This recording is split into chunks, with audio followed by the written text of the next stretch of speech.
Prologue. Adeline. Here's to Mr. and Mrs. Fox. Hudson raises his glass and smiles at me. I wish Adeline all the best surviving my brother. I hope you know what you've gotten yourself into, gorgeous. My husband's arm tightens around my waist right before his lips brush my cheek. She knows. I do.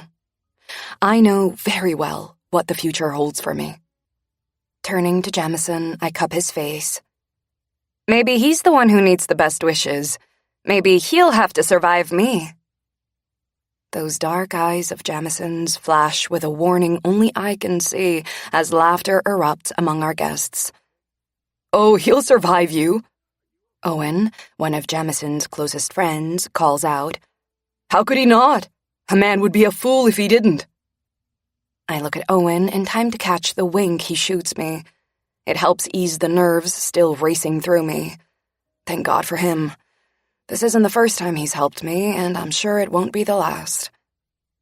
Eyes on me, Adeline, Jamison commands in a hushed tone from my ears only. His rough huskiness scatters desire over my skin. Desire I don't want anything to do with. I meet his gaze again. What I see there sucks the breath from my lungs. Desire that matches my own.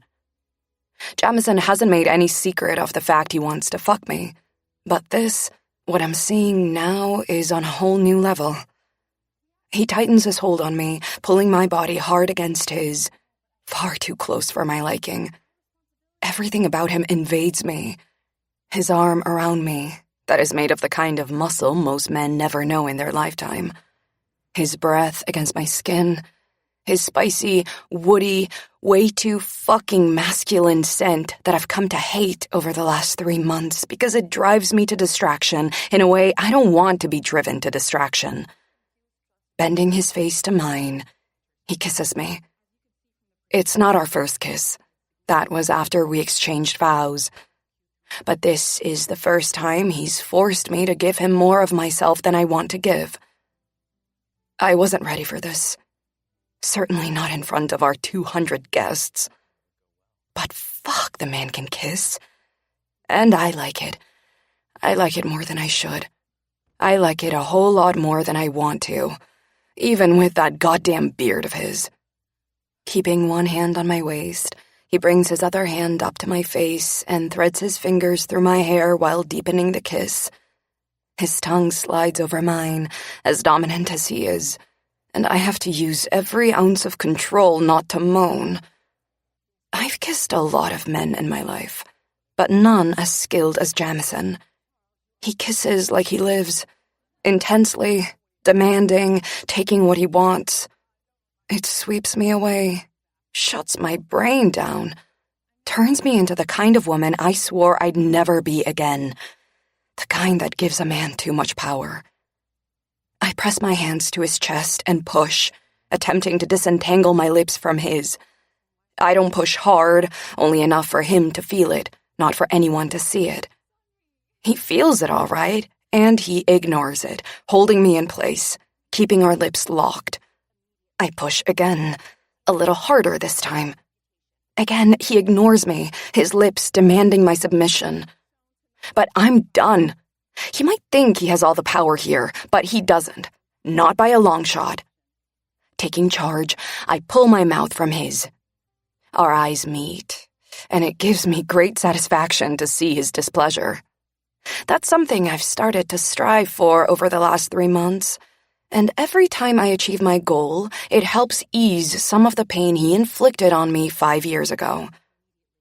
Our guests, who can't see our power struggle, cheer us on. They only see the love we take great care to project to the world. They want more of our whirlwind romance. Ignoring them, Jamison leans in close and growls, "Don't ever do that again." Since when did the definition of husband change to dictator? He works his jaw, his eyes flashing with more displeasure. You'll do well to remember what you're getting out of this marriage. And you'll do well to remember that I am not, and never will be, The kind of woman you can control. I went over every line of our marriage contract, every single word, and not once did it mention that I have to allow you to force yourself on me. He keeps his hands on me, unwilling to yield. In the end, it's his phone that causes him to let go. A call comes in and he pulls the phone from his pocket. Glancing back up at me after checking the caller ID, he says, "This conversation isn't finished, Adeline." Then, stabbing at the phone, he barks, "This better be important, Ashton. I'm at my wedding." Ashton says something to him that causes him to walk away and exit the room. I watch him leave, my hate for him roaring to life.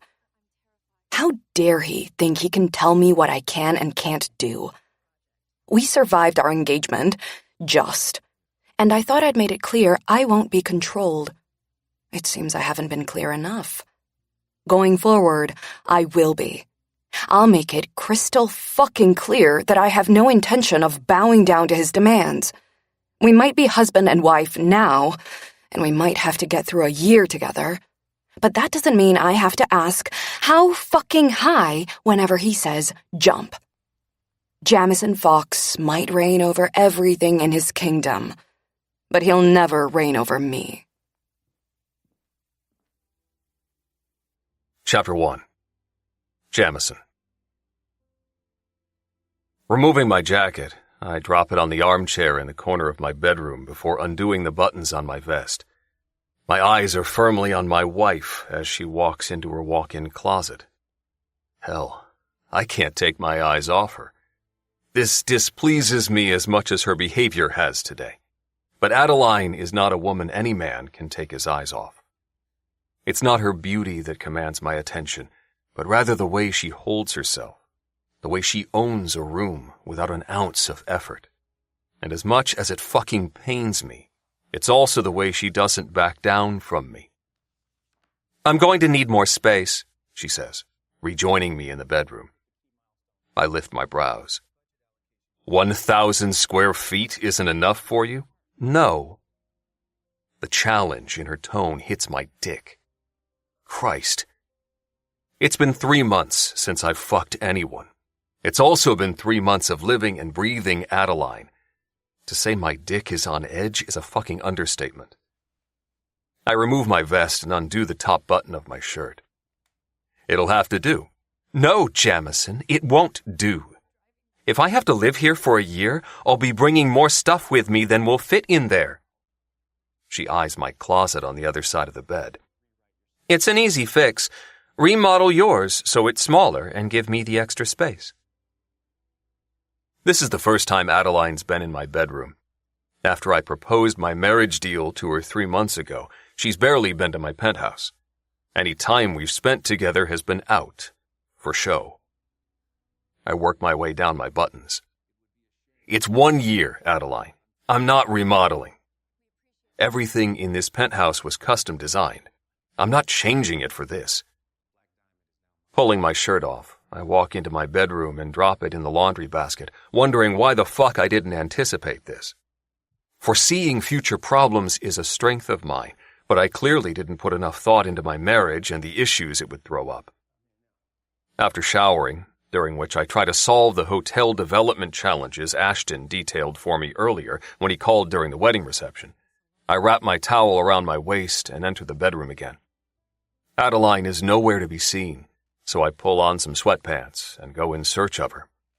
Failing to locate her in the kitchen, library, or great room, I check the other end of the penthouse and find her in one of my 5 spare bedrooms. She's changed out of the dress she wore for the reception, the one that hugged her curves in ways I know I'll struggle to remove from my memory, and now wears a pair of white satin pajamas. The shorts cover her ass, but show off her long, tanned legs. I appreciate all parts of a woman's body, but legs are my downfall. Legs and breasts, and Adeline has been built for my destruction in these areas. "Why are you in here?" I ask. Glancing up from the bed where she sits, she says, "I've decided to sleep in here." "That's not what we agreed upon." "Well, I also didn't agree upon other things that happened today, or that I've now been presented with here, so I guess we've both got to learn to be adaptable. So, because you didn't get your way with an outlandish request for a closet the size of some people's homes, you're going to sulk in here? I'm not sulking. I simply don't want to sleep in the same bed as you, and I don't see why I have to. We're not really husband and wife, so you know why you have to sleep in there with me. Don't be childish. It doesn't become you. She moves off the bed and comes to me, her features schooled as if she's unruffled by this conversation. I know different, though. After 3 months of being around her, I've come to know what pushes her buttons. And if there's one thing Adeline doesn't like, it's being told how to behave. Bill isn't going to drop by unannounced at night to check if we're sleeping together. It's absurd to think that. We only saw him 5 times during our engagement. He's not checking up on you. Adeline doesn't know Bill Johnson like I do. The man is ruthless when it comes to his business and fierce when it comes to family. The fact both are involved in this means I can't leave anything to chance. Bill has eyes everywhere. I'm not taking the risk. Get your ass back in my room. Her glare is glacial. Does this kind of approach work on women? Or is it your money that keeps them coming back for more? It doesn't matter what works on other women. You and I have a contract, and the terms are more than clear. I can print you a copy if you need the refresher. Yes, the terms are more than clear. They state we'll live as husband and wife for 1 year. And do you know what husbands and wives do, Jamison? They fight and they sleep in separate rooms. If Bill drops by, we had a fight. And if you need it to feel real, I can make that happen. Her tone makes it clear she's not even close to moving that ass back to my bed. I rest my shoulder against the door jamb and cross my arms, settling in for the conversation she appears to want to have. This is because I kissed you at the reception. She was less than happy about that kiss and didn't fail to let me know. She spent every minute after I kissed her making sure I was aware of her feelings over it. No, this is because I need some space. We've barely been apart for 3 months, and we've been together all day today. Trust me when I tell you that tomorrow morning will go a lot more smoothly if we sleep apart tonight. I press my lips together, unimpressed with her. You told me you had a year in you.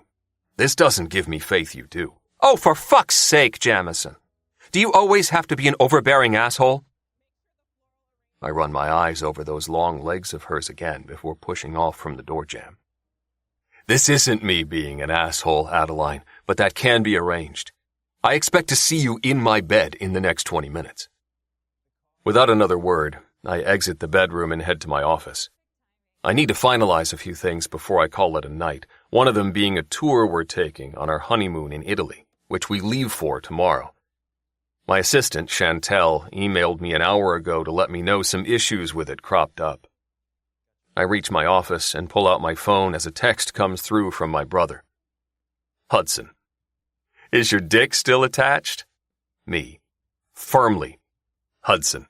Impressive. I thought for sure she would have hacked it off by now. I'm not a fan of texting when a conversation can be had, so I call him. He answers the call. You know what's not impressive? What? The fact you haven't slept with her yet. You're losing your touch. You're forgetting the fact I married her so I could inherit a company. The minute I fuck her is the minute I lose that company. How the hell do you figure that? I would have thought sex in your marriage would only help convince Bill it's a real marriage. Sex complicates relationships, and Adeline is far too fiery and impulsive to risk complicating this relationship. She wouldn't last the year. Her emotions would get in the way. I don't agree. Have you seen how driven that woman is in business? I think she'd be able to stick out 5 years with you if it meant she'd get her company back, even if you were fucking her and complicating the shit out of the marriage. He's right that she's driven, but I'm not convinced he's right about the rest. After all, I was the recipient of her violent emotions when I took her company from her 5 years ago. I've seen her in action. Adeline is not the kind of woman who easily controls herself when she's worked up about something. She's wild and hot-headed. The only reason I entered into this marriage with her is the legal contract she's bound by. and the fact I know she'd do anything to regain control of the company she started that I now own. My attention is drawn from our conversation when I hear the elevator opening out in the foyer. Stepping out of my office, I close the distance between it and the foyer. When my gaze lands on the man I think of like a father, I say to Hudson, "I have to go." As we end the call, Bill turns to face me. His eyes narrow as he takes me in. Bill is a shrewd man, and I have no doubt he's running through multiple scenarios in his mind right now. He's been skeptical of my marriage to Adeline from the moment I announced our engagement. The past 3 months have been 90 days of nonstop effort to convince him otherwise. I'm far from surprised to see him here. He looks down the hallway before his eyes meet mine again. "Adeline's asleep already?" My lips quirk, amused by the dance he's insisting on doing with me over this. "It was a long day for her." His brows arch in his signature way that indicates his disbelief. "It's her wedding night, son. I'm surprised to find you here alone." I open my mouth to reply when Adeline's voice floats down the hall. "Bill, what a lovely surprise." My eyes are glued to her as she makes her way into the great room. Gone are the white pajamas. In their place is a scrap of sexy red material that barely covers anything it should. Her long brunette hair hangs in loose curls that draw my eyes to her breasts and then down the curves of her body to those legs that are permanently etched into my memory. Hell, I've looked at them often enough over the last few months that I have muscle memory when it comes to running my eyes over them. When she reaches me, she slides her arm around my waist and leans into me, curling her other hand around my neck. Pulling my mouth down to hers, she kisses me. It's not a deep kiss or a particularly long one, but it's sexy as hell with the way she's positioned her body next to mine and with the way she's got her hands on me. Fuck if it doesn't get me hard, but then a kiss like this after 3 months of no sex will get any man hard. I slide my hand down over her ass, letting it settle there as she ends the kiss. Looking at Bill, she says, "As much as I always love seeing you, I hope you're not staying long." Her hand comes to my chest. "I've got plans for Jamison, and they involve him not leaving our bed for the rest of the night." Bill's eyes narrow on me again before shifting to Adeline. "I was under the impression you were asleep." She traces her fingers over my chest as if she's doing it absent-mindedly. Smiling up at me, she says, "I kind of was. My husband wore me out." Then, glancing back at Bill, she says, "Between you and me, he's got skills that ruin me in all the good ways." Adeline's a smart woman, and I make a note never to underestimate her. She's studied Bill and knows him well enough to know he doesn't believe a couple's sex life should be discussed with others. She knows he won't spend long here now because of what she just said. "Right," Bill says. "I just wanted to stop by and congratulate you both again." He gives Adeline one of his rare smiles. "You've made an old man very happy today. I've watched Jamison lose himself to his work over the last decade, and I don't want him to make the same mistakes I did. I want him to grow old with you instead of with his work." Adeline presses herself harder against me. "I want that too, Bill," she says softly, and so fucking convincingly that even I'd believe it if I didn't know better. Bill smiles again and nods once. "Safe travels tomorrow. I'll see you when you return home."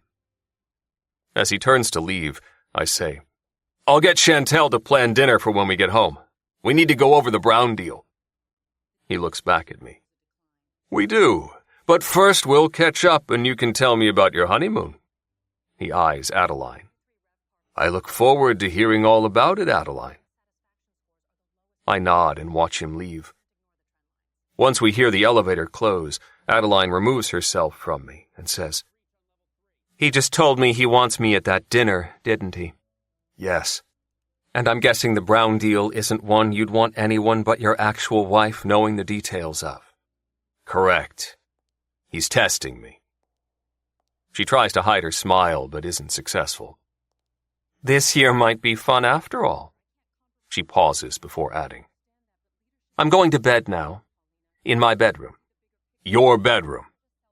Her defiance is bright in her eyes, unmistakable as she says, Yes, my bedroom. And when you ask Chantel to book that dinner, also have her find someone to remodel our closets. I reach for her as she turns to leave. We have a contract that very clearly states you'll live with me for 12 months as my wife. As far as I'm concerned, wives sleep in the same bed as their husband, regardless of whether they've fought or not. I pause, my eyes boring into hers. If you want your company returned to you at the end of our contract, you'll sleep next to me for the next 365 nights. And I'm not remodeling. You'll make it work. Without waiting for her response, I let her go and stride back into my office. I won't be going to bed for some time. I need space from her attitude, her body, her. All of it is fucking with me in ways I don't need to be dealing with. The only thing standing between me inheriting the company I learned the ropes at is my ability to withstand Adeline, and I'll be damned if I don't succeed at this. Chapter 2. Adeline. My husband is the best-looking man I've ever laid eyes on, and that pisses me the hell off. The worst thing about it is that he doesn't even have the look I'm usually attracted to, and yet I find it hard to drag my attention from him. He wears his dark hair in a man bun. I fucking hate man buns. Just cut your damn hair, for God's sake. Almost half his face is covered by a beard I'd rather not let anywhere near my skin. Don't men know this is why razors exist? And don't even get me started on the ink ruining that tanned skin of his. Jamison's tattoos run the length of his left arm down to his hand. I have no idea what they're of. I haven't bothered to take a good look. Possibly because I can't remove my damn eyes from the rest of him. The list of what I do like is far longer than what I don't. Arm and leg muscles that annihilate my ability to think straight. Hands that distract me at every turn. I mean, what is it about man's hands? I can't even begin to understand my attraction to them. And don't get me started on his lips, his cheekbones, his eyes. Oh God, those eyes. Who knew brown could look so hot? The kicker, though, was when he walked into my bedroom last night without a shirt on. It was the first time I've seen him shirtless. I almost died. Breath actually stopped making its way into my lungs. Someone needs to stop him from working out for the next year and start feeding him a lot of fucking sugar and fat. Jamison has abs of sin. Or maybe it's abs made for sin. Either way, he has abs. Holy hell, does he have abs? And they make me think of very sinful things. I didn't even chance letting my eyes drift down to the V I know for sure he has. No man has the kind of abs he does without having that V, and it would be my absolute downfall if I even glanced at it. That I am more than certain of. Jamison is 6'4" of trouble. The kind of trouble that could pull me under if I allow it to. It's because of all this, and that kiss he caught me by surprise with yesterday, that I'm in the hateful mood I'm in today. Also, the fact he forced me to sleep in the same bed as him last night. I'm convinced the only reason I actually got any sleep last night was because I crashed after the 3-month build-up to yesterday. I'm unsure how I made it through those months pretending to love a man I despise. Last night, my mind was so exhausted by the effort that it finally allowed me to sleep for a solid 5 hours. If not for that, I doubt I would have slept at all. Not with Jamison lying so damn close to me. I told him this morning would go a lot more smoothly if we slept apart. He didn't listen to me. As predicted, I woke highly annoyed. And since he's been his usual bossy, demanding self from the minute he spotted me in the kitchen this morning, I haven't been able to let go of that annoyance. We leave in 15 minutes, he says, overbearingly, striding into my dressing room where I'm packing my suitcase. I straighten, glaring at him and his arrogance. I know we leave in 15 minutes. There's no need for him to come in here and tell me this like I require the reminder. Also, I don't appreciate him intruding on my privacy. The small amount I now have. You do know this is my dressing room now, right? He doesn't respond straight away. He just stands there in all his suit glory. Goddamn, the man can wear a suit. And gives me that bored look of his that I hate almost as much as I hate him. Finally, he says, I'll be waiting in the foyer. Don't take your time. Jamison, I say as he exits the dressing room. He looks back at me, waiting for whatever I have to say. Don't come in here again. Don't make it so I need to. With that, he turns and leaves before I have a chance to process the assholeness of what he just said. Usually, I'm fast with my processing and never miss the chance to get my thoughts across to people. But Jamison has a way of catching me unawares and a way of screwing with my thoughts. The last 3 months have been filled with these kinds of interactions.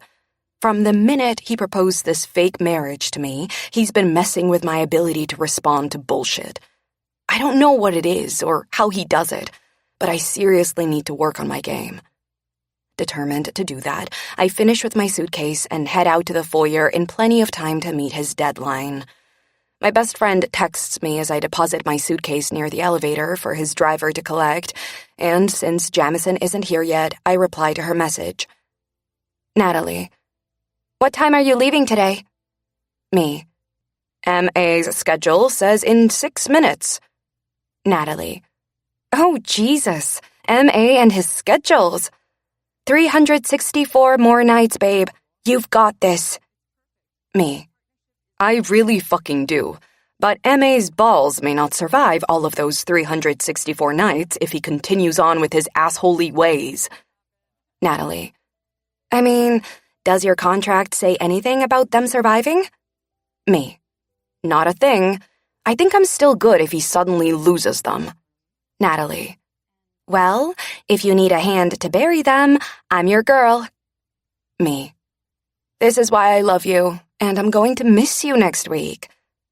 Natalie. Remind me again why you two even need a honeymoon. Jamison is a known workaholic. It wouldn't have been suspicious if he didn't take one. Me. God, do not remind me of the argument he and I had over this damn honeymoon. I do not need to ever relive that day. When Jamison sprung the honeymoon on me 3 weeks ago, I told him that over my dead body was I going away with him for a week. He told me to kiss my company goodbye if I refused. The company he's giving back to me when our marriage contract is fulfilled. We then engaged in 6 hours of warfare over it. In the end, he won, and I drowned my sorrows at a bar I thought he'd never find me in. That was the night I learned that Jamison Fox has super fucking powers when it comes to keeping an eye on a person. It was also the night I learned he'd had one of his men watching me 24/7 since the day I agreed to marry him. Natalie, I've gotta go. I just wanted to check in and make sure you're doing okay, and to remind you I'm here if you need to yell or scream or plan mass ball extraction. Adeline, I love you. See you in a week. Natalie, oh, and if Mr. Asshole doesn't take care of you, I'm coming for him. And trust me, losing his balls will be the least of his worries if I'm unleashed on him. Love you too, XX. She's not joking. My best friend is hardcore when it comes to men and the amount of bullshit from them that she won't put up with. I log into my emails on my phone and am scrolling through them when Jamison joins me. You're ready? I meet his gaze. I'm not standing here waiting for you for the fun of it, Jamison. He works his jaw but doesn't respond to what I said. Instead, he presses the button for the elevator and waits silently. I go back to checking my emails. When the elevator arrives, he motions for me to enter first and then follows me in. We ride down to his waiting Mercedes in silence. 5 minutes later, I'm sitting next to him in the back of the car. As the driver pulls out into traffic, Jamison and I both scroll our phones, continuing the routine we've developed while together over the last few months. Bill Johnson wants Jamison to grow old knowing the love of a woman. He has prostate cancer and changed his will 6 months ago to stipulate that unless Jamison was married for at least a year, he would not inherit Bill's company. I don't know the intricacies of their relationship, but my research enlightened me to the fact that Jamison began working for Bill at the age of 20. Bill taught him everything he knew about business, and at 25, Jamison spread his wings and started his own property development company. Since then, he spent 9 years branching out and building an empire of luxury brands, hotels, retail, and real estate, including my fashion company that he stole from me. Well, stole might be a slight exaggeration, but he swooped in during a difficult time in my life and launched a hostile takeover when I was least expecting it. So, in my opinion, stole is the right word for what he did. The only reason I agreed to this marriage was to get the company back. I might not need it anymore, thanks to the new company I built after he took Chateauer, but I can be a sentimental bitch at times, and I want my first baby back. If Jamison and I stay married for a year, he gets Bill's company and I get mine. And as long as we continue this routine we've got of barely conversing while together, we'll make that year. Fuck, he mutters beside me, drawing my attention from my phone. Glancing around at the traffic before looking at him, I frown. What? His phone is to his ear, and whoever he's called has answered before he can reply to me. We need to go over this report, he barks into the phone, leaving no doubt that he's displeased with the report. As he listens to the reply, his eyes meet mine. Tonight, he says, still with a bite to his tone. I arrive in Rome at 6 p.m. our time. I'll call you when I'm at the hotel. Make sure you've got all the information for me. We don't have time to fuck around on this. His eyes drop to my throat as he listens to the person for another few moments before ending the call. His eyes linger on my body. It's enough to spark a sensation I don't want sparked. I hope your late-night work won't interfere with our tour tomorrow. I'm not a fan of tired Jamison, I say. The time difference between New York and Rome means he'll be making that call after midnight Rome time. God knows how late he'll stay up working. In my experience with him these past months, he tends to exhibit even greater asshole ways when he's tired. And since we're spending the entire day tomorrow touring Rome, a city I've visited numerous times for work but have barely explored, I could do without asshole Jamison by my side. He finally brings his gaze back to mine. So you're aware, our trip to Amalfi has been postponed to Friday. I love how you just ignore half the things I say to you. It's not rude at all. There was nothing to respond to in what you said. I could actually smash my phone into his face. Like, the images rolling through my mind right now involve me going through the motions of lifting my hand with my phone in it and making him hurt. I honestly have no clue how you get people to like you, I say. I'll forward you this email with the updated details of our Amalfi tour. Yeah, you do that, I mutter, with a shake of my head, before giving my attention back to my phone. He taps away on his phone for a few moments before saying, Is this how our entire week is going to go? My head snaps up. That depends on whether you continue ignoring my questions. You didn't ask me a question, Adeline. You made a statement regarding your feelings. Good God, are you like this with all the women you date? We're not dating. And thank fuck for that. His eyes bore into mine like he's assessing me. Is this conversation going anywhere? I squeeze my phone, willing myself to ignore his condescending tone. 1 year. that's all I have to last. I can do 1 fucking year of this for my company. No, actually, it's not. He watches me silently for another moment before going back to his phone. I follow suit while practicing the visualization techniques I've utilized over the last 3 months to make it through to this point. Me, running my company again. Me, divorced. Me, cutting Jamison's balls off. I think it's that last one that really gets me through. Jamison may be the best-looking man I've ever laid eyes on, but he's also the biggest asshole I've ever had the displeasure of knowing. His balls need to go. Since that's against the law, I intend to find as many other ways as possible to cause him pain over the next year. It may be the only thing that'll get me through. Chapter 3. Jamison. I scrapped my way to wealth. Bill found me at an underground fight late one night when I was 20. I worked as a mechanic during the day and fought at night, and I saved every last cent I could after giving my mother whatever money she needed to keep a roof over our family's head and food on the table.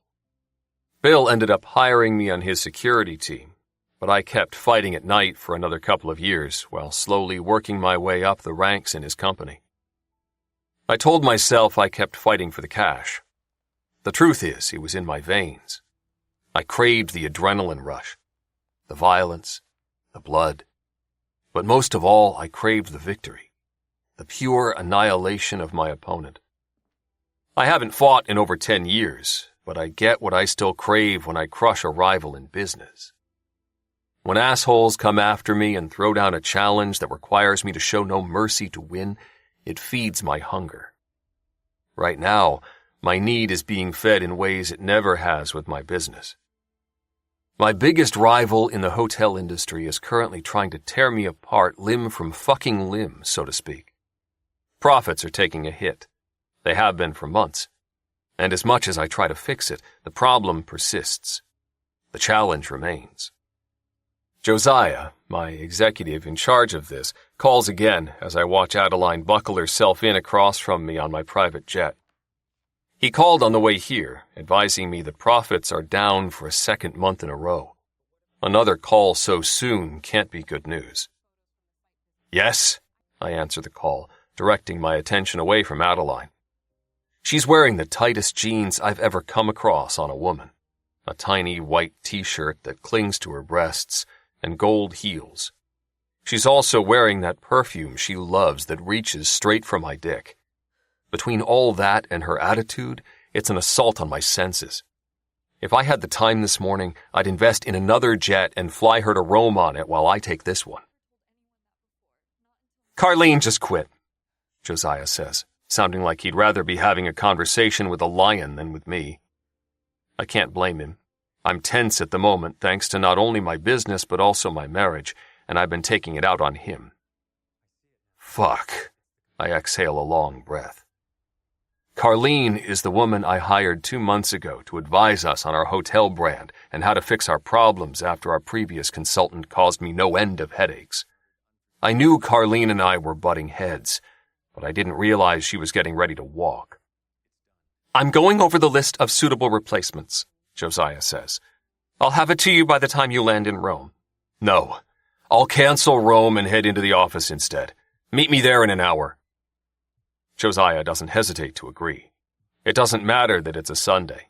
Work always comes first. I'll call Hudson in too, I say. I want a new plan in motion by tonight.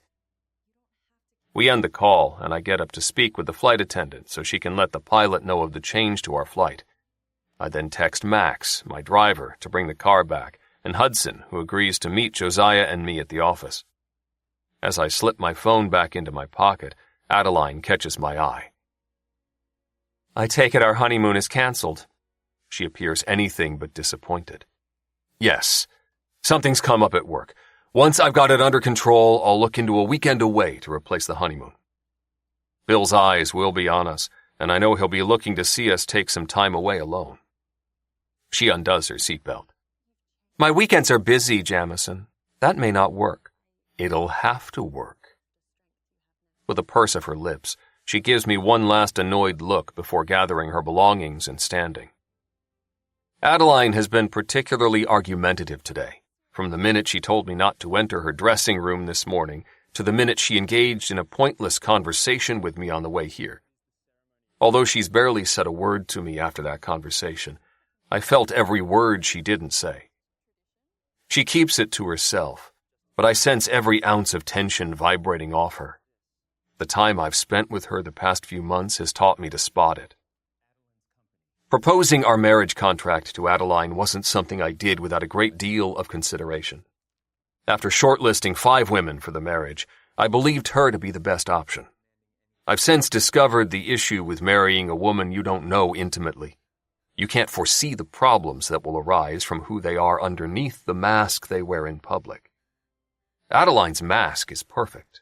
She embodies everything I'm attracted to in a woman: strength, determination, grit, confidence, not to mention beauty and an easy way of getting on with people. That ability, however, does not extend to me. She can barely stand us being in the same room.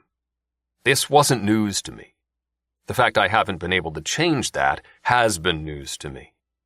I didn't predict that outcome correctly. I assumed 3 months of working together to convince everyone that we were in love would end with her coming around to me, at least enough for us to live together for a year with some semblance of friendliness and civility. It escapes me why she won't let go of her issues and just get on with the job at hand, but she seems intent on carrying on with her hostility and making both our lives difficult. Adeline's mask is firmly off when she's around me these days, and hell if it wasn't hiding a whole storm of problems that could ruin my chance of inheriting Bill's company if I don't manage the fuck out of them. I exhale a long breath and rake my fingers through my hair as my phone rings. Pulling it out, I see it's my mother calling. I answer the call, putting the phone to my ear while I follow Adeline off the jet. "Hi." "Oh, good," she says. "I wasn't sure I'd catch you two before you leave for Rome." "We've had a change of plans.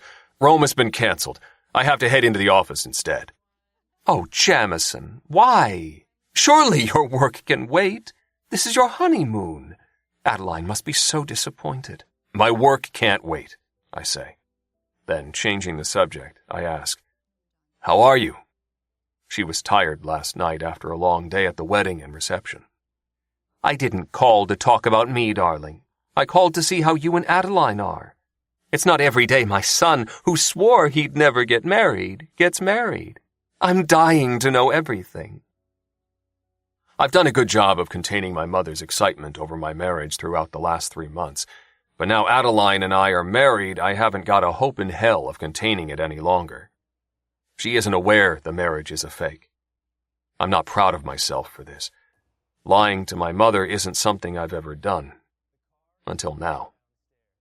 The only people who know the truth are Hudson and Adeline's best friend, Natalie. We agreed to keep it to just these two because the less who know, the better. "Adeline is good," I say as I watch my wife slide into the back seat of the car, my eyes glued to her legs. "Pfft, Jamison, that tells me nothing about how she is. I really should have done a better job of teaching you how to get in touch with your feelings. I want to know how happy she is to finally be alone with you and how excited she is for your honeymoon." She stops abruptly. "You are still going to take a honeymoon, aren't you?" "We'll go away for a weekend." "A weekend? That's barely more than a day by the time you factor in travel time." "It's all I can manage at the moment." A text comes through from Hudson, distracting me. "Mom, I have to go." "Don't think this conversation is finished. We'll pick it up on Tuesday night. I assume since you're not going away, you'll both be able to make it for Taco Tuesday." My mother is easygoing, except when it comes to Taco Tuesday. My brother and I are expected at her home every Tuesday night for dinner. Adeline has attended 3 Taco Tuesdays. I've been pleasantly surprised at how well she and my mother get along. She also gets along well with Hudson, choosing not to extend her dislike of me to my family. However, while Mom has been a little reserved with Adeline during our engagement, I'm more than aware she won't be reserved going forward. As far as she's concerned, Adeline is now part of our family. I fully expect she'll treat her like a daughter. Our next Taco Tuesday will be vastly different to the 3 Adeline has experienced. We'll be there, I say, as I take the seat next to Adeline in my Mercedes. I have to go. I love you, Jamison. Tell Adeline I'll call her later. I want to check in on her to make sure she's okay while you're busy working. Not to mention find out how happy she is and get all her thoughts on your wedding. I'll let her know. See you on Tuesday. We end the call, and I reply to Hudson's text. Another work issue. How is your mother? Adeline asks, drawing my attention. I look at her. She only initiates conversation with me when necessary, but always asks after my mother. How do you know it was her? All traces of asshole disappear from your voice when you speak with her. No one else gets that special treatment. I ignore her attitude. I'm going to have to if I'm to survive this day because she seems intent on keeping hold of it. She's concerned your happiness has been interfered with by the cancellation of our honeymoon. You should expect a call from her today. I'll find it in me to project disappointment, she says dryly. She then glances out the window at the passing traffic for a long moment before looking back at me.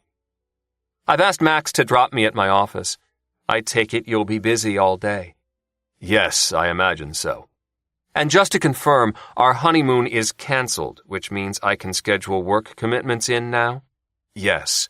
If I can manage it, we'll go away next weekend. And if I can't manage it? The only thing you had on your schedule for next weekend was our honeymoon, Adeline. You can manage it. The glare she gives me could light a fire. Make sure Chantel checks my calendar before scheduling anything in. I'm as busy as you are, and our marriage contract doesn't have a clause that says my needs come last. With that, she directs her attention to her phone, making it clear she's finished with this conversation. Since I have no desire to continue it either, I engross myself in emails, pushing thoughts of Adeline to the side. It's a good thing my assistant is tasked with coordinating my calendar with Adeline's. It would drive me insane to deal with her unpredictable nature and inclination to fight with me over every fucking thing. I spend the day going over the state of my hotel business with Hudson and Josiah. By the time I leave the office just after 8 p.m., we formulated a new plan and scheduled an appointment for tomorrow morning with Paulina Rossi, an expert in hotel branding and strategy. She's known as a ballbuster within the industry, an agitator, and I've hesitated to work with her due to this reputation. I support agitation when it's required, but I don't always believe it is required. However, she recently impressed me at a conference we both attended, so I'm interested to hear more from her to see if we may be a good fit now. A text comes through from my mother as I step off the elevator into my penthouse. Mom, I'm working on our Christmas plans. We have to get the tree soon. Tell Adeline I know the best place for a tree this year. I stare at my phone. It's like reading a foreign language. I knew Christmas was coming up in 3 weeks, but I hadn't thought through what this season now means to my mother. Jamison. She's not big on Christmas. Mom. Everyone's big on Christmas, Jamison. You've obviously misunderstood her. Jamison. I can assure you I haven't. She'll attend Christmas dinner, but she won't want to be involved in the tree or decorating it. Mom. Please talk with her about this. Christmas is important to our family. I think she'll want to be involved for you. I also want us to discuss a date to all go ice skating. Jesus. Christmas is important to my mother. She goes all out with the decorations, baking, gifts, and over-the-top traditions. Hudson and I go along with it all because we know what it means to her. When my father was alive, our family didn't touch Christmas. He didn't allow it, and besides, we didn't have much to be happy about with him around.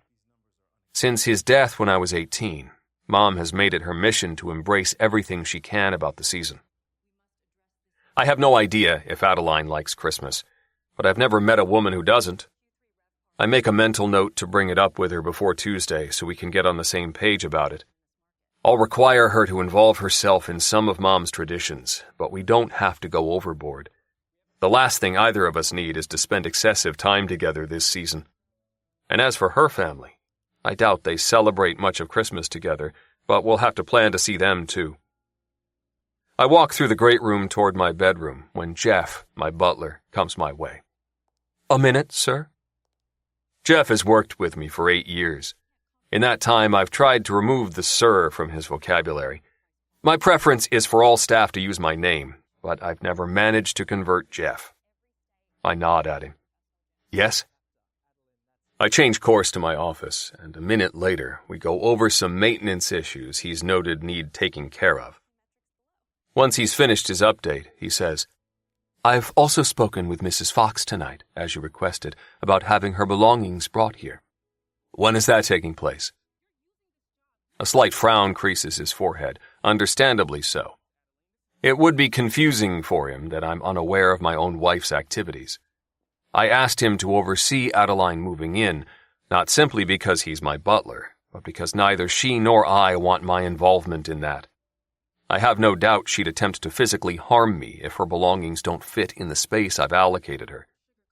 Still frowning, he says, "I was under the impression she's waiting for her closet to be remodeled before she brings most of her things here. I have it on my list to contact—" "No," I interrupt him. "There's no need to contact anyone about that. We're not remodeling. I'll speak with Adeline about this. Is there anything else?" His frown disappears, but I see the lingering effect in his eyes. "No, sir. That is all." After he exits my office, I take a minute alone before going in search of Adeline. It's been a long day, and the last thing I want to do is engage in another argument with her over this damn remodel she wants. However, it's not happening, so another conversation is required. I'm about to leave the office to do this when I hear the elevator arrive with a guest. Adeline's heels sound a moment later as she walks down the hallway. I meet her outside my office, taking in the flimsy black material she's wearing that constitutes a dress. It strangles her hips, drops low between her breasts, and doesn't come close to reaching her knees. Her green eyes meet mine. "I didn't realize you were home." The ice in her voice lets me know she's still in a mood with me. I've never known a woman who can hold a mood for as long as Adeline can. "You're intending on going out?" "No, I'm not intending, Jamison. I am going out." "Where?" "A friend is opening a club tonight. He asked me to attend." Her gaze cuts to Jeff, who has joined us. "Miss Murphy is here," he says, letting Adeline know her assistant is waiting. He hands her a large envelope. "She asked me to give you this, but she also has a matter to discuss with you. She advised it will only take 5 minutes." "Thank you, Jeff," Adeline says, giving him a smile. "Please let her know I won't be long." "You're not going out," I say after Jeff leaves us. Her head snaps back to face me, and I don't miss the fire that's now in her eyes. "I'll go out whenever I damn well want." "Not on the first night of what is supposed to be our honeymoon, you won't. Not when the whole world is watching this marriage." Thanks to Adeline's celebrity status, Bill isn't the only one watching us. Adeline was a fashion model before starting her own fashion company. After losing control of it to me, she started another company, Adeline, a brand that she's built bigger than her first. Fashion, beauty, fragrance, and jewelry. Not to mention the celebrity endorsements that bring in millions. She perfectly leveraged her celebrity status to build a cult following around the world. Hundreds of millions of social media followers later, and she feeds that fan base to the point where I wonder how the hell she maintains her sanity. "This is my work," she says. "Surely that's something you understand." "I understand needing to work, but right now I'm focused on the success of this marriage. You showing your face in public without me on the second night of our marriage won't help us convince Bill that we're in love." She stares at me in silence for a good 10 seconds before snapping. "Well, you'll have to come with me then, because I've made a commitment to attend, and I don't break my commitments." Not giving me a chance to counter, she moves past me to go to her assistant. It's my turn to stare now, and not just because she has the best damn ass I've had the pleasure of looking at, but because I know I have to go out with her. My preference in life is to always manage the situations I find myself in. It's not so much that I want control, it's that I don't ever want to be ambushed. I don't ever want to chance losing everything I've worked hard for. So I take charge at all times to ensure that never happens. Managing this marriage is my current top priority because the stakes are so high. Up until now, I've framed the marriage as a job in my mind, simply another situation to be managed. I thought I could establish rules and guidelines to be followed by both of us. I thought that so long as we had a blueprint and followed it, we'd make it through the 12 months. It was a no-brainer for me, but I see now it's not that for Adeline. I see how vastly different our approach to life is. There's a push and pull between us I haven't allowed for in my plan. I'm used to being the one who pushes in any given situation, and whenever I encounter pushback, I always find a way to achieve what I want. That way rarely involves me backing down or compromising. Adeline is more like me than I gave her credit for, and I'm fast understanding that she's going to push against me just as much as I push against her. And unless I want a fucking headache for the next 364 days straight, I need to learn the art of compromise.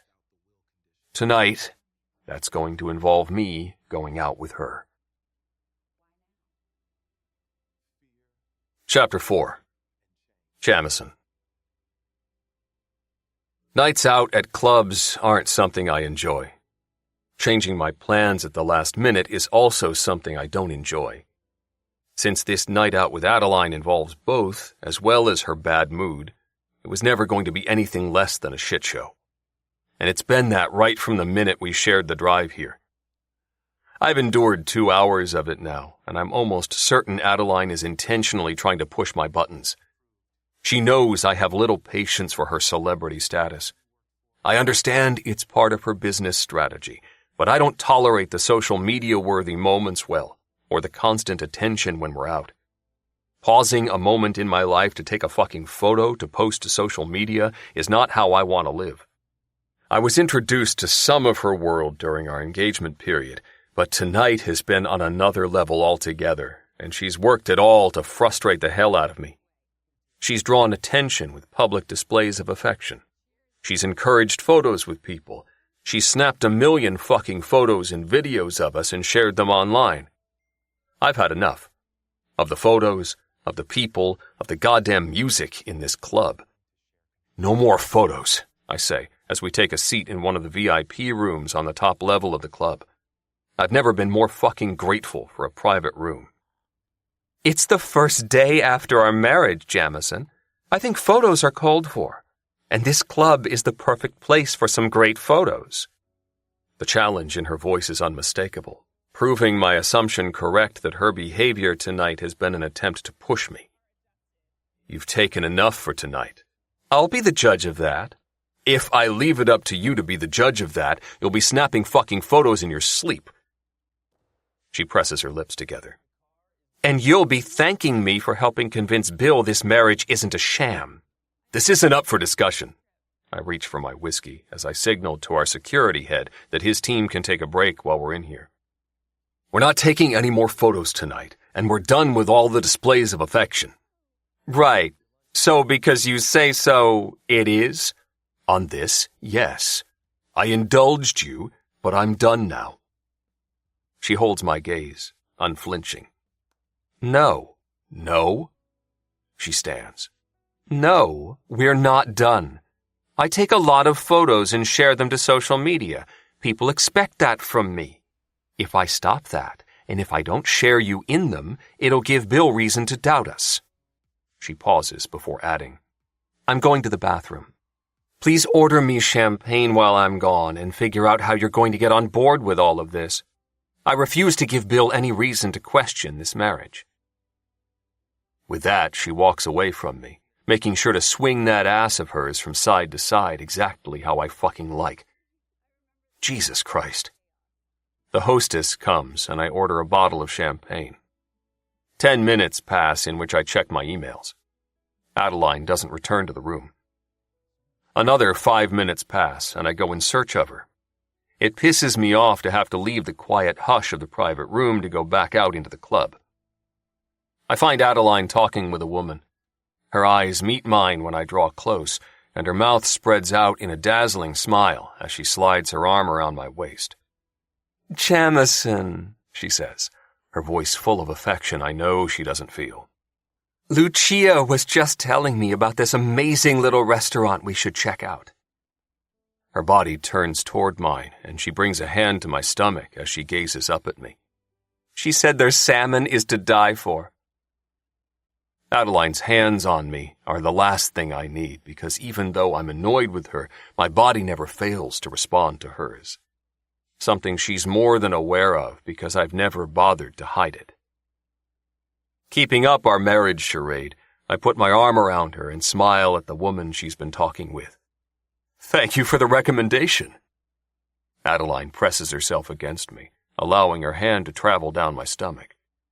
"I told her how much you love salmon, darling." I place my hand over hers, halting her progress down my body and gripping it hard enough to warn her against this course of action. "I do." I shift my gaze from Lucia to Adeline, and I'm about to let her know we're done with this conversation when a voice comes from behind me. "Jamison!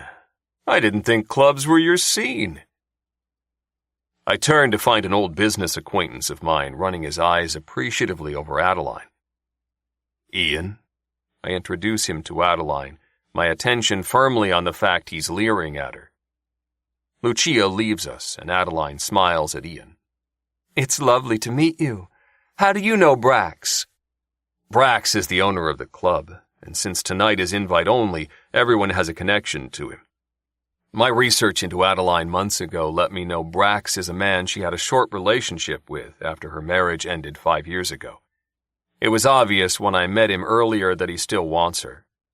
My research also let me know Brax is a man with a reputation for sleeping with married women. To Adeline's credit, she made it clear she's not interested.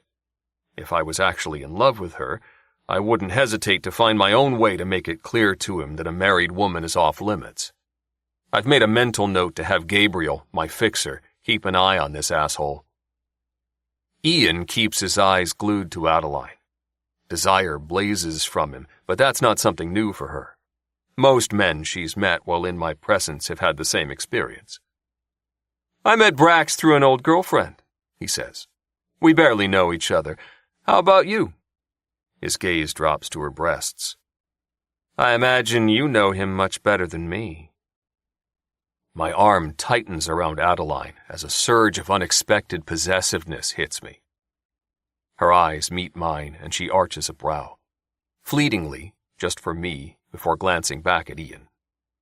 "I dated Brax years ago, only for a short time. We've stayed friends since." The easy friendliness has disappeared from her tone, but I doubt Ian would notice. I only note it because I've had the time to learn the nuances of her voice, expressions, and body language. Glancing at me briefly before looking back at Adeline, he says, "You must be disappointed you're married now. Although, from what I've heard about Brax, he doesn't let a husband get in the way of his time with a friend." He says this suggestively while eye-fucking her. I fist my hand by my side, doing my best to let Adeline handle this because the one thing I know for sure about her is that she'll want my balls if I dare attempt to assume control of this situation. If she were my real wife, we wouldn't still be standing here. There's no way Ian would have made it past his first leer. Stiffening in my hold, she's perfectly arctic when she says, "A friend is just that to me, Ian. A friend. Nothing more." The tone she takes with him is one I know well. It's the one that tells whoever's on the receiving end of it to back the hell off. There were numerous stories written about Adeline when her first marriage ended. Stories that insinuated she cheated with a friend of theirs. I've never discussed it with her, mostly because it's none of my business, but also because I don't believe it for a second. Ian pays no attention to her caution, continuing to eye-fuck her while drawling. "Well, if I was Jamison, I'd keep a close eye on Brax. With a woman like you, with your history, he'll probably think he's got a shot." Unwilling and unable to tolerate another second of this bullshit, I step in. That's enough. I only utter 2 words, but they fall between the 3 of us with furious weight. Ian's a lucky man tonight. If there weren't hundreds of eyes on me and Adeline, he'd be lying at my feet now. Adeline is angrier than I am. Moving forward, out of my hold and closer to Ian, she says, "It's men like you who remind me that there are some real assholes out there. I used to be married to one of them, and I vowed never to put up with his kind of shit again. I'm only going to say this once, Ian. Don't ever look at me again. Don't ever come near me again. And don't ever fucking talk to me again." Ian's cheeks redden, and he looks at Adeline with distaste. "That was a mistake. A big fucking one. But bitches like you don't—" My fury blazes, filling my chest with scorching, caustic anger, the likes of which I haven't felt in a long time. "Get the fuck out of my sight, and if you ever come near my wife again, I'll make you regret that decision." He looks at me, directing his dislike my way now. "Now you're making a mistake, my friend. We were never friends, and we never will be. And the only mistake I'm making is the one in which I'm allowing you to continue to stand in front of Adeline without my fist in your face." He glares at me for another couple of moments before finally stalking away from us. Adeline turns her body to face me, her eyes filled with fierce fire. "I don't need you to fight my battles." I watch Ian until I can no longer see him. He's angered me to the point where I may need to take it to my gym when we get home. "Jamison!" Adeline snaps, her outrage flaring brighter. "Did you hear what I said?" I look at her.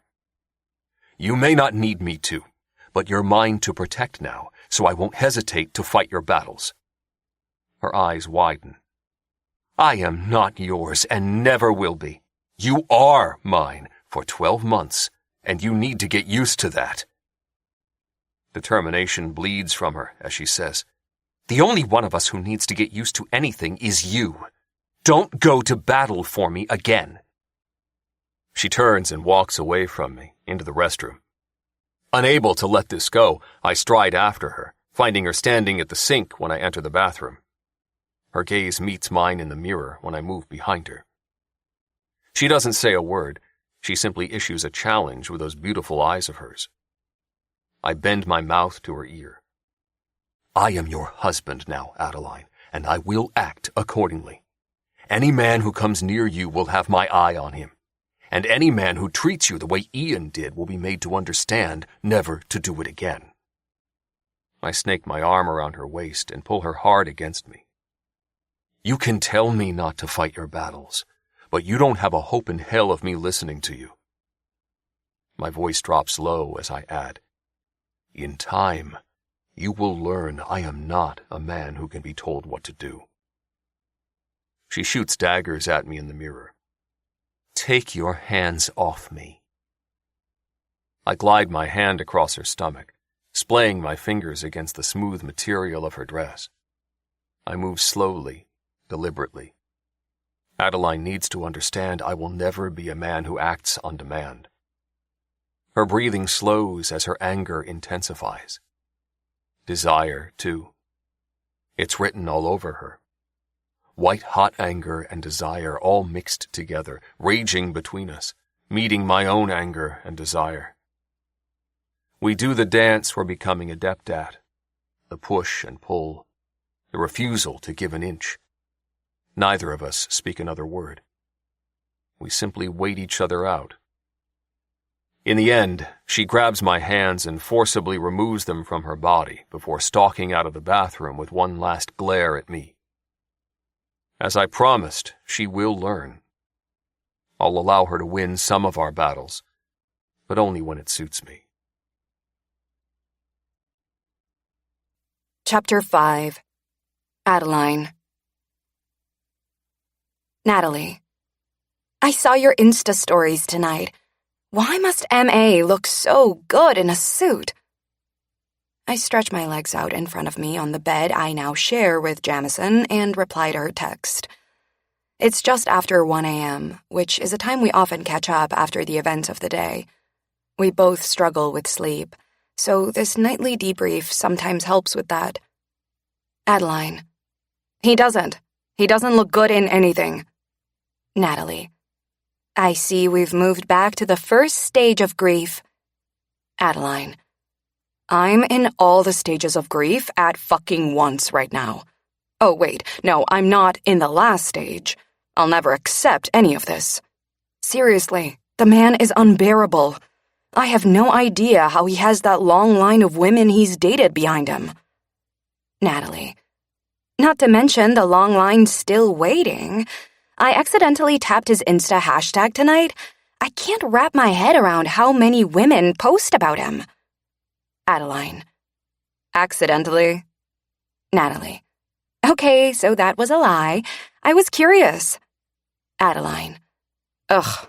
Please talk to me about anything other than my husband. I had to survive hours of him tonight, and let's just say he's lucky to still be breathing. Natalie. I thought you were going to Brax's club by yourself. Adeline. I was, but Jamison didn't want me to go. I stood my ground and ended up with him along for the ride. A text comes through from Vanessa, my assistant. We've been going back and forth all night with work stuff. Vanessa works almost as many hours as I do. Vanessa. I just realized your meeting with Jenna has been scheduled for Tuesday, not tomorrow. Jenna Pierce and I are in the early stages of putting together our plans for the fashion company we're building together. I asked Vanessa to schedule a meeting for tomorrow and confirmed with her earlier when she came over that it was going ahead. She assured me it was. Adeline. Why is it scheduled for Tuesday? Perhaps Jenna can't make it tomorrow. I try to give Vanessa the benefit of the doubt, but she's been making a lot of mistakes recently, so I'm finding this hard. Vanessa. I apologize. This was my error. I can call her first thing in the morning and see if she can change it. I quickly check my calendar, noting that I don't even have a spare 5-minute slot during my day. There's no other time I can meet with Jenna. I had her down for a 9 a.m. meeting. I highly doubt she'll be able to rearrange her own day to make that happen at such late notice. Adeline. No, leave it as it is. Vanessa. I'm sorry, Adeline. This won't happen again. Adeline. Is everything okay, Ness? Vanessa. Yes, I really am sorry I messed this up. Vanessa has worked with me for 4 years and has never made the kinds of mistakes she's currently making. I've been convinced for a couple of weeks something is going on that she's not telling me about.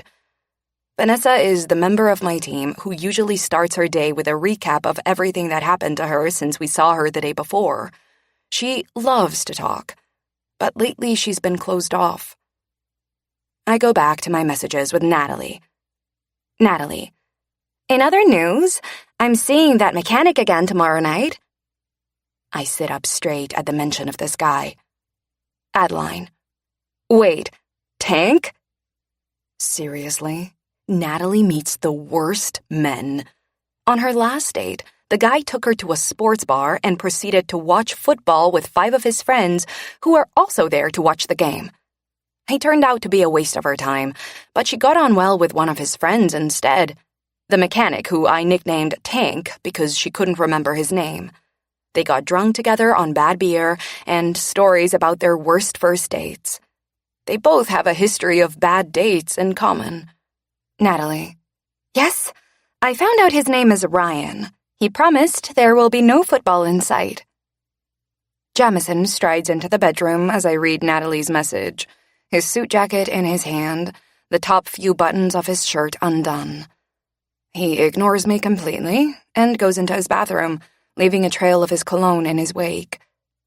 The scent causes memories of his body against mine earlier, his mouth to my ear, his hand on my stomach, his arrogance as he told me I'm his for the next year. You are mine for 12 months, and you need to get used to that. Anger burns through my veins again as the memory settles in. Desire sparks right alongside that anger, because I can't think of Jamison's body, or his hands on me, or his breath against my skin without those memories affecting me this way. This only makes me more furious with him. Adeline. Sorry to change the subject for a minute, but you'll visit me in prison, right? Natalie. After you harm M.A.? Of course. I'll also bring all your favorite food. I've got you covered. Adeline. Good. Now, back to Tank. Please have sex with him. I need to live vicariously through you for the next year. Natalie. I can't even fathom that you're going to give up sex for that long. I mean, do you really think Jamison will go that long? Because I doubt it, and if he doesn't, you shouldn't have to either. Adeline. I don't know. I'm keeping a close eye on this situation. Natalie. Speaking of keeping a close eye on situations, you might want to keep an eye on Ian Swift. I saw Donna Hartford's Insta story tonight, and she was hooking up with him. He said something about you fucking Brax while married to Jamison. It was drunken ramble, but still, it could be damaging. Jamison exits his bathroom as Natalie's last text comes through. He sits on his side of the bed with his back to me and scrolls his phone reading something. Probably an email. From what I've seen, Jamison rarely looks at anything else on his phone, and he certainly doesn't have any social media accounts. Adeline. Thanks for that. Gotta go. M.A. is here. Talk tomorrow, XX. I pull up Instagram and search for Donna's stories. Christ, do we need to do that right now? Jamison says as I watch the videos she's posted. I do my best to ignore all those muscles of his I can see thanks to the fact he's now shirtless. I also do my best to ignore the way he just spoke to me. Ian's spreading lies about me sleeping with Brax. I'm watching this to hear exactly what he said.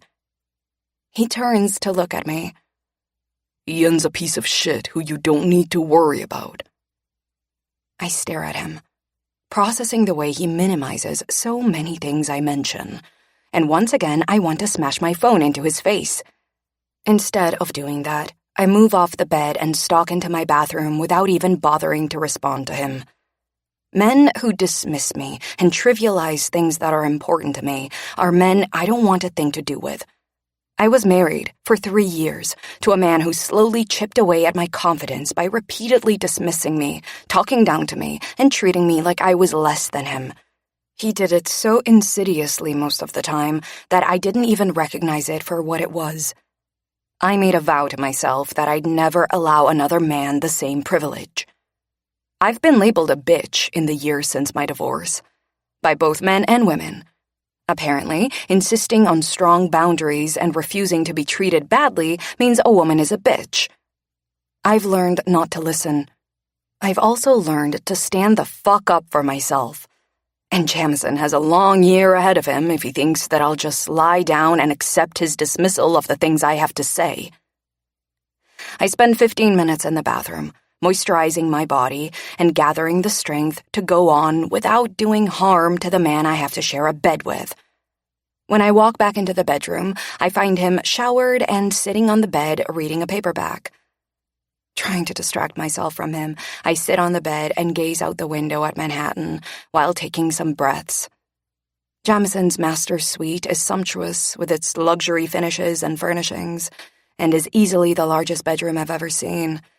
It includes a sitting room, dual walk-through closets that take you to separate bathrooms, each complete with spectacular views. The space is open and light, with a smattering of darker gray accents. Without glancing at me, he asks, Have you calmed down? I peel the bed covers back and slip under them while keeping my emotions in check as best I can. I've never met a man who provokes me like Jamison does. I've calmed down as much as you've stopped being an asshole. Still not giving me even a sideways glance, he says, Are you anticipating this will last long? Yes, my best projection is 12 months. That catches his attention.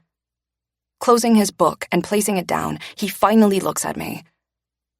This is all because I told you that Ian isn't someone you need to worry about? Or because I stepped in and told him to fuck off tonight? I see now why you're an unmarried man. You really are clueless about women. He eyes me with his bored look, the one I want to do serious damage to. Which is it, Adeline? I don't intend on spending the entire night getting to the bottom of this. You know what? It's not my job to educate you on how to be a better person. And quite honestly, I doubt you'd even listen to me if I enlightened you. My projection still stands. You're looking at a year of this if you can't figure out your own shit. With that, I switch my light off, pull the covers over me, and lie on my side. I face away from him and ensure I'm as far from him as possible. Thank God this is an Alaskan king bed. I'd have to insist on replacing it if it was anything smaller. Jamison uses his brain for the first time tonight and doesn't speak to me again. He goes back to reading and allows me the space to go to sleep. I'm just as tired tonight as I was last night. However, sleep eludes me. I'm still awake when Jamison turns his light out, and I'm still awake hours later at 4 a.m. when he leaves the bedroom. I fall asleep soon after that, grateful to have the bed to myself. How I'm going to make it through a year of sleeping next to this man, I have no idea. Waking up to find photos of your mother half naked while supposedly getting drunk and high with random men isn't a great way to wake up. It's also not a great way to begin a week or a marriage, especially one in which you're spending almost all your energy to make it look real. When you have little energy because you only got 2 hours of sleep, you don't have much available for any of this bullshit. This is how my Monday begins. It's not a good sign that the day is going to go well. I spend my first half hour messaging with my team about it, which is something I don't like to do. I work a lot, but I try to keep the time just after I wake free. It angers me that I have to skip my morning workout for this. It's lies. All of it. Well, not the bits about Mom sleeping with a lot of different men, but everything else is a lie. My mother doesn't take drugs or drink alcohol. Her parents were alcoholics who beat her often as a child. She's completely against all substances. Sex, though, is her drug of choice. I have no doubt the photos published across social media and in the tabloids are all real. It's only the words printed with them that are manufactured. It's not a good way to start any damn day. After I finish messaging with my team, I shower and dress, spritz some of my favorite perfume on, and leave the safety of the bedroom to report to my husband. Yes, report, because that's what it feels like. Jamison is in the kitchen, pouring himself a coffee. He glances up at me, and I work hard to keep my eyes on his, rather than letting them drop to his body while he says, "Would you like coffee?" Not for the first time, I wonder why I had to fake marry a man with this body. It's a cruel joke the universe is playing on me. He's dressed in a black suit, his broad shoulders drawing my eyes to them, and then to the rest of him. I try to fight it, but it's a pointless endeavor. There's simply no way I'll ever not be attracted to him. "Yes, please," I say to his offer of coffee as I slide onto one of the breakfast bar stools. Jamison's kitchen is as opulent as the rest of his penthouse. 96 floors above Manhattan, the penthouse takes up the entire top floor and has stunning views of the city. With 15-foot ceilings, top-of-the-line finishes throughout, and 24 10-by-10-foot windows enclosing the penthouse, his home is the most luxurious home I've ever been in. And that's saying something, because my condo is plush. The kitchen has marble floors, countertops, and backsplashes. It's all white and natural oak, which surprised me. I imagined Jamison's home to be filled with grays and darker, masculine colors, rather than the light and airy feel of white. His bedroom and office have some darker tones, but Mostly the penthouse is made up of a lot of white. And while I love the feel he's created, I'd personally add a whole lot more color if this was my penthouse. That's the beauty of white. Splashes of color can add so much more personality than what Jamison's home has. Sitting at the breakfast bar that overlooks Central Park, I say, "Have you seen the news this morning?" "I've seen it." He brings my coffee over before going back to the island. I look at him while taking a sip of my drink. And? Surely he's not as calm about this as he appears. Neither of us need the attention the story about my mother will bring. His phone sounds with a text and he glances down to read it. He then proceeds to reply to it before looking back up at me and saying, "I doubt this story will last even one news cycle, Adeline. I wouldn't give it any of your attention." He then goes back to his phone, doing what he does best, dismissing me. I calmly take another long sip of coffee before placing my mug down and moving off the stool. Walking to the island, I stand across from Jamison. "I've changed my mind about educating you on how to be a better person. This thing you do, where you dismiss me, needs to stop. If it doesn't, I can't be held accountable for my actions." That fucking bored look of his makes an appearance. "I'm not dismissing you. I listened to what you said and then gave you my best assessment of the situation." My eyes widen. "Did you just? Well, let me tell you what my best assessment of the situation is. I'm the one out of the two of us with more social media and tabloid lies experience, so I think I'm the one who knows more about how this situation may go. I don't think it'll blow over in one news cycle." "Even if it doesn't, it's trash talk that isn't worthy of your focus." Honestly, you have no idea. This conversation isn't worthy of my damn focus. I'm saved from it when Laura, my social media manager, texts me. "Laura, I'm at the office. How long until you'll be in?" Laura is one of the most hardworking members of my team. She's worked with me for 2 years, and in that time, her work has done more for my brand growth than many of the things I've tried. I'm convinced she wakes up with her phone in her hand and her brain already kicked into high gear after formulating new strategies in her sleep. "Adeline, I'll leave now. See you soon." I glance up at Jamison. "I'm heading into the office now to strategize with my social media manager. She'll likely want to book a shoot with us to get a range of images to use in her campaigns, and she'll likely want that to happen today or tomorrow. I hope you have some free time or are able to make some. We'll need about an hour." I look at my phone as a couple more texts come in from Laura before meeting Jamison's gaze again. "I think she'll probably want photos taken here." Another round of texts hit my phone, causing me to mutter, "Shit, I have to go," before striding out of the kitchen to gather my laptop and purse from the bedroom. I'm applying lipstick in the bedroom when Jamison joins me. "We're not doing a photo shoot," he says, using the tone that conveys he won't be entering into a discussion over this. I use the tone that conveys I will be. "We are. You get to choose whether it will happen today or tomorrow." God knows where I'll find time today, but if he chooses today, I'll make it happen.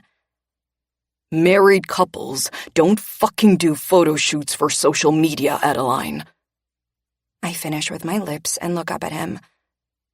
"And this is why your take on anything to do with social media is incorrect. You don't know how the machine works. I do. And this is exactly what married couples in the spotlight do. More to the point, it's what I do. And since you are now involved with me, it's also what you do." "Perhaps it's time for you to alter what you do." His phone buzzes with a text, and after checking it, he says, "Max has the car ready." When he sweeps his arm to the side for me to exit the bedroom ahead of him, like he's coming with me, I frown. "What are you doing?" "What does it look like I'm doing?" He utters this question like mine was the dumbest question ever asked. I refrain from locating a knife to stab him with. Instead, I say, "We don't need to drive to work together." No, but we are. "Jamison," I start, but his phone rings and he takes the call, striding out of the bedroom. I stare after him, willing myself not to follow him and tell him what I think of the way he engages with me, or what I think of the fact he expects us to share the drive to work. During our engagement period, we negotiated how to handle certain aspects of our marriage.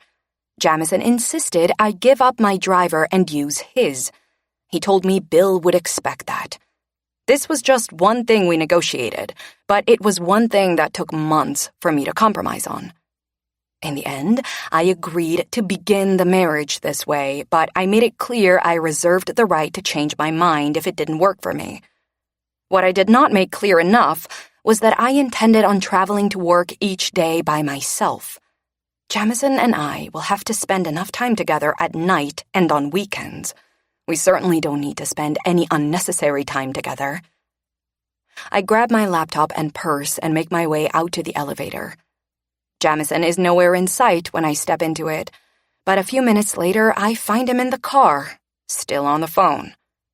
His eyes come to mine as I slide into my seat. "I'll see you soon," he says into the phone before ending the call. Then, to me, he says, "You're ready to go?" I nod, without saying any of the things I want to say to him. Instead, I simply say, "Yes." We settle into a tense silence while Max pulls out into traffic. Well, it's tense for me. I have no idea if Jamison ever feels anything. I try to concentrate on my emails, but it's a hopeless endeavor. I'm still stuck in the conversation we didn't finish about the photo shoot we're going to have to do. Jamison may think we don't need it, but experience tells me we do. I won't bring it up with him again because he was an asshole about it. I'll get Vanessa to contact Chantel to schedule it in. However, the irritation I feel with him over the way he ignored what I had to say about it sits in my chest, and I know it'll sit there for many hours. A text comes through from Natalie 5 minutes into the trip, providing me with a good distraction from all this. "Natalie, I saw this stuff about your mom. Are you okay?" Adeline, "You know how it goes. This isn't anything new. I'm good." Natalie, "Yeah, I know, babe, but this is your mom. They've never really gone there before." She's right. My mother and sister haven't made it into the news too much over the years. Not the real story, anyway. Mostly, the lies printed about me focus on my sex life. Natalie is the only person who knows I'd rather those kinds of lies any day over the truth about my family. Adeline, "I've got my team on it. If anyone can spin this away from Mom, it's Lara. And Simon won't hesitate to sink his teeth into anything he can, too." My lawyer is savage. Most don't win against him. Natalie, "True. Okay, let me know if you need me. I'm busy this morning with patients, but I'm free this afternoon." Adeline, "Love you. Thank you." Natalie, "If you really loved me, you'd convince Simon to give up Dick and come to the dark side for me." Max brakes suddenly, jerking me forward and sending my phone flying out of my hand across the car toward Jamison. He retrieves it and passes it back to me. "Are you okay?" I blink. This may be the first time he's ever checked on my well-being. It throws me off enough that I stumble with my reply. I don't answer him straight away, but finally I say, "I'm fine." They're only 2 words, but even I can admit they come out a little coldly. Not that it matters. I doubt Jamison even notices how I say things. He certainly doesn't notice anything else about me, so why would he pay attention to this? He gives me a brusque nod before going back to his phone.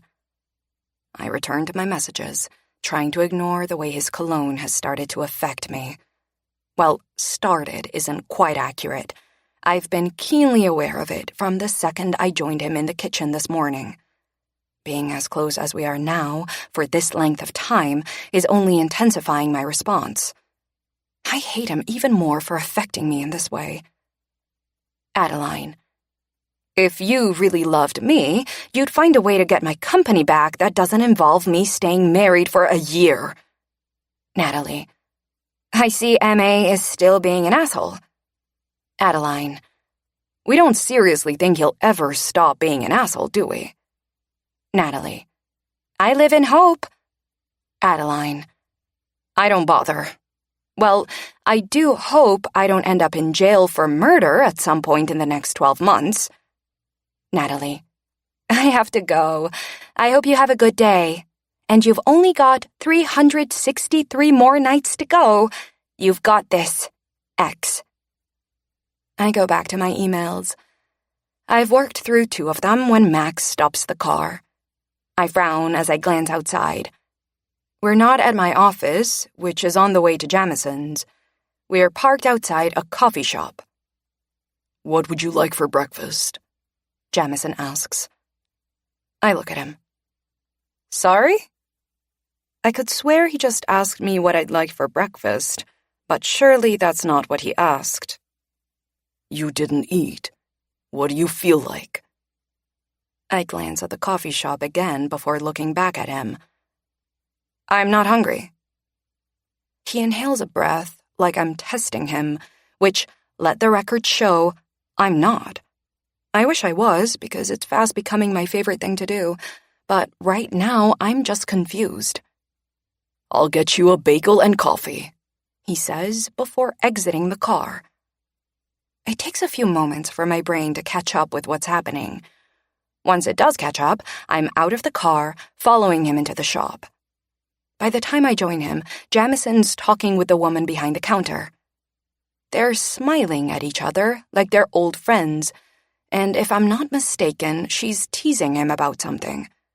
When she lays eyes on me, her smile grows bigger, and she claps her hands together. You must be Adeline. We've been dying to meet you. She gives Jamison a chastising look. This one has been keeping you hidden away from us.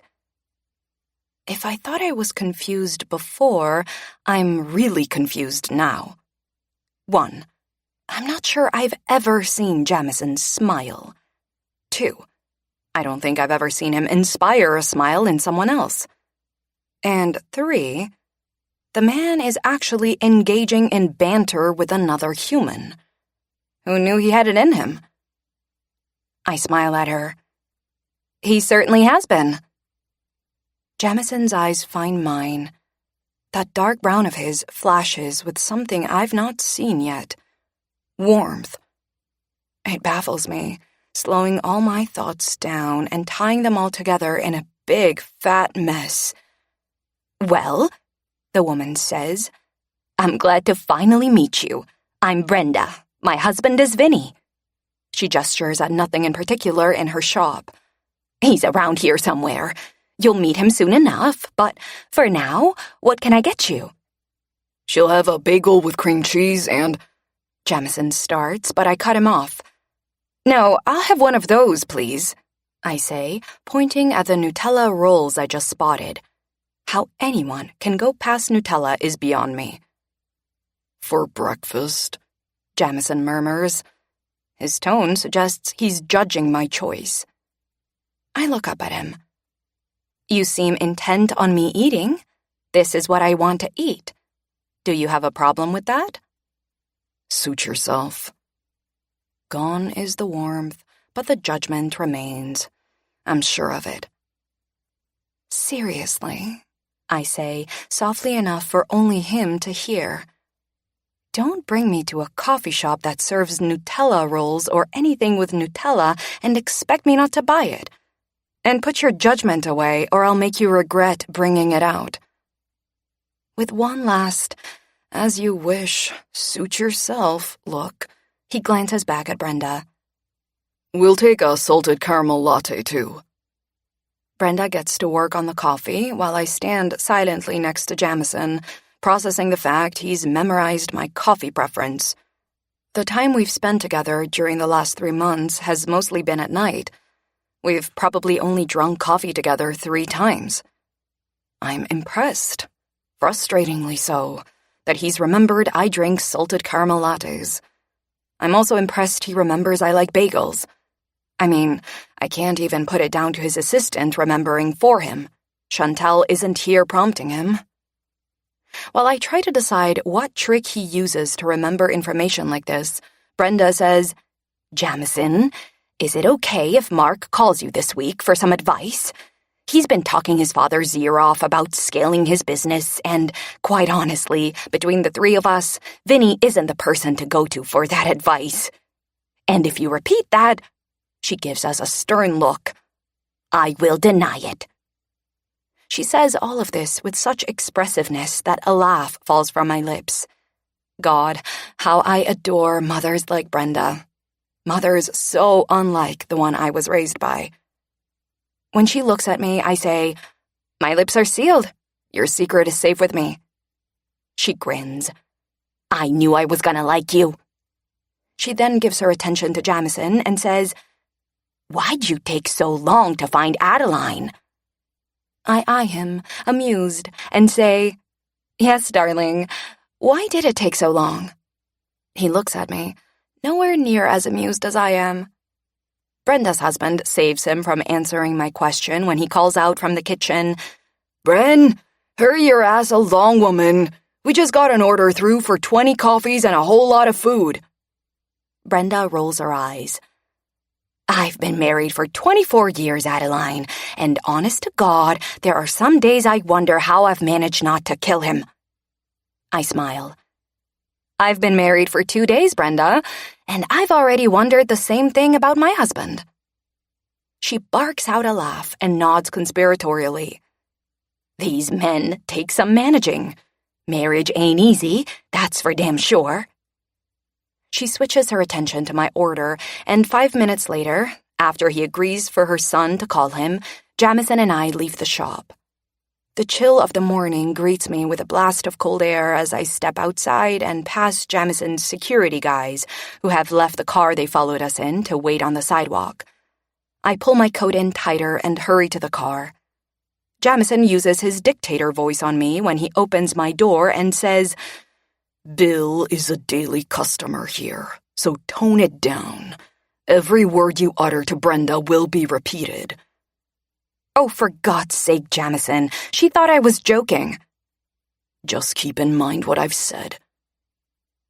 I only just managed to keep all my thoughts to myself over this. If it wasn't so cold, I'd stand on the sidewalk and argue with him. But since it is, I slide into the car and push my annoyance away. He closes my door. A few moments later, he's sitting beside me, and Max is pulling back out into traffic. I take a sip of my latte and realize why Jamison and Bill frequent Brenda's shop. Before I can stop myself from starting a conversation with him, I say, "Brenda knows her coffee." He nods. "She's the best in the city." "How long have you been going there?" "Ever since Bill took me there 14 years ago. Vinny's father owned the shop then. Bill was a customer of his for years." "Is he still around?" "No, he passed away 4 years ago. Brenda and Vinny took over then." I sip some more coffee before taking a bite of the Nutella roll. I was going to wait until I got to work, but I have to know if Brenda's coffee-making skills extend to food. They do. "Oh my God," I mumble as I shove more of the roll into my mouth. "This is amazing. Seriously, I need to know her recipe." "You bake?" "Don't sound so surprised. I know how to do many things." "I don't doubt it," he says, before glancing down at his phone. I watch him while finishing the Nutella roll. I try hard to keep my eyes on his face, but I fail. That suit he's wearing today is doing things to me. Things I'd rather it not be doing. And then there are his hands. I skim my gaze down his body to them. I'm not sure how he manages to get work done on his phone. Not with the size of those hands. Jesus. And now I'm thinking about what said hands would be good at. Abort, abort, abort. I quickly shift my attention to my hands and focus very intently on watching my Nutella roll disappear. Much safer than watching Jamison work his phone. I spend the next little while guzzling coffee faster than I've ever drunk coffee. When Max pulls the car up outside my office, I can't exit fast enough. I need to put space between me and that suit, and those hands, and all the thoughts those things are inspiring. I gather my belongings and juggle them with my coffee cup. I'm in the middle of trying not to spill what's left of my drink when Jamison opens my door. He managed to exit the car and come around to my side with me barely noticing. That's because all I could think about was escaping him. And now he's standing outside the car, watching and waiting. I'm capable of opening my own door, I say, after thanking Max and getting out of the car. If Jamison was my real husband, I'd be all for this. But he's not, and I don't want him doing things for me. Yes, when Bill is around, but there's no need for this right now. I'm aware. His tone is terse. Perhaps you could just let me do the things a husband should do without making a fuss every damn time. Perhaps we need to exchange a list of what we deem our husband jobs. The top item on my list would be ensuring his wife has room for all her belongings in her bedroom. His lips press together, but he doesn't bite. Instead, he says, Let Max know when you're ready to go home. I'll likely be working late tonight. I don't really care to know his plans. Actually, no, that's not true. I do care to know what time I need to prepare myself for him tonight, so this is good news. I refrain from telling him the later the better. I simply nod and turn to walk into my building. You forgot something, Adeline, he says as I take my first step. I glance back with a frown. What? He comes to me. And before I know what's happening, he's got his arm around my waist, he's got my body against his, and he's got his lips on mine. Holy hell. All my senses go into overdrive. His scent, his touch, his taste. Why, God, why must Jamison smell and feel and taste so fucking good? I want to force him away. I can't. Because my hands are full of too many things. But also, I actually can't. To the world, I'm his wife, and unfortunately, the world is watching. And for once, Jamison is giving them a good show. He knows cameras are out, so he's taking his time with this kiss. He's giving it his all, including his tongue. And Jesus, if it doesn't feel like he's enjoying it. I would be too, if I wasn't hating every second of it. The problem is that the way I'm kissing him back doesn't signal that hate. My body is leaning into his a little too desperately. I'm giving him just as much tongue as he's giving me. And, shamefully, I think I just moaned. Jamison pretty much confirms that when he ends the kiss and looks down at me with a knowing look. The asshole then murmurs, I'll take that response as confirmation this should stay on my husband list. You shouldn't ever assume anything when it comes to me. His eyes flash with something that looks a lot like amusement, but since I've never known him to be amused by anything, I know I'm mistaken. He's probably got gas that's making him grimace. The only thing I assume with you is that I shouldn't assume anything. Jesus. That's not confusing. I mean, maybe it isn't, but it is to me right now. I can't form a straight thought even if I try. Not after that kiss. Trying to make sense of anything he says is just as hard, so I don't even attempt it. I'll see you late tonight. In fact, if you come home late enough, I'll be asleep. I give him a long, pointed look before walking away from him. Thankfully, this time he doesn't stop me and demand anything else from me. I think I'd just pretend I didn't hear if he did.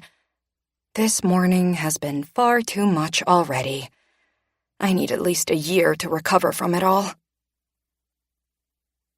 Right, Laura says, a few hours after Jamison drops me at work. I've got posts going out on all our accounts and have altered our monthly campaigns to help shift attention from where we don't want it. I don't expect this to go away fast, but I think with some work, we can bury it. She glances down at her phone for a moment before meeting my gaze again. Simon asked me to send him everything that pops up, so I'll keep on top of that too. She pauses. Now, about this photo shoot. I know you said Jamison is super busy and that he's not keen on doing it, but we need him to, Addie. Surely he can find time for you. Rule number 1, if you're going to fake marry a man, should be only marry him if you like him and he likes you. Everything is too hard if you hate each other. I nod. I know we need him to. I'll work on him. Also, please keep an eye on Ian Swift and anything he has to say about me sleeping with Brax. I'm all over it. Laura knows the last thing we need are lies about me cheating on Jamison. What she doesn't know is it's the last thing Jamison and I need. I'm determined to stop anything that threatens my chance at getting my company back. Adeline, Vanessa says, popping her head into my office. Jenna just confirmed that she can move your meeting to tomorrow morning. Great. Thanks, Ness. She pops back out as Laura says, Let me know ASAP about the photo shoot. We'll do it at your place. People are dying to see inside Jamison's penthouse. God, I'm aware of this. I'm also aware the interest in his penthouse and his life don't impress him. He's one of the most private people I know. He's made it more than clear the last thing he wants is the world knowing his private business. He goes along with me snapping photos of us outside of his home, but I know he's not keen on photos taken inside it. I sigh. I'll message you as soon as he gives it the green light. Good. Okay. I'll leave you to it, unless there's anything else you want to go over. No, I think we've covered everything, I say as my phone rings. It's Jamison's mother. She called me yesterday to see how I was after my wedding day and to make sure I wasn't too disappointed about the honeymoon cancellation. I did as I promised Jamison. I faked disappointment. Reese Fox is a beautiful woman, inside and out. How she managed to raise an asshole like Jamison is something I haven't worked out yet. I've chosen not to let it interfere with my relationship with her. I figure she did a good job with her other son, so Jamison's character can't be attributed to her mothering. Reese. I greet her with a smile. I do enjoy conversations with her, even though I have to pretend to be in love with her son. How are you? Her smile is apparent in her voice. At least the 12 months ahead will hold some sunshine. We get on well. Hello, my darling. I'm good. You? Well, I'm not sure if you've seen anything about it yet, but some lies have been published about my mother this morning. It wasn't a good way to start the day, but things are looking up. I'm well, apart from that. Oh, I'm glad to hear it. That was why I was calling. I wanted to make sure you were okay. Thank you. I appreciate the call. I really do. Her son blew off my concerns, so it's nice to know she understands this is upsetting. Do you have an update on when your honeymoon will take place? That would surely cheer you up. Oh, if only she knew just how much that would not cheer me up. No, we haven't made any plans yet. We've both got a lot going on with work now. It may be a while until we can get away, but honestly, we're both okay with this. It's not right, Adeline. Jamison should not have put his work before your marriage. I'll have another word with him. I want to tell her to absolutely have another word with him. I'd love to see him make it through that conversation. But I don't. I continue faking my love for him instead. You really don't need to, Reese. I know he's upset about this already, and that he'd go away in a heartbeat if he could. And quite honestly, I can't really get away now either. I think it's best if we just leave it how it is. I practically hear her lips pressing together in her tone when she says, "Well, if you think so, darling. But you let me know if you want me to say something. Sometimes men need to hear it from their mother." Another call is coming through, and when I check to see who it is, I say, "Actually, Jamison is calling me now. I'd better take his call. Thank you for checking in on me. I hope your day continues improving. Tell Jamison to call me when he gets a chance.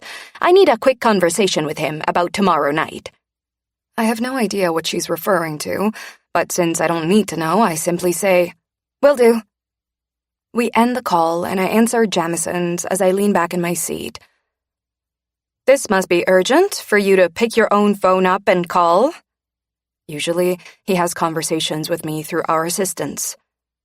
He doesn't respond to that, but his voice communicates his impatience with me. "We're going to a dinner party tonight. It's last minute and not on your schedule, so I didn't want you to make alternative plans before being made aware of it." And what if I already have plans? God, the arrogance of this man never fails to astound me. To call and tell me rather than ask just pisses me off. "You don't." How do you know I don't? I hear the breath he exhales. That pisses me off too. Like I'm the cause of his problems rather than taking any ownership of them himself. "Your calendar for tonight is empty." He pauses. "Must we go through this, or can you just get on board with what we're both trying to achieve here?" Yes, we must go through this. Why do you think it's okay to order me around? Why can't you ask me if I want to go to this dinner party? "Because want doesn't come into it, Adeline. You married me for a reason, and for both of us to be successful with this, we have to show up to things together, like a fucking married couple would." I grind my teeth, willing myself not to tell him what I think of his asshole ways. Taking a deep breath, I say, "Fine. I'll go to this dinner party with you. But for future reference, do not call me and tell me I have to do something. I won't agree to the next thing you order me to do." With that, I jab my phone to end the call. Jamison will regret his approach today. Of that, I will make sure. Chapter 6. Jamison. After a long day at work, meeting with Paulina Rossi, hiring her and strategizing our next moves, and dealing with a million other headaches that came up, Adeline and I arrive at the dinner party she wants nothing to do with just after 7:30 p.m. She's been in a mood from the minute I stepped foot inside my penthouse an hour ago. I'd anticipated it, but perhaps not the full extent of it. How we'll make it through tonight without the dinner party guests picking up on the fact there's not 1 ounce of love between us, I have no idea. "Do not kiss me tonight," she hisses under her breath as we enter the home of one of my business acquaintances. "I've no intention of it," I assure her. The kiss this morning was purely for show. And while I did enjoy it, kissing her is something I'll only do when absolutely necessary. "And take your eyes off my legs." She's looking for a fight. Thanks to her winter coat, I haven't laid eyes on her damn legs once tonight. However, I do now that she's put the idea in my head. And fuck if I wish I didn't, because on the way down to those legs, I run my eyes over her ass, causing my gut to tighten. Adeline's wearing a gold dress that covers most of her legs, except for the long slit in the front that reveals her left thigh. It's figure-hugging, pulling in tight at her waist and curving over her ass like it's been painted on. Thin straps hold it up, with more of that painted-on fabric covering her breasts. It's the kind of dress that will drive me to fucking distraction all night. "Jamison!" Lionel Rest's greeting is heartier than I expected. The last time we spoke, we both left the conversation a little warier of the other. I quietly threatened to kill a property development he was involved in if he continued fucking with one of mine. Receiving this dinner invitation this morning came as a surprise. I was intent on declining, but Hudson pointed out the potential benefits of me attending. Lionel owns land Hudson has identified as being valuable to us and has suggested a relationship with him may help us win it if Lionel ever sells. Lionel is known for preferencing acquaintances when he sells off assets. "Lionel," I greet him as I put my arm around Adeline's waist and pull her close. "I'd like you to meet my wife, Adeline." He smiles warmly at her. "It's lovely to meet you, Adeline. My wife is around here somewhere. She'll be by soon, no doubt. She's a big fan of yours." The reason for the dinner invitation clicks into place. This was for Adeline, not me. Still, now that Hudson has opened my eyes, I'll make the most of it. Adeline's body is stiff in my hold, but she's doing a good job of appearing happy to be by my side. "I look forward to meeting her," she says. Lionel glances at a woman motioning for his attention. He excuses himself to go and talk with her, at which point Adeline attempts to step away from me. I tighten my hold, not allowing her to move. "You are aware people are watching, aren't you?" "Jamison, in case you need the reminder, I've lived my entire adult life in the public eye. I'm aware people are always watching." Fuck, she's testy tonight.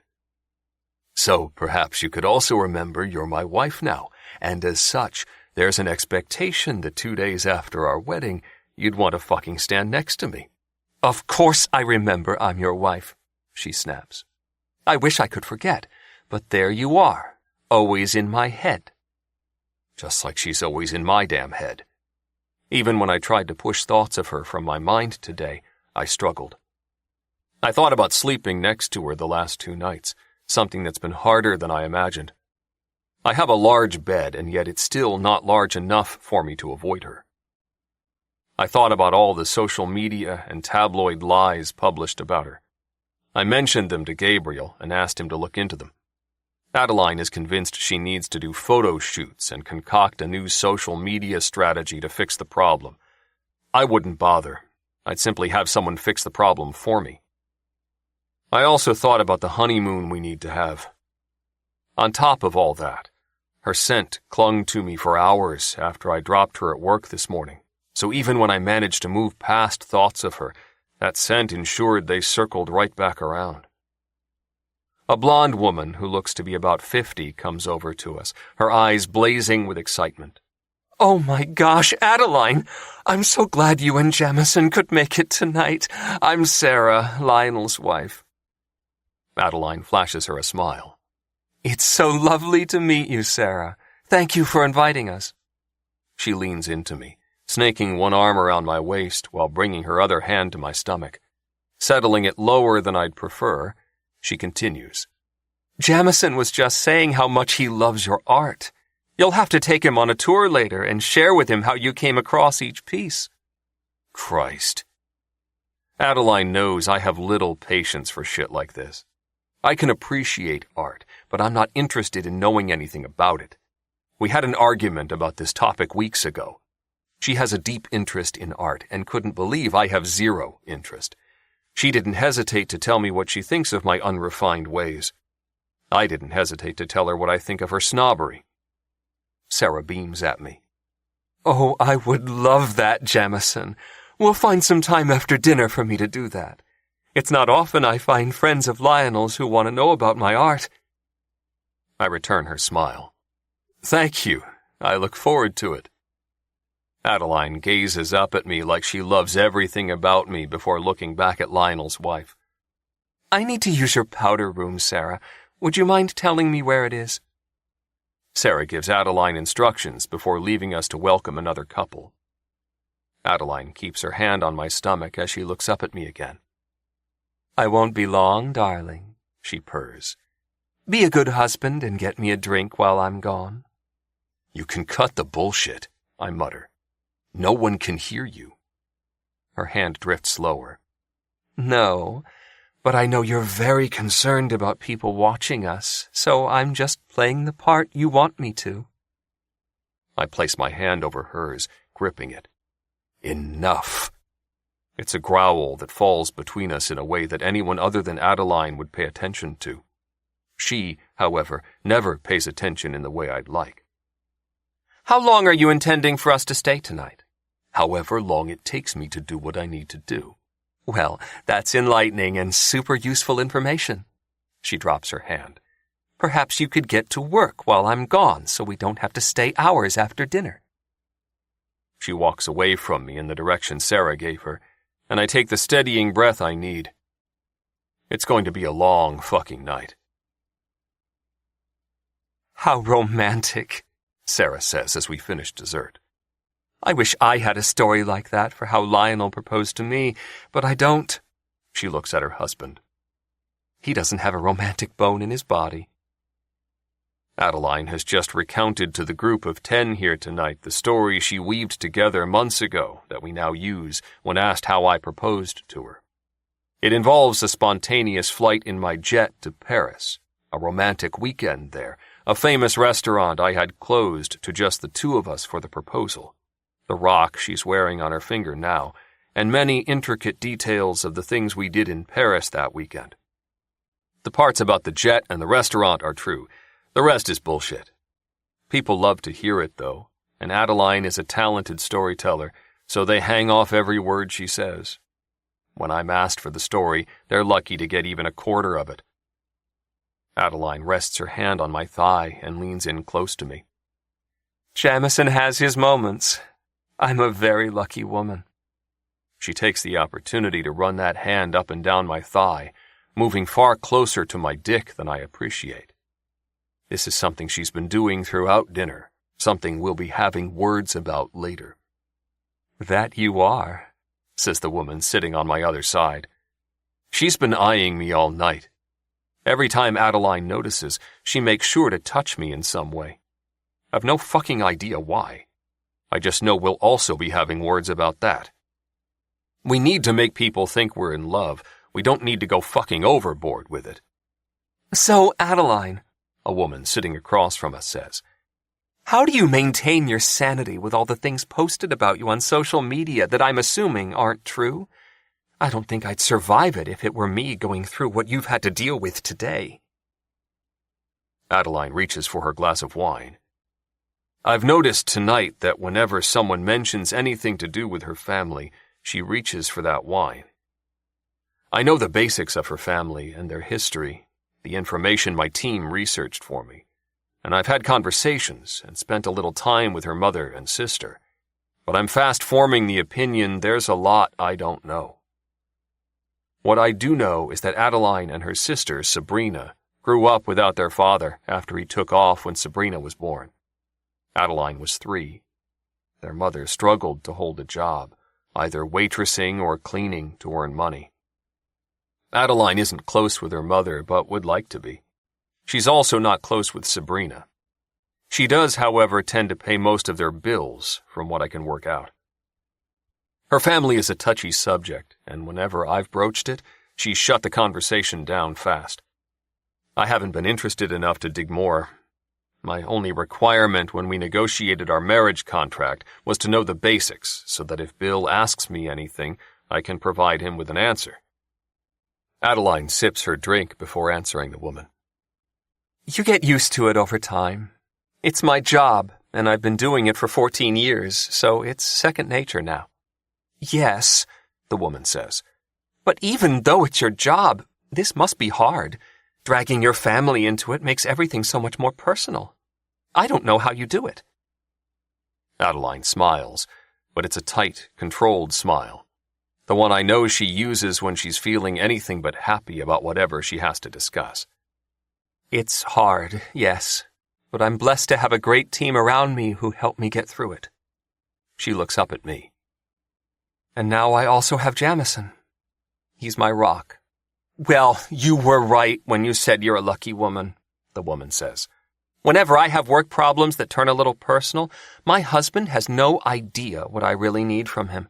He's practical and solution-oriented, whereas I'm looking for some emotional support, you know? Honestly, I just want him to listen to me and nod and give me some form of everything will be okay. But he just wants to tell me what he thinks I should do to fix it. I have no idea how we've made it through 15 years of marriage without him figuring out I don't find this helpful. That starts a chorus of agreement from the women around the table. I reach for my drink and throw some whiskey down my throat while taking hold of Adeline's hand that's still resting on my thigh and placing it back in her lap. Her eyes find mine as I do this, and they flash with what looks like satisfaction. While the conversation around us is noisy, I take the opportunity to lean toward her and warn in a hushed tone. You're playing a dangerous game here, and for once, I'm enjoying every minute of it. Her eyes are fixed on mine as she takes a sip of her wine. Placing her glass down, she adds, It's almost time for your art tour. How fun for you. I work my jaw. This is a conversation we'll be continuing when we get home. I have no doubt. You do like to play dictator with me after all, so I imagine you've got a lot of new orders for me to follow. My phone sounds with a text, saving her from hearing my thoughts on that. Adeline thinks I'm dictatorial. She has no idea how little she's observed of my dictatorial capabilities. If she insists on pushing me, though, she'll learn fast just how wrong she was. Chantel. Paulina wants to see you tomorrow. I'm shifting your first meeting to 1 p.m. so you can fit her in. Jamison. Make sure that time works for Hudson, too. I want him sitting in on every meeting I have with her. Chantel. You do realize that after working for you for 5 years, I've reached the point where I can read your mind, right? I've already scheduled him in, too. Jamison. Good. Chantel. As you were. I like it when Chantel messages you, Adeline says. I glance at her, my brows pulling in. I'm unsure of where she's going with this. She gives me an amused look. I can tell when it's her by the expressions you pull. It's like you're simultaneously pleased with her and perplexed by her. I like it when people perplex you. It gives me great joy. Is this conversation necessary? She reaches for her wine. I believe so. I don't see a need for it at all. And that's the difference between us, Jamison. You only see the need for conversations and activities that are practical and useful to your agenda, while I look for so much more. The conversation around us begins to quiet down, so I don't respond to what she says. I don't want anyone to overhear our true feelings about each other. Jamison, Lionel says, pushing his chair back and standing. I'd like a word with you. I nod and follow him to his office. Lionel and Sarah's condo is a few blocks from mine and reveals their taste for gaudy art and ostentatious furniture. None of it is my preference, but then there's not much about Lionel that I connect with. I'm only here for business. His office is just as garish as the rest of his home. I endure 15 minutes with him while he talks with me about a development he's looking into. Nothing he mentions is of interest to me, but I remain attentive while keeping my eye on the bigger picture here. After those 15 minutes, I endure 20 minutes with his wife while she shows me her art collection. Adeline is nowhere in sight, and when I finish with Sarah, I find her sipping wine alone on the terrace. She turns when she hears my approach. You finished your tour? I don't miss her delight.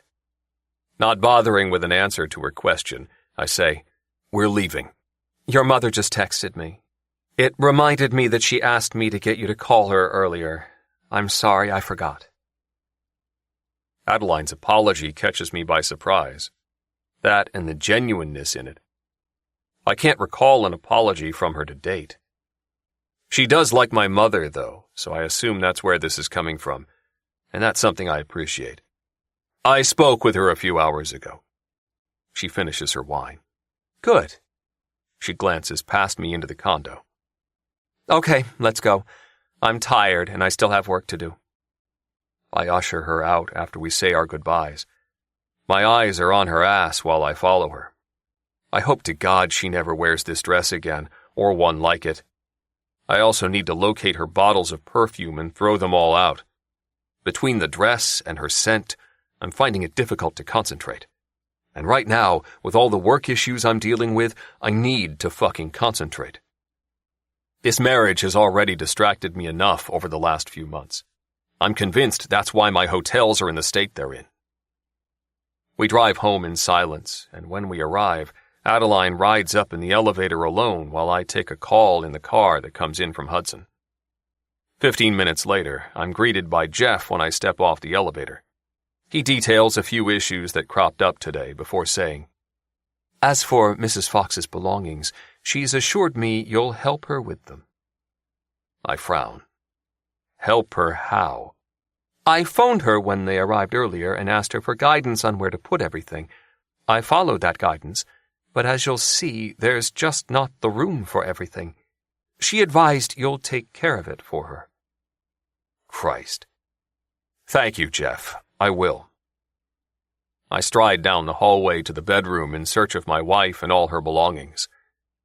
When I reach the bedroom, I come to a dead stop as I take in the boxes piled everywhere in there. She will be the fucking death of me. Adeline! I bellow, unable to stop myself as I push past boxes. There are so many of the fucking things I can barely move. I also can't see the bed because they're stacked 3 high in some places. When she doesn't respond, I assume she's in her bathroom, so I make my way to it. Not an easy feat. The bathroom door is closed, and I can hear the shower running. Adeline! I call out as I knock on the door. When she still doesn't respond, I bang harder and raise my voice. Adeline! What? Get your ass out here. We need to speak. I'm not finished showering. Well, finish. And do it fast. I'll have Jeff take care of these boxes while you're in there if you don't. I pull at the buttons on my shirt, undoing them as I stalk back through the maze of boxes and go into my bathroom. My anger increases when I realize 3 of her fucking boxes are stored in there also. Like I told her earlier, she's playing a dangerous game here, and she won't enjoy the consequences if she keeps it up. I've just stripped out of my shirt when her voice floats through the air behind me. How may I be of service to you, master? I turn to face her, fury sitting deep in my chest. For a start, you can cut this fucking bullshit. I don't appreciate your attitude. And then you can tell me why the hell I'm surrounded by boxes? Jesus, she's wrapped that body of hers in the tiniest towel known to mankind. It must be one of hers because I sure as hell don't have towels made for children in my home. It only just fits around her and only just covers what it should. I'm staring at far too much skin right along with all that attitude she's throwing my way. These are my belongings, darling. When a wife moves in with her husband, it's generally accepted that she'll bring all her things with her. I think I may need you to help me find room for them. Before she sees me coming, I close the distance between us, push her up against the tiled bathroom wall, grip both her wrists, and press our hands to the wall either side of her head so she can't move. Leaning my face close to hers, I growl. Now is not the time to test me, Adeline. Not after subjecting me to you all night. Hostility blazes from every pore of her. I do believe you're the one who subjected me to you. I didn't want to go to that dinner party, but you forced me to. So you only have yourself to blame for that. And as far as my belongings go, I told you that what I own won't fit in the space you've allocated me. This should not be a surprise to you. And take your fucking hands off me, or everyone in your penthouse will hear the screams of a wife being terrorized by her husband. I keep my hands right where they are. I don't tolerate women playing games with me. I didn't take you to be the kind to engage in them. Oh, I'm not playing games, Jamison. I want my belongings here, and you will have to find a way to make that happen. And when I tell you I'll scream for all to hear, I mean it. Right now, the only staff members in my home are Jeff and 2 of my security team. I'm not concerned about them hearing Adeline scream, but I don't doubt she'd put the effort in to scream loud enough for the entire building to hear. I'm not convinced, though, that her threat is real. She has too much riding on this marriage for that. I tighten my grip on her wrists, doing my best to ignore that fucking perfume of hers. I'm furious with her, and yet my dick hasn't gotten the memo. Between her scent, her closeness, and the tension that's always crackling between us, I want to throttle her as much as I want to tear that damn towel off right now. If you want your company back, you won't make a sound. Is that going to be your standard response for the next year whenever you refuse to compromise? There's nothing to compromise on. You'll only be living with me for 12 months.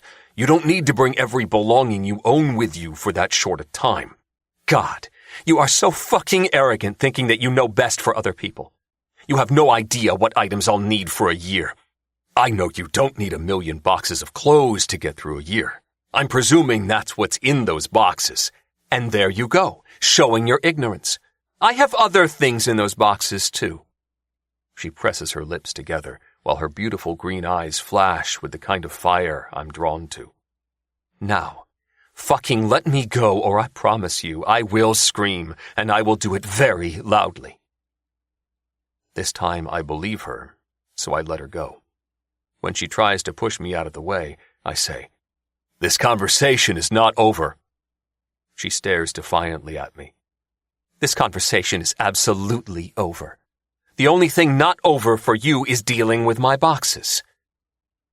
With that, she exits my bathroom, leaving me wondering how the fuck I'm in this mess, and how the hell she's managed to get me here. I rake my fingers through my hair and exhale a long, frustrated breath. If Adeline wants her belongings here, she can have them. But I'm not fucking remodeling. Chapter 7. Adeline. Waking to your ex-husband making comments on the lies being spread about you and your family is worse than waking up to the original lies. There are 2 reasons for this. 1, Thomas's comments are lies in themselves, but that's what he does best. He will say and do anything if he thinks it'll increase his profile and benefit him in some way, regardless of who he hurts on the way up. And 2, Thomas is one of the most popular actors in the world right now, so anything he has to say spreads fast and is eaten up. I hate that I loved him at one point and decided to marry him. I've made many bad decisions in my life, but Thomas Miller was the worst. I finished dressing for the day and am about to go in search of coffee and food when a text comes through. Laura, I hope to God that you've convinced Jamison to do this photo shoot. With this bullshit that Thomas has said overnight, we need something to shift attention. Adeline, I'm still working on him. Laura, Jesus, Addie, hurry up. This is urgent. If only she knew how fucking difficult dealing with my husband is. Vanessa got nowhere with trying to schedule the shoot through Chantel yesterday, so I'm going to have to bring it up with him again. I survey the bedroom after spritzing some perfume on. Jamison had the boxes cleared into one of his spare bedrooms last night, after I made it clear I had no intention of living without my belongings. He's still refusing to remodel. Instead, he'll turn the spare bedroom into a closet for me. It wasn't what I wanted, but I know when I've reached the end of the road on something, and I am more than sure Jamison won't budge on this. And as much as I want to push him some more, because God does he infuriate me with that arrogance and dismissiveness of his, he was right about me not being a woman who plays games. I'm not. In fact, I detest them as much as he does. I barely recognized myself at dinner last night when I insisted on teasing him, and then when I told Jeff to put all my boxes in the bedroom. But that's what Jamison does to me. I find myself saying and doing things I'd not normally do. I'm letting the remodel idea go and moving on. Goodness knows I've got enough other problems to focus on right now. Mrs. Fox, Jeff says when I meet him halfway to the kitchen. I should have your belongings stored by the time you arrive home tonight. I smile. Jamison might be an asshole, but he's surrounded by good people. In fact, There's not one person I've met through him that I don't like. Thank you, Jeff. I appreciate it. He nods and continues down the hallway while I finish making my way to the kitchen. I was hoping not to run into Jamison in here, but he's sitting at the table, drinking coffee while scrolling his phone. I don't acknowledge him. I simply head straight for the coffee machine and breakfast food Jeff has prepared for us. While I'm filling my plate, Jamison says, "It's Taco Tuesday at Mom's tonight. We need to leave here around 7. I stare at him. You didn't think to put this on my calendar or tell me about it earlier than now? I'm telling you now. Besides, you know she does it every Tuesday. I continue staring at him. You've taken me 3 times, Jamison, weeks ago, and I'm not sure if you made it that clear it's a weekly thing. He takes a deep breath before standing and bringing his coffee mug over. After he places it on the island, he says, "It's a weekly thing. We're going tonight. Don't be late." He doesn't wait for my response before striding out of the kitchen. It's my turn to take a deep breath. If I don't, I may go after him and attempt to inflict damage. I'm almost certain Laura is going to want to inflict her own damage when I break the news to her that I can't get him to agree to a photo shoot, because I doubt very much Jamison has any intention of doing one. I eat my breakfast and drink my coffee in the 10 minutes I'm alone before he returns. He looks at me expectantly. "Are you ready to leave?" "Yes." He nods. "Good." With that, he exits the kitchen and heads for the elevator. We don't speak on the drive to work. I don't have it in me to, and Jamison is busy on his phone. I'd usually spend the time going through emails, but I'm tired this morning after not much sleep again last night.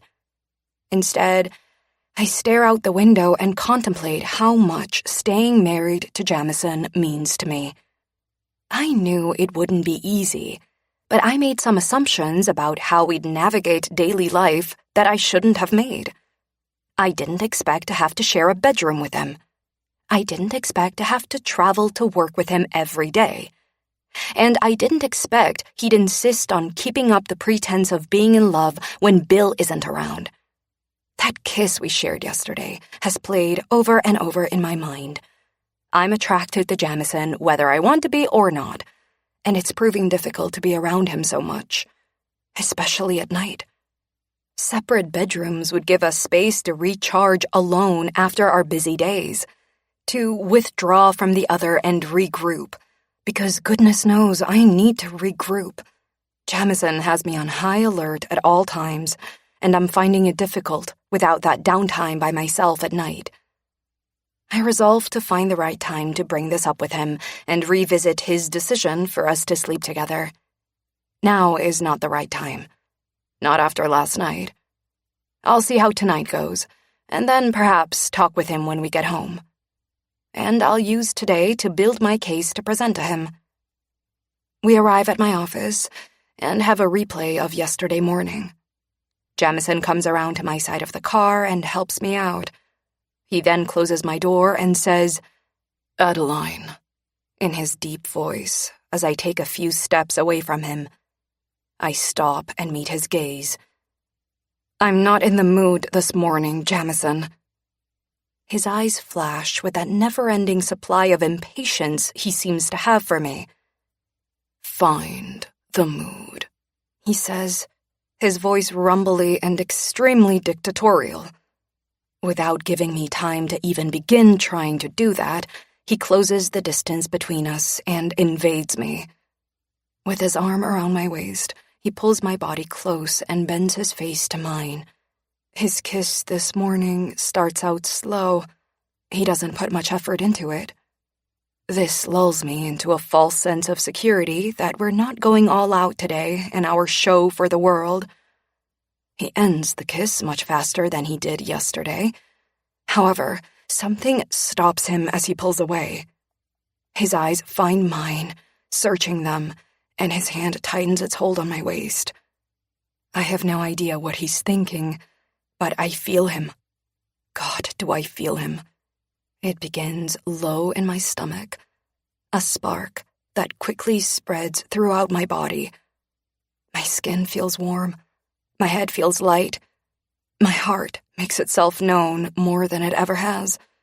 It beats fast and hard, and I don't even know what's occurring right now. We stand on the sidewalk like this for what feels like forever. I flounder under the assault of my senses.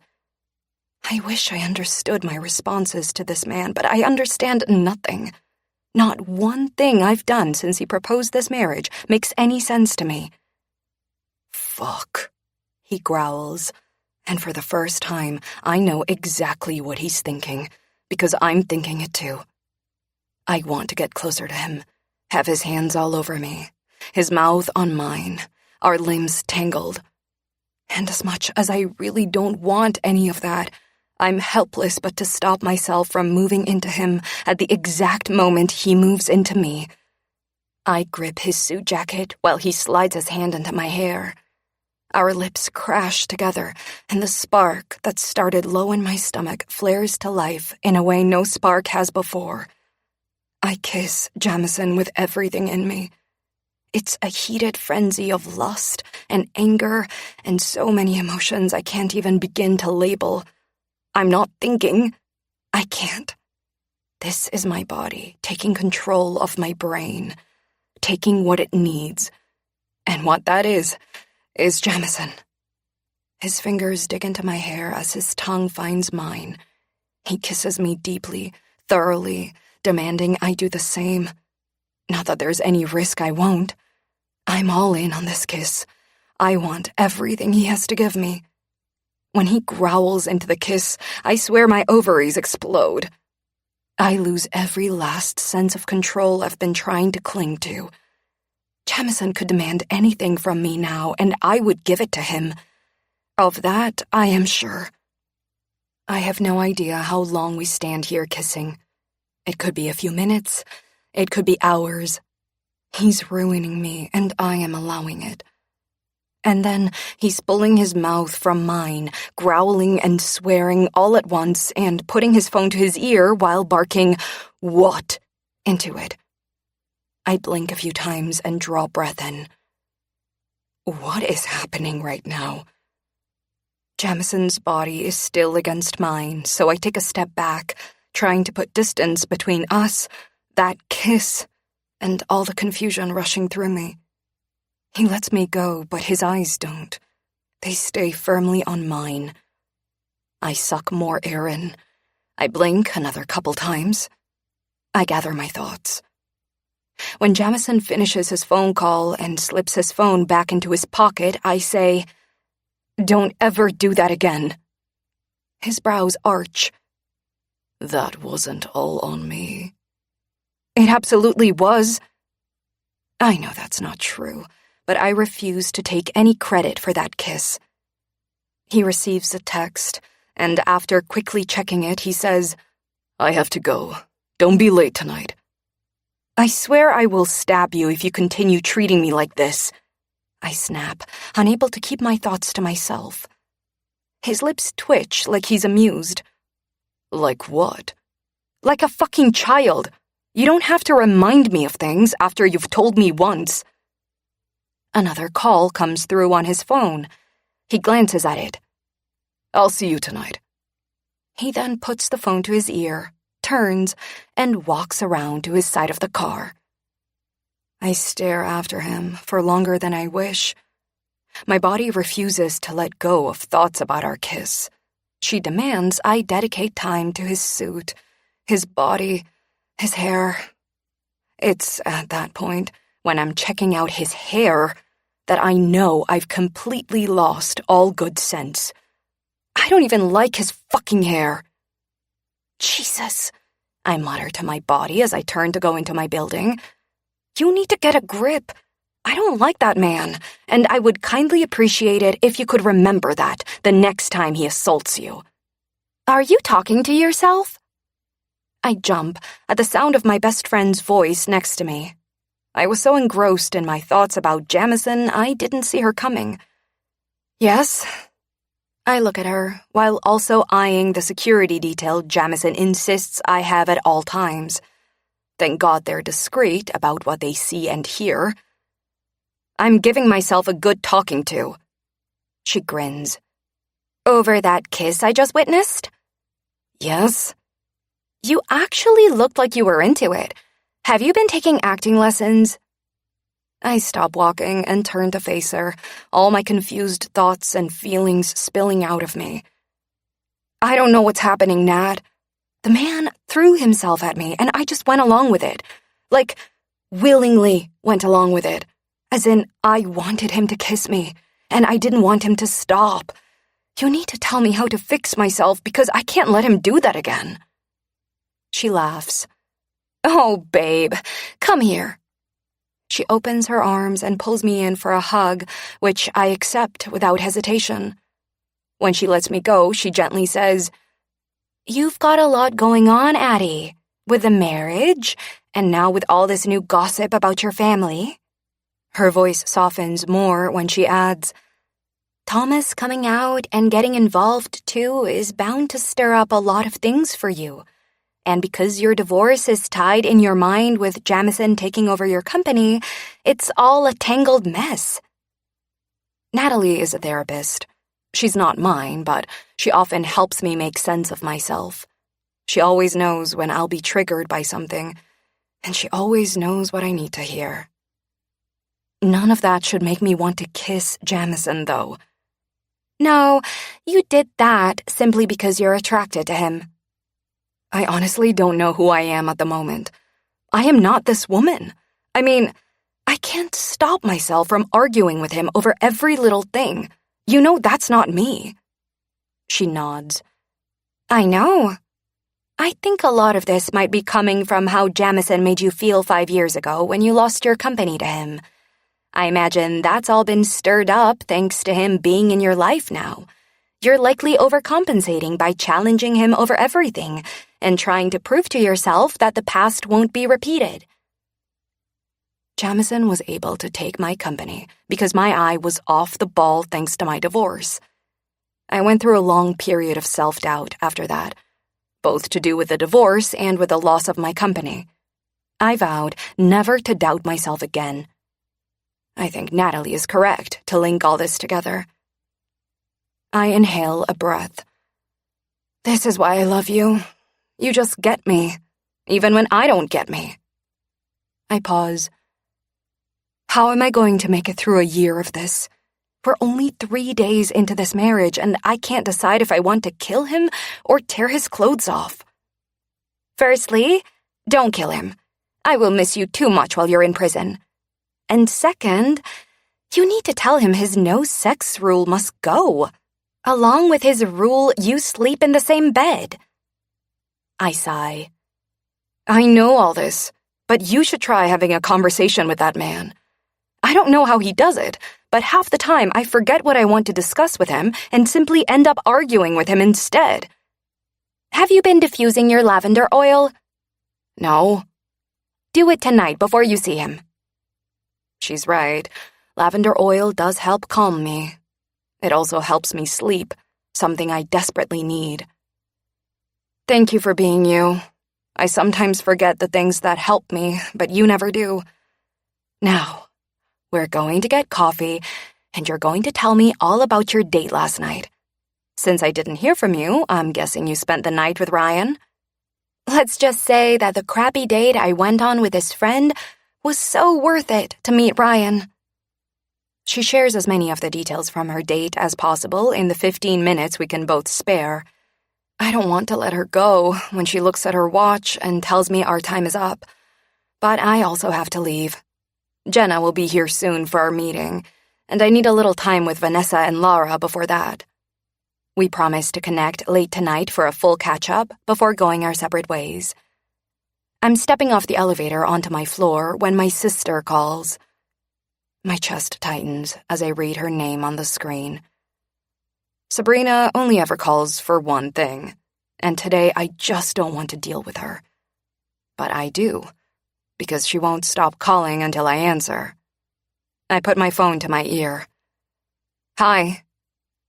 So, Thomas is a dick? Sabrina never changes. I have no idea how I ended up with a sister who is so different from me. Yes. I can't believe the shit he's saying about Mom and me.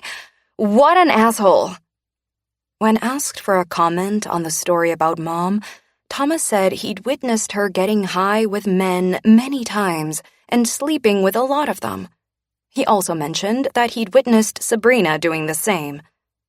That part about Sabrina was the only thing he didn't lie about. I don't comment on what she says because I don't want to get into an argument with her this morning. And we would end up in an argument because that's where we always end up. What do you need, Sabrina? Why do you think I need something? Maybe I just called to talk to you about Thomas.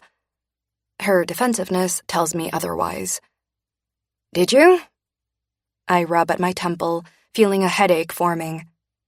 Well, no, but if it wasn't for Mom needing help, I would have just called for that. We both know that's a lie, but I don't touch it. What does Mom need help with? Her plumbing. Right. I should have known. How much? I don't know. A few grand, maybe? I highly doubt she needs that much, and if it was any other day, I'd likely point that out. But since it's today, and I don't have it in me to get into this with her, I say, I'll take care of it. I'll let her know, and maybe get your lawyer onto shutting Thomas the hell up. The call disconnects, and I take a minute to center myself before walking into my office. If I thought I needed a year to recover from yesterday morning, I need longer today. I survived the day. Actually, my day goes well. Jenna and I make good headway on our business plans and set a few new things in motion that we've been talking about for weeks. It feels good to get the ball rolling on these plans. Lara only brings up the photo shoot with Jamison twice. I make it clear to her that it won't happen and that I don't want to hear about it again.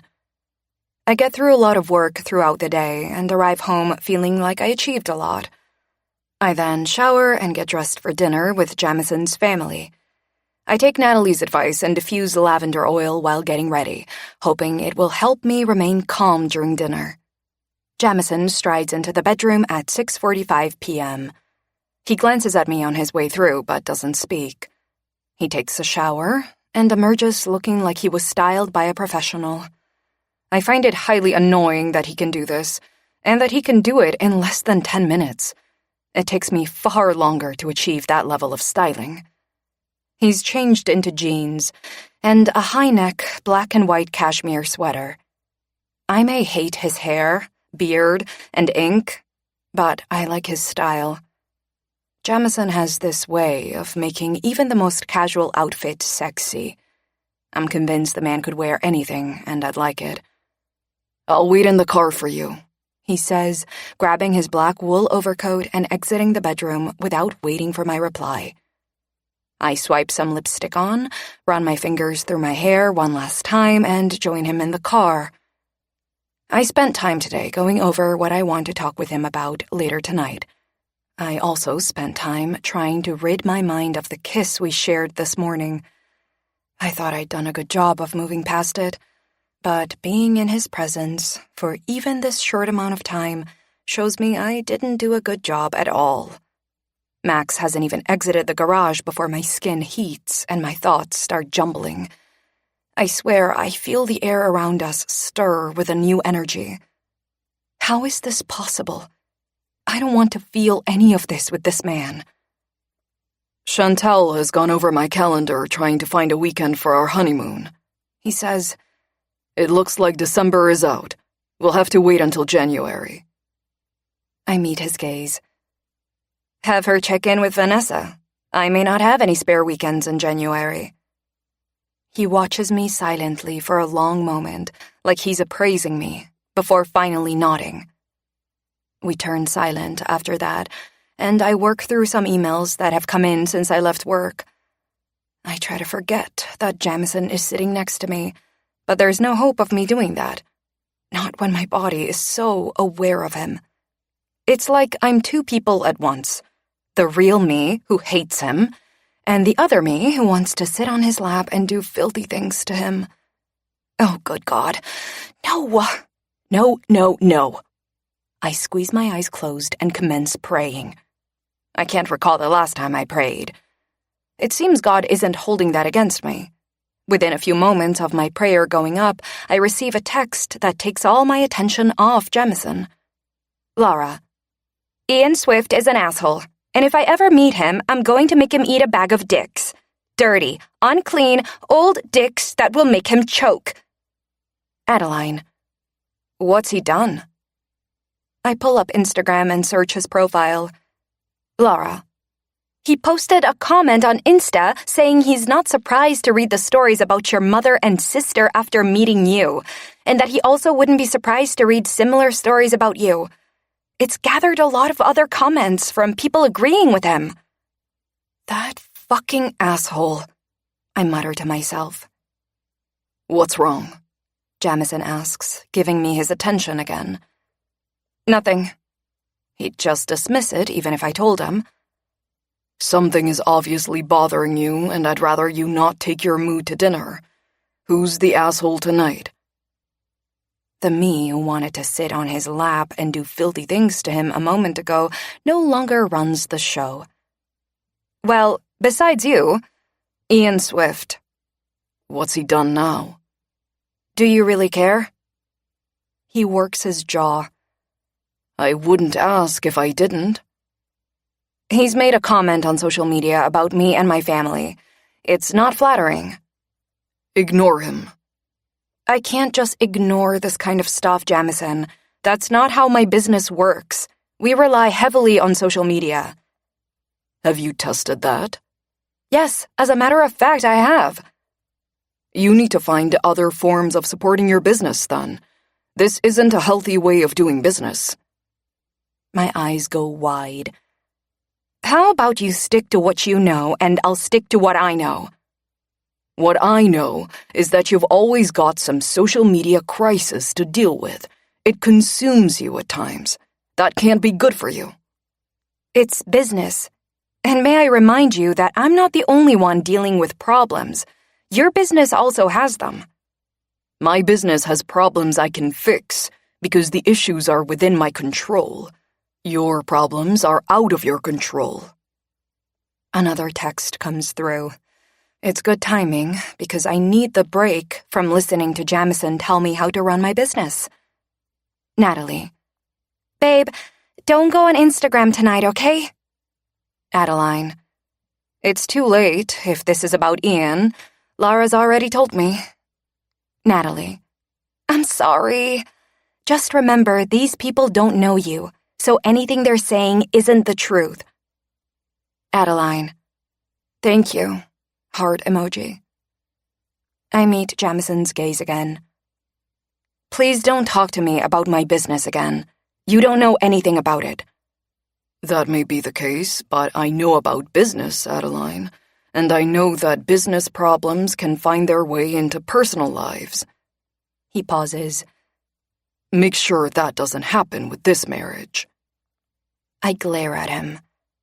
Would you say that to a man? Or are you assuming because I'm a woman, I can't keep my life under control? Irritation dances across his face. This has nothing to do with you being a woman. I'm not sure I believe you. Believe what you choose, but don't fuck this up. I don't talk to him after that. I can't. He's angered me so much, I want nothing to do with him. Goodness knows how we're going to make it through this dinner with his family. Chapter 8. Jamison. Adeline's long legs are as distracting as her attitude is frustrating. I'm having trouble tearing my eyes from them tonight, just as much as I'm having trouble with her attitude. She's wearing black leather pants and stiletto boots with heels that can't be good for a woman's back. I do, however, find them sexy as hell. But then I find everything about her sexy as hell, even when I don't want to. It's only Tuesday, yet it feels like I've endured longer than just a few days of marriage to her. "You look like you'd rather be anywhere but here," Hudson says when I join him in Mom's kitchen just after I leave Adeline in the living room with Mom. "I'd rather be here without my wife," I mutter. My brother chuckles and pours me a whiskey. "That bad, huh?" I take the drink and throw some down my throat. "You've no idea. So, Bill is here." I frown. "Where?" Hudson lifts his chin in the direction of the living room. "Here. Tonight. Fuck." I didn't see him, and I sure as hell didn't expect him. I should have, though. He knows Mom does Taco Tuesday every week. It makes sense he'd show up tonight, the first Tuesday after my wedding. He was taking a call on the terrace. I imagine he'll be finished with that soon, so you might want to get back out there and manage your wife. I drink some more whiskey before nodding. "Thanks for the heads up. Before you go, are you still against the suggestions Paulina made this morning?" "I haven't changed my mind." "Why are you being stubborn about this?" "Because I don't want to tie Adeline's name to my brand in this way. This marriage has an end date, and I don't want to have to work on this problem again when our divorce goes through. Besides, I'd have a greater chance of convincing her to jump out of a fucking plane than I would of convincing her to help me in this way." One of Paulina's ideas to improve my hotel chain's competitive advantage was to launch a campaign featuring Adeline. I have no doubt such a campaign would work, but I have no interest in going down that path. Hudson chuckles at the plane reference. "You may be right there, but I still think it's worth considering. We'd only have to run the campaign for 6 months, at which point we could launch a new one with someone else. By the time you divorce her, the brand would be tied to someone else. We maximize your involvement with her now for the short term, get as much out of that as we can, and then move on. You know her brand would deliver for the hotels. It's a no-brainer as far as I'm concerned." "What's a no-brainer?" Bill asks, coming into the kitchen. I turn to him. "I thought you were away this week." He mentioned something to me last week about flying to London. "My trip was cancelled." He glances between us. "What was the no-brainer?" I drink some more whiskey. "A suggestion Paulina Rossi made for the hotels." Before he can ask what the suggestion was, my mother and Adeline join us. Mom comes to me, and I lean down to kiss her. "Hello, darling. I'm happy to see you wearing that sweater I bought you." I smile at her as Adeline moves next to me. Placing my arm around Adeline, I say to Mom, "How are you?" Adeline slides her arm around my waist, and I try to ignore the way her touch causes my gut to tighten. As hard as I try, though, I don't succeed. Much like this morning when I couldn't rein in my desire to kiss her. "I'm good." She looks between Adeline and me. "Very happy to see you two here tonight." Adeline brings her hand to my stomach and gives me a smile before looking at Mom. "We're glad to be here, Reese." I prepare to stop Adeline's hand, which I anticipate will drift lower than I prefer. But she surprises me when she doesn't shift it as low as she usually does. "Have you two settled on a new date for your honeymoon yet?" Bill inquires. "We're looking at a weekend in January," I say. His brows arch. "That far away? I thought you'd be falling over yourself to whisk your new bride away." "He is," Adeline says. "Honestly, if Jamison had his way, he'd never let me out of his sight. But I've got so much on at work that we just can't get away this month." Adeline surprises me again. She knows that Bill will let this go now that he thinks the lack of a honeymoon is because of her work rather than mine. I wouldn't have expected her to take one for the team like this, not with the level of her hostility toward me. "Right," says Mom. "Enough honeymoon talk. I spoke with Adeline about it yesterday, and I know you're both disappointed you have to put it on hold. Let's talk about something happier, like the news I saw about Owen last night. He must be delighted." I nod as I shift my thoughts from the fact Adeline spoke with Mom about the honeymoon yesterday to Owen. He is. I haven't had a chance to have a good chat with him about it yet, but I'm hoping to catch up on the weekend. My oldest friend manages a hedge fund and was nominated as a finalist in this year's Hedge Fund Industry Awards. He more than deserves it, too. He's delivered top performances in the industry for years now. That's great news, Adeline says, and I hear the genuine warmth in her voice. It makes sense because she's taken a liking to Owen. Bill frowns. You didn't know? He looks at me questioningly, and I realize the mistake she's made. Adeline doesn't miss a beat, though. No, I didn't. She presses her hand harder against my stomach as she leans into me. I was slammed at work yesterday, and then Jamison and I had to attend a dinner party that didn't allow much time for us to catch up after work. And then, she smiles sexily up at me. Well, you know how it is, Bill, when you're just married. You'd rather be doing other things than talking. The memory of our kiss this morning crashes into me, coiling desire for Adeline through me all over again. Christ, it's unexpected and unwanted. I'm attracted to her, but there's no way in hell I'm acting on that. Like I told Hudson, it's too risky to take things any further with Adeline. But fuck, it's proving harder than I thought to ignore what she does to me. I do remember, Bill says, his features softening. My mentor is an old romantic. Any mention of his ex-wife softens him, something Adeline knows. She played a great card there. Bill worked too much throughout his marriage. His wife left him a few years before I met him due to his workaholic ways. He had many girlfriends after that, but he never remarried.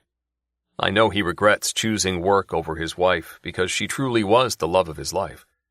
I also know this is why he insisted I find love in order to inherit his company. He thinks I work too much and will end up regretting that like he does. Bill and I aren't the same, though.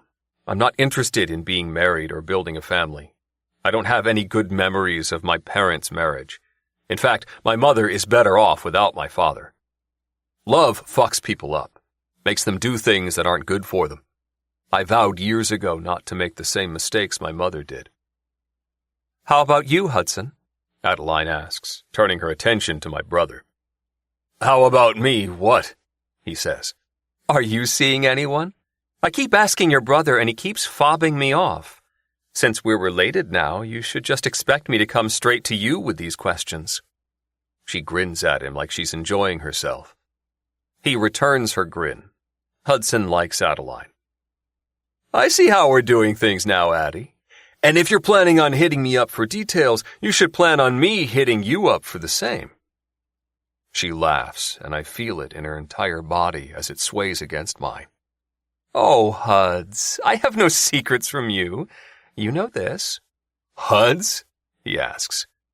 I don't recall anyone ever calling me that. Adeline cocks her head. I think it's good. You don't like it? I can work with it, he says. And as for your question, I'm not seeing anyone. Oh, how disappointing. I was thinking we could double date, she says. Jesus, no, Hudson says. I can think of nothing worse than fucking double dating with a newly married couple. Adeline laughs again. It's such an unusual sight that I'm captivated by it. The way her face softens and lights up at the same time, and the way her whole body laughs along with her. She's a beautiful woman. When she laughs, that beauty is magnified. What do you think, darling? She asks, her eyes finding mine. I stare down at her, still thinking about how beautiful she is. Even her eyes change when she laughs. The color shifts into a different shade of green, and the wariness I always see in them disappears. I'm not willing to share you yet. There's the brother I know, Hudson says.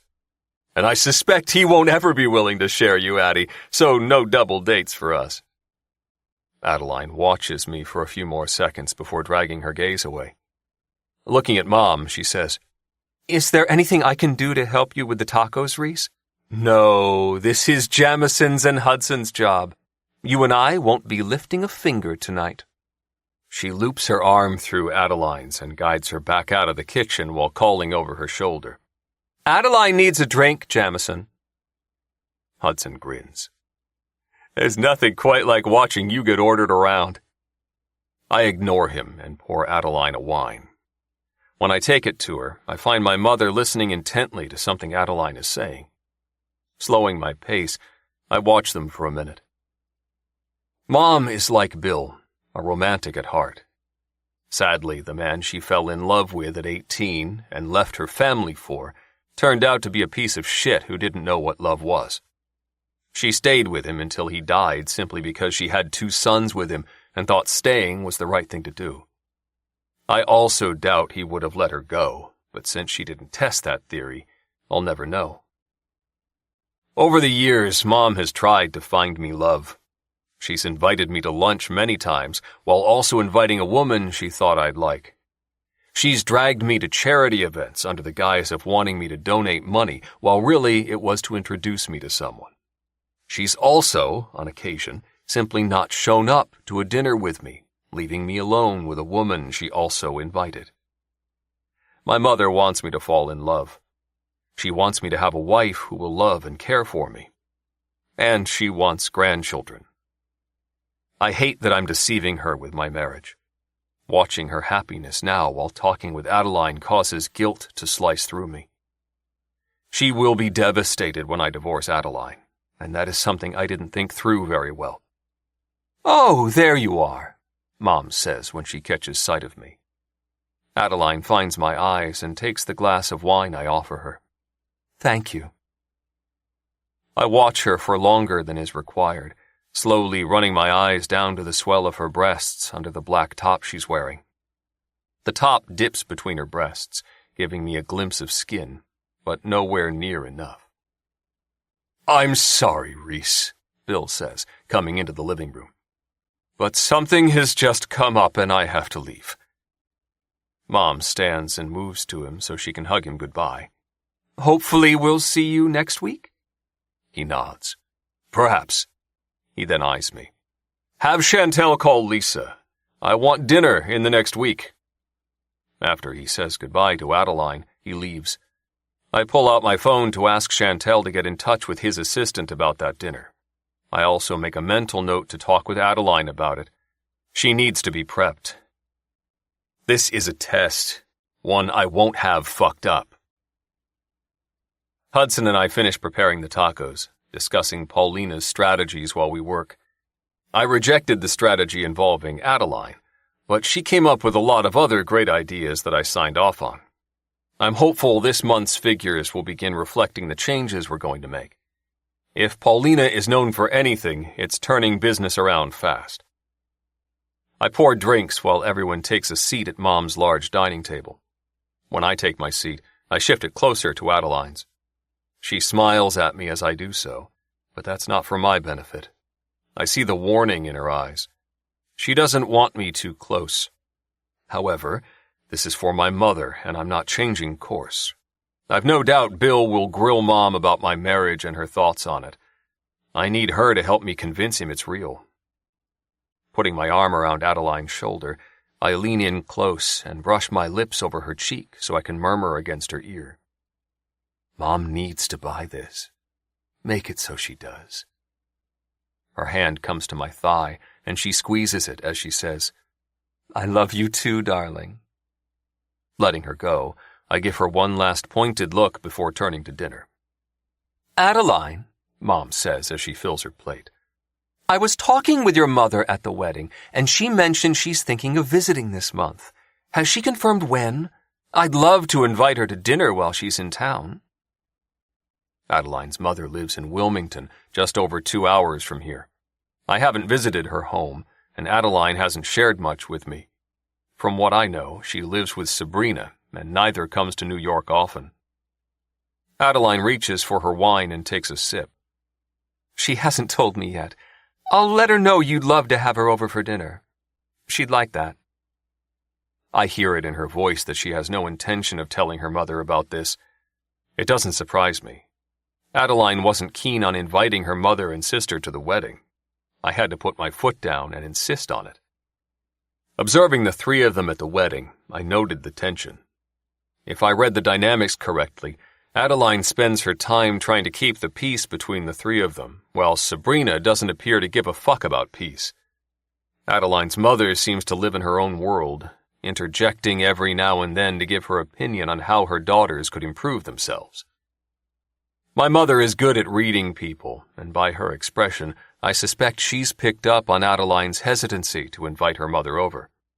Her face softens, and she says, "If you'd prefer to have her to yourself this trip, I understand. I don't want to force myself upon her or interrupt your time together." Adeline's shoulders relax. "Thank you, Reese. I appreciate that." Her shoulders may have relaxed, but her voice still holds threads of tightness. Mom reaches out to Adeline and places her hand on her arm. "Always, my darling. I haven't seen my mother for a long time, but I remember how precious my time with her was." I'm unsure if it's the sadness in Mom's voice that catches Adeline's attention or something else, but she looks at Mom and says, "It must have been hard to lose contact with your mother." Adeline knows the basics of my mother's history, but since they've not spent a great deal of time together, they've never discussed it. Mom nods. "Yes, it was.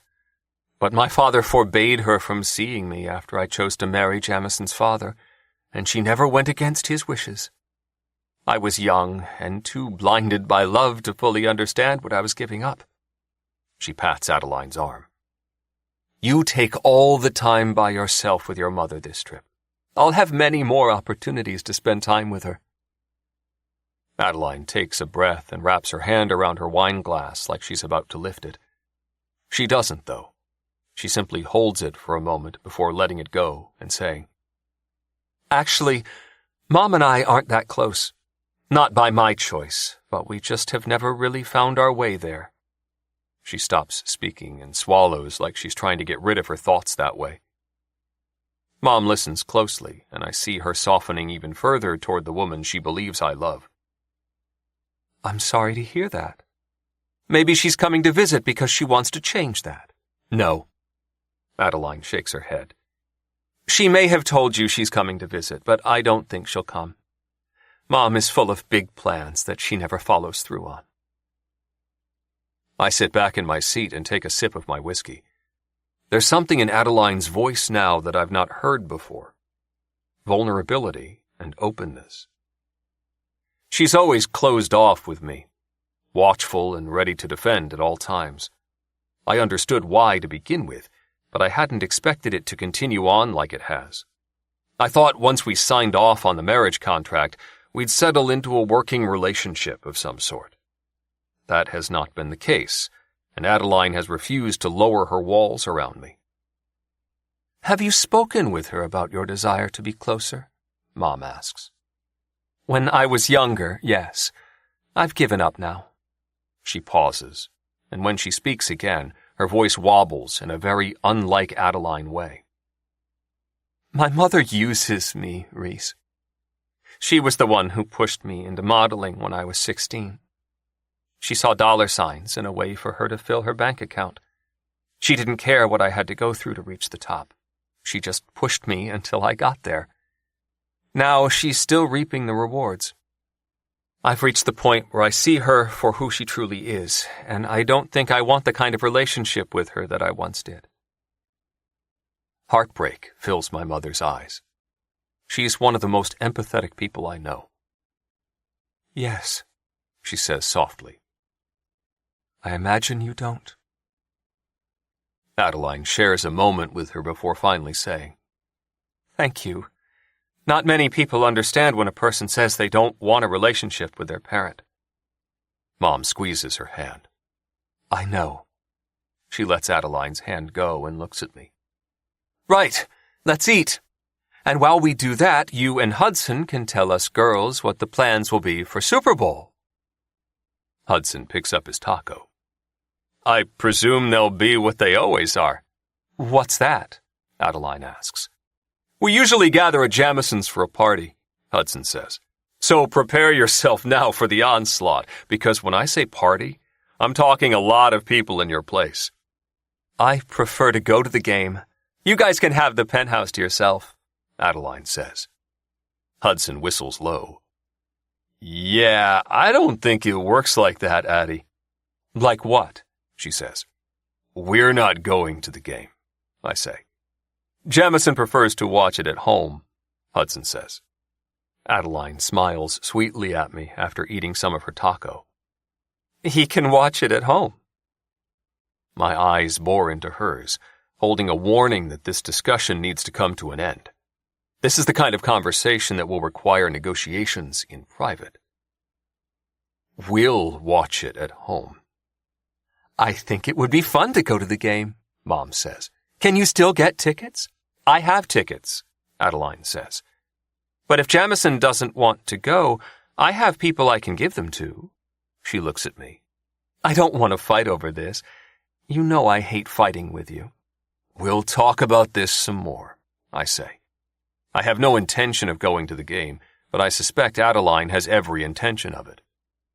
What I can tell you, Hudson says as he finishes his taco, is that you'll enjoy the party if you don't go to the game.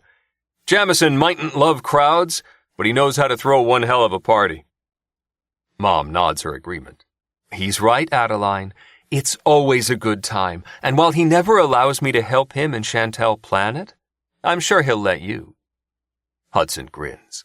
Let's not get ahead of ourselves, Mom. I think I'm with Hudson on this one, Adeline says. I love him dearly, but my husband is a control freak. Mom shifts the conversation after that, asking Adeline about Fashion Week and some of the ins and outs of her business. I listen attentively to everything she says, asking questions I'm interested to know the answer to. Adeline answers them easily. It's the first conversation we've ever had that wasn't hard, and I find myself enjoying it. I get the impression Adeline does too. After we finish eating and talking, Hudson and I stand to clear the table. Mom shoos at Adeline when she stands to help. Sit, darling. The boys will clean up. Adeline's lips twitch as she looks at me. I can't say I've ever heard anyone refer to Jamison as a boy. The last thing I hear as I carry dishes into the kitchen is Adeline asking Mom to share stories with her about me as a boy. I'm not surprised to hear her ask this. She's good at keeping up the pretense that she loves me. What I am surprised about is that she genuinely sounds interested. Hudson and I clean up. We then spend another hour with Mom while she tells Adeline stories about our childhood. She skips the dark side of it and only shares fun stories. Adeline sits next to me on the sofa, her hand glued to my thigh, her body leaning against mine. I settle my arm across the back of the sofa behind her and concentrate on ignoring the sensations her touch is causing. I give Mom this hour, and then I tell her we have to leave. Mostly because I have work to do, but also because I don't have it in me to sit with Adeline like this for any longer. I like your mother, Adeline says a couple of minutes into our drive home. She's full of surprises tonight. Initiating conversation with me is something she rarely does. She likes you, too. Has she had many relationships since your father died? This isn't a topic I ever discuss with anyone. However, I find myself answering her. She's dated, but I suspect she's cautious after my father. She frowns. Why? I keep my private life very private. The only people who know what my father was like are my mother, Hudson, and Bill. As far as I know, they've never shared the details either. All Adeline knows is that my father died when I was 18, and that I didn't get along with him while he was alive. Dad didn't treat her well. It wasn't a very happy marriage. She takes that in, silently processing it. Do you think she's open to love? She wants it for everyone else, so I imagine so. She desperately wants it for you, doesn't she? I don't get the impression she's as worried for Hudson as she is for you. I nod. You are correct. She's gone out of her way to find me a wife. I can imagine. I'm not sure you can. She lifts her brows questioningly. What has she done? The most outrageous thing was to set up a dating profile for me. She responded to all the women who matched with me and then arranged dates. Adeline's entire face lights up with a smile. It might be the most beautiful smile I've ever witnessed. Oh my gosh, go Reese! She shifts in her seat to face me. Every fiber in her being is invested in this conversation. How did she get you to agree to the dates? She didn't. She simply invited me to lunches and dinners with her. Then she didn't show up, and I was left to explain myself. She laughs. How many of these dates did you actually go on? Surely you figured out what was happening pretty fast. One dinner the first time, one lunch the second time. Oh my God, she did it twice? Yes. My mother is nothing if not persistent. I see where you get it from. Her phone sounds with a text. After she checks it, she says, "That was my social media manager. She told me to commend you on your kissing ability." She holds her phone out for me to read the message. Laura. Holy whoa, Addie. Jamison outdid himself today. I may let him off the hook for refusing to do the photo shoot. That kiss this morning has gone viral, and from what I've heard, sales are through the roof. Most importantly, though, it's taken some of the heat off with all the other stuff being posted about you. So, does your directive still stand, then? I ask. What directive? The one in which you ordered me to never kiss you again. If I'm not mistaken, her breathing picks up. Yes, that directive still stands. You don't think it's important for people to see a husband kiss his wife goodbye for the day? Well, no, that's not what I'm saying. What are you saying? Adeline is a confident woman who can hold her own in any situation. I've seen that firsthand many times. Right now, though, she appears slightly bewildered, unsure of herself.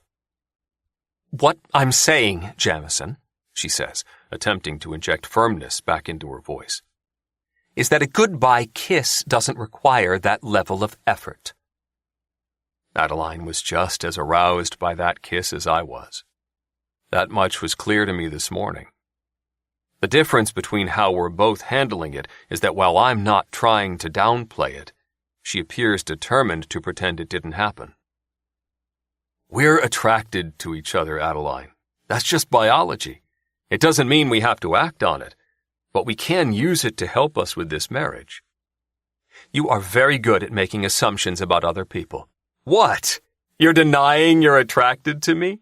That you didn't enjoy that kiss? I'm saying exactly what you heard me say. Her tone turns a little snappy. You like to make assumptions. I run with facts based on observations. You can't tell me you didn't make the kind of sounds that a woman makes when she's enjoying a kiss, or that you didn't give me your tongue willingly today. I pause. Those are facts, not assumptions. She looks anything but happy that I've brought these facts up. However, instead of running with her usual style of arguing with me, she says, "Perhaps a little less tongue tomorrow. Or no tongue. That would be acceptable." My lips kick up at the ends.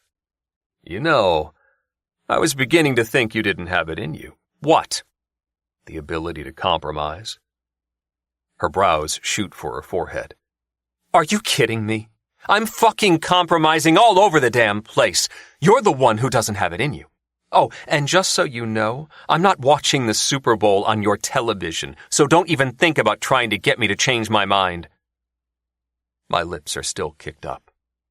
I'm enjoying this more than I should, because as much as Adeline's fire frustrates me, it turns me on more. There's no way she's getting less tongue tomorrow. Chapter 9. Adeline. I wake early on Wednesday morning, refreshed and with the clearest mind I've had all week. I slept last night, like real deep sleep, during which I wasn't aware of who was lying next to me.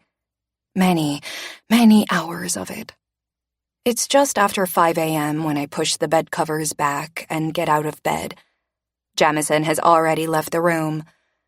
I've no idea of his morning routine because I've not been up this early with him yet, But I imagine he's in his gym, working on those muscles my eyes think they should rest in peace on.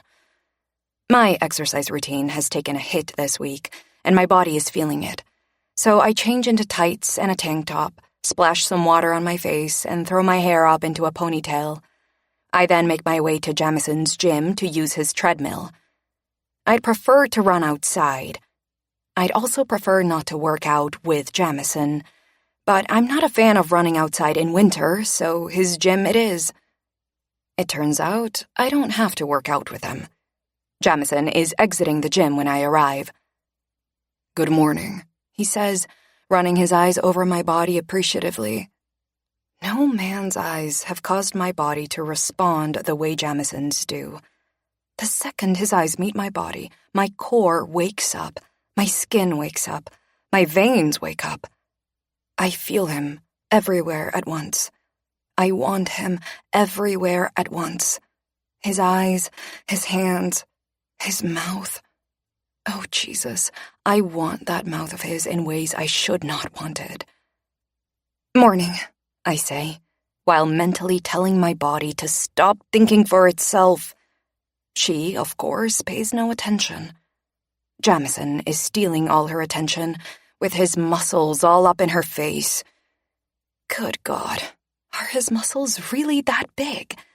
And why am I so attracted to him while he's so damn sweaty? I try not to stare, but that part of me that wants to sit on his lap and do filthy things to him is in full control, and she's having nothing to do with the other part of me who could stab him at the best of times. "I'd like to leave early this morning," he says, his gravelly voice shooting another wave of lust through my body. My thoughts crash into each other and land with a thud. What did he just say? Something about grinding against me? While I sit on his lap, and he bites my neck? Shit, no, that was me thinking that. Abort, abort, abort. "Adeline, did you hear what I said?" I stare at him, willing my brain to start working again. I nod like an idiot, while no words come out of my mouth. He frowns. "I'll take that as a yes to leaving early." "Yes." 7:30? "Yes." "Good." With one last sweep of his eyes over my body, he moves past me.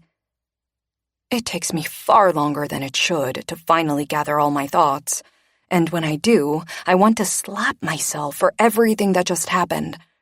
I cannot go on like this, not when I have a year to get through. But I have no idea how I can change the way I react to him. I mean, short of wearing a blindfold at all times, and plugging my nose so I can't smell him, not to mention putting earplugs in so I can't hear his voice. Just cut your head off and be done with it.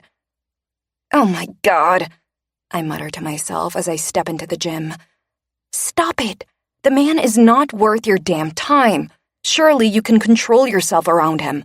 Stop thinking about sitting on his lap and start thinking about the fact he stole your damn company. Oh, and the fact he's an asshole. "Adeline." I spin at the sound of Jamison's voice.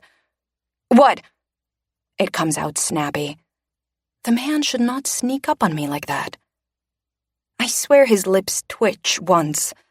I also swear his eyes do something similar. But I can't be absolutely sure because he moves straight on to what he came to say. "I need to leave at 7 now." Fine, yes, 7. I've got it. I'll be ready. Jesus, can he just stop invading me like this? This time, I know his lips twitch. The bastard is enjoying my disheveled state. Jamison, it's far too early for this. I'm not good first thing in the morning. I need to run. Then I need coffee. After that, you can talk to me about whatever the hell you want. He continues watching me like he's enjoying this. He doesn't reply to what I said. He simply turns and leaves. I watch him exit, and goddamn, he has a fine ass. I hate him even more for that ass. I run on the treadmill for an hour. I need every minute of that run.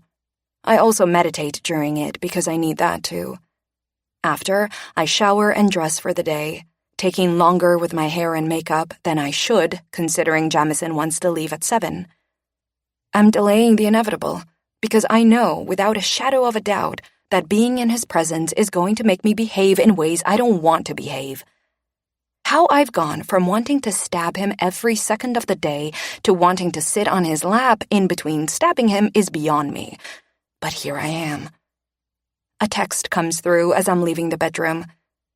Vanessa, I'm so sorry to do this to you today with all the stuff that happened overnight, but I'm not well this morning and will be late for work. I call her. When she answers, I hear just how sick she is. I'm sorry, Adeline. I hate doing this to you when you're super busy. Ness, stop. I can hear you're not well. I don't want you to come in today, okay? I don't know what stuff happened overnight, but whatever it is, we'll deal with it. You just get better. I purposely didn't check social media or emails first thing today because I needed a break from it. I needed some quiet, peaceful time before the day unleashes itself on me. Oh my God, it's not good. No, you're going to need me today. I've taken drugs and am hoping they'll kick in fast. I'm coming in. I don't focus on what she said about things not being good. Instead, I focus on making her understand I want her to rest. You sound like you're at death's door with a cold. Do not come to work. I'll just send you straight home. Please rest so that you get better fast. If I need you for anything urgent, you can do it from home. I have no intention of asking her to work while she's not well, but I know she'll feel better about staying home if she thinks I'll call if needed. She's silent for a moment before agreeing. Okay, but definitely call me if you need me. I'm here. I know you are. Get better. Check in with me later to let me know you're okay. We end the call, and I pull up my social media. I immediately wish I hadn't. My chest tightens while I read what's been posted. Stories about my mother being a hooker. Stories about me being a bitch who doesn't help her family. A bitch who would rather see her mother sell her body to pay her bills. Stories about the awful drug addiction my mother now has, thanks to having to sell her body. If only they knew the truth of which one of us had to sell her body to pay bills. It sure as hell wasn't my mother. And then there's the post Thomas has made about our marriage. He's lied about our sex life, saying that I pressured him into having threesomes. He's also said I cheated on him numerous times.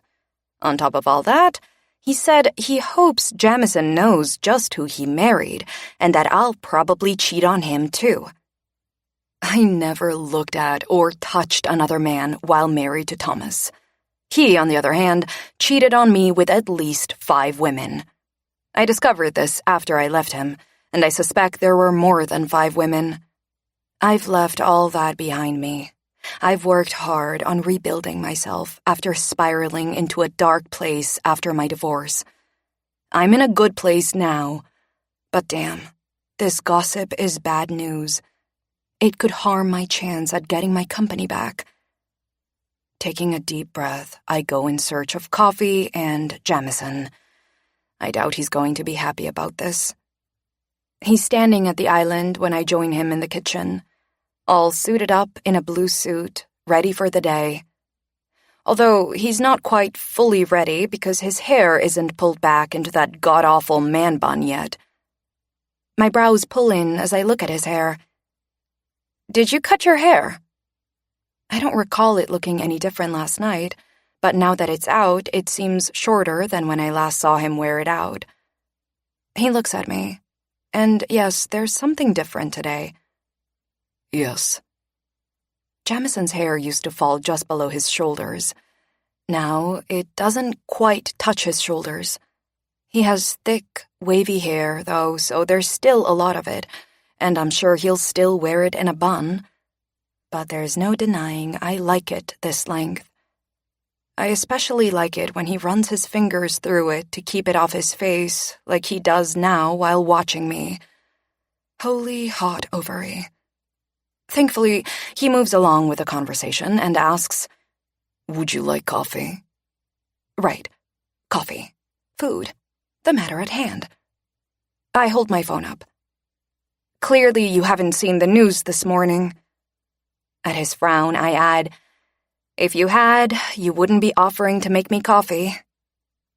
It's bad enough having to deal with the bullshit my ex is spreading about me, but having to do that on Jamison's watch is going to be painful.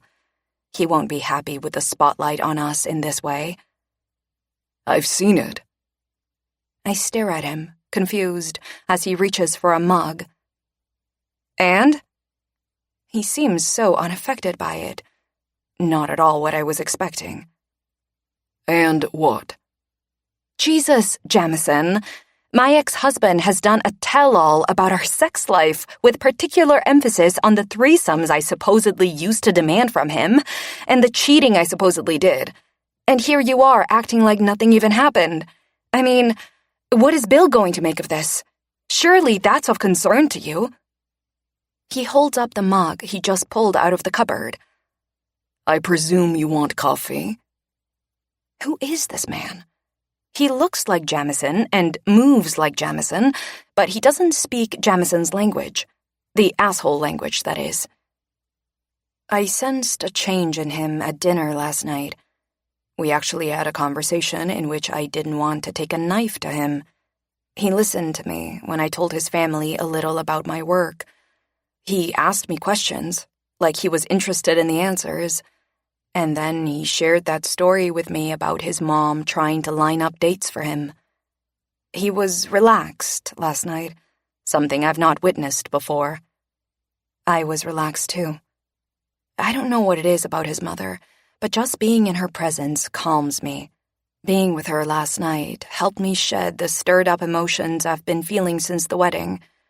I don't know Reese well, but I already know she's the kind of mother I always wished I had. Hell, the woman stayed married to a man who didn't make her happy for her children. While I don't necessarily think mothers should feel the need to do that, it's a lot more than my mother ever did for me. I was lucky if my mother even got out of bed to get me ready for school when I was too young to do that myself. Last night, I decided that while my relationship with her son is fake, my relationship with her doesn't need to be. She has a beautiful energy that makes me feel good, and I want to reciprocate. So when she brought up the topic of my mother, I chose to be honest with her. I don't talk about my family with anyone but Natalie. It felt good to open up to Reese. "Adeline," Jamison says, his voice filled with a level of patience not common from him. "Coffee?" "Yes, I want coffee, but please, husband dear, enlighten me as to your thoughts on this. Reading your mind is not a specialty of mine yet." He arches his brows. "Yet?" "Yes, yet." He gets to work on my coffee as he says, "I look forward to the day a woman can read my mind. It'll make my life a lot fucking easier." I wouldn't be so sure of that. Not with this woman, anyway. He meets my gaze. "I don't doubt that." Are you going to tell me what you're thinking about the shit Thomas has made up, or am I going to have to beat it out of you? His lips quirk, and God help him if he shows any hint of amusement. I'm not above inflicting physical pain today. It might make me feel better. For once, Jamison plays the smart card. He reins his amusement in and says, "I don't give a fuck about the shit Thomas has made up." He narrows his eyes at me. "Do you?" I do, but there's no way I'll ever tell him that. No, but I thought for sure you'd be pissed off over it. "Why?" I let out a frustrated breath. Honestly, dealing with you is hard work. You're so contradictory. "How the hell am I contradictory?" You're focused on us looking like we're in love and on how we appear in public, so I'm unsure why this isn't triggering concern for you. I only care how we appear as a couple to Bill," he says, sliding the mug of coffee across the marble countertop to me. "This kind of gossip about you won't matter. He knows your profile attracts all kinds of trash talk that's not true, so he won't bother to listen to it." Well, just so you know and can prepare yourself for it, this story won't go away quickly, and it'll likely grow before it fades. Thomas won't be the only one they ask to share intimate details. He nods. "I've asked Gabriel to look into this and keep abreast of it." He pauses before adding, "For you, not for me." Gabriel's the guy who gets Jamison any information he asks for. God knows how he gets it. I've heard stories that Jamison will go to great lengths to get what he wants and doesn't hesitate to be ruthless when needed, so I can only imagine the lengths Gabriel goes to. What do you mean, for me? I'm quite capable of looking after myself. I don't need Jamison's help, and I certainly don't want to owe him for anything. Frustration creeps across his face. "I simply asked him to keep us updated on the situation." I can keep myself updated. I may not have a Gabriel, but I have a team who manage my public profile, and I can get a Gabriel if I so choose. More of that frustration rolls on in as he says, "Thank you, Jamison, is the appropriate thing here, Adeline." No, it's not. The appropriate thing here is for you to look after your own shit and to let me look after mine. From where I'm standing, your shit isn't getting looked after too well. My eyes widen. How dare he? I'm formulating a response when he says, "Drink your coffee and eat some breakfast. We're leaving in 10 minutes. He strides out of the kitchen before I can instruct my mouth to open and tell him what he can do with that directive, let alone what I think of the other bullshit he just said to me. I stew on this for a few minutes, preferring to focus on Jamison than on my ex-husband. While I stew, I eat one of the pastries Jeff prepared for us and drink some coffee. I think about how Jamison is surrounded by people who know how to make great coffee, and I contemplate how I can convince Jeff to come with me when I divorce Jamison. 15 minutes later, Jamison and I are in the car on the way to work. He's on his phone with Hudson, and I'm going through emails. I switch to my messages when a text comes through from Laura. Laura, I'd just like to reiterate that I'm sending Ian Swift a bag of dicks. Adeline, I thought you were going to make him eat a bag of dicks. Laura, I thank you for the reminder of my intentions. That is exactly what I'm going to do. I'm also doing the same to Thomas. Scratch that. He's getting a truckload of dicks. I laugh, drawing Jamison's eyes. I hold his gaze for a moment before going back to Laura. Adeline, what's he done now?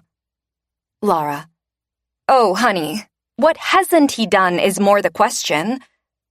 She calls me. I can't wait to see you source so many dicks, I answer with. She doesn't laugh. Not a good sign. It means she's stressed. We're going to need another strategy session, and a photo shoot with Jamison, and a million more of his kisses going viral. This is bad. Okay, tell me so I can be the judge. We both know you're a little hardcore sometimes. I love that she goes above and beyond while trying to protect my brand, but it does mean that sometimes she worries about things that don't need worrying over. Addie, the next time you get married, he's going to have to go through me first, and he's going to have to sign a fucking ironclad contract that will give me superpowers over him. Thomas is screwing you royally here. If I ever come across him in person, he's going to hear exactly what I think about him. I suspect she's blowing this out of proportion. I know that what Thomas is doing is causing her a headache and me a PR nightmare, but it isn't something that will ruin my brand. My company is too strong foundationally for it to do that. I'm not getting married again, I say. She'll assume I'm saying that because I intend to spend the rest of my life with Jamison, but I truly mean it. After I divorce Jamison, I'm not, ever, marrying again. My marriage to Thomas was enough to cure me of wanting to commit to a man in that way again. Well, just know that if you do, I'm in charge of making sure you never get screwed like this again. And there goes my sentimental side, the side I tried to put away while building my company. It's a tough gig, being a woman who prefers to bring her soul to her business, and I've had enough people tell me there's no place for it here. I beg to differ, but still, I spent many years trying not to let it show. These days, I embrace it, and it hasn't let me down. One of the reasons I adore Lara is because she brings her soul to work every day, too. It's not her job to protect me in this way, but I know from experience that she means every word of what she's saying. Got it, I say. You're in charge of my next marriage contract. Jamison's brows lift as he watches me. I've finally met a man who can multitask. I never thought I'd see the day, but here we are. He's carrying on a conversation of his own while eavesdropping all over the place on mine. Lara interrupts my thoughts on his multitasking skills when she says, I just saw a reel from Todd Boise. It was a snippet from an interview Thomas has given, and it looked like it's full of more lies. I understand why she's concerned. Todd runs the current hottest Insta gossip page with hundreds of millions of followers. However, I don't hold the same concern. Okay, here's what we're going to do, I say. Nothing. Silence greets me. And then, I don't understand. We have a great strategy in place. We'll stick to it. This gossip and all the lies aren't going to stop anytime soon, and I'll be damned if we keep showing up each day trying to put out fires. So, we do nothing but stick to the plan we've already mapped out. She's silent again before I hear her blow out a breath. See? This is why you're the boss. I don't know how you stand strong like this. I'd collapse into a heap if my family was being smeared all over social media. Right, so we stick to the plan. Got it. We end the call and I go back to my emails while Jamison finishes his call. When he puts his phone down, I look at him. We need to talk about something. At his questioning look, I continue. Actually, we need to talk about two things.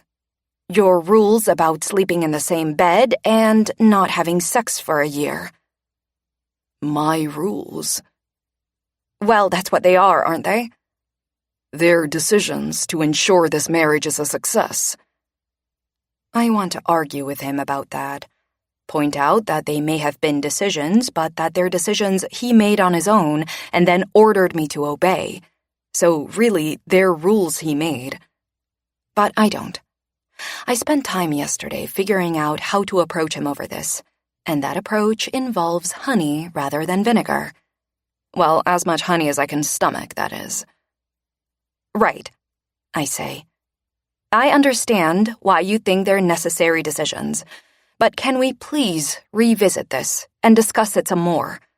Can you honestly see yourself not having sex for a year? That's a long time, Jamison. His face clouds with disapproval. Is this your way of telling me you won't last the distance? And there you go making assumptions again.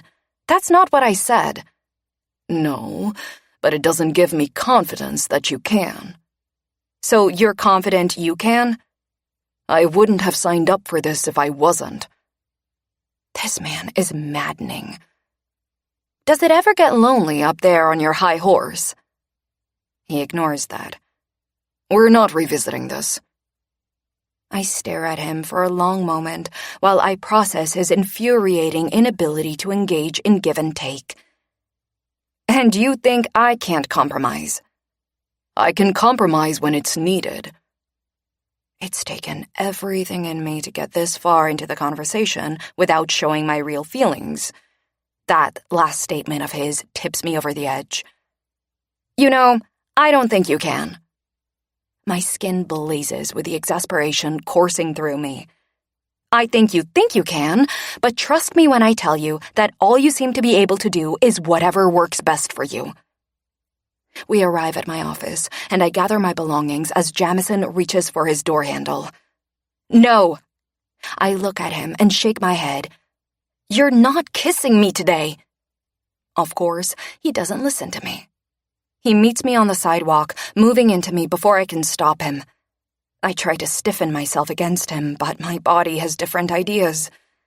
The second Jamison's hand brushes me, I flare with desire. He slides his fingers through my hair and bends his face to mine. Our eyes meet, and I see the same level of heat in his that I'm feeling all over. You make this fucking difficult, he says, before claiming the kiss he came for. I want to push him away and give him my thoughts on what he just said. I want to argue with him a whole lot more about his unreasonable rules and the way he denies me the chance to help make decisions. But I don't. I tell myself I don't because we're in public for the world to see. But that's not the full truth. I don't do either of those things because I can't do them right now. Not when Jamison is consuming me the way he is. He devours me with his kiss. He takes ownership of me. I lose myself willingly.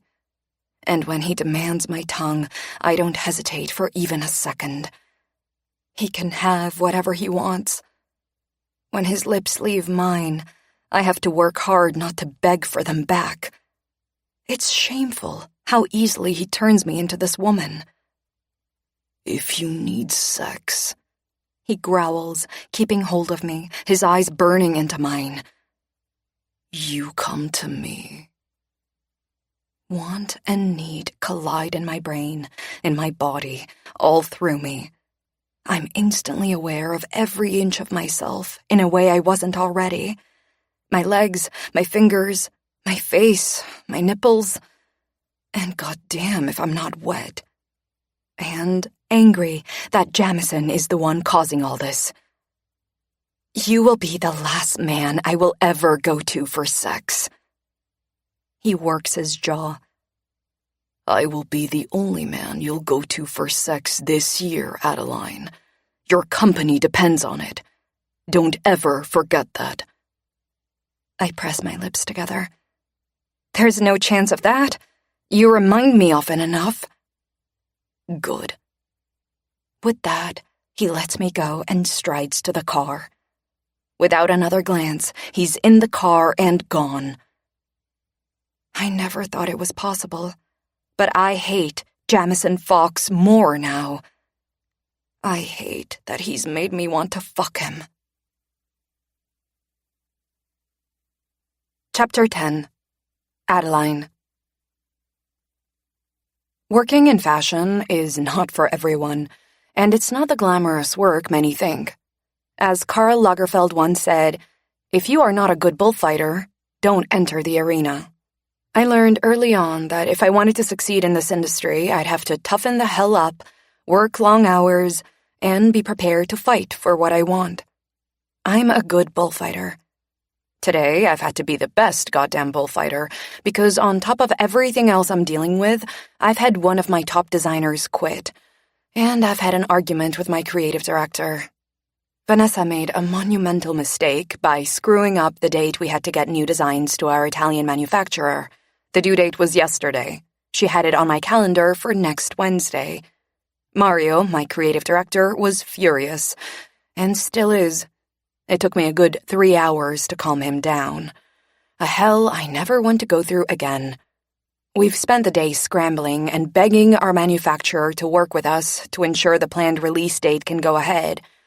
Thankfully, they've rearranged things on their end and will make it happen for us. Jamison's assistant calls me just after 5 p.m., catching me in an exhausted moment.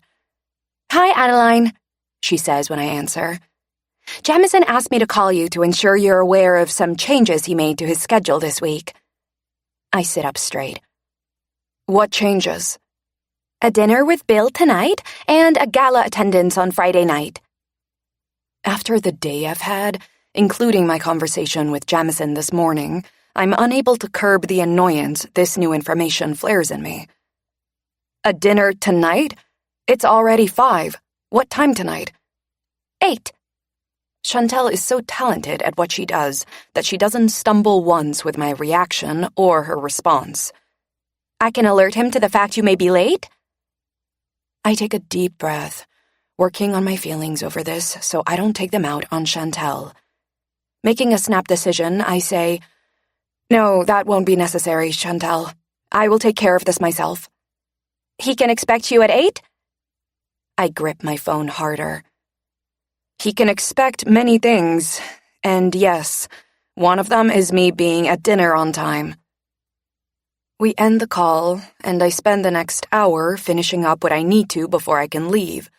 I work like a woman possessed. My only goal right now is to get to Jamison's penthouse as fast as possible so I can tell him exactly what I think of his fucking calendar. He's not home when I walk in just after 6:30. Jeff greets me and ensures I have everything I need. I refrain from asking him to have a coffin delivered. I then make my way into the bedroom and take a shower. I've showered, dressed, fixed my hair, and touched up my makeup by the time Jamison walks into the bedroom. I've also grown angrier with each passing minute. He has no idea what he's arrived home to. He drops his suit jacket on the bed and has his hands to his tie before his eyes find mine. They instantly drop to my chest and then down my body as he takes in the midnight blue slip dress I'm wearing that hugs my curves in all the right places. I chose it because it makes me feel good, and I need that for the conversation Jamison and I are about to have. I open my mouth to speak, but his phone rings. He yanks it out of his pocket and stabs at it with a kind of angry energy that tells me he's in a mood too. Stalking out of the bedroom, he barks, "I hope to fuck you've got good news for me." He's such a wonderful human. I can't believe how blessed I am to be married to him. Perhaps I should have asked Jeff to source that coffin after all. I wait for Jamison for 15 minutes, at which point I decide to get some work done while I wait.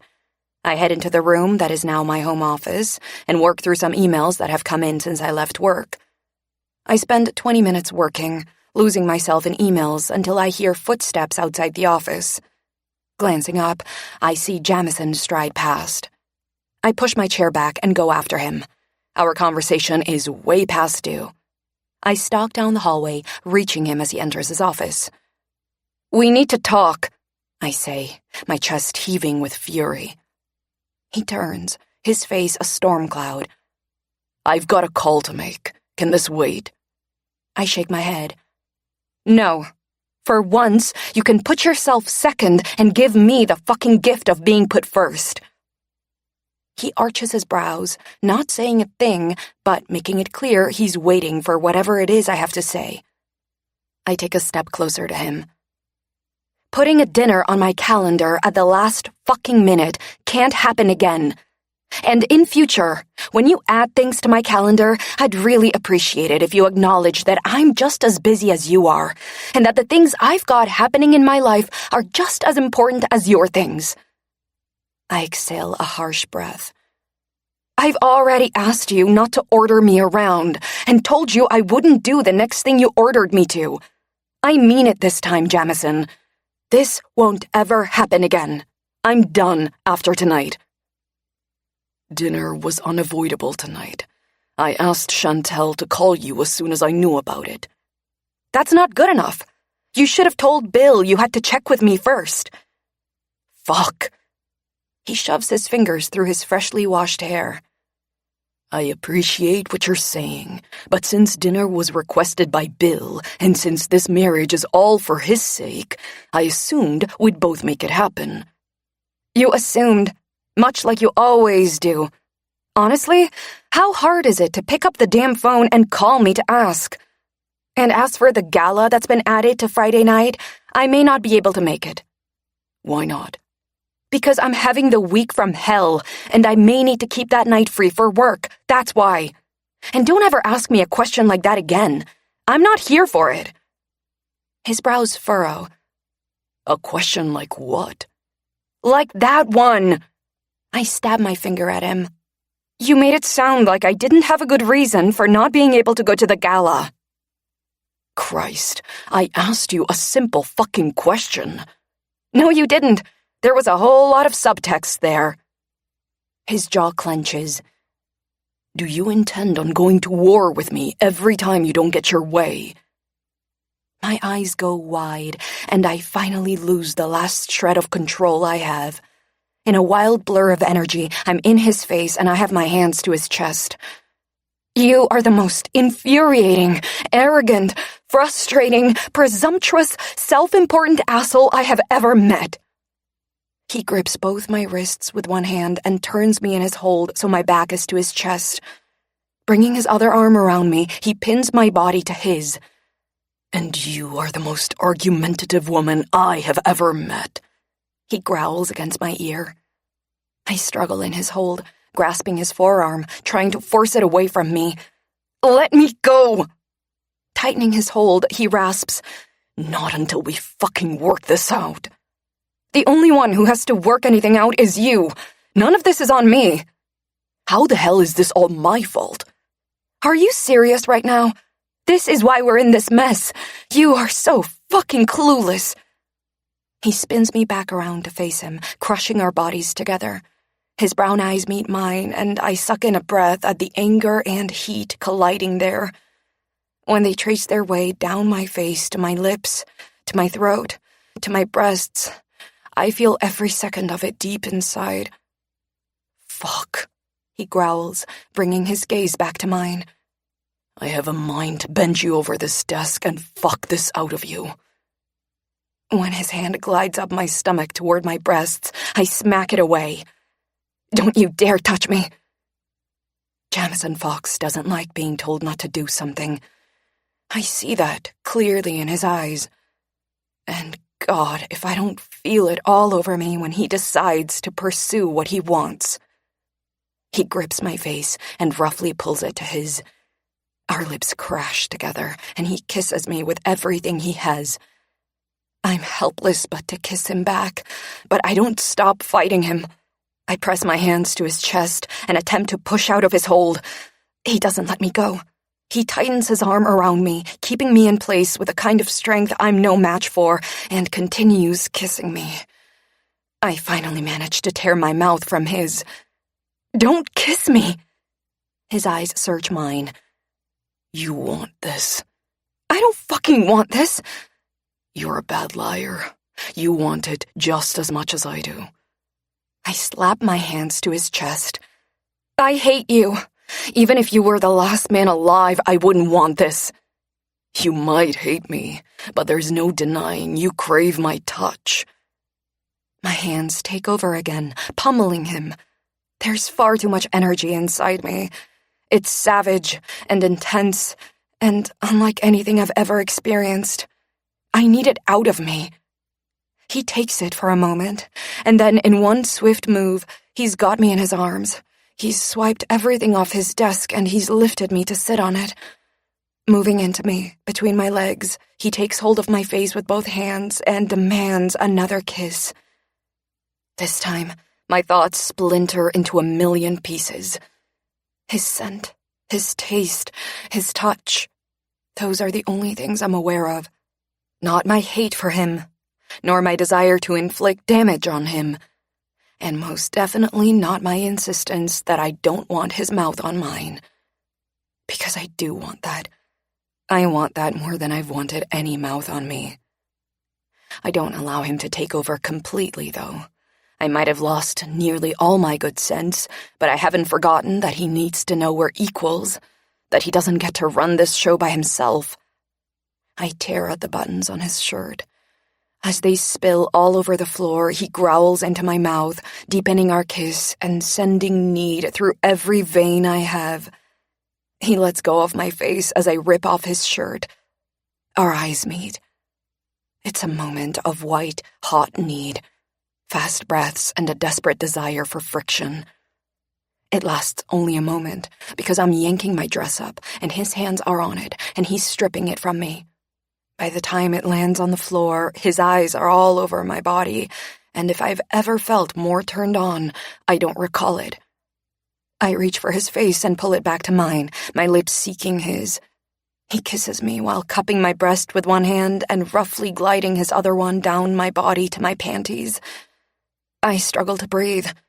His touch is fucking with my ability to function. His attention is too. Jamison is the most intense man I've ever been with. To have all his attention on me like this is intoxicating. When his hand slides into my panties and he finds my clit, I arch my back and shove my fingers up into his hair. Gripping him hard, I moan and grind myself against his hand. Oh, God. Damn him for being so skilled with a clit. Why, God, must the man I hate know more about what he's doing right now than any other man alive? I bring one leg up to rest a foot on his desk and hook the other one around him before placing one hand on the desk for support and rocking myself as hard into his hand as I can.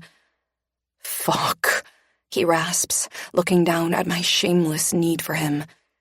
He lets go of my breast and wraps his hand around my neck before kissing me again. We're a wild torrent of lust and anger as I madly undo his belt and then his zip. The hiss that falls from his lips when I take hold of his dick only fuels that frenzy. He bites my bottom lip as he pushes a finger inside me. I stroke his dick, my entire body straining for more. He adds another finger and reaches deeper. My body is on fire. My nipples are needy for him. My vagina wants him to move in. I can't get enough of him, and I don't even care. His finger fucks me exactly how I like it, and my body finds a rhythm with him while I work his dick. Oh, God. Why is this the hottest thing I've ever done? He finger fucks me faster while thrusting his dick into my hand, and suddenly I need him inside me. Fuck me, I say, my words rushing out breathlessly. I'm not even ashamed that I'm begging this man for his cock. And for once, he does what I say. And he doesn't waste time doing it. Keeping a firm hold of my neck, he guides his dick to my entrance. We both watch. I'm practically panting for him. He's so big. I want him stretching me, filling me, fucking me. His eyes find mine as the crown eases in. I reach for the back of his neck and grip it. He fills me some more. It's not enough. God damn, it's not enough. My fingers dig into his skin. I clench my vagina. And finally, he thrusts inside, giving me what I need, while making the kind of sound that can only be described as filthy and indecent. The kind of sound that speaks directly to my inner dirty girl. It's disgraceful how much I like that sound.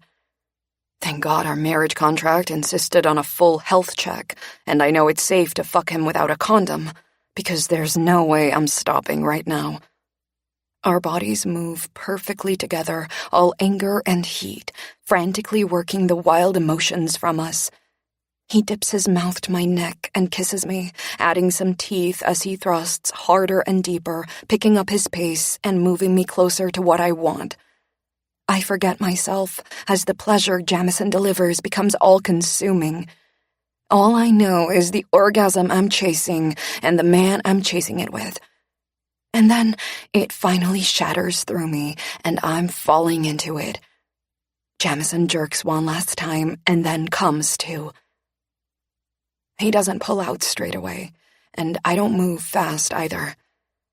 I need a minute to catch my breath and collect myself. And then I hear Bill's voice float down the hallway. Jamison pulls out, and I reach for my clothes while wondering what the hell I've just done. Fucking him was a bad decision, one I already regret. He zips himself up while I finish putting my dress on. "I'll make Bill a drink while you clean up," he says. I nod. I'm a hot mess of dazed thoughts, unable to form any reply other than, "Okay." He's almost out the door when he stops and looks back. "We'll sit down after dinner and go over our schedules together," With that, he exits the office and heads toward the great room, while I process everything he just did, and said, I make my way to the bedroom. I need another shower. I need to clean Jamison from my body. And I need to forget this ever happened. Chapter 11. Jamison. Fucking Adeline was never in the plan, but if I'm honest with myself, I always knew it was going to happen. The attraction between us is too strong for it not to have. Watching her walk into the great room where Bill and I are sitting with a drink, I suspect she's unsure of how to deal with it, but I wouldn't know that from looking at her. She looks relaxed and confident. She showered and swapped the blue dress for a pink one.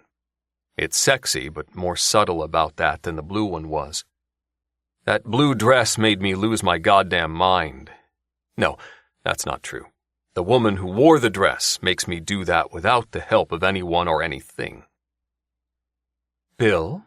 She greets him with a warm smile before coming to sit with me. She doesn't hesitate to nestle in close to me on the sofa, easily resting her hand on my thigh while I spread my arm across the back of the sofa.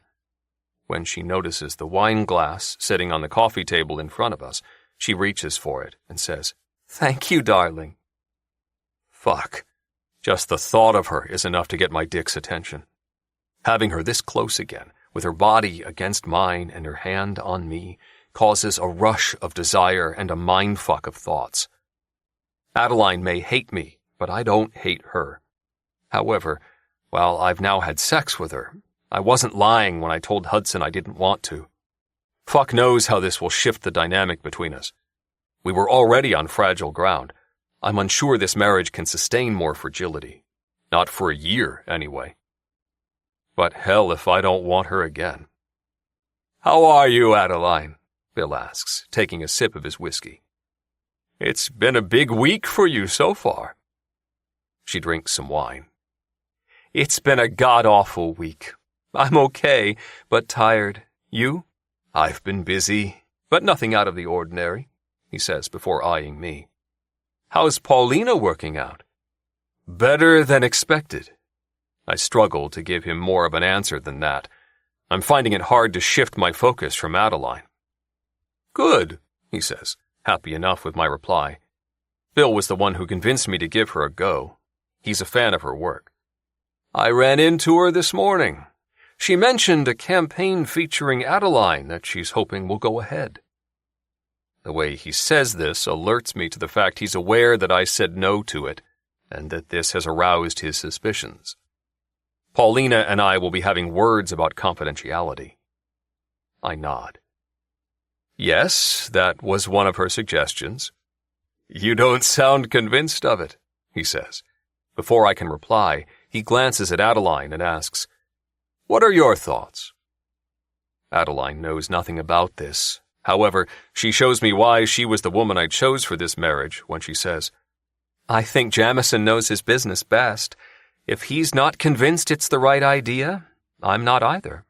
It's perfect for his business, Bill says. Paulina knows what she's doing, Jamison. Don't waste her skill by refusing to consider this.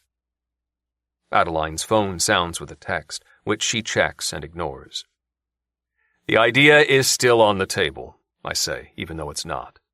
Good, Bill says. He drinks some more whiskey. I have a new development you might be interested in. Lisa will send the details over tomorrow. You'll have to move fast if you're interested. Another text comes through for Adeline. This time she checks the message and gives me an apologetic look. Standing, she says, I'm sorry, I have to deal with this. I nod, but something in her expression catches my attention. Unease, maybe. Is everything okay? She doesn't look okay. It's just Sabrina. I watch her as she exits the room and find myself wondering what's going on with her sister to make Adeline look the way she just did. Bill shares some information with me about the new development he thinks has merit while Adeline is gone. When she returns, I note that she still appears uneasy about something. She settles in next to me again as Bill moves the conversation to the topic of babies. I'm not surprised about this. I've been waiting for it. Bill regrets not having children and has spoken with me about having a family many times. Have you two given much thought to having a family? He asks. We've discussed it, I say. We have. Adeline knows exactly what to say here. I'd like 3 children, she says, going off script with that number. I advised her that he would believe me wanting 1 child, no more. But honestly, Bill, I've got a lot more I'd like to achieve in my business before we go down that path. You aren't getting any younger, he says. That is true, she agrees, but we still have plenty of time. When are you thinking? He asks. In a few years, she says. He frowns. That may be cutting it close, especially if you have trouble conceiving. There will be plenty of time, I say, steering the conversation back to where it should have gone. Adeline may want 3 children, but I'd be happy with 1. She places her hand on my leg as she looks up at me. Darling, you know I really want 3. 2 at least. My eyes search hers, trying to figure out where she's going with this and why she's not sticking to the plan. Her eyes tell me to go with it. Against my better judgment, I do. I know, but I've always said that may be ambitious. She nods. Yes, and I understand that you're worried we won't have the time to be there for 3 children, but I think we will. I think we'll make the time because it's so important to us to be that kind of parent. And there it is, where she was leading me. Adeline is a smart woman. It makes sense that we would disagree on this topic. Based on our different personalities, that's far more believable, and Bill will buy it more than he'd buy us being on the same page. Then, bringing up that we both want to be very hands-on parents was perfect. If I did want children, that's the kind of parent I'd want to be. And Bill would know that. I pull her close and press a kiss to her lips before eyeing Bill. We're still figuring this out, but I want Adeline to have the time in her business that she needs before we even think about getting pregnant. I see it in Bill's eyes that we moved him closer to believing in our marriage with this conversation. Just don't leave it too late. I'd hate for you to miss out on the family you want. Jeff joins us and lets me know dinner is ready to be served. As we stand, a text comes through for me. Gabriel. The gossip about Adeline is all originating from Black Diamant. They want her out of business. I glance at Adeline. I have to make a call. She nods and leaves the room with Bill, directing the conversation to questions about how his cancer treatment is going. My eyes are glued to her ass while I call Hudson. I'm in the middle of a date, Hudson answers the call, drawing my attention back to where it should be. This won't take long. Okay, shoot. You were right about Black Diamant. They're feeding the gossip on Adeline. I want you to either put them out of business or take them over. I don't care which. Hudson's main job is to identify risks to my company and execute plans to mitigate them. When I signed my marriage contract with Adeline, I asked him to learn everything there is to know about her company and advise me of potential risks for her. He put Black Diamant, one of her biggest competitors, on his list, but it was only a hunch at the time. Hudson's gut feelings usually pan out, so I asked him to keep digging into this. However, he hasn't been able to substantiate it. I'm on it, he says. We end the call, and I text Gabriel back to thank him. I then head into the dining room to join Adeline and Bill. I find them laughing over something. Adeline's eyes meet mine, and I take in the flush of her cheeks. She's still got that just fucked glow, which causes my gut to tighten as my gaze settles on it. Bill was just telling me the story about your mom and that time she traipsed around London with toilet paper stuck to her shoe, she says. I sit next to her. That's one of her favorite stories to tell. I reach for the glass of whiskey in front of me. I'm surprised she hasn't already shared it with you. She tells anyone who will listen. Adeline smiles. I love that she and I have so many more stories still to tell each other. She means every word of that. I sense it in her tone. She's really taken a liking to my mother, which was evident last night. I can't deny I like this. Reese is one of God's gifts to the world, Bill says to Adeline. Does your mother have any funny stories like this? Without intending to, I place my hand on her leg. She looks at me for a brief moment, her forehead creasing slightly, before looking back at Bill. My mother isn't like Jamison's, she says softly. If she has any funny stories like that one of Reese's, they were from before I was born, and I've never heard them. I'm sorry to hear that, Bill says gently. Jeff serves dinner, and we change the subject after that, keeping things light. Adeline is the perfect partner tonight, entertaining Bill with stories about the people she met in her modeling days. Bill's an Elton John fan and is delighted to hear about the night Adeline met him, not to mention the times she met Bruce Springsteen and Chris Martin. Over dessert, he brings up the Brown deal, the property deal that involves sensitive information about a building that will be coming up for sale in a month. Don Brown, a friend of Bill's, gave him the information a few months ago, detailing everything we need to make a successful bid. I'd prefer Adeline not be privy to this information. In the past, I've had people close to me attempt to screw me out of deals after they've discovered important details. These days, I never allow anyone to know anything. Bill is aware of this, so including her in the conversation is his way of testing me. If the way he leaves my penthouse after dinner with a smile on his face is anything to go by, we passed tonight's tests. Adeline finishes saying her goodbyes and looks at me. I've got some work to do. With one last smile at Bill, she walks toward her office. Bill meets my gaze. Is Adeline okay? She seemed a little off tonight. He's right, she did. However, that could be due to the fact I fucked her right before he arrived, and the fact she was furious about not being made aware of this dinner earlier. She's had a stressful day. She'll be okay. I have no idea if her day was stressful, but she did say she's having the week from hell, so I'm guessing it was. Don't let her work too late, son. I won't. After he leaves, I walk down the hallway into my office. I pass Adeline's on the way. Her door is closed, and I contemplate knocking on it. I promised her we'd go over our schedules tonight, but I don't want to interrupt her work. Deciding we can do that later, I head into my office and make a start on what I have to get through tonight. 2 hours pass in a blur. I look at my watch just after 11:30 p.m. and remember my promise to Adeline. I've got probably another half hour of work to complete, but I can finish that later. I push my chair back and go in search of her. I find her sitting in bed doing a crossword. I've noticed she always carries a small crossword book and tends to pull it out when she's stressed or worried. Resting my shoulder against the door jamb, I cross my arms and watch her. A couple of minutes pass before she says, "Are you going to stand there all night?" She does this without looking up from her crossword. I remain where I am. What's going on?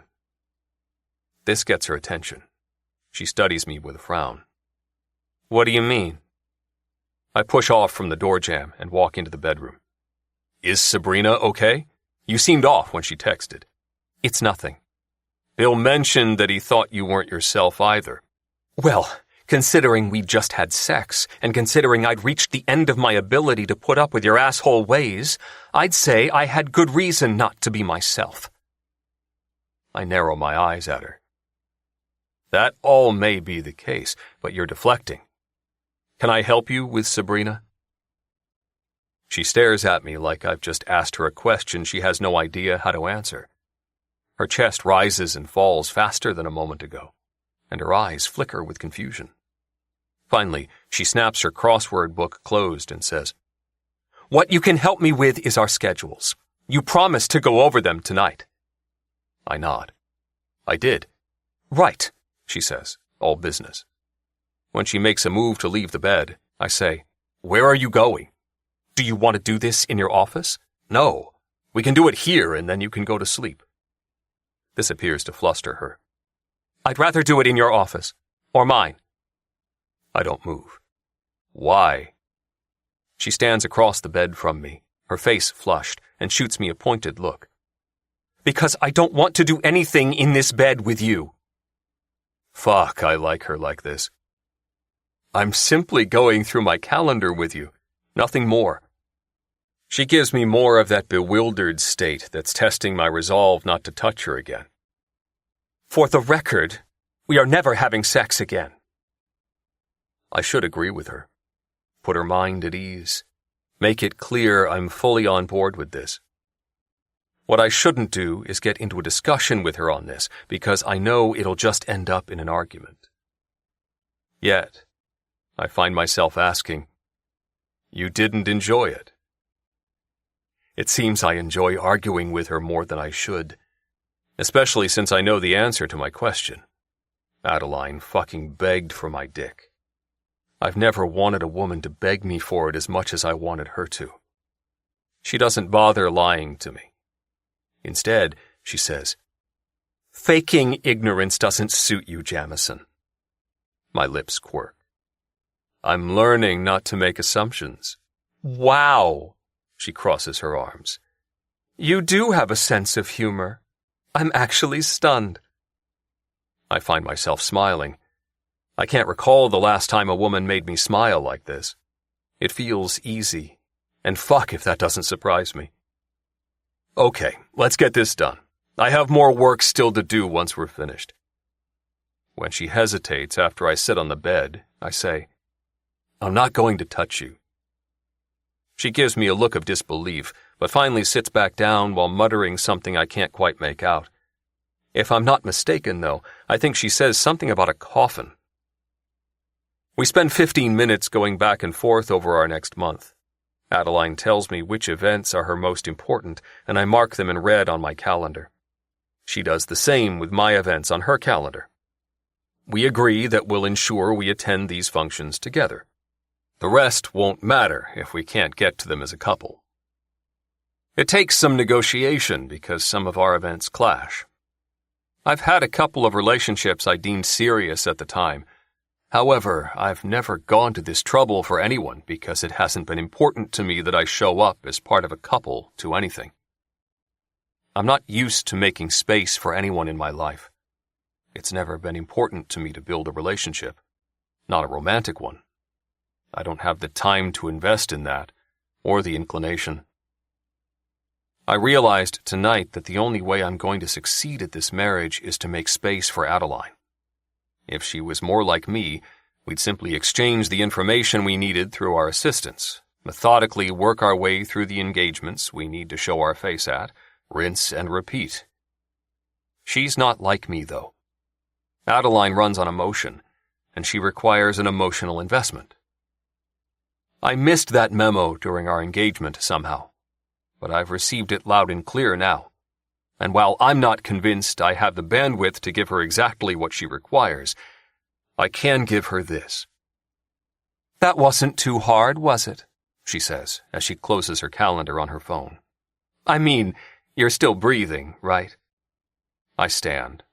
Ignoring her sarcasm, I say, going forward, use the red highlights when you add things that are important, and let Chantel know of any clashes. She gives me a look of irritation, but it seems more subdued than what I'm used to from her. One of these days, you'll stop treating me like a child. Do you think you could speed that day along? I'm not treating you like a child. I'm simply ensuring we're on the same page. I'm not stupid, Jamison. I can put all that together for myself. She's right.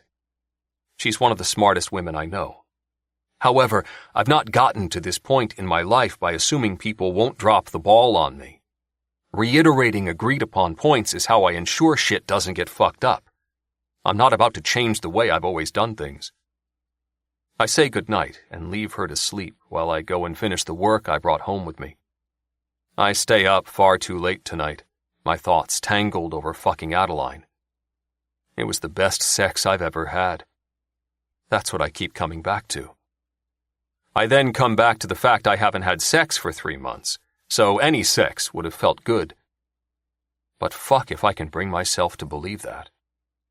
Adeline is fire, and we burned brighter than I've burned with anyone. I've never been good at staying away from fire. not even when I know it could burn me to the ground.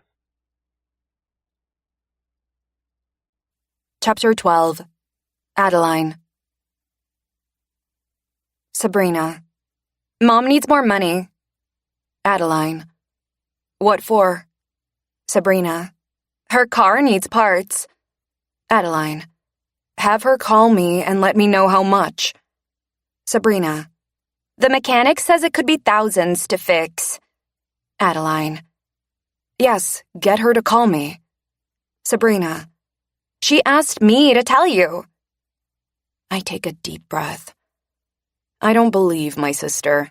She wants cash and is using Mom to get it. I doubt Mom even knows what she's doing. Adeline, Jamison says from beside me in the car. I look up and realize we've arrived at my office. The trip here passed by in a rush of messages back and forth with Lara, and now these texts with Sabrina. Oh, and a whole lot of me trying to ignore the man sitting next to me. I can't stop thinking about the sex we had last night. I barely got any sleep. And not just because my brain wouldn't switch off. My body wouldn't either. I spent most of the night fighting with her every time she wanted to roll over and throw herself at him. It's appalling how much I want to have sex with him again.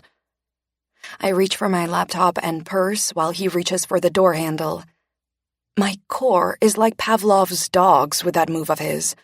She knows what's coming next, and she is here for all of it. I, on the other hand, am not. I exit the car and my eyes meet his as he rounds it. They beg him not to put me through a kiss. Not this morning. His arm slides around my waist and he pulls me close, keeping his eyes on mine. I'm not skilled at reading Jamison yet, but I get the impression he intends on honoring my wish. However, the way he's bringing our bodies close tells another story, so I'm beginning to feel some of the bewilderment he causes in me. Bewilderment no other man has ever managed to cause. His face dips to mine. My hand moves to his chest, both to steady myself and to attempt to keep him at bay. His lips brush my cheek before he murmurs, "I'm buying you new perfume that doesn't fuck with my dick." With that, he lets me go and strides back around the car to his door. I watch the car pull away from the curb, my breaths leaving my body faster than they were before he touched me. Why must I like what he said so much? There is something very wrong with me. We haven't spoken this morning, except for when he asked me if I was okay to leave at 7:30. But I felt his eyes on me every second while in his presence. God, how I felt them. I gather myself and head into my office. Vanessa won't be in today. She's still unwell, so I suggested she take the rest of this week off. Her replacement is good at her job, but she's no Vanessa. Even when Vanessa is off her game like she has been lately, she's still the best assistant I've had. I'm anticipating a hectic day, so not having her here will only increase my workload. "Oh, good," Lara says, coming into my office as I sip my first coffee for the day and scroll emails. "You're in." She sits across from me. "We just got this proposal through for you to do a reality TV show.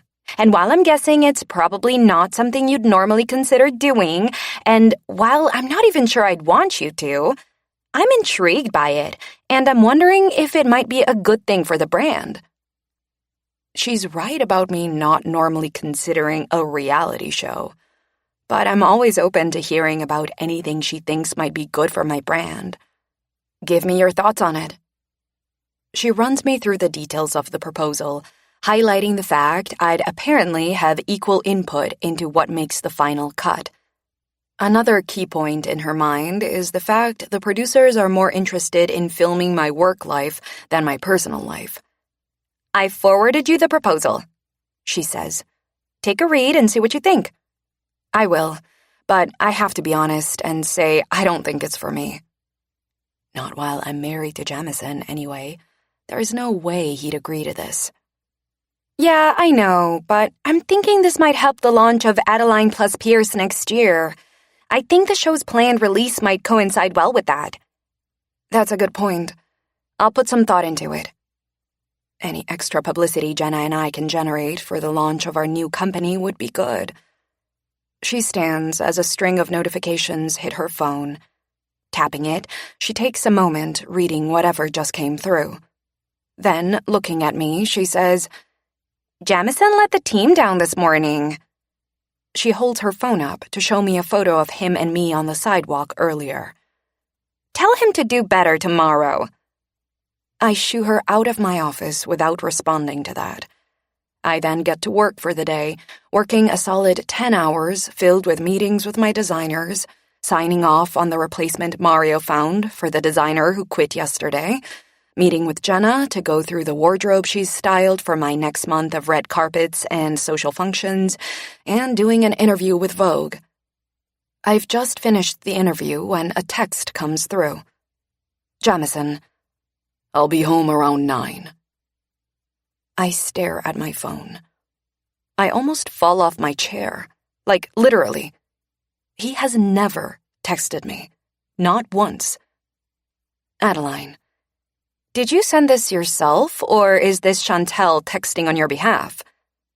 Jamison, Chantel never uses my phone.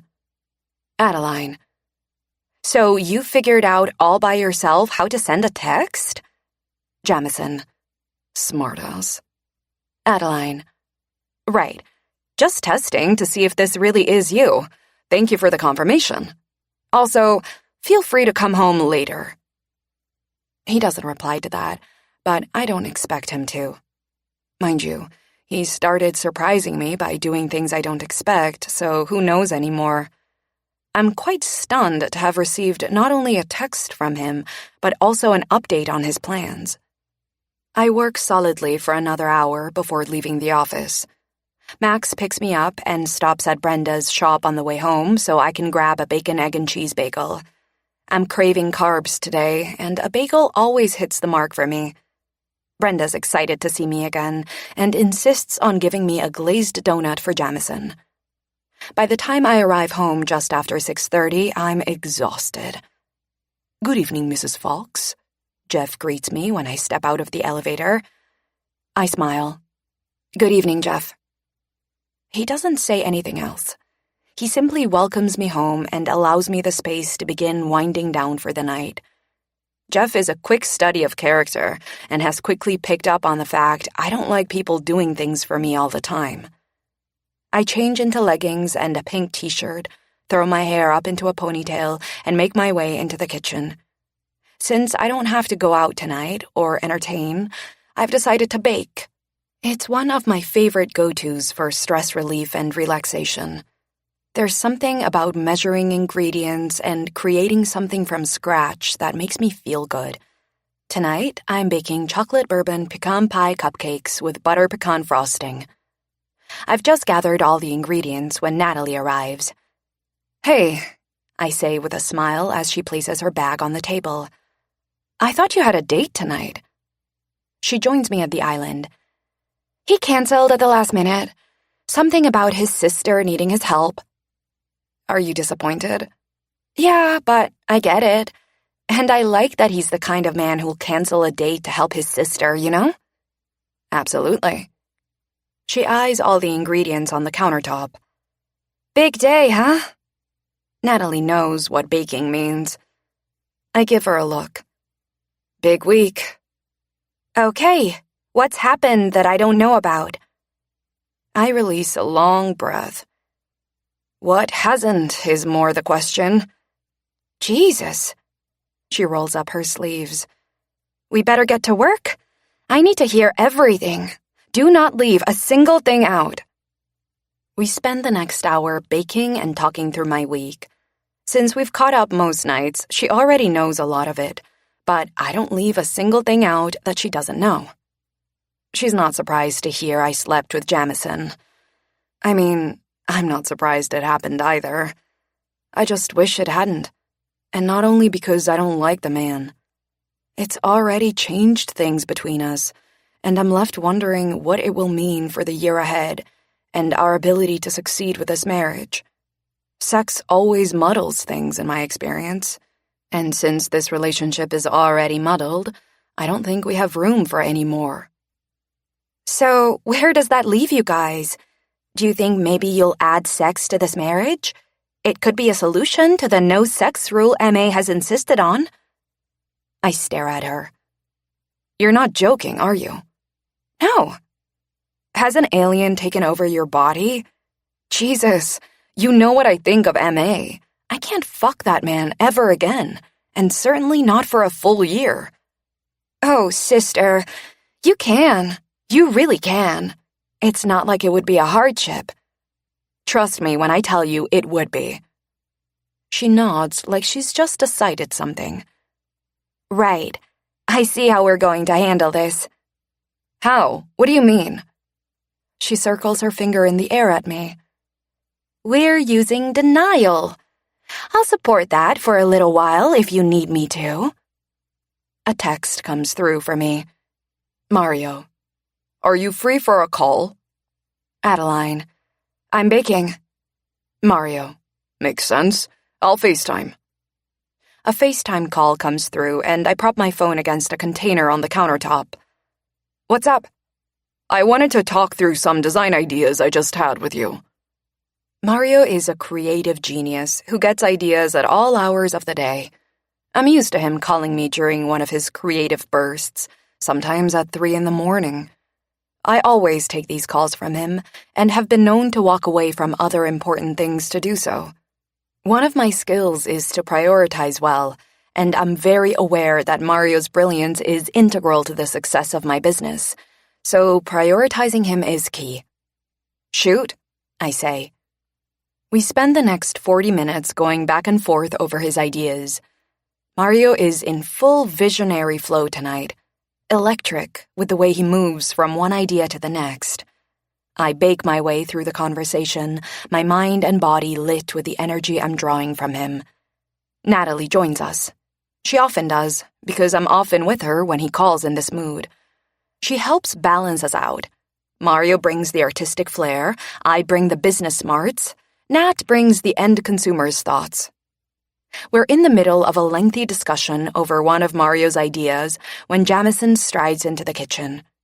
He runs his gaze over me, over Nat, over Mario on my phone, over the kitchen island that is now a mess of flour, sugar, cupcakes, and cooking utensils. Without a word, he finishes his inspection, turns, and exits the kitchen. Natalie and I barely acknowledge him. We're too engrossed in our discussion with Mario. The three of us talk for another 10 minutes until Mario declares it's time for him to get back to work. I know that means he'll likely stay up all night designing and planning. Don't come in tomorrow if you work all night, I say. He gives me the look I often receive when I'm trying to nurture him. It's half eye roll, half admiration. Don't tell me what to do. You know I can't stay away. I grin. I adore my team. I've found a new coffee place. I'll pick you up a latte on the way to work in the morning. Good, and you'll keep me supplied all day, right? Done. Now go, and try to get some sleep. After I end the call, Nat says, I'm gonna go too, babe. I need my beauty sleep. Ryan just texted that he wants to have breakfast tomorrow. Jamison comes back into the kitchen as she says this. He's changed into black running shorts and a fitted black tank. Someone needs to burn these items of clothing. They're indecent, lewd, improper. Nat looks at him. When a man says he wants to have breakfast after only dating for a week or so, that doesn't mean actual breakfast, does it? Natalie has dated more than any woman I know. She doesn't need Jamison's help, so I can only put this question down to her having some fun with him. He glances briefly at me before looking at Nat. I prefer to be clear with my intentions. I concur. And why is it suddenly very hot in here? Jamison might have many faults, but I don't doubt a woman always knows where she stands sexually with him. Right, Nat says, grabbing her bag off the table. I'll wear breakfast attire then. She comes to me with a hug, whispering against my ear, "Have fun living in denial land, sister." After she leaves, Jamison moves to the island where I'm about to frost the cupcakes. Eyeing them, he says, "These look good." It's horrifying how much I like him saying that. But I put it down to that tank he's wearing that fits far too perfectly, stretching across muscles that shouldn't be allowed to exist. I also put it down to the fact the tank doesn't cover arm muscles that should never, ever be on display. When he reaches out to take one of the cupcakes, I smack his hand away. "Don't you dare!" His eyes meet mine. "You baked them for show?" "No, I baked them so I could leave the day behind." "And you're not going to eat them?" "They're not ready yet." "They look good to me." "They need to be frosted." "I don't give a fuck about frosting." He reaches again to take one, and I push his hand away with extra force this time. "You will regret it if you take one. And believe me, you will give all the fucks about frosting once you taste it. Now go and run, or whatever it is you do in those shorts."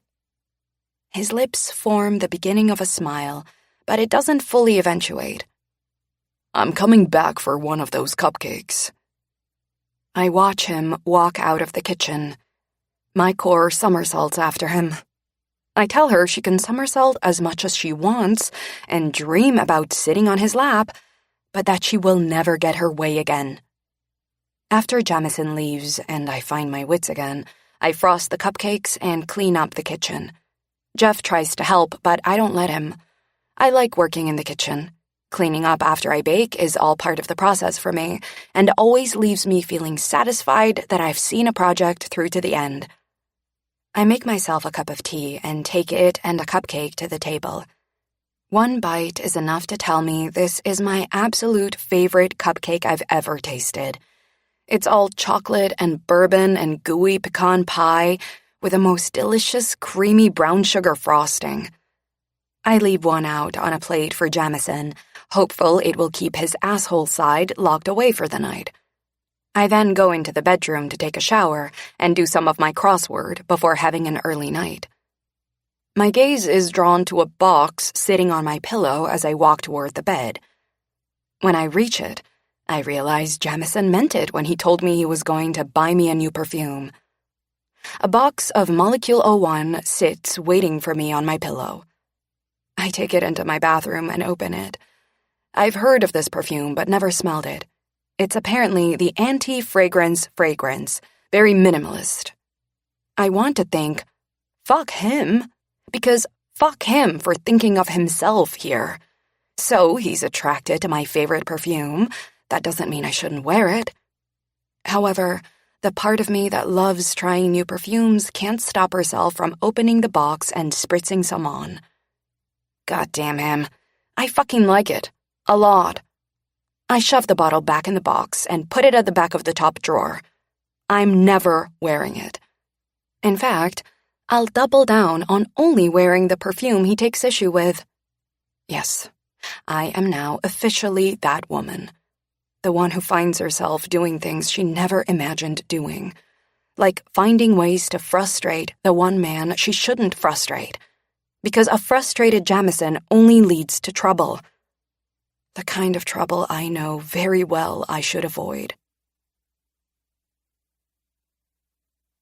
Chapter 13. Adeline.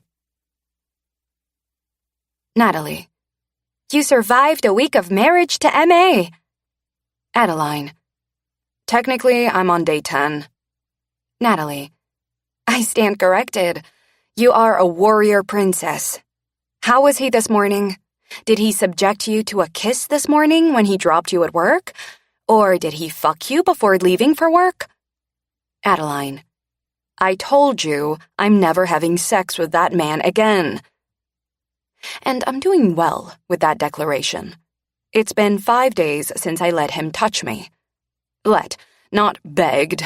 I refuse to acknowledge the begging I did. Natalie.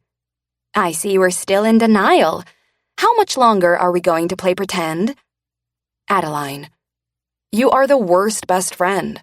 How's Ryan? Natalie. I fucked him twice this morning. He's good. Adeline. Ugh, go away. And no, Jamison didn't drive into work with me today, so no kiss was endured. Adeline, Vanessa says, popping her head into my office. Douglas is here. Thanks. Adeline. Gotta run. My money man is here. Natalie. Good luck. Douglas, I greet my CFO. He takes the seat across from me. I see we're being formal today. Well, you requested a meeting formally, which is so fucking odd for you, so I thought I should run with it. Douglas has worked with me for 4 years. We have quite an informal relationship these days, after he helped me build my company into what it is today. I have a lot of respect for this man. He's never led me wrong. His super formal email last week requesting this meeting threw me a little. It's so out of character for him. He smiles as he crosses his legs. Yeah, it was odd, wasn't it? Sorry about that. Jesus, can you hurry up and get to the point? Please tell me you aren't resigning. Fuck no. He slides a folder across the desk to me. Take a look at that. Is it bad? I don't need any bad news today, so if it is, come back tomorrow and see if I'm ready then. He laughs. It's not bad, Adeline. He lifts his chin at me. Open it. I do as he says and find a financial report inside. I skim it and then eye him. Is this saying what I think it's saying? Yes. Excitement slides through me. That feeling that sits low in your stomach like electricity waiting to be freed. Fuck. We've been waiting a long time for this. You see why I wanted to do this in person. Formally. I lean back in my seat and inhale deeply before exhaling. Ever since Jamison took my first company from me, I've been working hard to rebuild. Douglas came on board and guided me in a way I'd never been guided. Chatoyer, my first company, was hugely successful, but I believe a lot of that was luck. Sure, I made good business decisions, but I believe they coincided with luck. This time around, with my second company, I've made extremely sound business decisions that required no luck to work. And I didn't get ahead of myself even when I wanted to. Douglas made sure of that. One decision he's made me patiently sit on for years is branching out into retail outlets overseas. We have stores in the States, and they do very well, but we don't yet have stores in any other country. I'm dying to open a London store, and then a Paris store, and then stores across Europe. So, it's time for London? I ask. He nods. It's time for London. That electricity swirling inside me, desperate to escape, practically explodes out of me. I stand and do a dance on the spot. I'm laughing like an idiot when I look at him and squeal, "We're going to London, baby!" He stands. I fucking love you, woman. I throw my arms around him in a hug. After I squeeze the hell out of him, I say, "Right, back to work. I want this to happen ASAP." After he leaves, I text Natalie with the good news, share it with my inner circle here, and ask Vanessa to plan a meeting to go over this tomorrow. Thankfully, I have 2 hours free in the morning to fit it in. I find it difficult to concentrate after Douglas's good news, but slowly make my way through my to-do list. I'm halfway through my list when Chantel calls. "Hey," I say, after Vanessa puts the call through. "Please don't tell me you're calling to let me know Jamison has added a last-minute dinner to my schedule for today." She laughs. This is a joke between us now after I called her last Thursday to apologize to her for being less than friendly when she called me about that dinner. We had a great conversation, discussing Jamison's tendency to forget that people have things going on in their lives that he should take into consideration. She was half joking. I was not, but she thought I was. Chantel thinks I'm the dutiful wife. I'd love to be able to have a conversation with her in which she knew I wasn't really her boss's wife. I'd love to hear the real stories about working with him. "No," she says. "No dinner tonight. I'm calling to thank you for the gift you sent over. I freaking love it all. Thank you." "Oh, that's great. I'm glad it arrived." I sent her a gift basket of my latest beauty release. "I never know what products to try, so this is perfect." "If you ever want me to hook you up with a beauty consult, let me know. I'd love to do that for you." A call from Jamison's mother comes in on my cell. "Chantel, I'm sorry, but I have to take another call." "No worries. I just wanted to personally say thank you. I did think about sending Jamison home with instructions to say thank you, but I couldn't be sure he'd remember." I laugh. I understand. Men have the worst memory for this kind of stuff. "His is one of the worst, but I'm sure you know that," she says, before saying goodbye and ending the call. I switch to Reese's call. "Hi, Reese." "Adeline, darling, I'm so glad I caught you." I adore how excited she sounds to talk with me. I think Bill was right when he said Reese is a gift from God. "What's up?" "I'm calling to find out if you're allergic to any food and if there's anything you don't like to eat. I'm planning our Christmas dinner and want to make sure you have everything you love." My thoughts all slow down, falling over each other. I feel like a deer caught in headlights. Christmas is 2 weeks away. Jamison hasn't mentioned a dinner to me, but I should have realized his mother would plan a family dinner. She holds Taco Tuesday each week, after all. I don't celebrate Christmas like a lot of people do. It wasn't a big part of my childhood. In fact, my mother wasn't usually around on Christmas Eve or Christmas Day. She was off, busy with the latest man she was sleeping with. Sabrina and I were left to fend for ourselves. And as far as presents were concerned, I can only remember 3 Christmases I received gifts from my mother. Well, I don't really like cranberry sauce." I struggle to come up with anything useful for her because my brain has stopped working. "And Christmas pudding. I'm not a fan of that. But honestly, you don't need to go to any trouble for me. I'll find something to eat." "Nonsense. Everyone deserves to have their favorites at Christmas. Do you like turkey?" "Yes." "Pumpkin pie?" "Yes." "Are there any vegetables you prefer or any you don't like?" She's being so patient with me while I'm barely volunteering any information. Not because I don't want to, but rather because her kindness is overwhelming me. I'm not used to it from family. "I'm not a fussy eater, Reese. The only things I don't like are what I've already told you. And for future reference, I never eat fish, but I eat everything else. And I really love chocolate, so if Jamison ever tells you I'm annoyed with him, you could suggest he bring me chocolate. It might help him buy his way back into my heart." I have no idea why I tell her this about chocolate, but I sense she'd love to know this kind of thing, so I do. She laughs. "I'm making a note of it, darling. Thank you for this information. I'll let you get back to work now. And if you want to come early tomorrow night, I'd love that. But I know your work keeps you busy, so not to worry if you can't leave early." I already know I'm going to try to leave work early tomorrow so I can spend time with her. I'm so drawn to this woman. I hang up from her and call Jamison. He answers almost immediately. "Hi." Jesus, why must his voice affect me the way it does? He's said one word to me, over the phone, not even in person, and my body is all, "Hello, sir." It's gotten out of control since I had sex with him. The worst of it all? I now want to sit in his lap more than I want to put him in a coffin. Even when he's pissing me off, I'm imagining hurting him while he's naked. And he's only slightly less of an asshole than before he fucked me, so it's not like the sex caused a 180 for him and his treatment of me.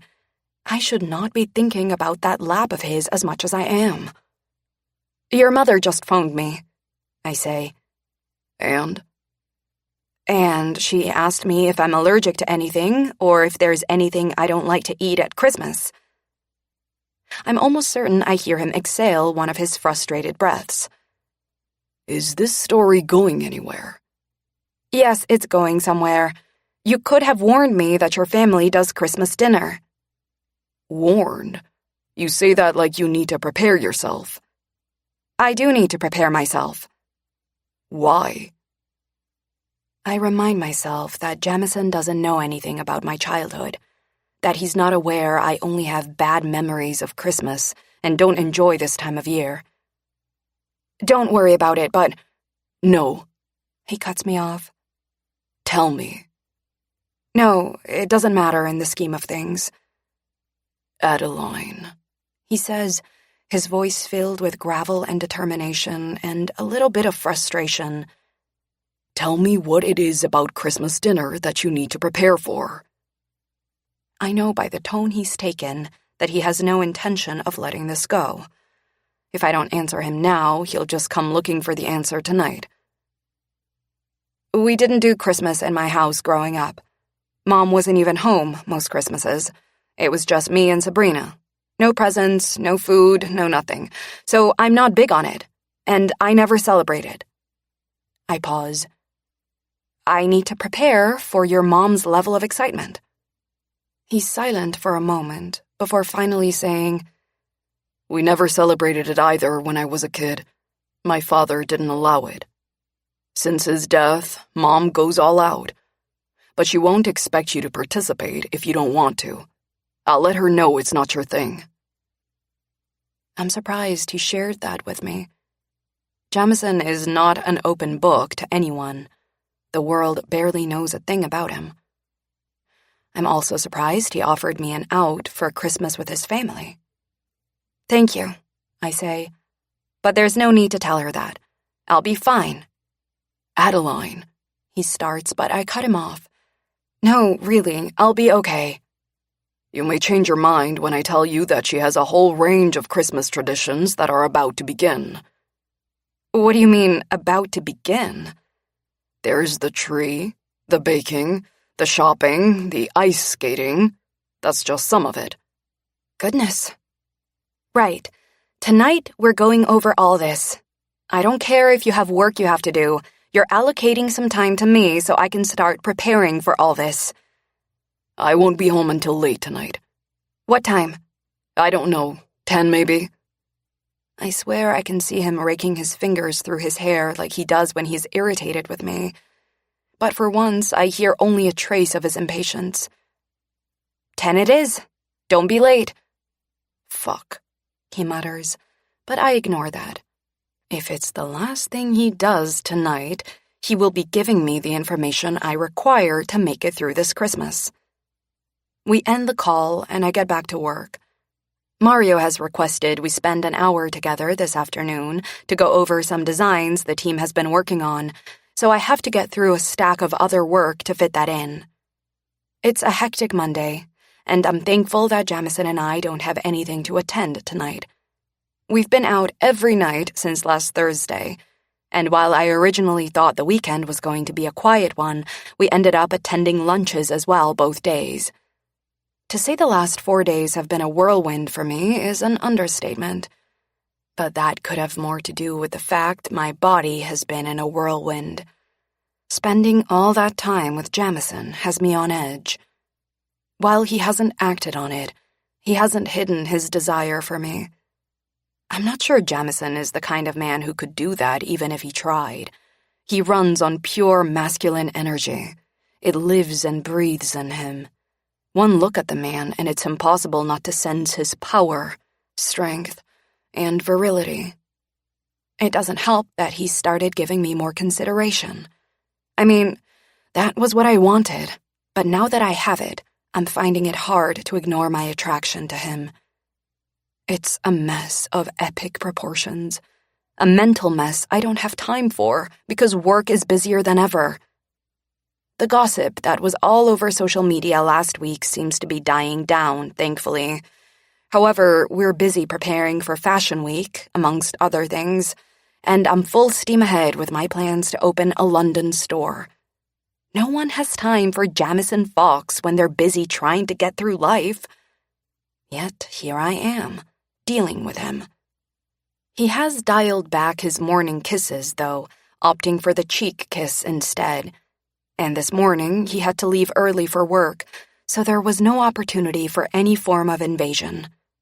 I'm not counting on this lasting. All it will take is for Bill to show an ounce of suspicion, and Jamison will resume full invasion mode. I leave the office just before 7, taking some work home with me to complete after dinner.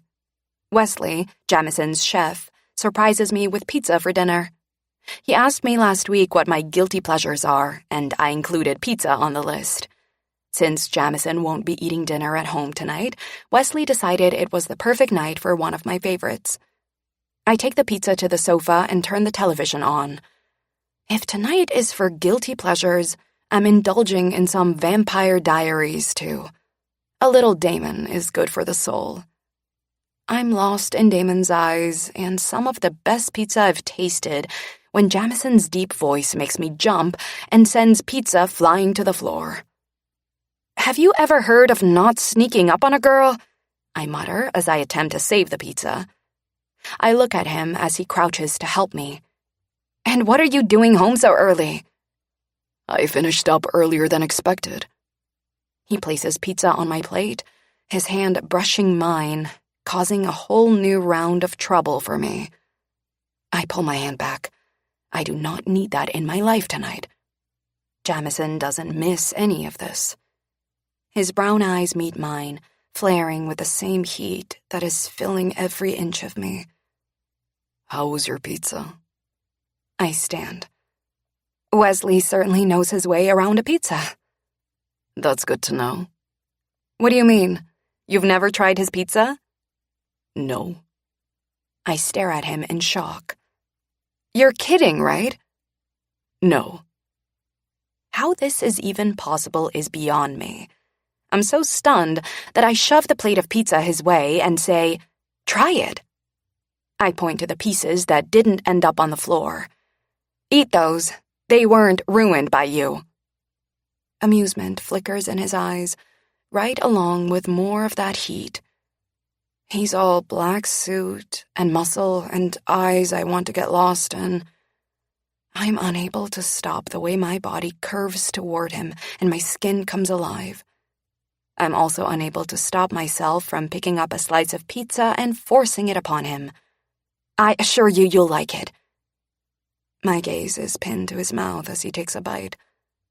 I enjoy him eating the pizza more than I enjoyed eating it myself. I imagine him eating other things while I watch him eat that pizza. I don't try to hide any of this from him. When I find his eyes again, they're focused intently on mine. "Christmas," he says roughly. I swallow all the things on the tip of my tongue and nod. "Yes, Christmas." "You should expect a family discussion tomorrow night, and an invitation to go in search of a tree with Mom this week. She'll insist we get one too." "Right." I begin constructing a list in my head of all the things I must prepare for. "What else? You mentioned ice skating." He takes another bite of pizza and nods. "Yes. Can you ice skate?" I want to say no, but I'm not good at lying. Also, I think I want to go ice skating with his family. "Yes? When will she want to go?" He chuckles, and it's like I just heard a chuckle for the first time. On what planet does Jamison Fox chuckle? And since when did I find that sound sexy? "The question is not when, but how often," he says, and I'm struck by the warmth in his voice. If anyone had told me Jamison had that in him, I wouldn't have believed them. "So, you do all these things with her?" Surely not. I just can't imagine it. I feel like this really might be the dumbest question I've asked him to date. "Yes." I stare at him. "Really? You're not bullshitting me?" "No, Adeline, I'm not bullshitting you. I do many things for my mother that may surprise you." He's right about that. The Jamison I know doesn't do anything for anyone that he doesn't want to do. The week flies by. Besides work, we attend Taco Tuesday at his mom's, a film premiere on Wednesday night, and a dinner party on Thursday night. I only think about the coffin I need for him 3 times this week.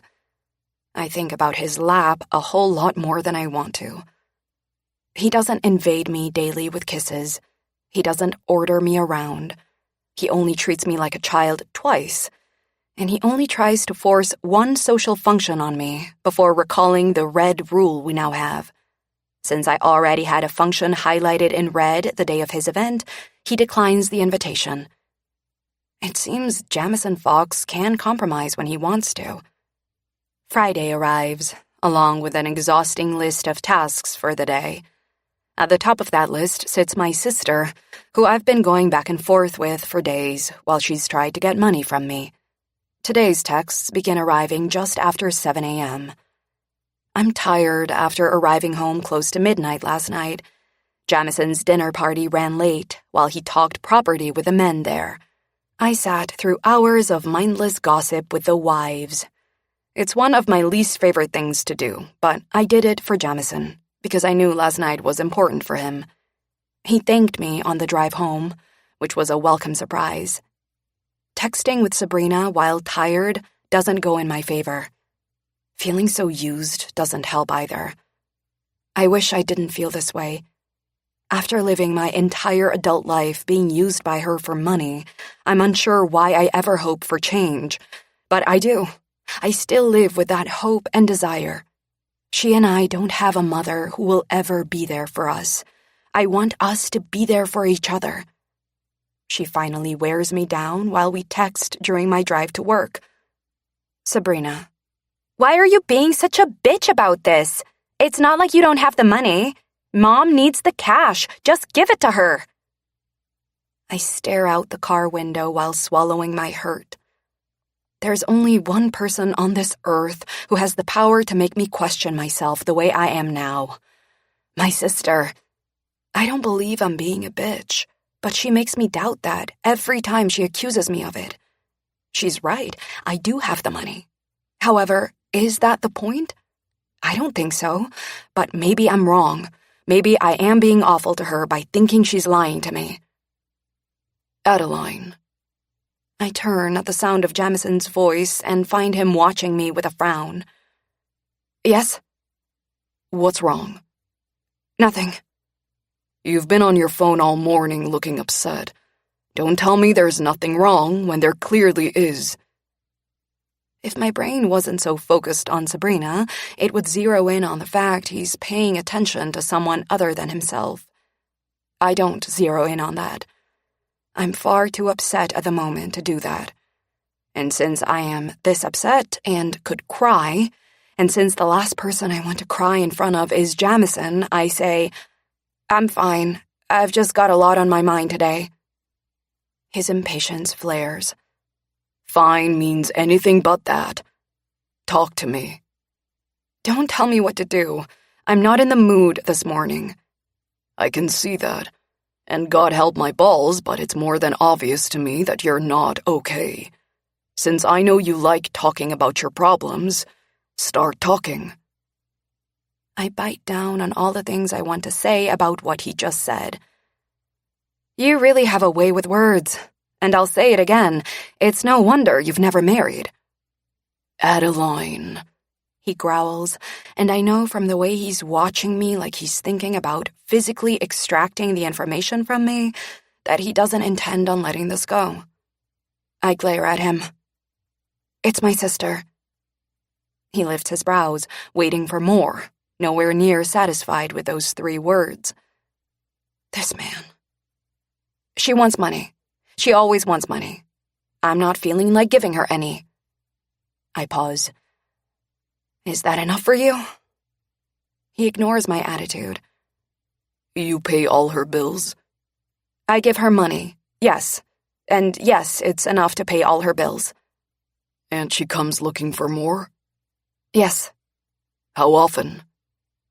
I hate discussing my family problems with anyone, but definitely with Jamison. You don't need to concern yourself with my family problems, Jamison. He goes back to watching me like he's contemplating physical extraction. I have concerned myself with you, and along with you comes your family. How often does she ask for more? Oh my God, you are insufferable. I hate that his questions are making me feel powerless, inadequate, incapable, less than. I want to get out of this car and away from him and everything he's forcing me to confront. Every month, okay? Sometimes every damn week. My words rush out of me, falling into all the gaps between us. The air in my lungs does too. It's been trapped for so long that I didn't notice it. It just felt normal, like air should overfill your lungs to the point where it's hard to bring more in. And then, goddamn him, tears blur my vision. I look away, out the window, and try to suck some of that air back in. I just want to go back to my normal. I know how to exist in my normal. I don't know how to be without all that air and all those words locked up tightly inside me. I've never told anyone how often Sabrina uses me or how much she demands. Not even Natalie. I simply write checks, hand over cash, and put my feelings aside. It's my dirty shame. I can't get anyone to love me. Not my mother, not my father, not my sister, not my ex-husband. Millions of strangers around the world might follow me, but they don't love me. Not the way I want to be loved. Adeline, Jamison says, his voice firm but smoothed around the edges. Don't, I say, my voice cracking. Just leave it. I hear his suit rustle against the seat before I feel his hand against my cheek. He turns my face to him. When he sees the tears tracking down my face, he curses. You can't keep doing this. I wipe my tears. All my fight is gone. Now I just want to curl into a ball and hide from the world. There's nothing else I can do. He scowls. You're not a quitter. Don't start that shit now. And just like that, his words and the way he says them fire me up. That is, after all, Jamison's superpower, firing me up. Don't say shit like that to me when you know nothing about the situation. I know all I need to know about the situation. People like your sister don't stop. All they do is come knocking faster, sooner, all the fucking time. And just because she's your sister doesn't mean you should say yes. Your family should be the last people on earth who use you like that. He's right. I know he is. But this is something I've struggled with since I first started earning money. I feel guilty that I make so much money while Sabrina and Mom have nothing. It doesn't matter that they do nothing to help themselves. It doesn't matter that I know I worked my ass off to get where I am. It doesn't matter that I know this isn't down to luck. I give and give and give, and still it doesn't change anything. I love my sister, but she doesn't love me. She pretends to, but really she hates me for having boobs and an ass that bring in cash and men. Her words, not mine. I want her to be happy and I want her to love me. Unfortunately, I rely on money to help me get those things because she doesn't allow me into her life any other way. I don't want to tell Jamison he's right. I never want to utter those words to him. So instead, I say, I'm taking care of it. You don't need to concern yourself about me in this way. He looks at me like he doesn't know what to do with me. He does that for what feels like a long time. Finally, he says, Stop giving her money. She's a grown woman. She can look after herself. Thankfully, Max pulls up outside my office, and I'm spared more of this conversation. Jamison and I do our daily dance of pretending to be in love when he helps me out of the car and brushes a kiss across my cheek. Today, though, he settles his arm around my waist and doesn't let me go as soon as he's finished with his kiss. Keeping his face close to mine, he says, "You deserve to be treated better than how Sabrina is treating you." His eyes search mine for the longest minute. "Don't ever forget that." He may as well have kissed me, because his words bewilder me as much as a kiss from him does. Letting me go, he strides back to his door, and with one last glance, he gets in the car. I'm unsure which part of all this does it, but I suspect it's that last glance he gives, that he never gives, that tips me over the edge. Jamison Fox just rearranged the inside of my brain, and I'm not sure I want to put things back where they were.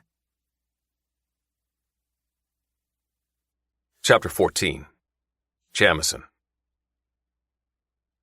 I step out of the elevator that's brought me up to Adeline's office and am met by her assistant.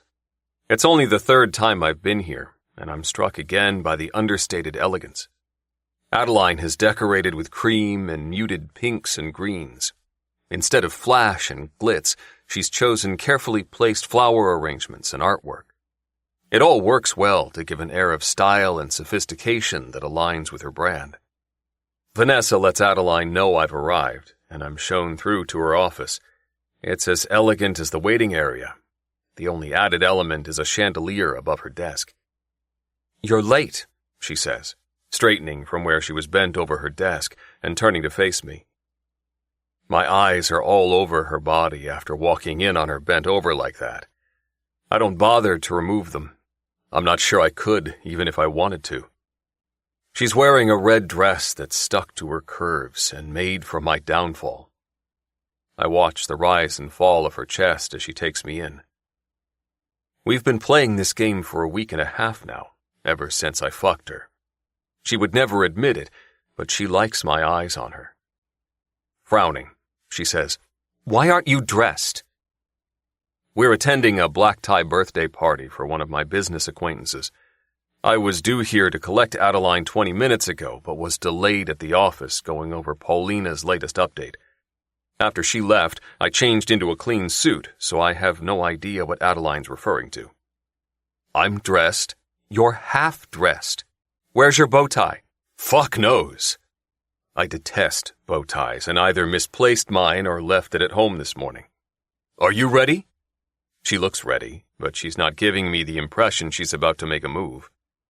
Her lips press together for a brief moment before she lets out a breath. "You can't go to a black tie event without a bow tie, Jamison." "I can fucking do whatever I want. Now, can we please leave?" "Do you really not know where it is?" I shove my fingers through my hair. We're already late, and I do not want to be any later. Bill is attending this party, and I want to discuss the Brown deal with him tonight. "Adeline," I growl. "Come with me," she says, giving me a look of exasperation. She then brings those curves and that fucking perfume she refuses to stop wearing my way. I follow her out of her office, hoping like fuck that whatever she's planning won't take long. She leads me into what appears to be a clothing and props storage room and rummages around in boxes for a couple of minutes. It's hell on my dick having her bent over like this again. Finally, she stands and turns to me, holding up a bow tie. "Come here." Wanting this over with, I do as ordered. "The next time we attend a black tie event, make sure you come dressed," she says as she moves in close and gets to work securing the bow tie in place. "This wasn't listed in my wife duties." "I can think of other things you've done that weren't on that list either, and I don't recall you complaining about them." The blush on her cheeks hits me low in the gut. Fuck. She finishes with the bow tie and meets my gaze. "There. We can go now." The fact I'd rather stay here and bend her over her desk doesn't escape me. The other thing that doesn't escape me is the fact I've never allowed a woman to have any hand in dressing me. And fuck if I didn't like Adeline taking charge. As we walk down to my car, I attempt to push all the thoughts of what I want to do to her out of my head, I don't succeed. Hell, I haven't succeeded for the past week and a half. Adeline is stuck on a loop in my brain. Surviving her is proving difficult. There are more people at the party than I anticipated, and while I don't enjoy big parties, Adeline is in her element. She talks with everyone who wants a conversation, takes photos with everyone who wants them, laughs at every joke even when I know she doesn't find it funny. The fact I can read her like this surprises me, but it shouldn't. We may not be a real couple, but some days I think we're more aware of each other than if we were, because we don't bother to put on a show for the other. Our love might be fake, but nothing else we do is. Half an hour into the party, Adeline takes a sip of her wine and looks around the penthouse. I need the name of their event planner. This party is gorgeous. I glance at the black and gold everywhere and the glittery decorations. There's not 1 ounce of minimalism in sight. It's over the top. Of course you think that. Let me guess, you'd skip the decorations. I'd skip the fucking party. She rolls her eyes as my friend Owen joins us. He grins as he hears what I say. It's a bit much, isn't it? Adeline smiles at him. It's never too much, especially not for a birthday party. He turns his grin to her before looking back at me. Make a note of that, my friend. Your wife wants you to go all out for her birthdays. Owen isn't aware our marriage is fake, so Adeline keeps up the charade. Thank you, Owen. I appreciate that. I'm counting on you to remind him when my birthday comes around. The same goes for half-birthdays. What the hell are half-birthdays? Owen asks. Adeline widens her eyes at him in what I know is fake shock. The relaxed state of her body reveals her good mood. You're not being serious right now. You don't celebrate half-birthdays? He laughs. I'm guessing they fall 6 months after your actual birthday? Yes, and they require the same level of celebration as the actual birthday. You should both take note. Owen looks at me. Were you aware of this when you asked her to marry you? It seems like a deal-breaker to me. Before I can answer, Adeline says, No, he wasn't aware. I kept it from him so he wouldn't question his decision to ask me to marry him. You both discovered half-birthdays are a thing today. I watch her as she continues to talk with Owen, thinking about the difference in her tonight compared to how she was on the way to work this morning. Without meaning to, I ripped her mask off this morning. Underneath the strength and grit and fierce independence of Adeline is a whole other woman. She showed herself to me when I could see it was the last thing she wanted to do. And while I doubt she's happy she opened up, I respect the hell out of her for it. I'm stealing Adeline for a bit, Owen says, as I spy Bill coming my way. I take a sip of whiskey and nod as they leave. Bill gets stopped by a couple on his way to me, and instead I'm joined by a woman I've never met. She smiles at me like she knows me. Jamison Fox, it's good to meet you. And you are? There's something about her I already don't like. Fuck knows what, but my gut is rarely wrong. I like a man who cuts straight to the chase. She smiles. Robin Johansson, I work with Sly Media and would love to get your thoughts on the reality show it looks like your wife has signed on for. I throw some more whiskey down my throat. This is the first I've heard of this, and I doubt it's true. Adeline is well aware of the terms of our marriage contract. Terms that state she won't agree to any activity that will potentially harm the marriage. And since a reality TV show could harm the fuck out of our marriage, there's no way in hell she'd sign on for it. I don't have any thoughts I'd like to share. Surely you must have something you'd love our followers to know about it. Like, will you appear in the show much? Will we finally get to know the man behind Fox Enterprises? There's a reason I avoid parties as best I can, and it's people like this woman. I abhor gossip and anyone involved in spreading it. I have nothing your followers would be interested in, and in future, I'd suggest you check your facts before talking about things you know nothing of. Without another word, I leave her and make my way to Bill, who has just extricated himself from the couple who delayed him. Where's Adeline? He asks, glancing around the room. Owen dragged her away. Adeline and I haven't seen Bill much this past week since he came over for dinner. He's been distracted with work and went to Vegas for a few days. By the expression on his face, he's eager to see us together. I spend some time talking with him about the Brown deal. We've just finished going over some key points when Adeline joins us. Sliding her arm around my waist, she smiles up at me before looking at Bill. "Did Jamison tell you that he learned about half-birthdays tonight?" The look on Bill's face is how I suspect I look at half the things Adeline says. She has a way of never saying what you think she will. "He did not." Her smile grows. "I'm getting the impression you've never heard of them either." She goes on to explain to him what they are, while I get lost in her perfume and her touch. By the time she's finished with her explanation, I've got my arm around her waist. When my hand drops to her ass, she gives me a look that says I'm pushing it. We're in the middle of that look when Bill is drawn into a conversation with a passerby. I bend my mouth to her ear. "When do you anticipate you'll begin wearing that perfume I gave you?" "Never." "So, I should go ahead and have Jeff remove all your perfume from your bathroom?" "You should not, unless, of course, you wish harm to your balls." Fuck. I like activities that involve risk. "I'd suggest you run a full risk analysis for this activity. I think the likelihood of a threat occurring and its impact will be too high even for you." "We need to talk." "We are talking." "Not here." She turns to me. "Now?" I nod. "Yes, now." I take hold of her hand, and without waiting to get Bill's attention to excuse us, lead her away from the main party, down a hallway, and into the library that's empty. Closing the door behind us, I say, "When were you going to tell me about the reality show?" She frowns. "Huh? I had a woman asking for my thoughts on the show you supposedly signed on for. She particularly wanted to know if I'd be appearing in the show often." Her confusion clears and she shakes her head. "Jesus, Jamison, I haven't said yes to that show yet." "Yet?" I back her up against the wall, my attention split between our conversation and the way she's affecting me. "I'm not thinking about saying yes." She puts a hand to my chest as my eyes drop to hers. "What are you doing?" That question comes out breathlessly. She's just as affected by me. "I'm trying to ascertain if I need to be concerned about you signing a contract you shouldn't." Her hand presses hard against my chest.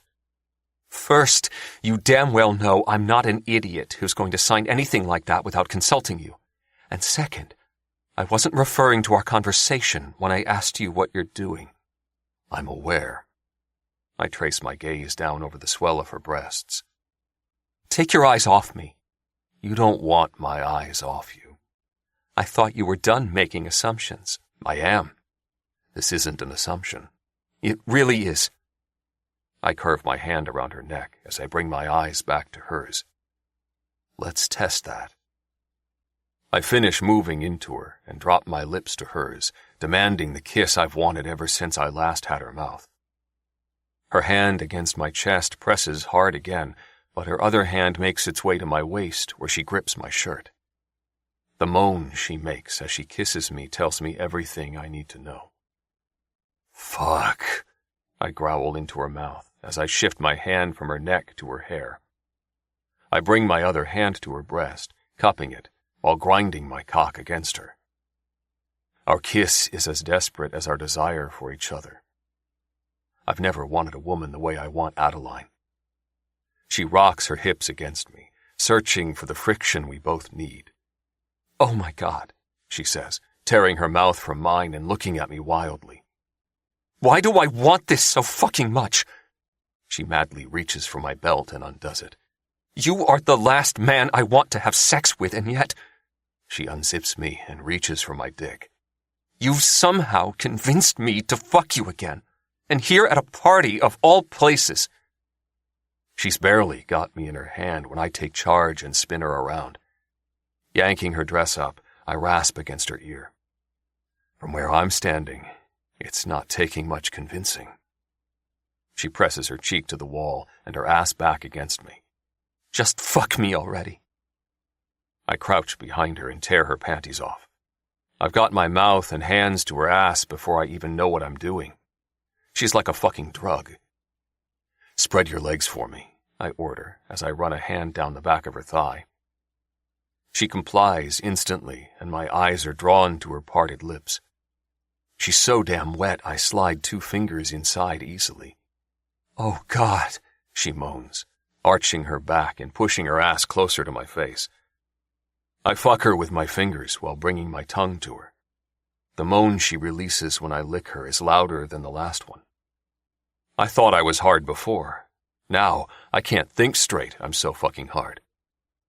Letting her go, I demand, turn around. She turns, her eyes finding mine as she hooks a leg over my shoulder. I take hold of her ass and pull her cunt to my mouth.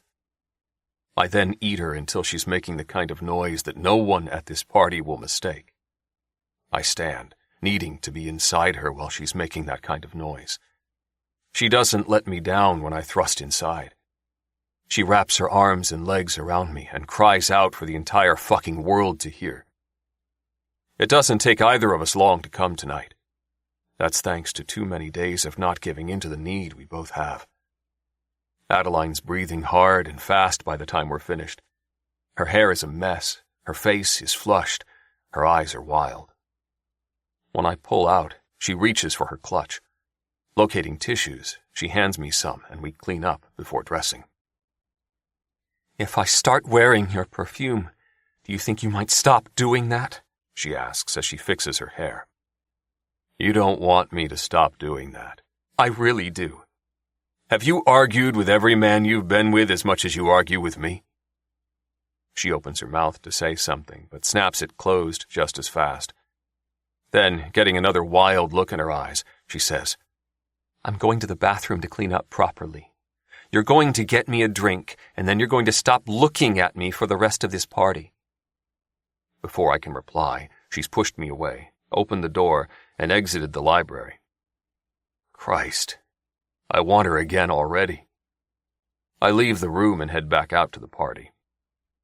Owen gives me a knowing look as he drinks his whiskey. Can't say I've ever known you to disappear for sex during a party. You're usually only focused on work. He raises his glass. Thank fuck for Adeline, the woman who's managed to loosen you up. Hudson has arrived and stands next to Owen, watching me with interest. I didn't tell him I fucked Adeline last week. He gives me a look that says this is no surprise to him. When Owen is drawn into a conversation behind us, Hudson murmurs, If Bill had doubts before, I don't think he does now. Nice work. I'm about to respond to that when I catch sight of Adeline coming our way. Gone is the wild, untamed look that was strewn across her face when she left me. In its place is apprehension. What's wrong? I ask when she reaches me. I have to leave. She pauses. My mother is at your place. I take hold of her arm and nod. Okay. She frowns. You don't have to leave. There's no way I'm letting her go home to her mother alone, not after how upset she was this morning over her sister. I eye Hudson. Can you let Bill know we had to leave? He nods. Will do. Jamison, Adeline says as I direct her out of the party. You can stay. I keep hold of her as we continue walking. Is your mother okay? As far as I know, we weren't expecting her. Yes. She shrugs out of my grip and stops walking. Are you ignoring me intentionally or have you gone deaf? I stop and look at her. I'm coming with you. End of story. Why? I don't need you to come with me. I am well aware of that. She stares at me for a good long moment. A moment in which I get the distinct impression she really doesn't want me with her when she sees her mother. I'll give you and your mother space when we get home, I say. But I am going home with you. Fine, she finally says, before walking ahead of me and muttering something about bossy men and coffins. It's the second time I'm sure I've heard her mutter about coffins. I've no fucking idea what she's referring to. I'm just glad she's not arguing with me anymore. Although, Arguing with Adeline is fast becoming a preferred activity of mine. I'm beginning to think I'm losing my mind because I'm almost certain I don't want her to stop anytime soon. Chapter 15. Adeline. It's good to see you finally found a man who can look after you, my mother says after I give her the guided tour of Jamison's penthouse. She takes a moment to run her eyes over me and frowns. Have you put on weight? I'm sure you didn't look this puffy at your wedding. You need to be careful now that you're married. You can't afford too many pounds. Jamison won't like that. I still remember the first time my mother suggested I go on a diet. I was 9. The boy who lived next door had taken a liking to me, and Mom pulled me aside one night and offered to brush my hair. Since she rarely did anything like that for me, I thought it was the best day of my life. I hung on every word she said to me that night. Unfortunately, every word revolved around how I could keep a boy interested. I learned from an early age to watch my weight, and I kept learning well into my adult years to watch it some more, all thanks to my mom. She was the one who encouraged me into modeling. Some might say pushed rather than encouraged. And she's still the one telling me to watch my weight. These days, I don't watch it. I watch my health instead. I eat well, I exercise, I meditate, I sleep. I do all the things that are good for me, including eating cupcakes and bagels and anything I damn well want when I want. And I love the curves I now have. However, I don't think it matters how old a girl gets or how confident. Her mother has the power to cut her down with just a few words. And right now, I feel cut down. Not because I believe what she's saying, but because a daughter doesn't want to hear these kinds of things from her mother. Mothers should only tend with love. Jamison won't care, I say. Her gaze shifts beyond me as I hear Jamison's voice. What won't I care about? I close my eyes for a second and inhale a breath. He told me he'd give me and Mom space. I should have insisted on a time frame for that space. His idea seems to be 15 minutes. Mine would be hours. Adeline's weight gain, Mom answers him, looking quite happy to involve him in the conversation. The thing about this, she actually thinks she's helping me. Jamison comes to stand behind me, snaking his arm firmly around my waist and resting his hand on my stomach, keeping up the marriage charade for Mom. A good idea, because I have no doubt that if she discovered the marriage wasn't real, it would only be a matter of time before my sister shared that information with someone who would pay for it. What weight gain? He asks, sounding genuinely confused. Mom motions her hand at me. The weight she's gained since you married her. I was just reminding her that getting married doesn't mean a woman can take her focus off looking good for her husband. There is no extra security simply because you're married. It's not often I'm embarrassed, but I am now. I'm embarrassed to hear my mother say these things. Women have come too fucking far to still believe this kind of garbage. Mom, I start, ready to educate her, but Jamison cuts me off. Frances, what Adeline weighs is her business, not mine. And as far as security in a marriage goes, that's not what marriage is about. Mom is the kind of person who hardly hears a word others say. Her conversations are mostly one-sided, so it doesn't surprise me that she pays little attention to what Jamison says. She looks at me after he finishes speaking and says, You should come for a walk with me in the morning. It'll help with this. I'm about to tell her what I think of that when her phone rings. Her face lights up when she sees who's calling. It's Peter, she says to me, like that means something. She then answers the call, sounding like a giggly schoolgirl, and brushes past me and Jamison to take the call. Jamison moves his mouth to my ear and murmurs, She's something else, before letting me go. He can't possibly know what those 3 words mean to me, but when I turn to him, I get the sense that maybe he somehow does. It's in the way he's watching me with care, like he understands how I feel after that conversation. I brush it aside. I don't want to talk about how my mother makes me feel. Not with Jamison. Which bedroom can she sleep in? I ask. Whichever room you want. Okay, thanks. She can stay as long as you want, he says as I head toward the hallway. I look back at him.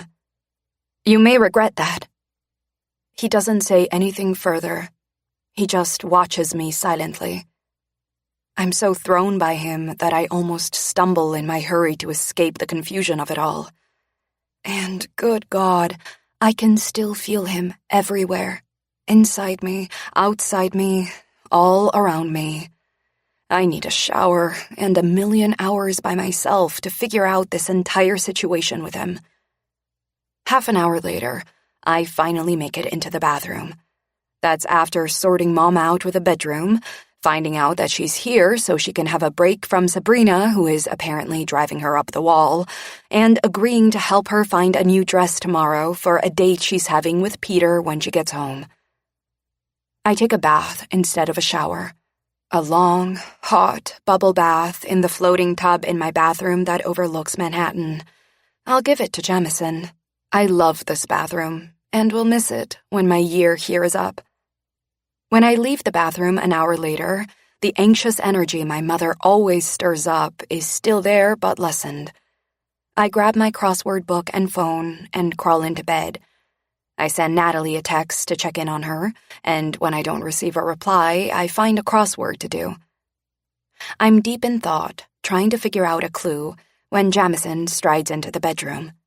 He slows when his eyes land on me. Your mother has everything she needs? I nod. Yes. Good. His hands go to the buttons on his shirt and begin working their way down it. The top one is already undone. It's perpetually undone on Jamison. I think one of the reasons why he wears a suit better than any other man is because he has his own style. Undone buttons, exposed skin, rolled-up sleeves, and ties that are often loosened like he wants nothing more to do with them. Jamison might not have been born into a suit-wearing world, but he's firmly in it now. And he lives in it exactly how he does everything. In his own way. I'm mesmerized by his fingers as they work those buttons. So much so that he's undone the entire shirt before I realize I've watched the whole show. When I drag my gaze back to his face, he's watching me with a look that says he's feeling all the same things I am. I've never orgasmed as fast as I did when Jamison fucked me tonight. He might be clueless when it comes to many things with a woman, but he knows how to deliver an orgasm. The only thing I'm thinking while sitting here watching him undress is how much I want more of those orgasms. However, that's my body doing all the thinking, so I push her aside and take back control. You need to do that in the bathroom, I throw out, ignoring the fact that even I can hear how turned on I am. He keeps his eyes on mine as he removes his shirt. Jamison. The thread of need in my voice can't be missed, but I'm unsure if it's the need for him to stop or the need for him to start that's more urgent. He reads me perfectly. I know he does by the way he takes a moment analyzing me, determining his next move. It's quite unlike the Jamison I know. That man would just take what he wants without regard for what I want. This Jamison, this new one I'm slowly meeting, takes my wants into consideration. Finally, his nostrils flare, and with one last glance, he walks into his bathroom. I let out the breath I was holding. We can't have sex again. It's messing with the way I think about him. Jamison stole my company from me. He's an asshole who only cares about himself and treats me like a child. I hate him. Those are the thoughts I need to hold on to in order to survive this marriage. Yet, The only one of those thoughts that feels completely accurate anymore is the fact he took my company. The others are in tatters, and as much as I try to put them back together, I'm floundering. We really can't have sex again. A text sounds as I grab my phone, grateful for the reprieve from the mess in my head. Natalie. Just got your message. Are you okay? Did you know your mom was coming to stay? Adeline. No and no. Adeline. And I had sex with Jamison again. Natalie. So, we've moved on from denial? Adeline. No, I'm never doing it again. Natalie. It was that bad.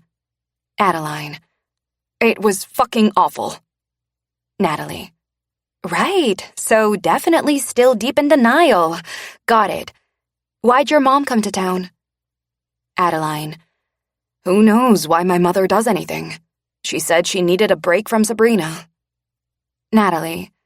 Do you need me to come over? I could source Nutella rolls and bring them to you. Adeline. No, I'm in bed. I'm going to have an early night. Natalie. How many crosswords have you already done? Adeline. None. I'm stuck on a clue. Natalie. You know Google is a thing, right? Adeline. You know I don't cheat. Adeline. Enough of me. Tell me how you are. Natalie. I'm confused by Ryan. Adeline. Why? I wait for her reply, but it doesn't come. Adeline. Nat? Natalie. Sorry, give me 10 minutes. I go back to my crossword, finally figuring out the clue I was stumped on. I work through 4 more before getting stuck again. Jamison comes back into the bedroom while I think about it. He's wearing black pajama pants and nothing else.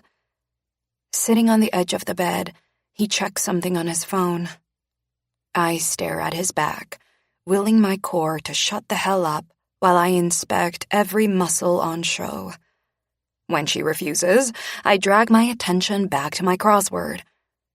I'm busy doing everything I can to focus on clues that shouldn't be this hard when he shifts to sit with his back to the headboard and his legs stretched out in front of him. That must be some clue, he says.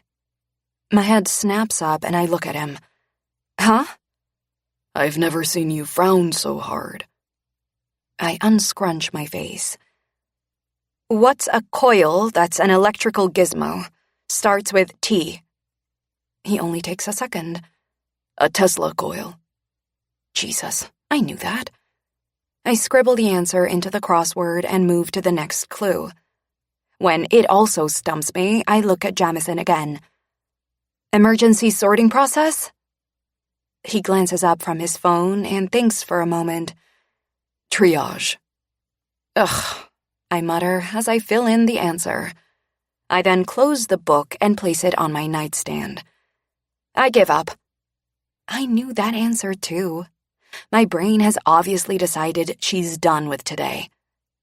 Jamison puts his phone down and studies me. Did you speak with Sabrina today?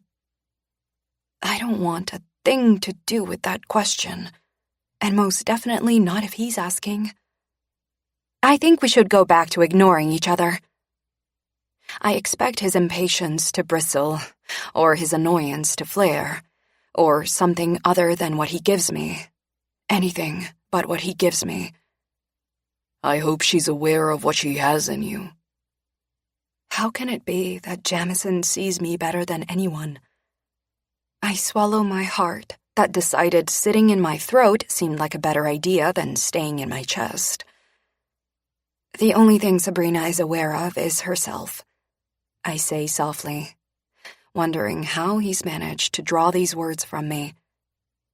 So she's like your mother. I find myself smiling at that. I like Jamison's no-bullshit approach. Yes, she's a mini Frances, although she can be quite aggressive, whereas my mother is much calmer about things. I picked up on that at the wedding.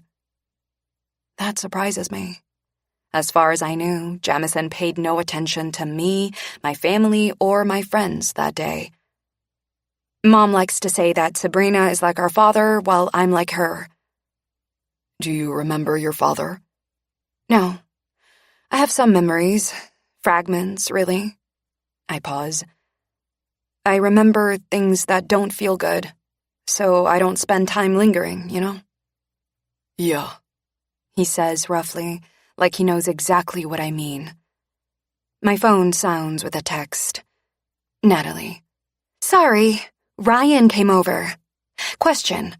What the fuck does it mean when a guy you thought was into you doesn't initiate sex? I've never had this before, and it's confusing AF. Adeline. I've not had that either. Maybe he's tired? Natalie. This isn't just tonight. Almost every time we've had sex has been because I've started it. Adeline. But he's into it? Like, he wants to fuck you, right? Natalie. God, yes. Adeline. Google is your friend. Natalie. Is M.A. there? Go ask him for me. Adeline. I'm not asking M.A. about anything that has to do with sex. Natalie. How much do you love me? Seriously, I need a man's perspective on this. Adeline. Ugh. I look at Jamison. What does it mean when a guy you've just started dating isn't initiating sex? I knew this was a bad idea before I asked the question. Now I know it was a really bad idea. Jamison and I can't discuss sex without thinking about fucking each other. That much is clear from the heat that's come to life in his eyes. He's not fucking her. Jesus, I can't go on. I press my thighs together. He is, and he's into it, but she has to get it started. He wants more than just sex from her. So he's just taking it slow? He nods. I go back to my phone faster than my hands are ready for, fumbling with the damn thing in my haste. I don't look back at Jamison, but I have zero doubt he knows exactly what's happening right now. Adeline. You and me are in a war. Never ask me to ask M.A. about sex again. Natalie. What did he say? And for the record, you don't have it in you to stay in a war with me. I complete you. You can't be in a war with your person. Adeline. He said Ryan wants more than sex. He's taking it slow. Natalie. Oh. Adeline. I mean, it makes sense. Natalie. Yes, I think M.A. might be right. I can't believe I didn't put that together. Natalie. Okay, I'm gonna go and beg for some sex. You should think about doing the same. XX. Adeline. I have one word for you. War. I put my phone on the nightstand, push the bed covers off, and walk into the bathroom. I need some space from all the muscles and bare skin sitting next to me in bed, not to mention the desire vibrating off both of us. I moisturize my body, for the second time tonight.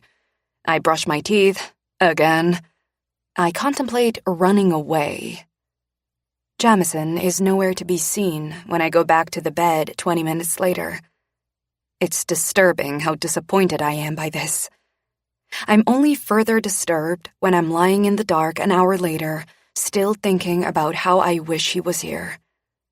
When he slips under the covers 15 minutes later, I level up to a whole new status of disturbed. Sleeping next to Jamison for the last couple of weeks has been difficult. There have been some nights where I've had less than a few hours of sleep. I've gone to bed angry with him some nights, frustrated with him others. But mostly, since the first time we had sex, I've spent the night desperate for his touch. Tonight, I want it more than I've ever wanted it. I lie quietly for many long minutes. Probably 10, but it feels like 1,000. I don't move. I'm not even sure that I breathe. And then, unable to stop myself, because I need to do something to escape the images of sex with him that are on repeat in my head, I say, "Thank you for saying what you said to my mother about my weight tonight. I know you were doing it for the marriage, but I appreciate you choosing to say that." A few moments pass before his deep voice moves over me. "I didn't say that for the marriage." I still. Not that I can get much stiller than I am. And then I do something I never thought I'd ever do. I roll to face him. His bed is massive, which I've been glad for, but right now he feels too far away. He's lying on his back, and he turns his face to mine when I roll over. I pull my legs up to my chest and rest my hands under my head on the pillow. "What was your father like?" Fuck. The word falls harshly from his lips instantly. I feel every drop of heavy in his response, every ounce of pain. He looks up to the ceiling for a long minute before scrubbing a hand over his face. I can't tell if he's going to answer me or not. Another minute passes, and I decide he's not going to. "You don't need to tell me," I say. He looks at me. "You don't want to know what my father was like." His voice is jagged, filled with bruises and cuts and wounds that I sense sit deep in his soul. I think he's right. I don't think I want to know what his father was like. I map the angles of his face. It's dark, so I can't make out the fine lines, but I can see the shape of him. It occurs to me, though, that I don't need light to know where the lines sit. Jamison and I might not be married in the true sense, but I've studied him so closely over the last 3.5 months that those lines are committed to memory already. "How many times has your nose been broken?" I ask, thinking about the fact he was a fighter at one time in his life. I suspect it's been broken at least once because its alignment is slightly out. It's barely noticeable, but I noticed it the other day. "Twice." He pauses for a long beat before adding, "By my father."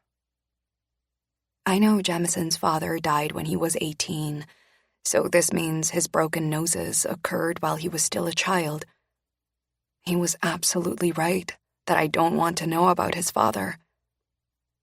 We lie in silence for a long time, watching each other.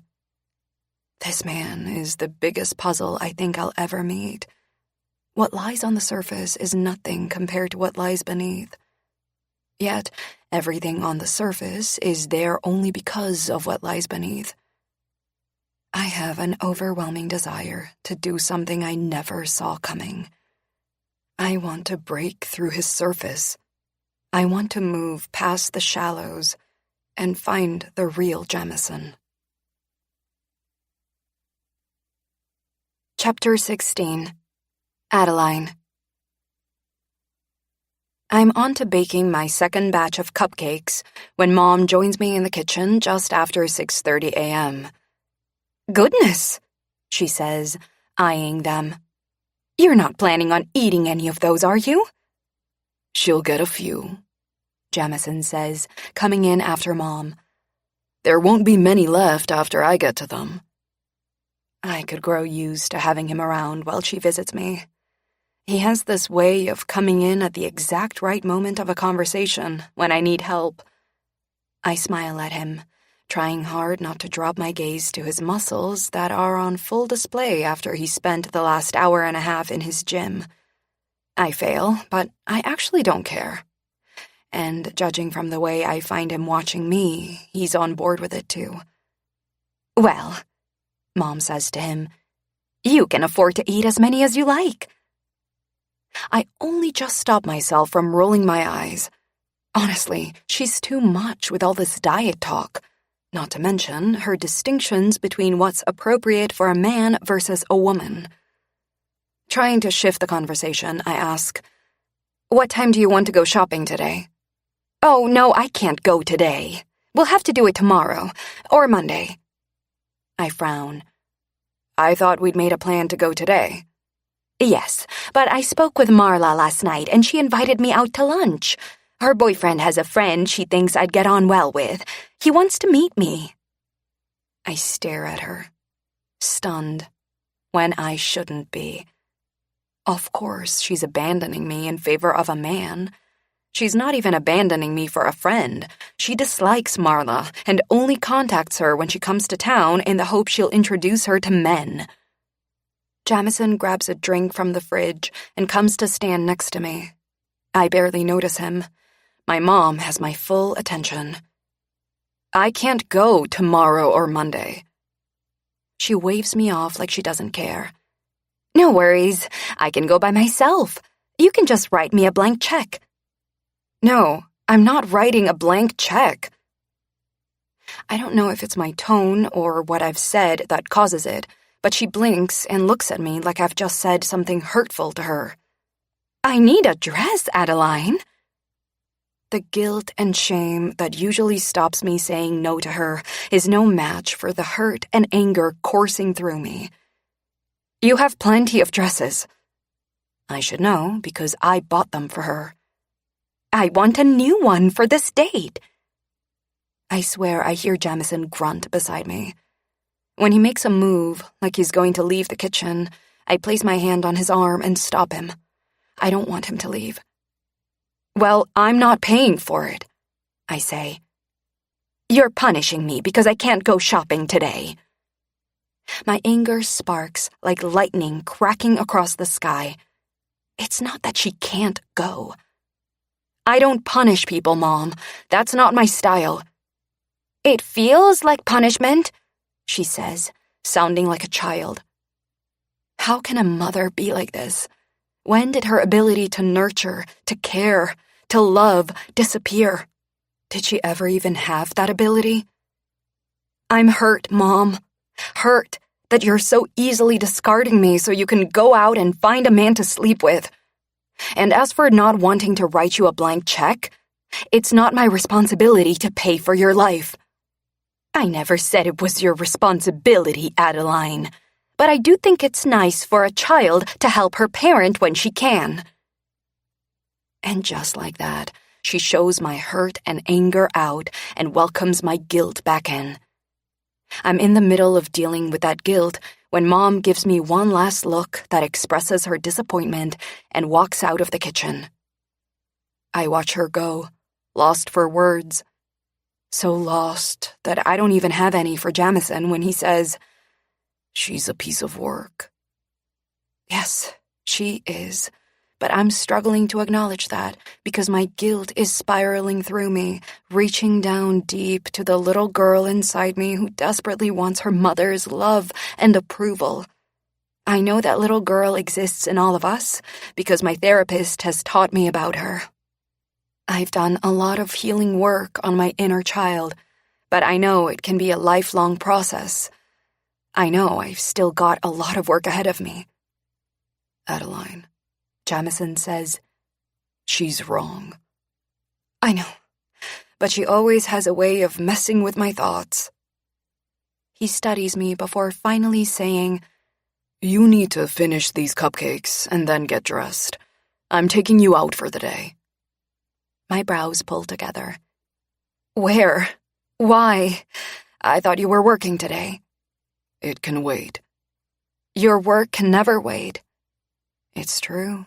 This man is always working, more than me, and I thought I worked a lot. His trademark impatience makes an appearance. Do we need a discussion every damn time we plan something? Don't you snap at me. I'm just trying to figure out where you're going with this. And yes, I'd like to be involved in making plans. I need to do some Christmas shopping. You can help me. You do your own Christmas shopping? I'd have taken Jamison for being the kind of man to have Chantel shop for him. For my mother and brother, yes. He reaches for a cupcake. I'll be ready to leave in an hour. I let him take the cupcake. It turns out Jamison has a sweet tooth, and I've decided I like him eating what I bake. He devoured most of the cupcakes I made last week and a lot of the lemon cake I baked late Tuesday night after we arrived home from Taco Tuesday with his family.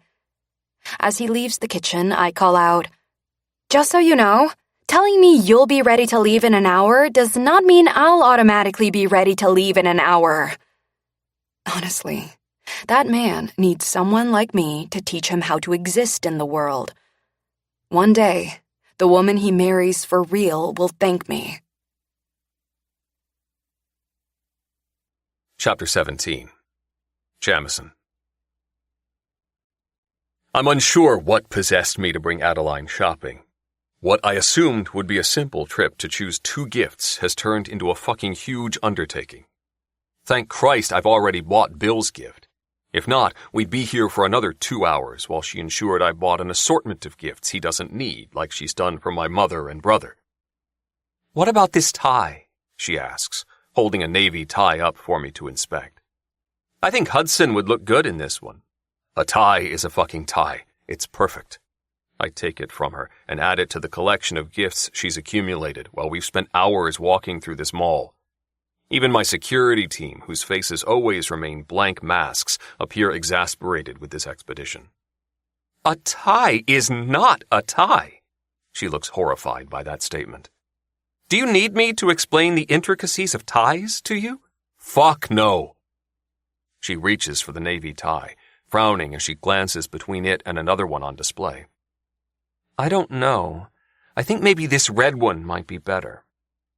I grab the red one, the navy one, the black one, and the fucking dark green one.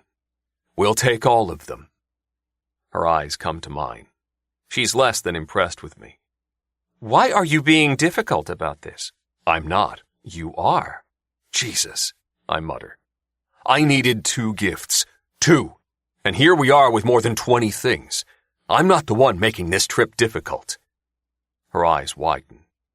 "You think I'm making it difficult?" "No, I don't think it. I fucking know it." I catch sight of people stopping to watch us argue, and I note their phones capturing all of this. As Adeline opens her mouth to continue arguing, I pull her to me and bring my lips to hers, silencing and kissing her all at once. Her gasp of surprise is followed by that sound that tells me just how much she likes my mouth on hers. And instead of trying to keep me away like she does whenever I kiss her, she grips my shirt and pulls me closer, devoting herself to the kiss. When I end it, she keeps hold of my shirt and gives me more of her attention in a way I fucking like. "Kissing me in the middle of an argument will not make me forget what we were discussing." She might look like she's still arguing with me. Hell, she might think she still is, but she's not. Adeline has put down her weapons today. She was quiet when we left home after her mother did a number on her this morning. I had to work to get her to talk. Not a strength of mine, but I managed to get her to move past that bullshit and immerse herself in shopping. Once she did that, I saw her lack of arms. She spent the past 3 hours dragging me from shop to shop, talking about everything from the gifts she thinks my family might like, to the designer she's recently hired, to how she's concerned her assistant is in the middle of a crisis, to questions about Chantel, to her stress over some fashion show she's got coming up. Throughout all that, she gave me her special brand of battle, arguing with me over things no one argues with me over, testing every last shred of patience I possess. But she did it differently than she usually does it. Gone is her hostility. In its place is a ceasefire that feels a lot like foreplay. "I have no doubt nothing could make you forget what you were arguing over," I say as she lets me go. "You will thank me for helping you select these gifts when your mother and brother fall in love with them." She looks at something behind me. "And now you should buy me lunch. I see a place that looks good, although I don't think they'll have Nutella rolls." I've never known anyone who craves Nutella like Adeline. She's asked Max to stop at Brenda's coffee shop almost daily to pick up Nutella rolls. Not that she always ends up buying some. There's been a few times where she simply stared lovingly at them before ordering only a latte. I've wondered why the hell she made us stop in the first place, but after spending time with her mother, I now understand. Her mother has a lot to fucking answer for. I pay for the gifts and follow her to the noisy food court she's set her sights on. I can't remember the last time I came to a mall. It's not something I particularly enjoy, and while we blew past my time limit for shopping hours ago, I can't deny I'm enjoying watching Adeline now. She's radiant, alive in a way I haven't seen yet as she walks through the crowd in the food court. She's not oblivious to the people who recognize her, but she's not paying them the kind of attention she spent the last 3.5 months paying the public. It's almost like she's forgotten her job.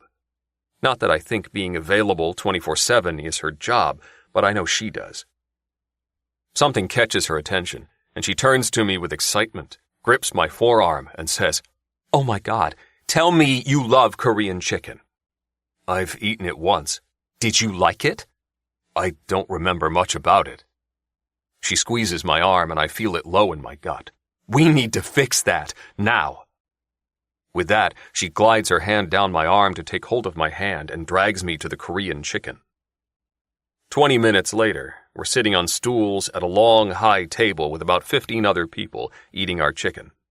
Thank fuck we've got 2 of my security guys with us because Adeline has drawn a lot of attention at this table. My preference was to take our food and eat in the car. She wouldn't hear a word of it. "This is fun," she insisted. Clearly, our ideas of fun are vastly different. I put one of my security men next to her and the other across from her. If I could get 10 more of them here in the next 5 minutes, I would. Either that or shut the entire fucking mall down so she's safe. I don't doubt she wouldn't hear a word of that either. "Oh God," she practically moans as she eats a piece of the sweet, tangy Korean popcorn chicken we're sharing. "This is divine." I've lost count of the number of women I've shared a meal with, but not one of those dining experiences was like this one. The women I've dated would never eat in a food court in a mall. They wouldn't talk and laugh with strangers sitting around them, and they sure as fuck wouldn't eat crispy chicken that costs $13. Adeline's as at ease here as she is at a black tie event. She finishes her mouthful and looks at me expectantly while I eat. "Stop keeping me in suspense. Do you love it?" "It could be sweeter." "Seriously? That's all you've got for me?" "I like it." I drop my gaze to her mouth. "I like watching you eat it more, though. I'd bring her here every day for this experience." The rise and fall of her chest draw my attention as she feels the effect of my words. Hell, her entire body is feeling my words, and I'm having difficulty sitting here amongst this crowd, keeping my hands to myself. She lowers her voice. "We are changing the subject before you do that thing you do that gets us in trouble." My lips twitch as I find her eyes again. "That thing I do?" "Yes, that thing. You know very well what I'm referring to." "I think I'd like to hear you say it." "You would think that." I angle my body toward hers, shifting so her knee is between my legs. I place my hand on her hip. "It suddenly occurred to me that we're in public." More of that rising and falling of her chest happens as her cheeks stain with that blush my dick fucking loves. She's aware this hasn't just occurred to me. She also knows where I'm going with this. I bring my hand up to her face and thread my fingers into her hair as my mouth finds hers. The noise around us dies the second I taste her. Adeline has that effect on me. When she's in my arms like this, it flips a switch in my brain that no one has ever flipped. It hushes the world, the demons, the bullshit. My tongue slides over hers and I deepen the kiss. I lose myself in my want, in my need for this woman that is only intensifying every day. One of her hands grips my thigh while her other hand comes to my chest, clutching my shirt. She gives me the sexy noises she never fails to give me when I kiss her. Kissing isn't usually something I dedicate a great deal of time to. With Adeline, the opposite is true, and not just because it's proved useful to validate our marriage in public. Since the first time I kissed her like this on our wedding day, I've wanted my mouth on hers. She has her own special brand of kiss in the same way she has her own special brand of everything. Her body fits mine in a particular way when she kisses me, like all her hollows fit with my lines, like she was made to sink into me. Her mouth surrenders to me. Even when everything else in her is fighting me, her mouth doesn't know how. She gives herself to me completely. Her body, her attention, her everything.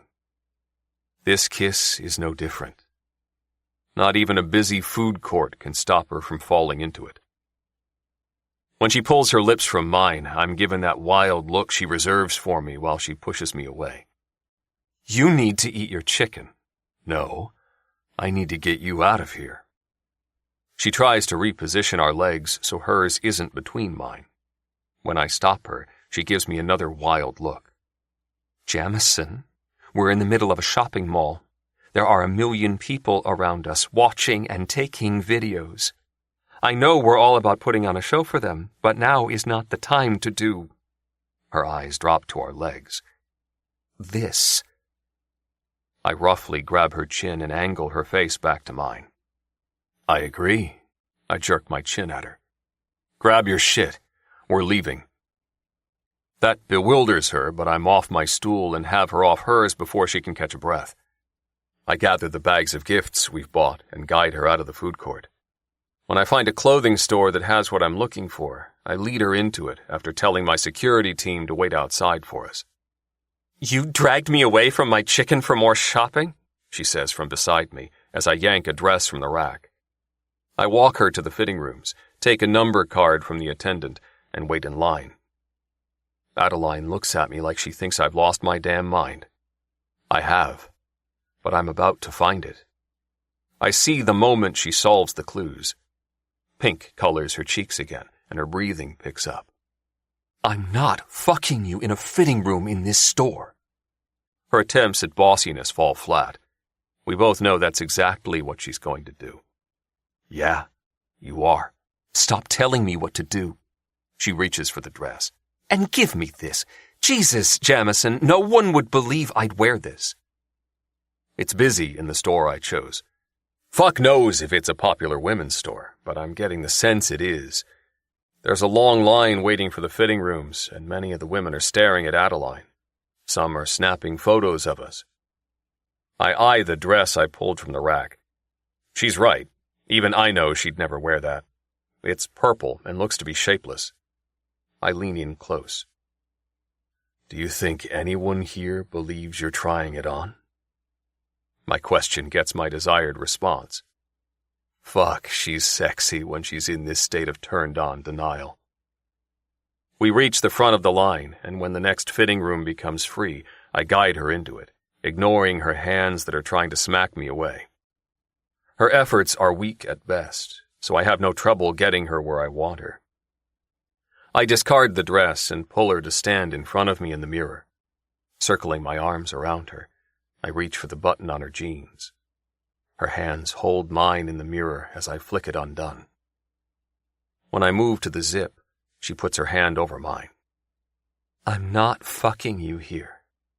I bring my other hand to her jeans.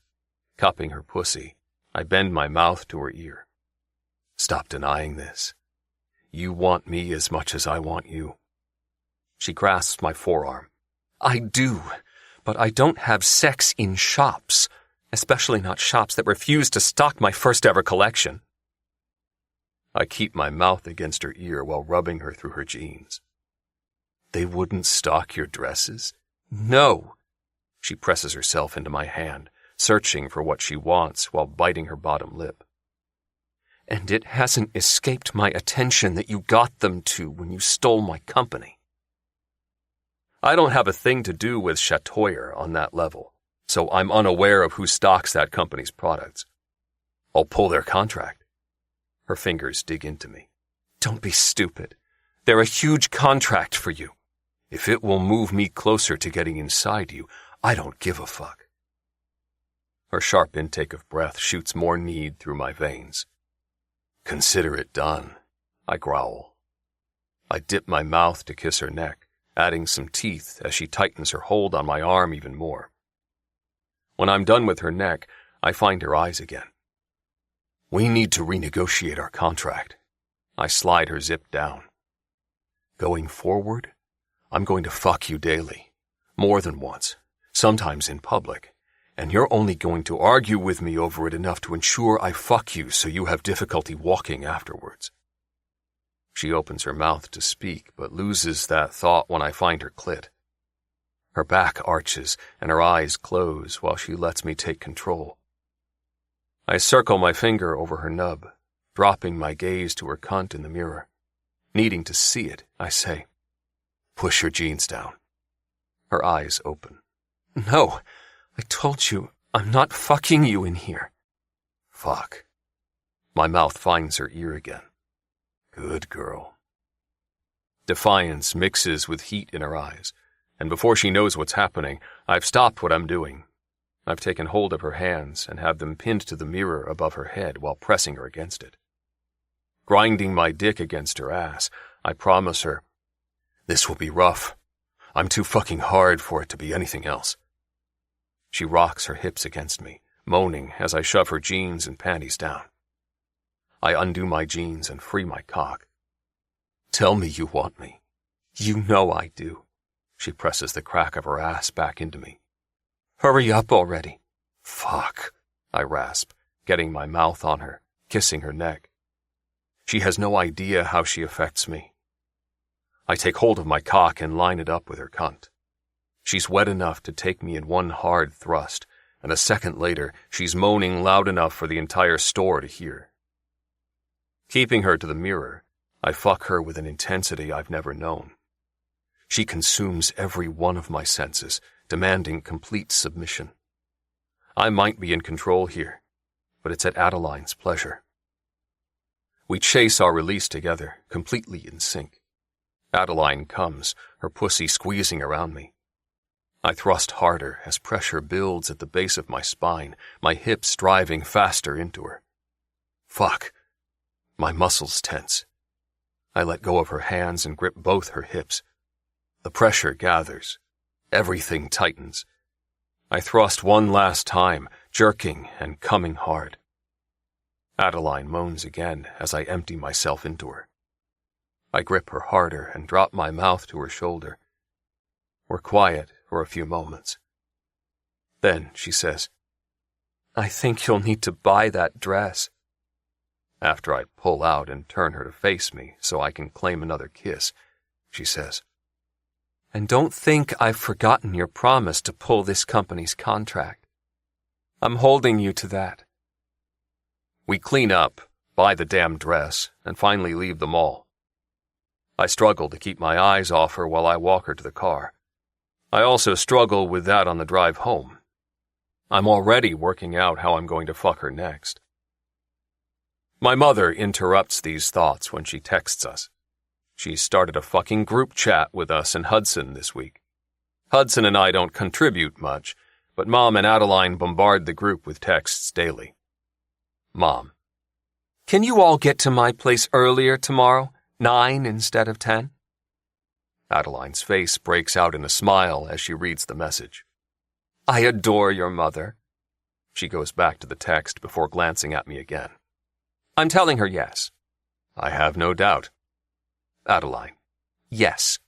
Mom: "Adeline, would you like to stay and make a gingerbread house with me after we're finished with the tree? I know the boys won't want to, but I thought we could have a girls' afternoon. If you're not busy, that is." Adeline: "I would love to." She looks at me, her face sex-flushed and happy. I love how she refers to you and Hudson as boys. I don't think that will ever grow old. Because? She's mentioned this before. I've no idea where her fascination with this comes from. She gives me a pointed look. Because you are far from a boy, Jamison. Christ. Everything about this woman is sexual. The way she moves, the way she looks at me, the way she speaks, her scent, her eyes, her lips, her fucking nose, of all things. I can't look at, listen to, or touch her without thinking about fucking her. She goes back to texting with Mom for a while. I grab my phone and try to distract myself with emails. I'm halfway through replying to one when she says, "Did your mother work while you were growing up?" I nod. She was a housekeeper at a hotel. Did she enjoy it? That's a question with many answers. I give her the most honest one. She enjoyed the time away from home. I've barely spoken of my father since he died. There's a good reason for that. Just thinking about him dredges up rage I've done my best to bury. I've tried to fight it out of my system for years, and that helped to some extent. These days, I simply avoid thinking or talking about him. Adeline's questions about him this week have cost me extra time in my gym. She reads me well and nods without asking anything else about that. Instead, she says, "When did she stop working?" "A year and a half ago. Her back wasn't good for years, but she refused to quit work. She wouldn't let me or Hudson help her. She's stubborn, but we finally convinced her to quit her job and let us buy her a condo. She does some work for me, but not by my choice." "What does she do?" "We set up a foundation to help single parents. She helps run it." Her eyes soften. "I don't think I knew about your foundation." "We keep it separate. There's no reason to tie it to me. Hudson and I just ensure they have what they need. Mom plays a big part in steering their mission." Adeline has me neatly boxed as the asshole who stole her company. I can see this new information is messing with that box. She doesn't say anything further about it because she receives a text that redirects her attention. We spend the next 10 minutes on our phones, at which point she says, "I think I'm going to have to fly to London next week for a few days." "For work?" She nods. "Yes, I'm finally in a place where expanding our retail stores into the UK and Europe makes sense. My COO wants me to go with her to check out potential sites. We're looking at leaving on Tuesday and should be home by Friday. I'm sorry if that clashes with things I've agreed to attend with you." There's nothing on next week that's of any real importance, so I'm not concerned. "Take my jet." Adeline dislikes taking anything I offer. Her independence flares now. "No, we can fly." "Take the jet. It's just sitting there. I'm not using it next week." I can see her warring with herself over this, but in the end she says, "Thank you." "You should prepare yourself for my mother to bombard you with requests for your time when you return. I'm almost certain she was planning to get you out ice skating daily next week." Being the week before Christmas, Mom would have had her out there at least once. I know she'll be hopeful that Adeline can spare some time next weekend for it. She smiles. "Consider me prepared. We're absolutely going ice skating at least once." Her smile morphs into a grin. "I want to see you fall on your ass." "I never fall on my ass." Max pulls the car into my garage as Adeline rolls her eyes. "How boring." I grab all the bags of gifts we accumulated once the car is parked. I'm following Adeline to the elevator when Hudson calls. "I'll be up soon," I tell her. "What's up?" I answer the phone as the elevator slides closed with Adeline in it. "Adeline's got a problem, and it's not a small one. I'm just calling to find out where you two are so I can come to you and detail it." "We're at home. What's the problem?" Hudson is one of the calmest, most logical, rational people I know. If he says she's got a problem that's not a small one, she's got a fucking problem.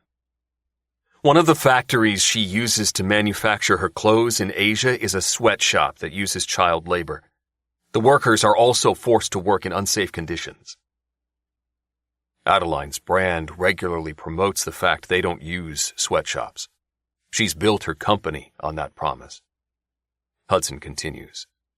"This isn't one of her main factories. The work was subcontracted out through a supplier that couldn't meet demand. I'm not sure she's aware of this." He pauses. "I'll be at your place in about 40 minutes. I'll email the information through so she can go through it before I get there."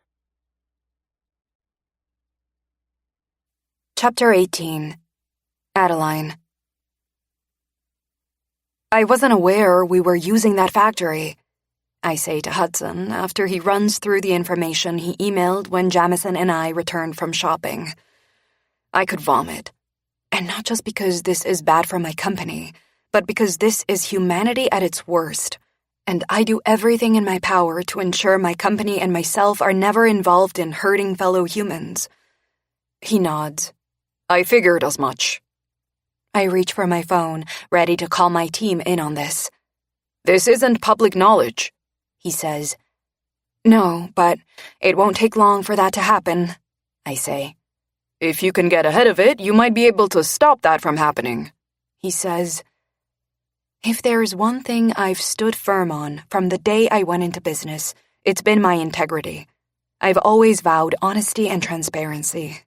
I'm not about to stop now. I shake my head. No, I'm not getting ahead of it. I'm taking charge of it. How? He asks. I'll pull our work from that factory immediately and release a statement regarding it. Jamison steps in. That could potentially wipe billions from your value. I look at him. I'm aware. He doesn't say anything further, which I appreciate. My mind is made up. I call Douglas and Kimberly, my COO, and 15 minutes later, the three of us Zoom. Kimberly agrees with me on my plan of attack. Douglas crunches numbers and comes back with his analysis that we can weather a storm if it eventuates. We then work through the afternoon and into the night, reviewing our supply chain. After hours of digging into this, pulling our team in to help, we identify issues we didn't know we had, including the unapproved subcontracting of work. Just before 10 p.m., we finish work, ready with our plan for tomorrow. I step out of my office, mentally drained and physically exhausted, and go in search of food. Jeff offered me dinner earlier, but I didn't want to stop to eat. Now I'm starving. Jamison is in the kitchen when I get there. I was about to come looking for you, he says. Are you hungry? I nod as I run my fingers through my hair, brushing it off my face. He lifts his chin at the table. Sit. I'll get your dinner. I can get it. He gives me a look of pure Jamison, frustration and impatience all rolled into one. Sit. Why can't you just let me look after myself? More of that look. A whole lot more of that look. And then he comes to me, takes hold of my hips, spins me around, and walks me to the table. Sitting me down, he orders, If that ass leaves that chair, there will be hell to pay. I hope your next wife is a real ballbuster, I grumble as he goes back to the island. I don't intend on having any more wives after you. I watch him get my dinner. Really? You don't want to marry and have a family? No. As far as my team who did the research on him could ascertain, Jamison has never been married or engaged. The longest relationship they could find lasted a year, and he hasn't had many that got past the 3-month mark. It seems Jamison doesn't do love. He brings me a plate of chicken, rice, and salad, and as he puts it in front of me, he says, I don't need another ballbuster, not when I've already had one. I watch him fold himself into the chair next to me. I'll assume you're referring to a previous girlfriend. His lips quirk, but he doesn't respond to that. How did things go with your plan? I eat some chicken. I think we did well, considering what we're working with. Douglas is apprehensive about the decision I made, but he knows it's the only decision I will make. I pause as I think about the question I've had on repeat in my head since Hudson came to me with this. Why was Hudson digging into my company? God help Jamison if he's planning on stealing another company from me. He looks at me, knowingly. Hudson handles my risk assessment and management. I asked him to keep abreast of any risks that threaten you. I frown. Why? Because you're my wife. I'm not your actual wife, Jamison. That is true, but that doesn't mean I shouldn't protect you. He leans in close. And before you tell me you're quite capable of protecting yourself, I am more than aware of that, but it doesn't hurt to have someone else looking out for you too. His phone rings and he leaves to take the call. I watch him go, stunned at what he's just told me. I'm quickly pulled from thinking about him, though, because Kimberly texts me to confirm our trip to London next week. We go back and forth on that, deciding to still go ahead with it, even though we'll also be busy with a potential fallout from the statement we'll release tomorrow about our supply chain. I finish eating dinner and take a shower before doing a little more work and crawling into bed at midnight. I text with Natalie for 5 minutes when she checks in to see how I am after working all night. I'm placing my phone down from that when Jamison comes into the bedroom. "Did you hear from your mother?" he asks as he walks toward his bathroom. She texted, "She's staying out tonight." With a man she just met. He scowls. Blink and you'd miss it, but I see it. He then goes into his bathroom and showers. I lie in bed while he's in there, thinking about the sex we had today. And the promise he made me before he fucked me. The renegotiation of our marriage contract. It's shocking how happy I am about the new terms. It's also shocking how much I enjoyed him fucking me in a fitting room. By the time he emerges from the bathroom, I've moved back to thoughts of my company and the mess I have to get it out of. "You won't sleep tonight, will you?" he asks as he slips under the bed covers. I roll to face him. "I'll try." God knows I need it. Every muscle in my body feels like it's just climbed Mount Everest. But Jamison knows as well as I do that it's my brain I won't be able to switch off. "Come here." Who would have thought 2 words could affect me the way those 2 do? No. "Adeline." The vibrations of his deep voice collide with the command he's issuing, causing a pulse of need in my core. I reach up and flick the light off, putting us in darkness. "I'm not coming over there." Before I know what's happening, his hand wraps tightly around mine and he pulls me across the bed to him. He manhandles me, bringing me to straddle him. Bewildered, I place my hands to his bare chest and look down at him. I find it difficult to concentrate on anything but his hard dick that I want to do filthy things to. Number 1 being to rub myself shamelessly all over it right now. He switches the light back on and takes hold of my thighs. "I'm going to get you to sleep, and you're not going to argue with me." I attempt to bring air into my lungs. It's kind of hard when he's got me on top of him while saying things like that and looking at me like he wants to devour me. "You told me to argue with you." His eyes. Oh God, those eyes. I swear they do this thing where the color shifts from brown to black to brown again. My vagina likes it a little too much. Especially when his jaw does that thing it's doing now, where it reveals all the things he's not saying. "I didn't tell you to argue with me." I can't stop myself. I rock my hips. Jamison hisses and grips my thighs harder. "I distinctly recall you telling me to." "I told you to tone your arguing down." I rock against him again. That wasn't how I interpreted it. "Interpret it that way now." I move my hands over his chest as I drop my gaze to his tattooed arm. The fact I've started to find his ink hot is perplexing. In no scenario should I be into this eyesore that covers his arm.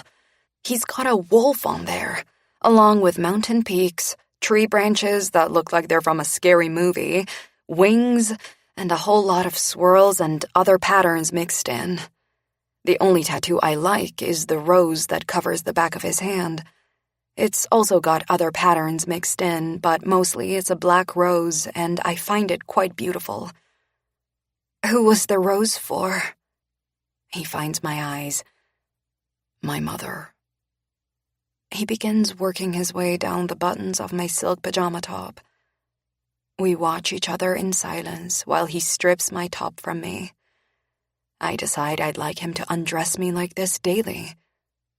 The sex we've had up to now has been fast and rough. This is slow and sexy, and I like it a lot. He skims a finger under the top of my pajama bottoms, his light touch blazing heat over my skin. Is there anything you won't do during sex? I keep hold of his eyes. Sometimes you surprise me, Jamison. I wouldn't have expected him to ask about my sexual preferences. I'd have expected him to simply make his clear and wait for me to accept or reject. His hand delves deeper, his fingers searching out my clit. You have me boxed in a box I don't fit into. I place both my hands to his chest and arch my back as he wakes my body up. You put that box together for me all those years ago. He circles the most amazing circles over my clit. I'm adding circles to our contract. I made a business move, Adeline. I join in on the circles, circling my hips. It was hostile. We didn't want you. You made that clear when you all resigned. That was supposed to deter you. It was the defensive strategy my management team instigated when he swooped in. It failed. I took my team with me when I built my new company. He stops with the circles and gives me 2 fingers. It's the best thing he's done all night, and I clench around them, trying desperately to bring them in deeper, harder, faster. His gaze drops to my body as he finally reaches deeper inside me, roughly. And fuck me, how did I never know I prefer it rough? I wanted you to stay, but I wanted the company more. You took advantage of me when I was down. That's a shitty thing to do. Fuck, he says, thrusting those fingers in faster. It's business. And besides, I didn't know you were down. I reach for the headboard, resting my hand against it as I lean forward and fuck his fingers. That's not how I do business. Jamison's other hand comes to my breast. It should be. And there you go. Oh God, the way he's pinching my nipple is everything. Thinking your way is best. I press my hand harder against his chest as I use it for leverage. Not everyone wants to do business your way. No, he says, pinching my nipple harder. But most do. Most except you. I secretly like the frustration lacing his words. Secretly, because I will never tell another soul that I find his frustration hot these days. My vagina, though, she's an audacious bitch. She has no qualms letting Jamison know all the things she finds hot. She contracts and clenches and practically throws him his very own party to say, "Good job, sir." By the time this orgasm is finished with me, he'll have zero doubt that she really likes his fingers, his frustration, his everything. My orgasm moves straight into another one. Wave upon wave, it doesn't end. I close my eyes and write it. Every cell in my body feels it. Pleasure like I've never experienced. I get lost in it, clenching, reaching for more, needing more. God, how I need more. Jamison does his growling and cursing thing, but I am lost, completely and utterly ruined by the orgasms he's giving me. And then, he's got me in his hands. He's flipped me onto my back. He's got our pants off. He's on top of me, and he's slamming his dick inside me, all while making those sounds he makes that my vagina is here for. He grips my hands and pins them to the bed with my arms spread wide, and he fucks me like it's the only mission he has in life. I press one foot to the bed, wrap the other one around him, find his rhythm, and take everything he's got to give. And holy fuck if he doesn't figure out how to ruin me some more. He comes right after me, pressing my hands harder into the mattress while his orgasm takes over. He drops his head to my shoulder for a quick moment before pulling out of me. He lets go of my hands, but keeps his to the bed while he looks down at me, I need a list of what you won't do. Right now, I don't have the ability to even breathe. I certainly don't have the ability to deal with his methodical, ordered way of doing things. I'm not giving you a list. Jesus, that's not how I do sex. His eyes shift from brown to black and back again. I'll take that to mean everything's on the table. Everything is most definitely not on the table. He works his jaw. Adeline. I put my hands to his chest and attempt to push him away. He's too strong for me, though, and I barely move him. Get off me. Not until we finish this conversation. It's finished. You can put in the work to discover my preferences. This conversation isn't for me to discover what you like. I'm more than happy to learn that for myself. This conversation is for me to know what not to do. I'm not into pain. You can do anything but hurt me. And just so we're clear, your dick would hurt me if you tried to fuck my ass, so no anal. His eyes search mine like he's trying to get a read on me. I would ensure it wouldn't hurt. There's no way it wouldn't, Jamison. Surely he's aware of just how big he is. He takes that in before finally nodding and moving off me to walk into his bathroom. I leave the bed and go into my bathroom to take another shower. Jamison made good on his promise to help me sleep. I'm already nearly there. Multiple orgasms, it turns out, are the key. I make a note that I'm going to have to find a man who's just as talented at delivering them as Jamison is after I divorce him. I call an emergency board meeting Sunday morning, and after getting their agreement, I release the statement regarding my supply chain. We then quickly move on to the damage control part of the plan I put together with my team. Unfortunately, this means I have to skip Christmas tree shopping with Jamison's family. It also means I miss out on making a gingerbread house with Reese. That might be my biggest disappointment of the day. 1, I've never made a gingerbread house. I've also never taken part in Christmas activities like this. And 2, I won't be married to Jamison next Christmas, so this was my one chance at spending this time with his mother. She sends him home in the afternoon with Nutella-swirled meringue cookies. He's tight-lipped when I ask him how she knows I love Nutella. I refuse to share them with him, but he threatens to skip my orgasm tonight if I don't, so I relent and give him one. We both know there's no way he's skipping my orgasm, though. He fucked me before hitting his gym this morning, and he fucks me again before I go to bed. Jamison leaves me after we have sex to go and do some work, but before he goes, he asks me about my mom. She returned just before lunch, packed her belongings, told me she'd come visit again soon, and left. I look at him while he puts his shirt on. He took a quick shower after sex and came back into the bedroom without that shirt on. It's disgraceful how much I never want him to wear a shirt again. I think she's gone home. But maybe she's gone to stay with that guy she just met. I shrug. Who knows with Francis? He watches me carefully. You would have preferred her to stay longer. It strikes me that out of all the men I've dated and had relationships with, including my ex-husband, none of them have dug into my relationship with my mother like Jamison is.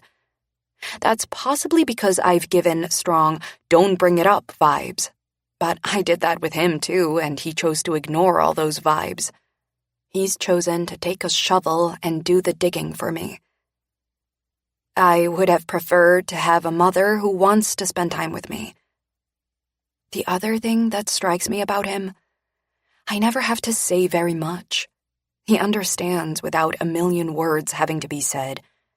And I know by the way the lines on his face settle differently with the new information that he understands perfectly. He runs his fingers through his hair after putting that shirt on, and with a nod at what I've said, he asks, Do you want a drink or anything? This moment feels unlike any after we've had sex. Asking me about my mom, asking me if I want a drink. I don't know what to do with these things. These aren't moves that belong in the Jamison Fox sex playbook. It's confusing, and I need it not to be. He's not getting me a drink. No, thank you. And if you're thinking of stealing another meringue cookie while you're in the kitchen, you should stop that now. The rest are mine. He gives me an amused look. We'll see. And then he's gone, and I'm left in a state of what the fuck. I'm sleepy after having sex with him, and I'm hopeful I'll sleep like a baby, the same as I did last night. As I snuggle against my pillow, I decide Jamison's bed is the most comfortable bed I've ever slept in. And I make a note to buy one for myself when I move back home. Monday hits like a sledgehammer. She comes in fast, she comes in hard, and she comes in ready to decimate. Jamison nailed it when he said my decision to be transparent about the factories my company has worked with could wipe billions off my company value. I erased just over $1 billion yesterday.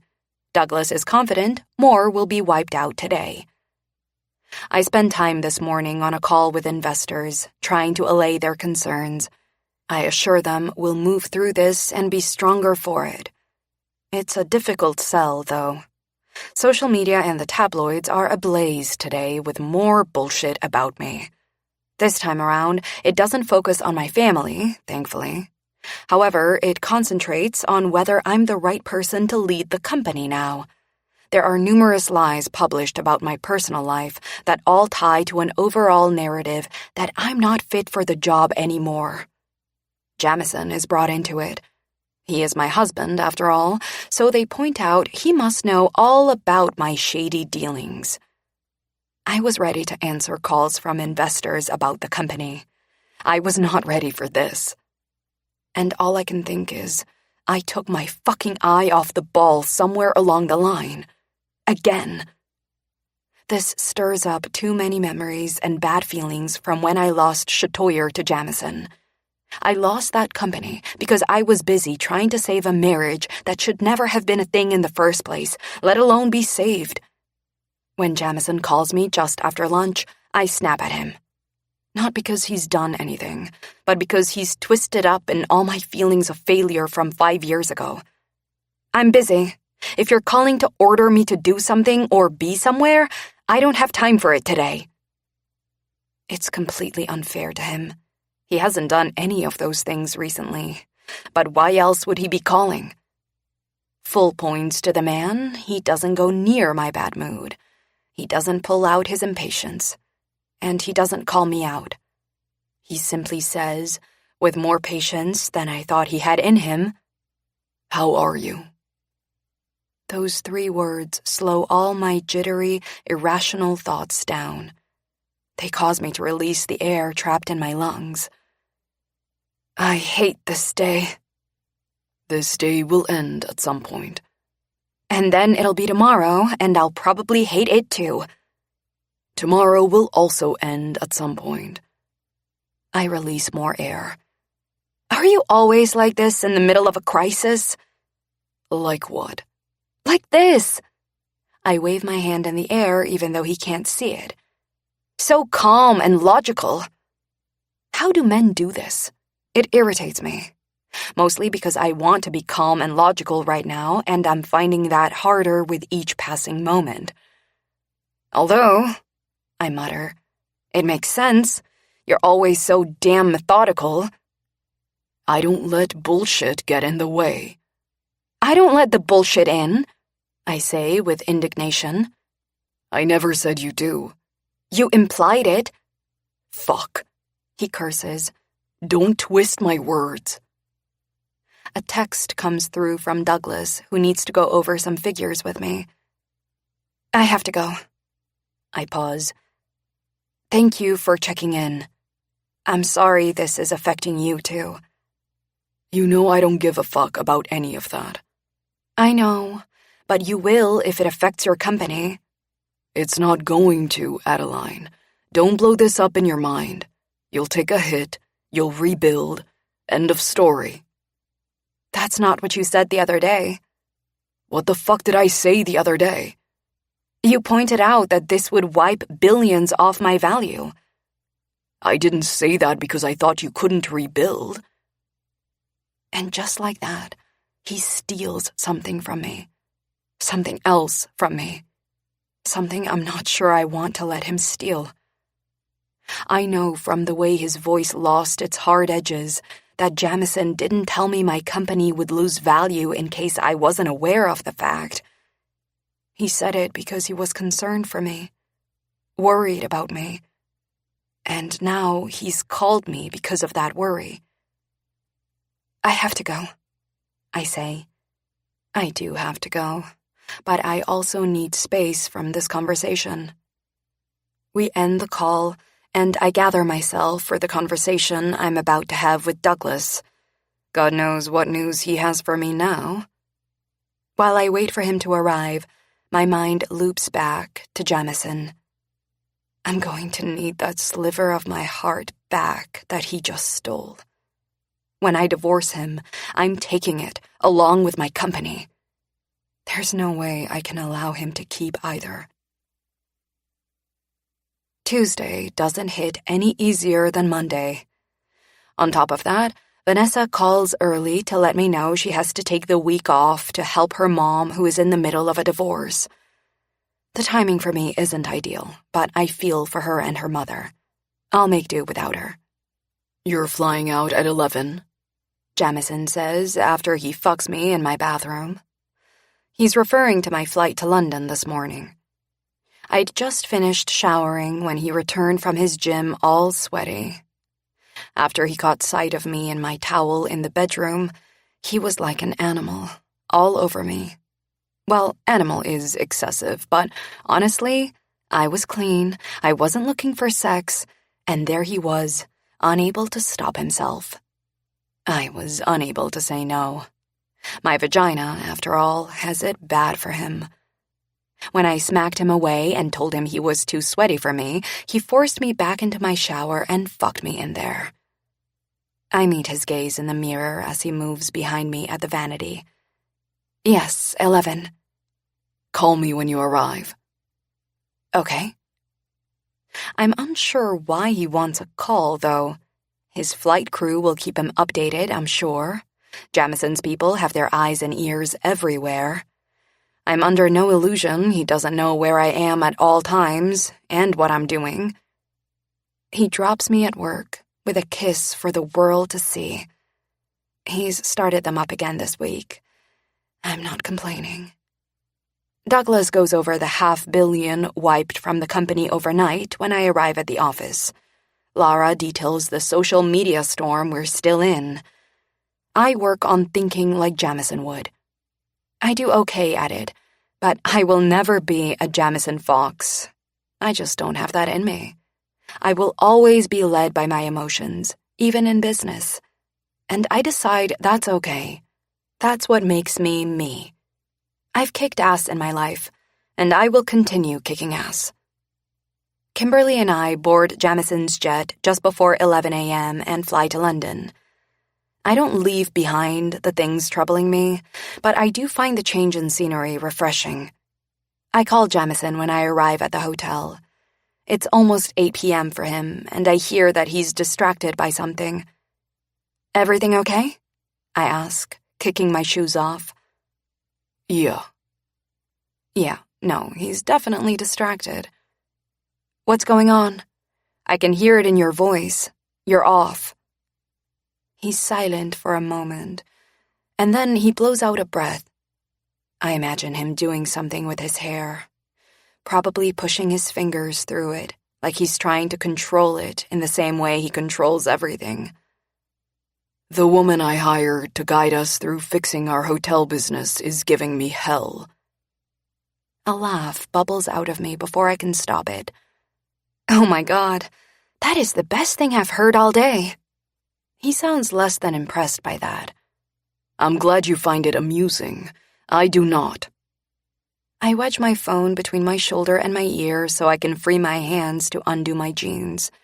Shimmying out of them, I kick them aside with my shoes. I breathe out with relief as I do this. What are you doing? Jamison asks. I just took my jeans off. They were slowly killing me. Fuck. The curse drops from his lips with rough, hot energy, slamming into me with the same kind of heat I know he's feeling from that one word. Right, back to your woman who's giving you hell, I say, breathlessly. I'm going to have to take care of myself after this call now. No, he says, switching us to a FaceTime call. His face fills my screen, and my vagina instantly lets me know she is here for this. Take your hair down, he says, his voice all gravel in a way it wasn't a minute ago. No. Approval flares in his eyes, right before he growls, Adeline.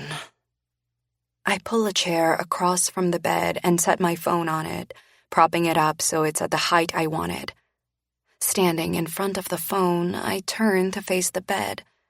I bend over and place my hands on the end of the bed. Jamison says something I can't quite make out, but I can hear it in his voice that he's enjoying this. Looking back at the screen, I say, "What do you want me to do?" I want you to take your fucking hair down. More of that gravel and need all rolled into one. I smile sexily at him. I don't take my hair down. I mean, I didn't ask him what he wanted me to do in order to obey his directive. Instead, I arch my back and sway my hips from side to side.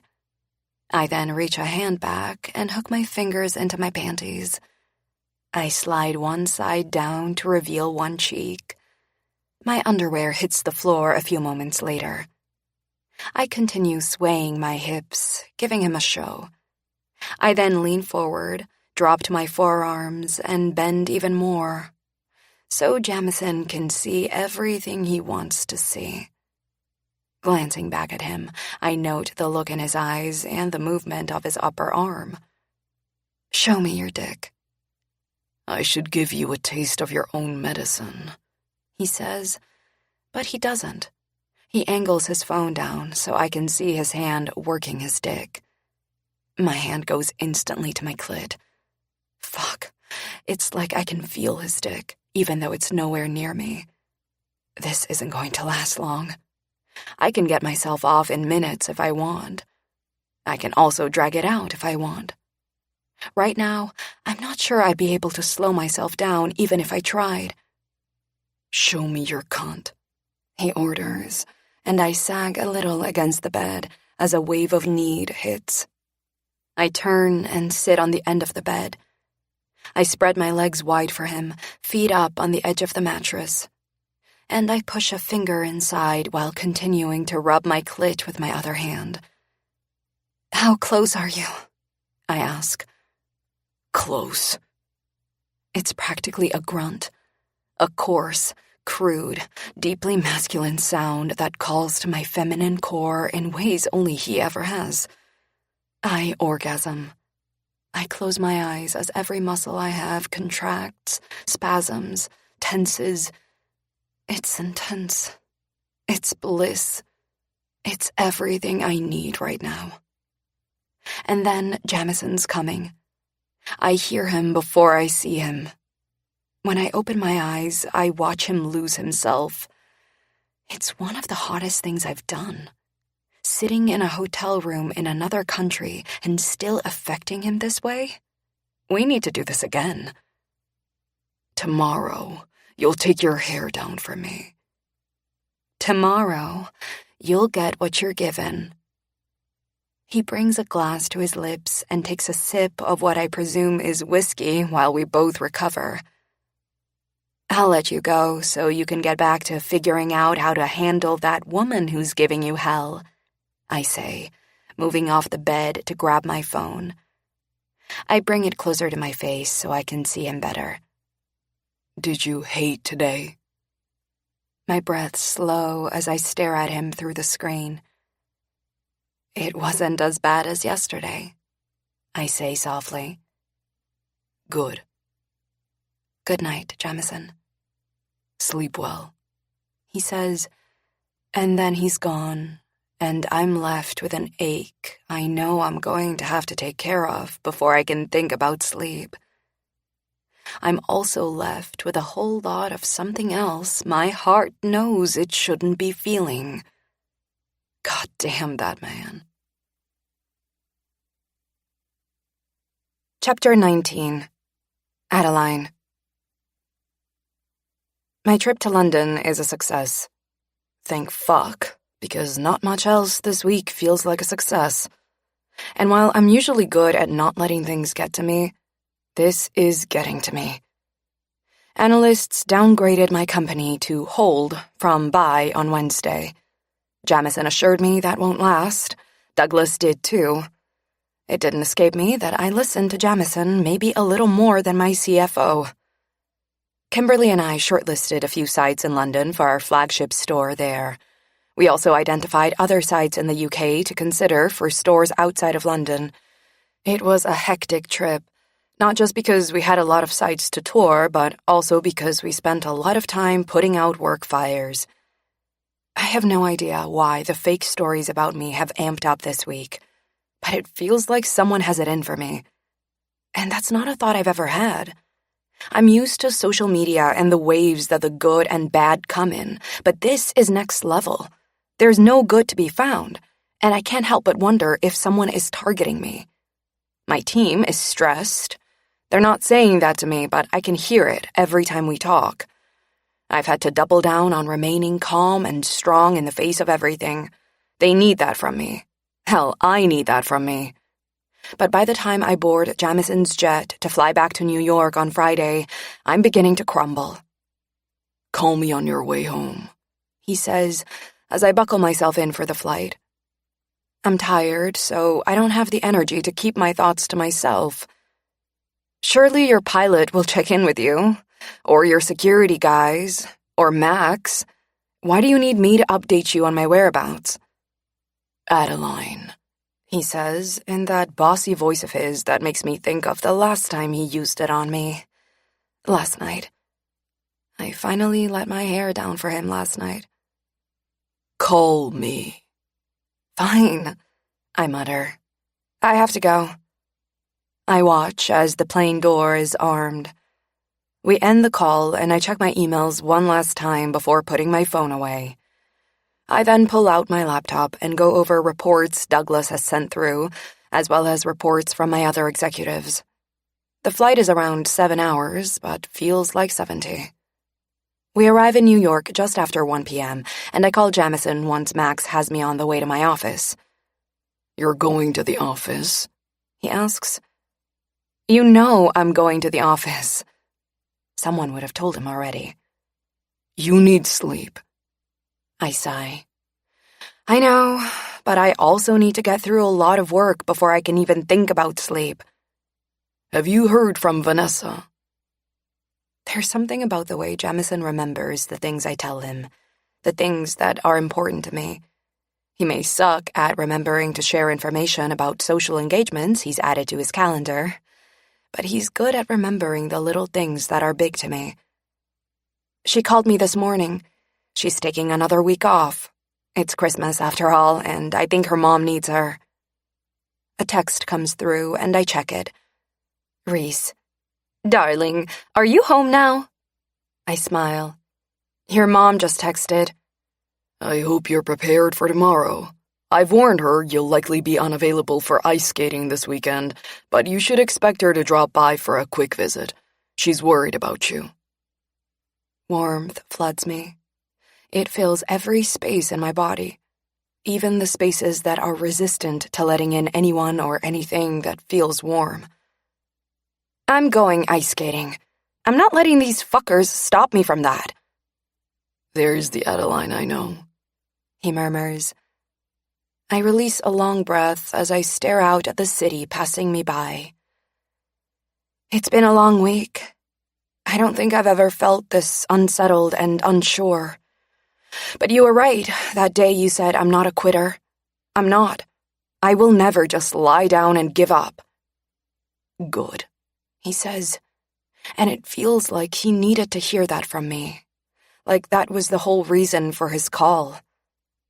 We end the call and I go back to Reese's text. Adeline, I just got in. I'm on my way to the office. Reese, I'm glad. How are you? Adeline, tired. Looking forward to tomorrow. Reese, if you can't make it, I'll be sure to send more cookies home with Jamison for you. I baked vanilla butter sugar cookies yesterday. Jamison already ate 5 of them, but I saved some for you. And just like that, Jamison's mother causes tears to well in my eyes. I haven't heard from my mother since she left last weekend. I don't even know if she's still in New York or back home. And not for lack of reaching out to her. She hasn't bothered to return any of my calls or texts. And here's Reese texting me, asking Jamison how I am, worrying about me, and saving me cookies. Adeline, thank you, Reese. This means the world to me. I'll see you tomorrow. XX. Reese, I'm looking forward to it, darling. XX. An hour later, I'm knee-deep in work at my office. I sit through a 3-hour meeting with my top executives, and we go over the UK and European expansion plans. We also go over where the company stands after this week and strategize the way forward. Mario catches me after I leave the meeting, and we spend an hour working on Fashion Week prep. I work by myself after he leaves, and I'm starting to think about food at around 8 p.m. when Jamison strides into my office carrying bags of takeout. I look up from my laptop and blink at him. My eyes are sore from all the computer work I've done today. Hi. I watch him place the takeout on the coffee table in front of my sofa. I wasn't expecting you. He eyes me. Chantel checked in on you. She insisted I deliver you food. I frown as I push my chair back and stand. What do you mean that she checked in on me? I haven't heard from her. She called your assistant, who told her you haven't eaten since you got in. I watch as he removes his suit jacket, sits on the edge of the sofa, and begins loading 2 plates with Korean chicken. I am here for that chicken. You're wearing a 3-piece today, I say, walking toward him. The only time I've ever seen Jamison in a 3-piece suit was on our wedding day. He glances up from our food. He doesn't respond to what I've said as his gaze drops to my body, like he was distracted on the way to opening his mouth to speak. You almost never wear a 3-piece. I take the seat next to him. My eyes are all over him, in the same way his are over me. I can never go past his forearms when he's got his shirt sleeves rolled up, which is always, so that's a lot of not going past those arms. I had a board meeting today, he says, still distracted. His gaze appears permanently fixed on my legs, which are visible thanks to the short leather skirt I'm wearing. Since it's winter, I haven't been wearing skirts. I'm only wearing this one because it's a new design we're considering, and I was testing it this afternoon. I'm not taking the skirt off, or taking my hair down. He finally gives me back his eyes. I don't need the skirt off or the hair down for what I want to do. Jesus. I jab my finger at the food. Finish serving our dinner. I'm hungry. The look he gives me tells me he plans to revisit this, but for now, he goes back to the food. We eat and discuss our afternoons. He shares with me that his biggest rival in the hotel industry is fucking with him. His words, not mine. And that he spent time today with Hudson figuring out how to fix that once and for all. Those were not his words, but I read between the lines and come to that conclusion. Jamison is not a man I would want as my rival in business. I have no doubt he, Hudson, and Gabriel don't hesitate to take care of their rivals when necessary, in whatever way necessary. After he finishes sharing this, he says, Bill wants to have dinner with us tomorrow night. I told him you may be unavailable. No, I think I should be okay for dinner. Are we going out, or will he come over? What would work best for you? I stop mid-bite of chicken and stare at him. Okay, who are you, really? At his pulled-in brows, I elaborate.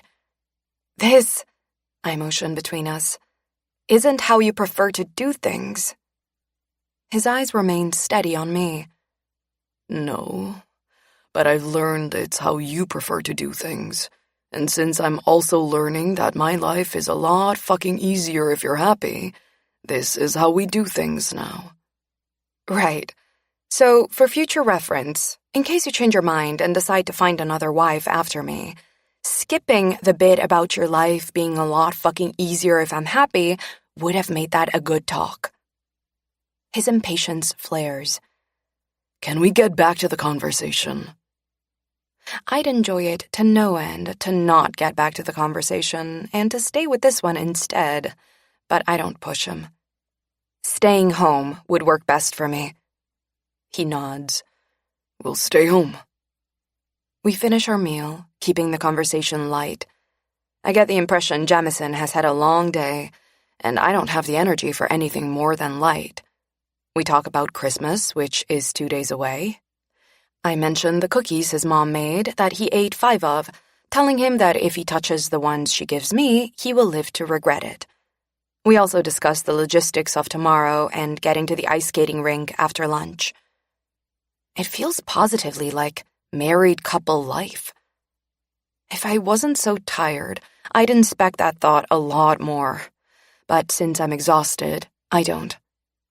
When he stands and lifts his chin at me, I frown. We're going home, he says, packing up the takeout.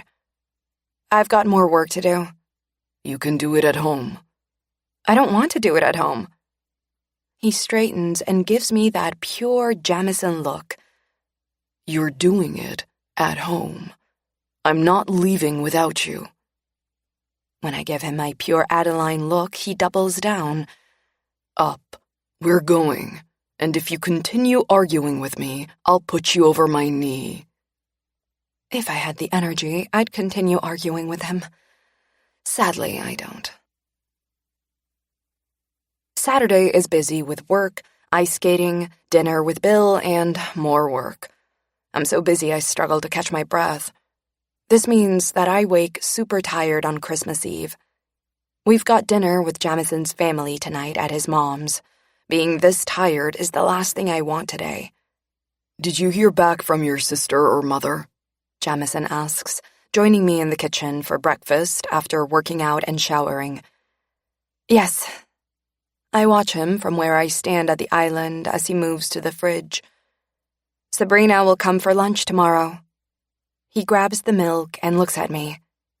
And your mom? We won't see her. I try to inject indifference into my voice. By the look on his face, I fail.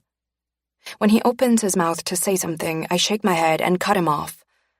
No, we're not doing this. She's not coming. End of story. I go back to spreading jam on my toast. I'm in the middle of doing that when Jamison moves behind me, places his hand to my hip, and brings his mouth to my ear. Not end of story. You're hurt. Don't hide that away. My breathing slows down as my brain attempts to get a handle on what is happening here. Jamison, don't. He turns me to face him. Don't what? Don't do this. It's confusing.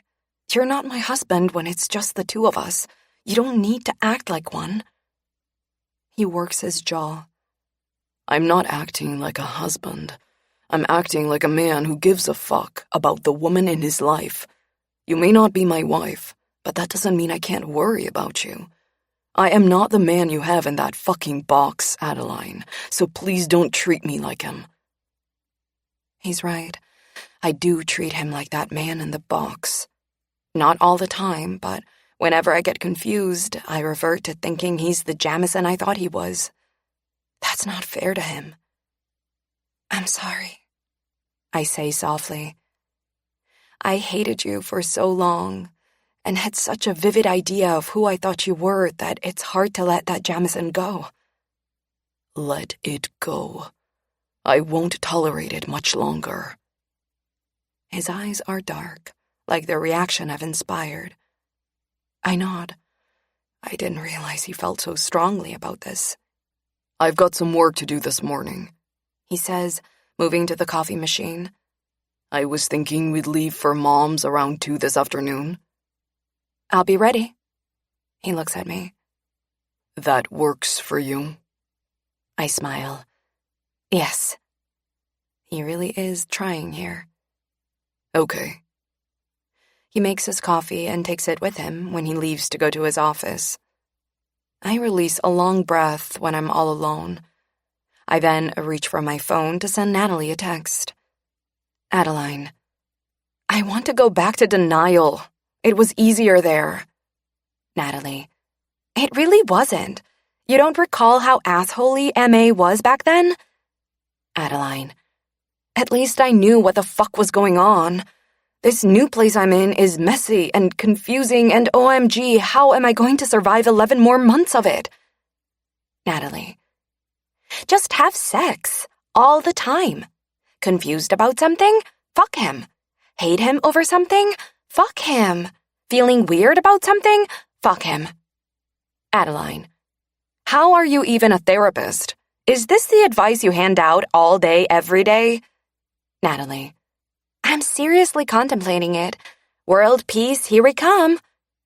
Adeline, okay, but I actually need your real advice now. Tell me what to do. Natalie, right. So this is the part where I remind you that most people don't go around pretend marrying people. I'm not actually skilled in handing out advice for how to make it through a year of a fake marriage. But once you complete your mission, we'll powwow and figure out a game plan for next time, okay? Adeline, we are in another war. Just FYI. Natalie, I complete you. Just FYI. I skip breakfast. I'm not hungry. Not after that conversation with Jamison. This isn't how it was supposed to go. I was supposed to hate him for the entire year, succeed at staying married to him, and get my company back. It was going to be hard, but I was going to do it. This place we've come to now, I'm beginning to think it might be harder to survive. Yes, I like that Jamison is more considerate of me now. Yes, I like that I get to have sex with him. Yes, I like the ease of being with him. Yes, I like that I get to spend time with his family. But him stealing slivers of my heart along the way, that was not what I signed up for. I need to remind myself that he's only in this for what he will get out of it at the end.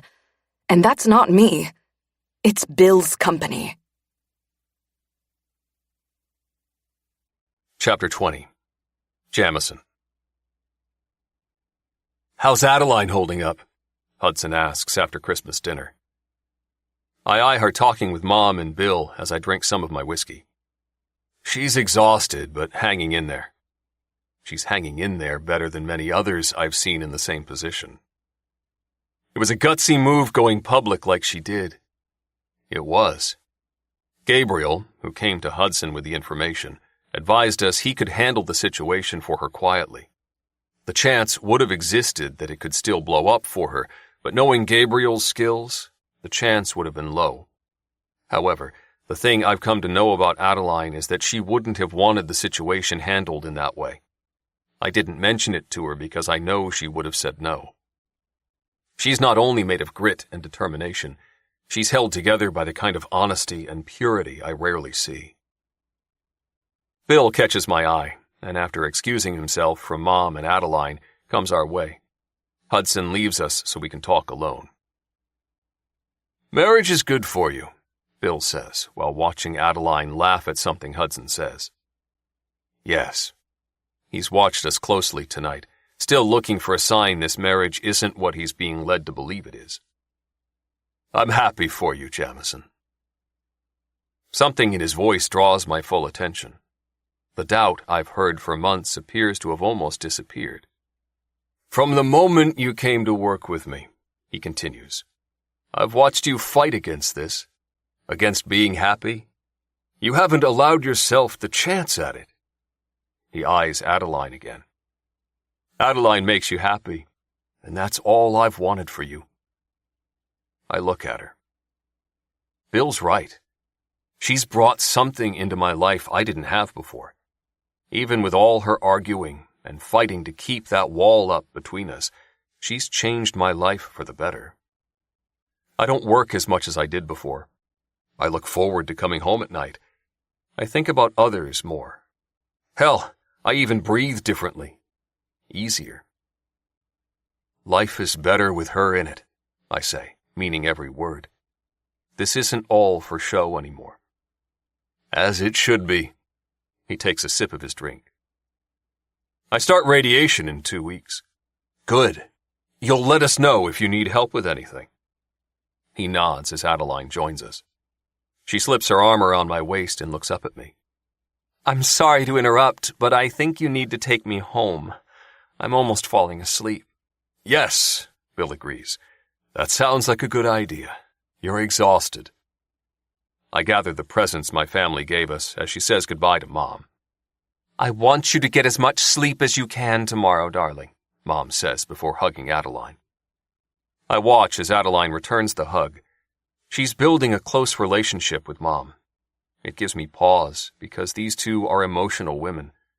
I fear it will hit them both hard when our divorce goes through. Adeline will be prepared for that. Mom won't be.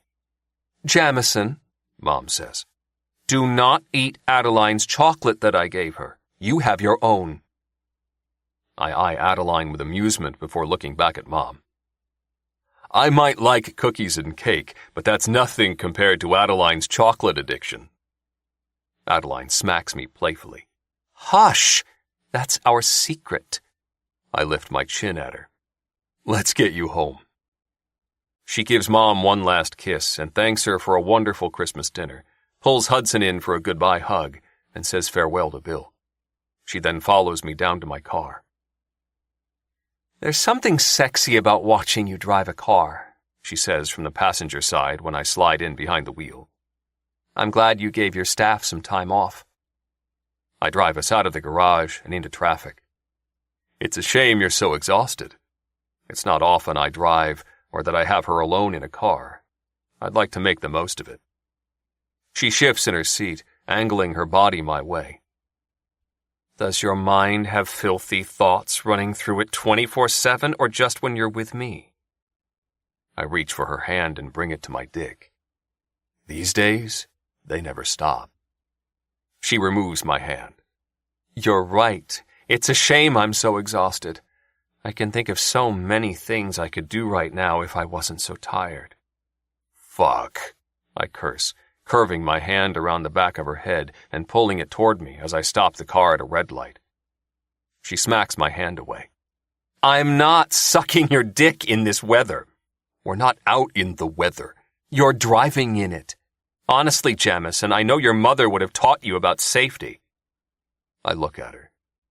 You know I'm good with risk. I drop my eyes to her chest that she's done a good job of covering today with a high-neck sweater. I've spent half the fucking night thinking about removing that sweater. Stop ogling me and watch where you're driving. The light's green again. I focus on getting us home safely. She's right that this weather isn't the best to be driving in. We chat about dinner on the drive. Adeline gushes about the food Mom made. She goes into detail about each dish, telling me exactly what she loved about it. I've never discussed a meal in this way, and while I wouldn't usually have the interest or patience to sit through a review like this, I don't check out of this one. I'm almost certain she could spend more time going over it, and I'd stick around for that. She then tells me she loves the watch Mom gave her for Christmas and the gift certificate Hudson gave her for one of the most popular spas in New York. Adeline may not have been ready for a Fox Christmas 2 weeks ago, but she handled it in style. And if the happy glow on her face is anything to go by, she enjoyed it. As I pull the car into my garage, a text hits both our phones. I assume it's from Mom in the group chat she insists on, But Adeline reads the messages and laughs before saying, "I think I adore Chantel." I park the car and cut the engine. Why? She's discovered a clash in our schedules. She says she'll do her best to rearrange your thing because it'd be sad for you not to attend my thing, which is a party in a club that she knows you're absolutely dying to go to. Jesus. Chantel knows I detest nights out at clubs. These two will be the death of me. This isn't the first time Chantel has rearranged my schedule in favor of Adeline. Adeline replies to the text before frowning. Why is she working today? That's not by my choice. She doesn't have family in New York, so she tends to work over Christmas. She looks horrified. Why didn't we invite her over? You should call her and tell her to come over tomorrow. I arch my brows. Tell, not ask? Well, that's your preferred way of doing things. She's not coming over. Why not? You're sleeping tomorrow. Nothing's getting in the way of that. And besides, Chantel likes spending Christmas by herself.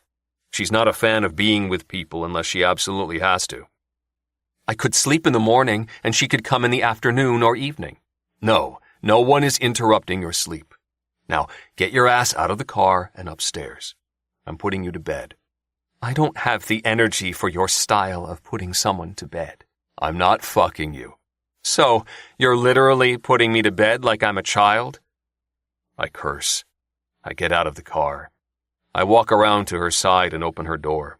I pull her out of the car. I back her up against it. I thread my fingers through her hair. One of these days, you'll do what I say without argument, I growl before crashing my lips down onto hers. I kiss her deeply and thoroughly, something I've been thinking about doing for far too many hours. I grind my dick against her. There's no way I can't. I'm hard as hell for her and will have to take care of myself after she goes to bed. She moans into my mouth, sliding her tongue over mine, begging for more from me. I give her more, losing myself in it. When I finally let her go, she grips my shirt and keeps me close, not ready to let me go yet. Her eyes are sparkling, her breaths are coming fast, her body is alive. One of these days, you'll realize I'll never stop arguing with you. I keep her in my arms for a minute, taking her beauty in, taking her essence in. No woman has ever held my attention like Adeline does. I was aware of that during our engagement period, but I assumed it was because I was focused on getting us to the wedding day and then getting us through the year of marriage. I assumed she was in my thoughts so much because of my ultimate goal. She fought her way through those 3 months like she was put on this earth to fight with me, and I don't doubt she'll fight with me until the very last day of our marriage. I also don't doubt that she'll keep my attention all that time, too. I tighten my hold on her. Don't ever change. Not for me, not for the world, not for anyone. I let her go and collect our gifts and the food Mom insisted we bring home. Adeline attempts to help me. I refuse her help. She argues with me over it. I tell her to get her ass upstairs. She's still arguing with me over the fact she'd rather do things for herself when we step out of the elevator in my penthouse. Jeff meets us as she launches into a new argument. Sir, you have a guest. We weren't expecting anyone, so I'm wondering who when Adeline's sister joins us. She looks to Adeline first before bringing her eyes to mine. Surprise! The first time I met Sabrina, I was struck by how different she and Adeline are. Not just in looks, but in personality. Where Adeline is classy, sincere, and confident to her core, Sabrina isn't any of those things. She's loud and rude, disrespectful to her sister. She lacks belief in herself and compensates by treating others badly. She's critical and judgmental, especially of Adeline. And if my gut isn't wrong, she's deceitful. Sabrina is always looking for how she can get more out of others. She's a taker, and I have no time for parasites like her. Sabrina, Adeline says, clearly surprised to see her sister. She hugs her and moves through the motions of welcoming her, but I see the stiffness in her body. the wariness. I thought you were coming tomorrow. Sabrina shrugs. I wanted to come today. Is it a big deal? Adeline quickly shakes her head. No, I'm glad to see you. Fuck, I've never heard Adeline like this, filled with nervous energy. She's walking on eggshells with her own fucking family. Sabrina shoots a smile my way. So, what's the plan for tonight? Some drinks? Some fun? Your sister's tired. She's going to bed, I say in no uncertain terms. Adeline touches my arm, giving me a small frown. Jamison, she murmurs. Then looking back at Sabrina, she says, I'll get some wine. We'll catch up. I want to tell her she can do that tomorrow, after she's rested, but I keep my mouth shut. Adeline heads into the kitchen ahead of Sabrina, who gives me a look that can only be interpreted as sexy. I leave them to it and go into my office. I've been in there working for an hour and a half when Hudson calls. Have you seen? He asks. I lean back in my chair. Seen what? Check your messages. I just sent you a link. I open my messages and find his. The link takes me to a New York Times article detailing the drop in my company's share price this week. It mentions sensitive information regarding the work Paulina is doing for me and the reason for that. Information that hasn't been made public. It also touches on my marriage and Adeline's plummeting share price. Who the fuck gave her this information? Gabriel's looking into it. He pauses before saying what I already know. This isn't good, brother. He's right. It'll likely stir investor concern. I'll make some calls. Put their fears to rest. I rake my fingers through my hair. Tell Gabriel to work fast. Whoever did this needs to fucking go. After our call, I'm angry enough that I know I won't sleep unless I work some of this anger out of my system, so I change into my gym clothes and head into my gym. Adeline isn't in the bedroom, which tells me she's still with Sabrina. I work out for just over an hour, and when I walk into the kitchen afterward to get a drink, I run into Sabrina. Oh, hello there, she says, her eyes all over me, her voice far too sexy to use with the man she thinks of as her brother-in-law. Moving toward me, she takes a sip of the wine she's holding. Is this a thing for you?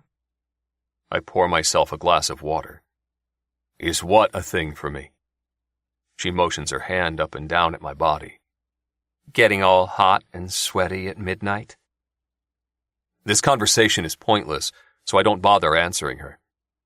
Where's your sister? She moves into my space and trails her long, claw-like fingernails down my chest. We don't need her. My first instinct is to remove her hand from my body and tell her to get the fuck out of my penthouse. My second is to consider Adeline in this decision. It's an odd fucking occurrence that I even have a second instinct because that's not how I normally function. I remove her hand. Why are you here, Sabrina? Doubt flashes in her eyes. That, and the way her body also loses some confidence, leads me to believe she's not used to being told no from men. I'm here to spend time with Adeline for Christmas. How much cash do you need? Now, anger flares across her face. I don't need anything. I don't believe you. Tell me, do you ever plan to stop bleeding money from your sister? Or is that just your job now? Her lip pulls up in a sneer. Fuck you! You know nothing about me. I know you're always asking Adeline for money. Well, she has it and I don't. Plenty of people don't have it. Those people get their asses to work. They don't sponge off their family for life. You don't get to come into our family and tell us how to live. You're only married to Adeline, not me and Mom. And as such, it's my job to protect her. From where I'm standing, you two are the ones she needs the most protection from. Pure anger is coursing through her. I know that because every pore in her body is screaming that at me now. You just fucked up your chance of enjoying some fun on the side that no one would have ever needed to know about. I don't need fun like that in my life, Sabrina. Every man needs fun like that in their life. A scheming look passes through her eyes. And you know what? Just because we didn't get to have some, doesn't mean we didn't do anything. I follow her line of thinking perfectly, and the dislike and distrust I had for her before this conversation only grows. I advise you not to travel down that path. It won't end well for you. It's a win-win for you, Jamison. You pay me to keep my mouth shut about something we both know you would have said yes to, and Adeline will never hear me asking for money again. And look at that. You get to protect your precious wife. Fury hunts its way through my body, looking for an out.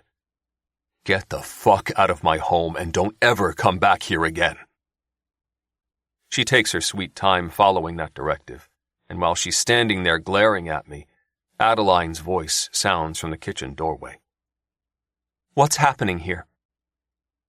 I lift my face to look at her while Sabrina clutches my shirt, presses her body to mine, turns to face her sister, and says with fake breathlessness, Oh my goodness, Adeline, this isn't what it looks like, I swear. The biggest difference between these two women? Adeline is an intelligent woman while Sabrina is not. Disappointment flares in her eyes. Sabrina, she says softly, not 1 ounce of fight left in her for the relationship I know she wants with her sister. Don't. Sabrina clings to false hope while pushing me away. I told him no, Addie. I would never do that to you. Never. Adeline comes to us, her eyes firmly on Sabrina. Jamison didn't try to fuck you. We both know that, so just stop. This isn't going to be another one of your schemes to get money. Anger consumes Sabrina's entire body. Fuck you both with your bullshit about me scheming to get money. I have bills to pay, for me and Mom. And I don't have boobs or an ass like you to help me do that. Adeline slaps her, wild and furious. I didn't see it coming, and fuck if I don't support it. I will not be made to feel bad for the body I have anymore. But you know what I have that I use more than my boobs or my ass? A brain. Her eyes burn with the kind of anger and hurt that she'll feel long after tonight. You have one of those too. You're just too lazy to use it. God, you are so fucking high and mighty, Sabrina seethes, holding her cheek. Then stepping close to Adeline, she spits out. Mom says you're just like your father. He must have been a real fucking asshole. Adeline blinks, her chest stilling like she's no longer bringing air in. What did you just say? Sabrina gloats, pushing her shoulders back. You think you know everything. You think you know better than everyone else. You don't. You didn't even know we don't have the same father. You're too busy trying to get people to look at you and follow you that you don't pay attention. Who is my father? I don't know. And I don't fucking care. As far as I'm concerned, we're not even real sisters. You're a bitch, and I hate everything about you. Sabrina looks at me after spewing that bullshit. You deserve her. Fuck you both.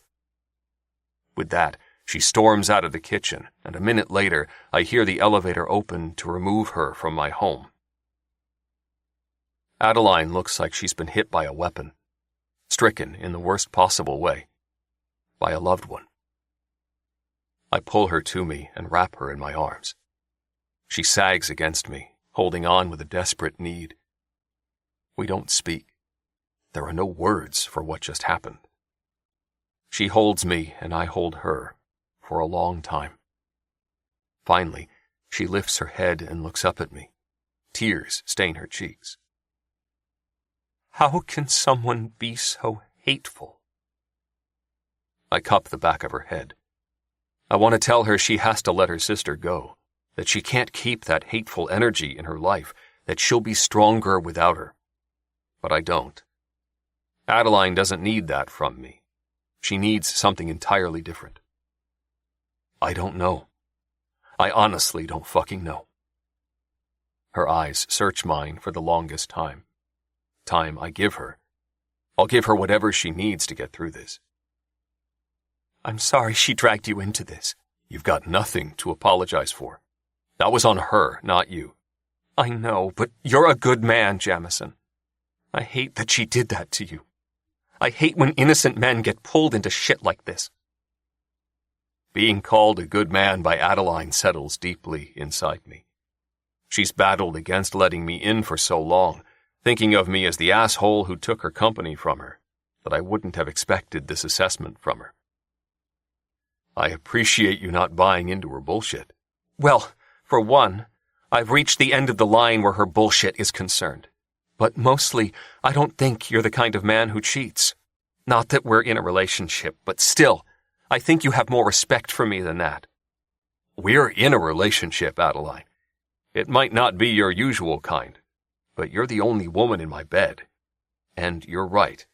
Loyalty is my greatest requirement in a relationship. I pause before asking, do you want to talk about your father? She grips me a little harder, a little tighter, like she needs me. I don't know. Those 3 words are more of a whisper than anything else. I hear all the agony behind them. Deciding she needs some space and some time alone with her thoughts, I say, I'm going to take a shower. If you want to talk after that, we can. Thank you. I'm in the shower 5 minutes later, and Adeline is in bed. I don't know for sure, but I suspect she's pulled out her crossword book. My first instinct while I think about her is nothing like any I've had before. I want to have this shower and then pull her to my side of the bed, wrap her in my arms again, and help her sleep simply by lending her my strength. My second instinct is more in line with the way I've always lived my life. I want to remove her sister from her life. I won't, but fuck, I want to. Chapter 21. Adeline. I lie in bed and listen to Jamison's shower running. It's a distraction from the mess in my mind after Sabrina's bombshell. My father is not who I thought he was. For my entire life, I've thought one thing, but it's not true. Something else is true, and I don't even know what that is. My heart is beating fast, and then slow. It's in my chest, and then in my throat. My sister hates me. Real, raging hate. Because I have boobs and an ass that she doesn't. Or maybe because I have money and she doesn't. I thought we were close when we were kids, but now I think I didn't know anything. I don't know anything. I suck air into my lungs. A lot of it. But there's no room for it. Nowhere for it to go. I'm pretty sure my lungs are about to explode. My heart, too. And my throat feels like it's being roughly stitched closed, hacked together. The stitches are so tight I can't breathe. I sit up and press my hand to my chest while taking big, dragging gasps. And still, I can't breathe. I push the bed covers off and get up. I need to stand. I need to walk. I need air. Oh God, I need to bend over. I place my hands on my thighs and bend. My head goes funny, all light and fluffy. I'm going to pass out. I reach for something to steady me, but there's nothing near me. My hand connects only with air, and I stumble forward. And then strong arms circle my waist. I'm pulled back against a hard chest. And the voice I've come to associate with care and safety and protection fills all my senses. I've got you. I place my hands over his at my stomach. I can't breathe. My words come out in between gasps for air. Yes, you can. I can't, Jamison. I really can't. Stop talking and focus on your breathing. Count to 5 slowly as you take each breath. I do as he says. I'll do anything he says if it'll get air in my lungs.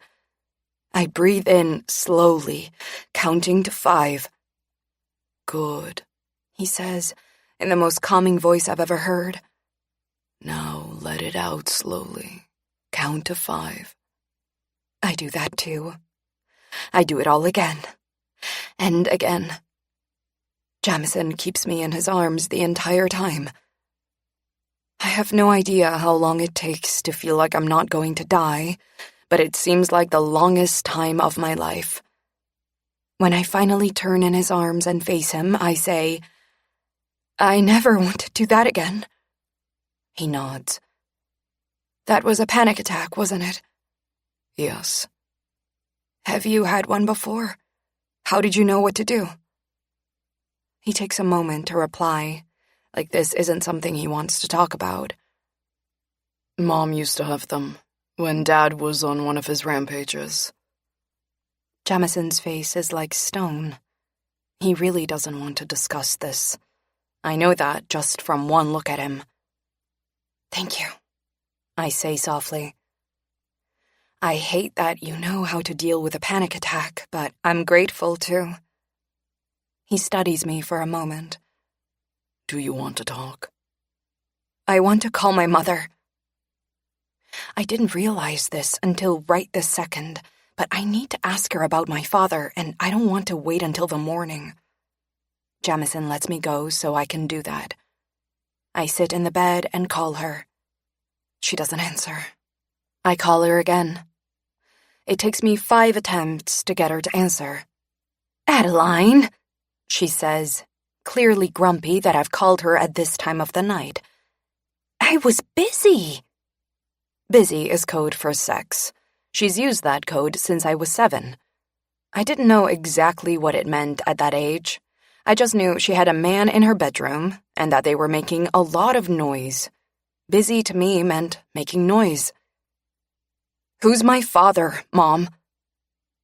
She's silent for a moment, and then, "You called me at this hour of the night to ask me that? Surely this could have waited until morning." A lifetime of hurt rushes up. It's a raging torrent I couldn't stop even if I tried. "Who is my father? Tell me, and don't give me any bullshit. I'm done with every last bit of your bullshit. You will act like a fucking mother for once and give me this information." I hear her sigh. I don't care about that sigh or how she's feeling.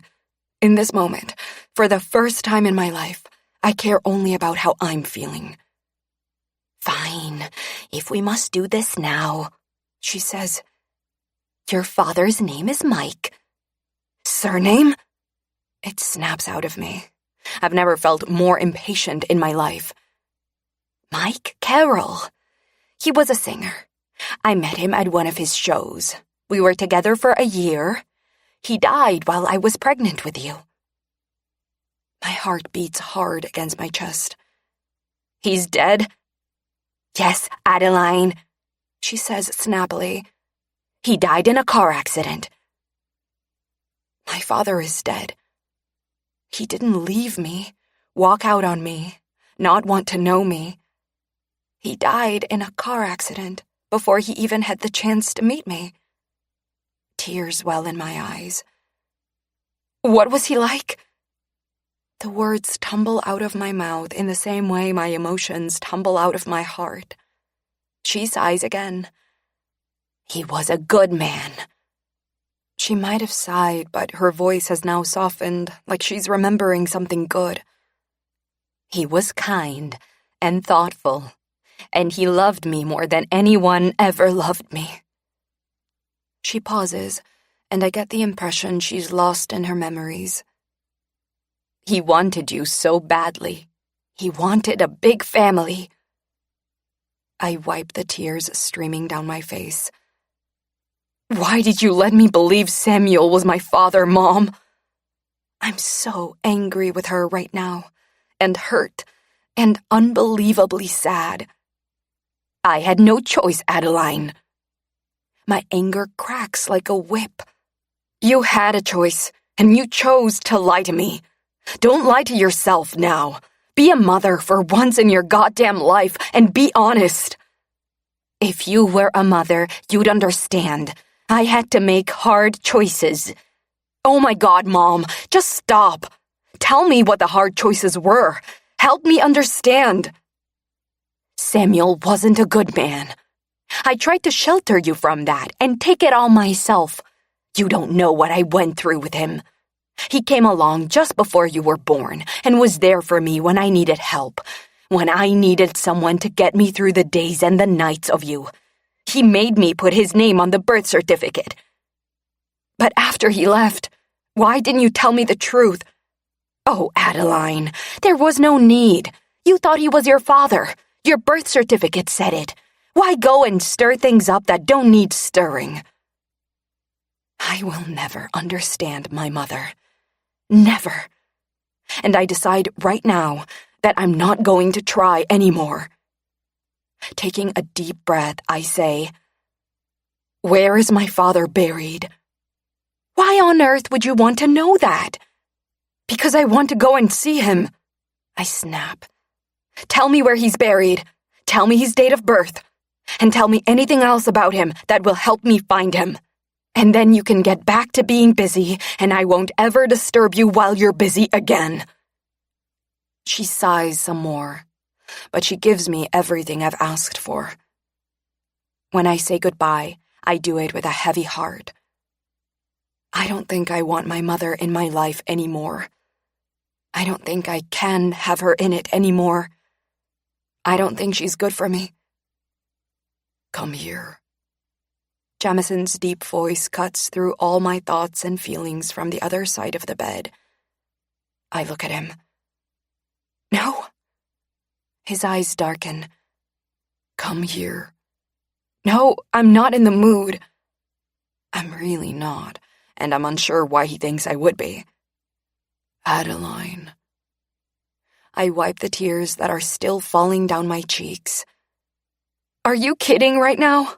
You've witnessed everything I've gone through tonight, and you think you can fuck me and make it all better? I push the bed covers off angrily and leave the bed to go into the bathroom to wash my face. I've just splashed water on my cheeks when Jamison fills the doorway. I glance at him.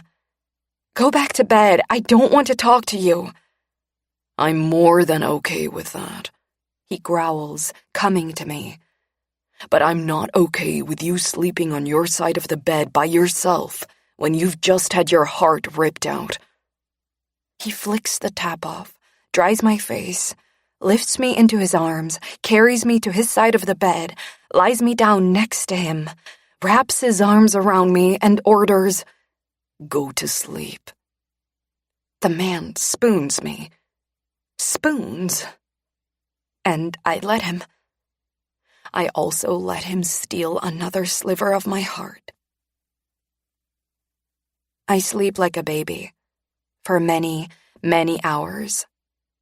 My mind finally decides it's time to give in, to stop keeping my thoughts churning every second of the day and night, and allows me to rest. I also think having Jamison wrap me in his arms helps. I wake just before 9 a.m., which is a sleep-in like I haven't seen since my early teen years. Jamison is in his office when I get up. I find him in there after looking in the kitchen for him. You're awake, he says, looking up from his desk when he hears me. I eye the reports spread out in front of him. You look busy? He nods. I've got a lot to get through before we fly to Vegas. I frown. Why are we flying to Vegas? And when? We'll leave as soon as I finish going through these reports, which will likely be in 2 hours or so. I move further into his office. Okay, but why? To visit your father's grave. I frown some more. Today? His impatience flares. Adeline, we're wasting time. Let me get through these reports. No. I put my hand up to stop him as I stand across from him at his desk. I've woken up to you bossing me around about visiting my father's grave, a man I only just discovered exists last night. I'm still trying to wrap my mind around that, let alone wrap it around getting on a plane and going to visit his grave. You're going to have to give me a minute. It's his turn to frown. You don't want to go today. It's not a question. It's more of a, "Fuck, I didn't consider that" statement. I have an overwhelming desire to go and sit on his lap, put my arms around his neck, and tell him I'm grateful for everything he's doing. But I don't. That feels a lot like something I'd do if this was a real relationship. It's definitely not something I should do in a fake marriage.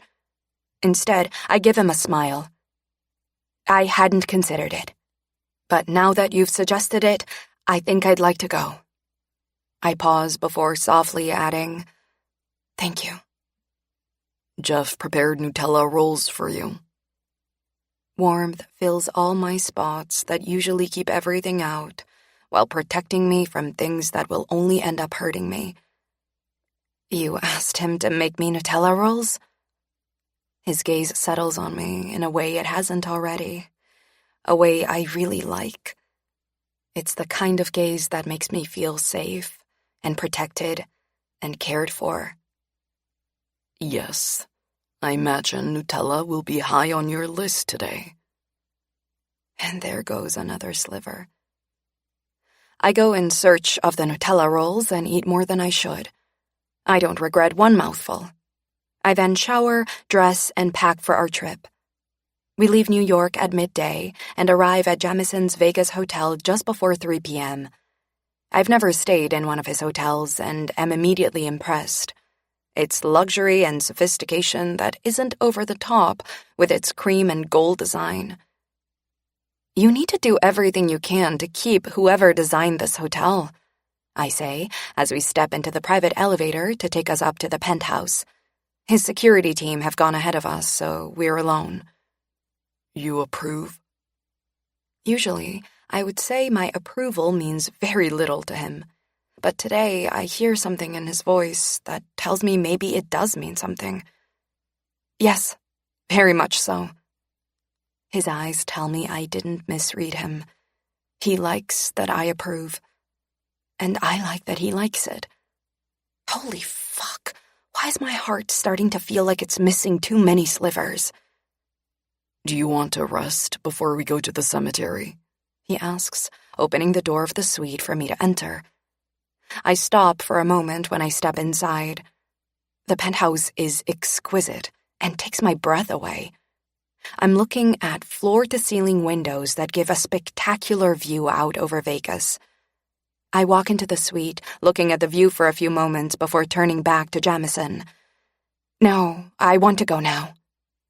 He takes our bags into the bedroom, and I look around the penthouse. It's endless marble and opulence, with a cantilevered pool on the terrace that makes the most of the view, a sauna, massage room, a gym, dining for 12, a 12-seat bar, a walk-in steam shower, 2 bedrooms, and jetted deep-soaked tubs that are calling to me. I'll bring you back here in the summer, Jamison says when he joins me at the window in front of the pool. You'll enjoy swimming here then. I smile at him. I'd like that. His phone rings and he curses when he looks at the screen. I have to take this, he says, before putting it to his ear and striding to the long dining table where he deposits the laptop he's carrying and sits to take the call. I haven't had a chance to check in on work today. More to the point, I haven't wanted to. This is unusual for me. Kimberly would have called if anything urgent came up, so I took the opportunity to relax on the flight here.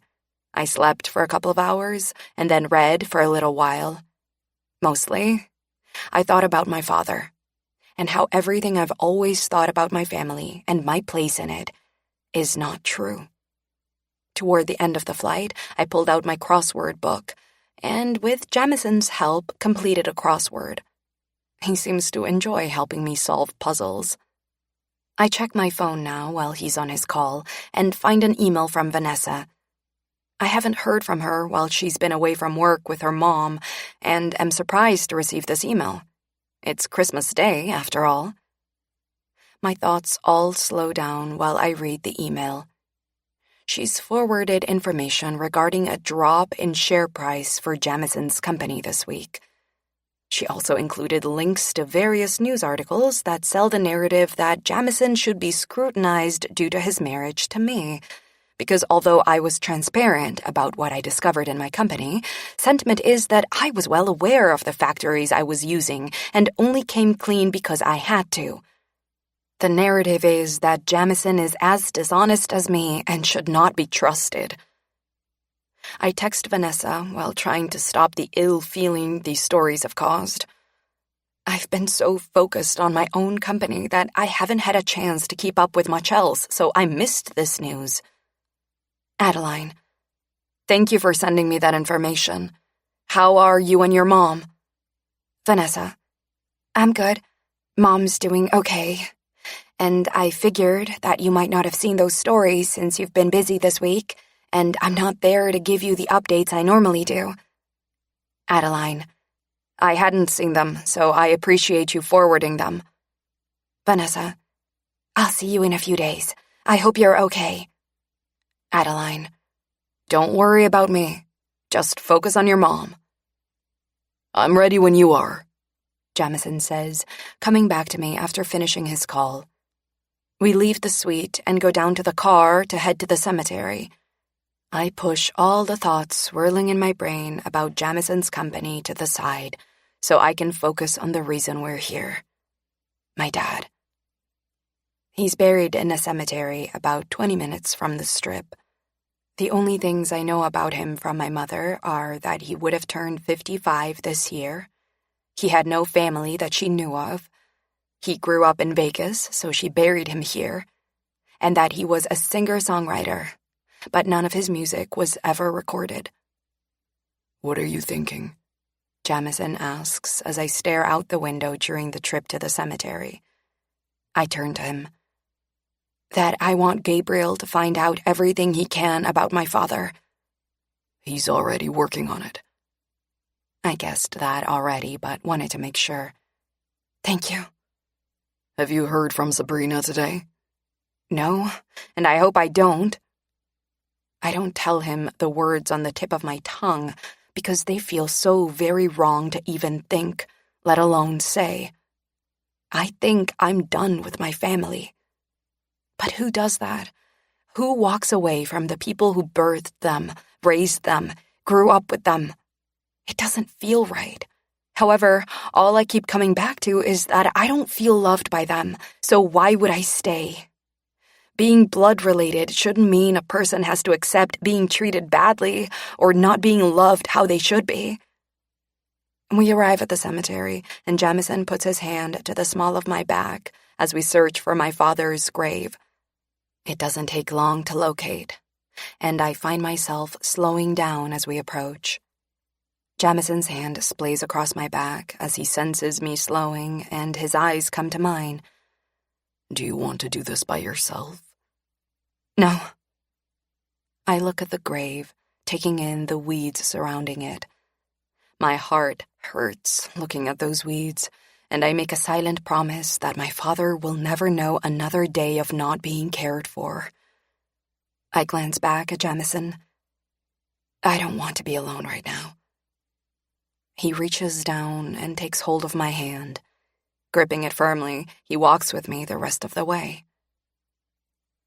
Do you think my mother has ever visited him? I ask, after 5 minutes of standing in front of the headstone, reading it over and over, thinking about the man I never knew. My question isn't one Jamison can answer. Really, it's not even a question for him because he barely knows my mother. It's simply me thinking out loud. But still, he gives me what I need. I would hope so. She loved him enough to have a child with him. I imagine she cared for him in her own way. For a reason I can't even come close to figuring out, his answer makes me cry. I think about my phone call with Mom last night. She sounded different when she talked about my father. Different than she's ever sounded while talking about a man. I think Jamison's right. I think she did love my dad. And I think she must have visited him. I hope so. I thread my fingers tighter through his. We stay for an hour. Jamison keeps hold of my hand the entire time and lets me talk about everything I need to. Was my father happy in his life? What were his dreams? Did he want to marry my mother? What caused the car crash he died in? Did he help my mother choose my name before he died? I have so many questions that it feels like my mind can't possibly fit them all in. Jamison patiently listens to every one of the questions I raise. I wonder if he realizes I have so many more that he'll have to listen to over the next 11 months. When I'm ready to leave, I turn to him and ask one last question. Do you visit your father? His features harden. No. I thought that would be the answer he'd give, and I don't expect anything further, but he surprises me when he adds, Mom does, and for the life of me, I can't understand why. I contemplate that for a moment, trying to put myself in her shoes. How often does she go? Once a year, on the anniversary of his death. Have you asked her why? No, we don't discuss my father. Why not? He has no place in our life. This man. He's powerful and strong and sometimes made of stone, but underneath all that are wounds that have never been touched, never been looked at, never been tended to. No, but he had a big place in your mom's life at one point. Maybe she needs you to talk with her about that. Maybe she visits him seeking closure. The vein in his temple pulses. She's had 16 years to get that closure. There's no timeline on grief, Jamison. More of that vein pulsing. She had nothing to grieve. We were all better off without him. I understand that, but I imagine she might have been grieving other things. The death of your father may have really brought it home to her that her sons would never have a father who loved them. Maybe she'd experienced some denial over that previously, or hoped and prayed he'd change. She could have been grieving the loss of her family dreams. She'd invested so much time and energy and love into building a family for herself and her sons. It had to be hard to let that go. I search his eyes. It might help her if you give her the space to share her feelings with you. And it might help you, too. He processes that for a few moments before finally saying, We'll see. He looks at me questioningly. Are you hungry? I'm starving. Would you prefer to eat in or go out? I don't want to go out. Vegas is too busy for me on Christmas Day. Also, I'm feeling raw. I just want to snuggle in and forget the world exists tonight. He walks me to the car, and 20 minutes later, we arrive back at the hotel. Jamison takes 2 calls on the drive, and from what I can ascertain, they're both calls from investors with concerns he's working hard to ease. When we reach the penthouse, he receives another call. Looking at me with apology, he says, Can you order dinner while I take this? What do you feel like eating? Anything. You choose. Okay. He heads out to the terrace, and although it's cold outside, he takes the call out there. I can't help but think he doesn't want me to overhear these conversations. I got that impression while he took the calls in the car, and I'm getting that impression now. I call the butler and order pad thai for dinner. It's one of Jamison's favorites, and I've begun to really enjoy eating it too. He doesn't end up eating with me. He receives call after call and sits at the table working on his laptop late into the night. Chantel messages me around 9 p.m. to advise she's fixed the clash on our schedule she mentioned yesterday. Chantel, I'm delighted to let you know Jamison can now attend that club party with you. Adeline, LOL, I'm delighted at that news. Chantel, as I knew you would be. Adeline, Merry Christmas, Chantel. Chantel, I don't celebrate Christmas, but thank you. I've had a great day by myself. Although the next time your husband decides it's a good idea to leave town when we're in the middle of a work shitstorm, please tell him that taking a fun trip to Vegas is not a valid reason for this. Also, I apologize now for the fact you'll hardly see him when you get home, but it was unavoidable due to him not being available tomorrow for those meetings. Please don't hold any of this against me. She thinks Jamison came to Vegas for fun. I don't correct her. That's not my place. Adeline. I won't hold anything against you. Glad to hear you had a great day. After messaging with her, I get in the deep soak tub in the bathroom. I turn the jets on, lie back, rest my head, and close my eyes. It's heaven. And I think about sleeping in here. I stay here for an hour or so. After, I moisturize my body, put on my pajamas, and crawl into bed to read for a while. My thoughts are darting between my father and Jamison. I can't help but wonder about those meetings he pushed so he could come to Vegas, not to mention the fact he came when he's got a million headaches at work. When I'm still fixated on these questions at midnight, I go in search of him. I find him sitting in the leather armchair in the corner of the living room, working on his laptop. He glances up when he hears me and watches intently as I walk toward him. His gaze reaches to the deepest parts of me with ease, with heat, with need. I feel it everywhere. You can't sleep? He asks when I draw close. I reach for his laptop and move it from his lap to another chair. No. I crawl onto his lap, one arm going around his neck while I take hold of his face with my other hand. His eyes are glued to mine. I was missing you, I say, as I bring my mouth to his. I needed this. My mouth closes over his so I can claim the kiss I came for. That trademark Jamison growly sound vibrates through me as he kisses me back. One of his hands slides over my ass while the other one curves around my waist. Everything about this feels right. Everything. From flying here with him today, to visiting my father's grave with him, to this kiss on his lap. And the thing I know without a shadow of a doubt is that I want more of this with him. So much more of it all. When I end the kiss, I keep my face close to his and ask, "How much longer until you come to bed?" Before I know what's happening, he's standing, lifting me with him and carrying me into the bedroom. He deposits me on the floor and drops his gaze to my chest while starting to make his way down the buttons of my pajama top. He works slowly, far slower than we've ever done this. It's like he's mesmerized by those buttons. You know you could do this a lot faster by just lifting it over my head, right? I say as I reach for his buttons. His shirt cannot be lifted over his head, unfortunately. His eyes meet mine again. I'm enjoying the anticipation.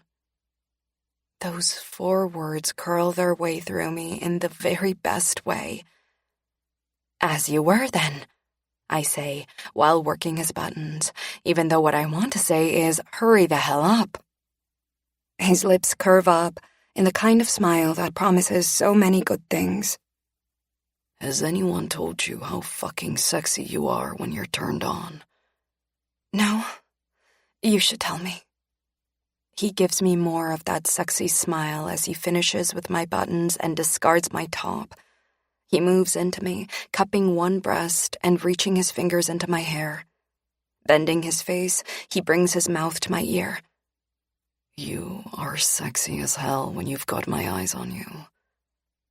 I can't be sure, but I'm almost certain I moan at that. The next level heat that's in Jamison's eyes when he looks at me again tells me that he liked whatever I did. His mouth claims mine as I strip his shirt from him. We move from slow to fast. We're arms and hands and mouths and grinding, and holy hell, I didn't think our sex could get any better, but it is. He tears all my clothes off me. I tear all his off him. And then he gets me on the bed, legs spread wide, his mouth to my clit, and I'm arching back and gripping the sheet and giving him more of those moans he likes. He gets me close, over and over, and then pulls me back, not letting me find the release I'm desperate for. It's pleasure I both love and hate. When I can't go on, I grip his hair and demand, "Make me come already." Jamison likes it when I beg, now being no different. It always inspires him to fuck me with an intensity I can't get enough of.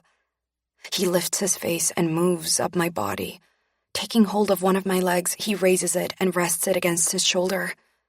Keeping a firm grip on it, he thrusts inside me. Oh, God. Yes. He finds a good rhythm and I hold on tightly. I cry out when I come. I've no idea what sounds come out of my mouth.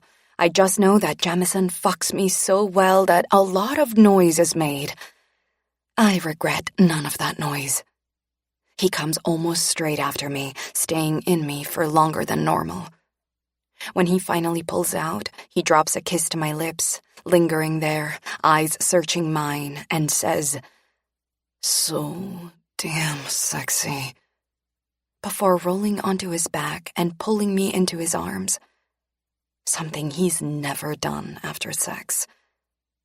I lie on my side, curling into him, and rest my head on his chest while tracing circles over his skin. We lie in silence for a few minutes before I say, "Your share price has dropped." He takes a moment. Yes. Because of me.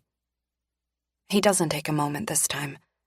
No, this is because of bullshit that has no place in business. Yes, and that bullshit is all because of me.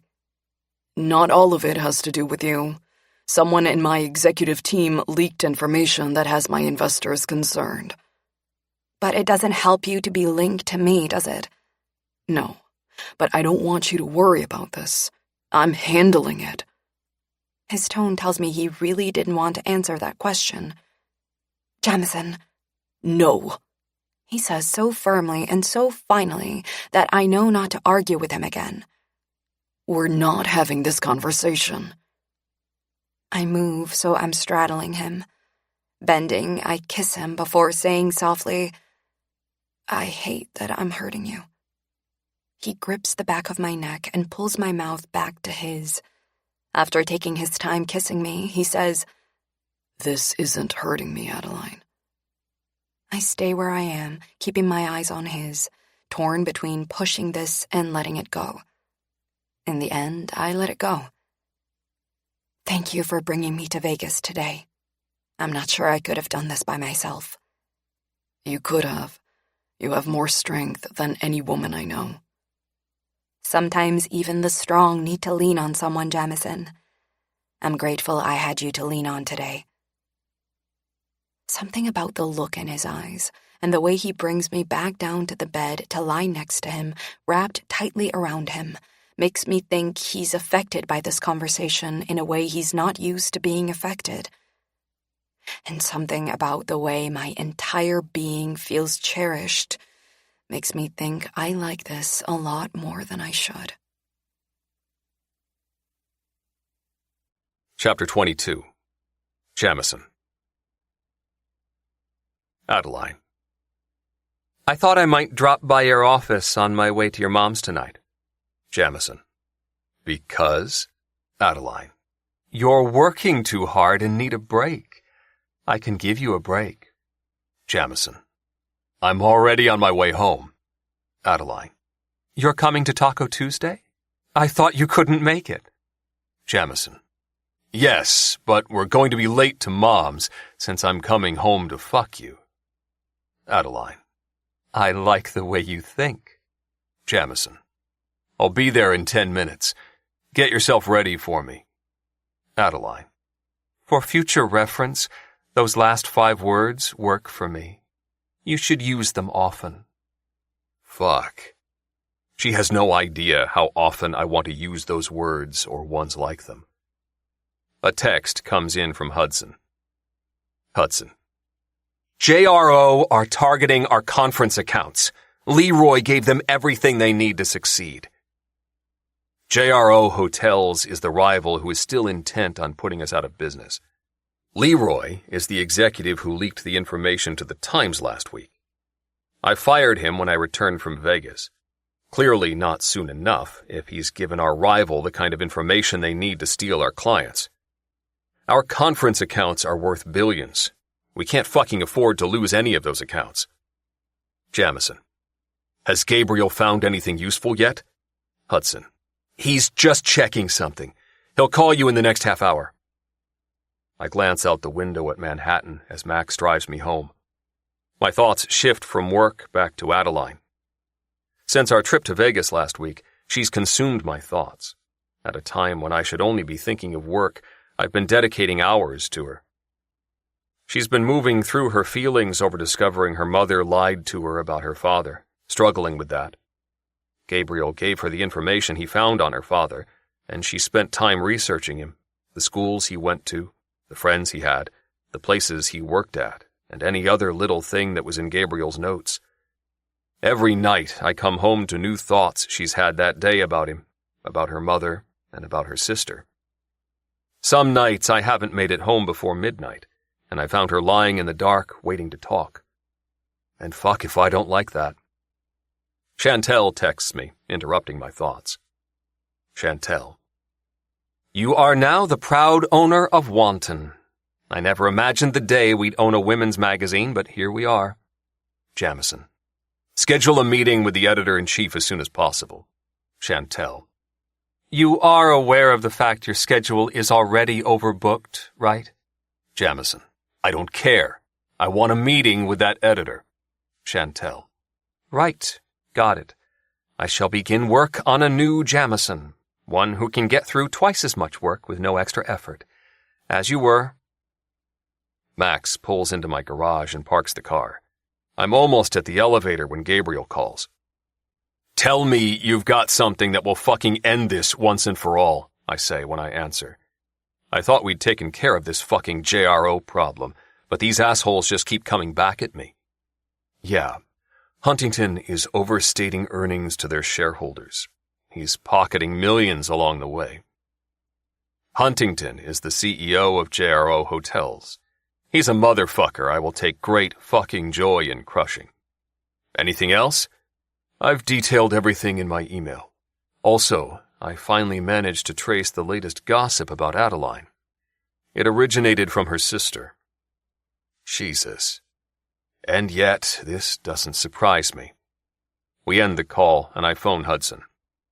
You've read Gabriel's email? I ask. Yeah. End this bullshit.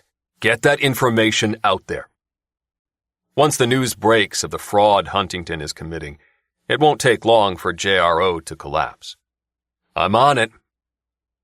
I step into the elevator after we hang up and turn my thoughts to how I'll proceed with the information Gabriel just gave me about Sabrina. My first instinct is to share it with Adeline.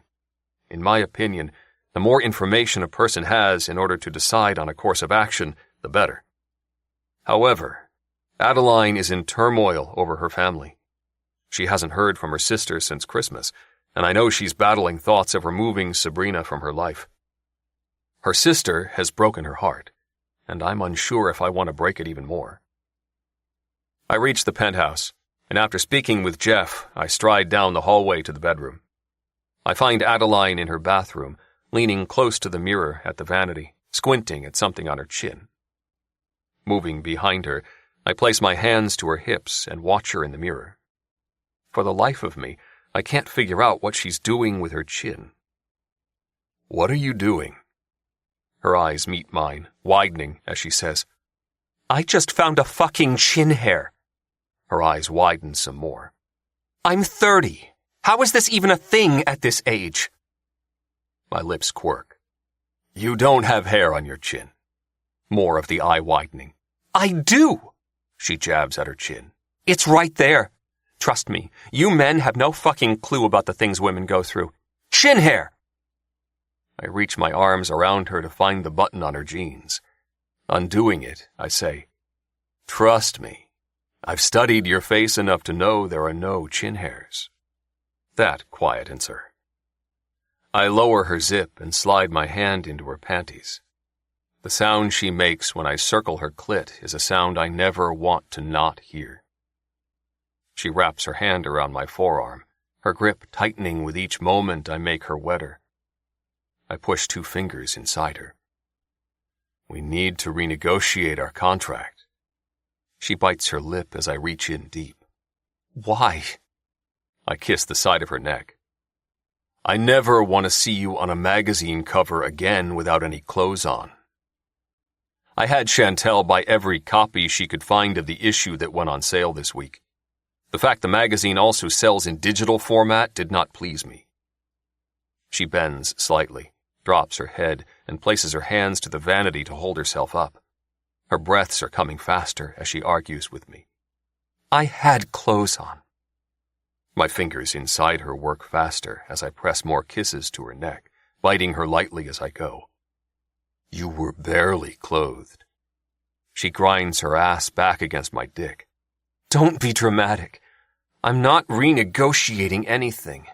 You'll need to learn to be okay with my skin on display. I thrust my fingers in rougher. I've come to the place where I won't ever be okay with that. At some point, you'll run out of magazines who will photograph you with skin on display. She lifts her head and finds my eyes in the mirror. What do you mean? I know by her tone that she's already connected the dots. I grip her face and angle it to the side so I can bring my mouth to hers. I kiss her, rougher than I've ever kissed her. I keep hold of her face when I end the kiss. I now own Wanton, and I won't hesitate to buy every last magazine there is if needed. She grasps my arm again. You didn't. I did. Oh my God, Jamison. She moans as she comes, her pussy clenching my fingers, wet in the way that causes my brain to shut down and my body to take control. Fuck, I rasp as I tear her jeans and panties down. I press my hand to her back to bend her over. I grip her hips, and I slam my cock inside of her.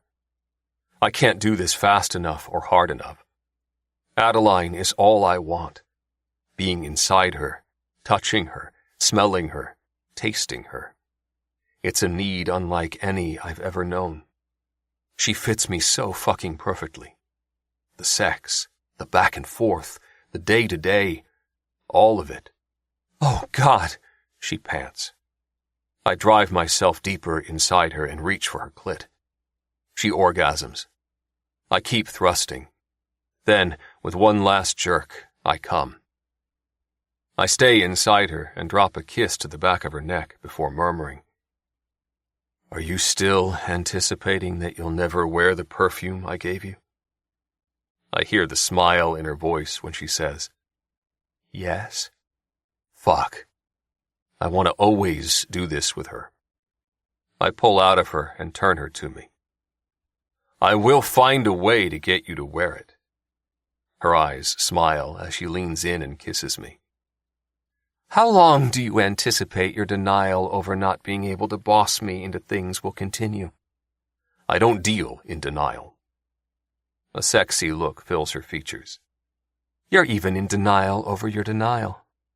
Her lips brush mine again. I'm going to enjoy watching your downfall. She pushes me gently. Now, we have tacos to go and eat, so you need to leave me to get ready. You're ready? She gives me a look that says she thinks I'm a clueless male. You just fucked me. You're all in me and over me. I am not ready anymore, and... Her eyes widen. I have a chin hair to remove. She shoos me out of her bathroom. She showers and gets ready. I shower and change while contemplating again whether to tell Adeline about her sister.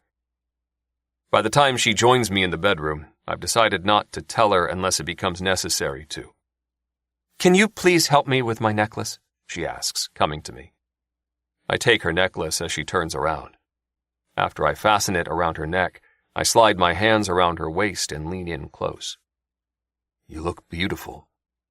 Her hands come to mine as she breathes out. Thank you. I've just kissed her neck when Bill's voice sounds from the bedroom doorway. Sorry to interrupt, but I need a minute, Jamison. I glance at him, noting the approval in his eyes. Adeline steps out of my hold and looks at Bill with a smile. Be quick, or else I'm going to leave for Reese's by myself. I'm starving because my husband can't keep his hands to himself. With that, she leaves the bedroom. I struggle to remove my eyes from her ass, but I do. What's up? I ask Bill while we walk into my office.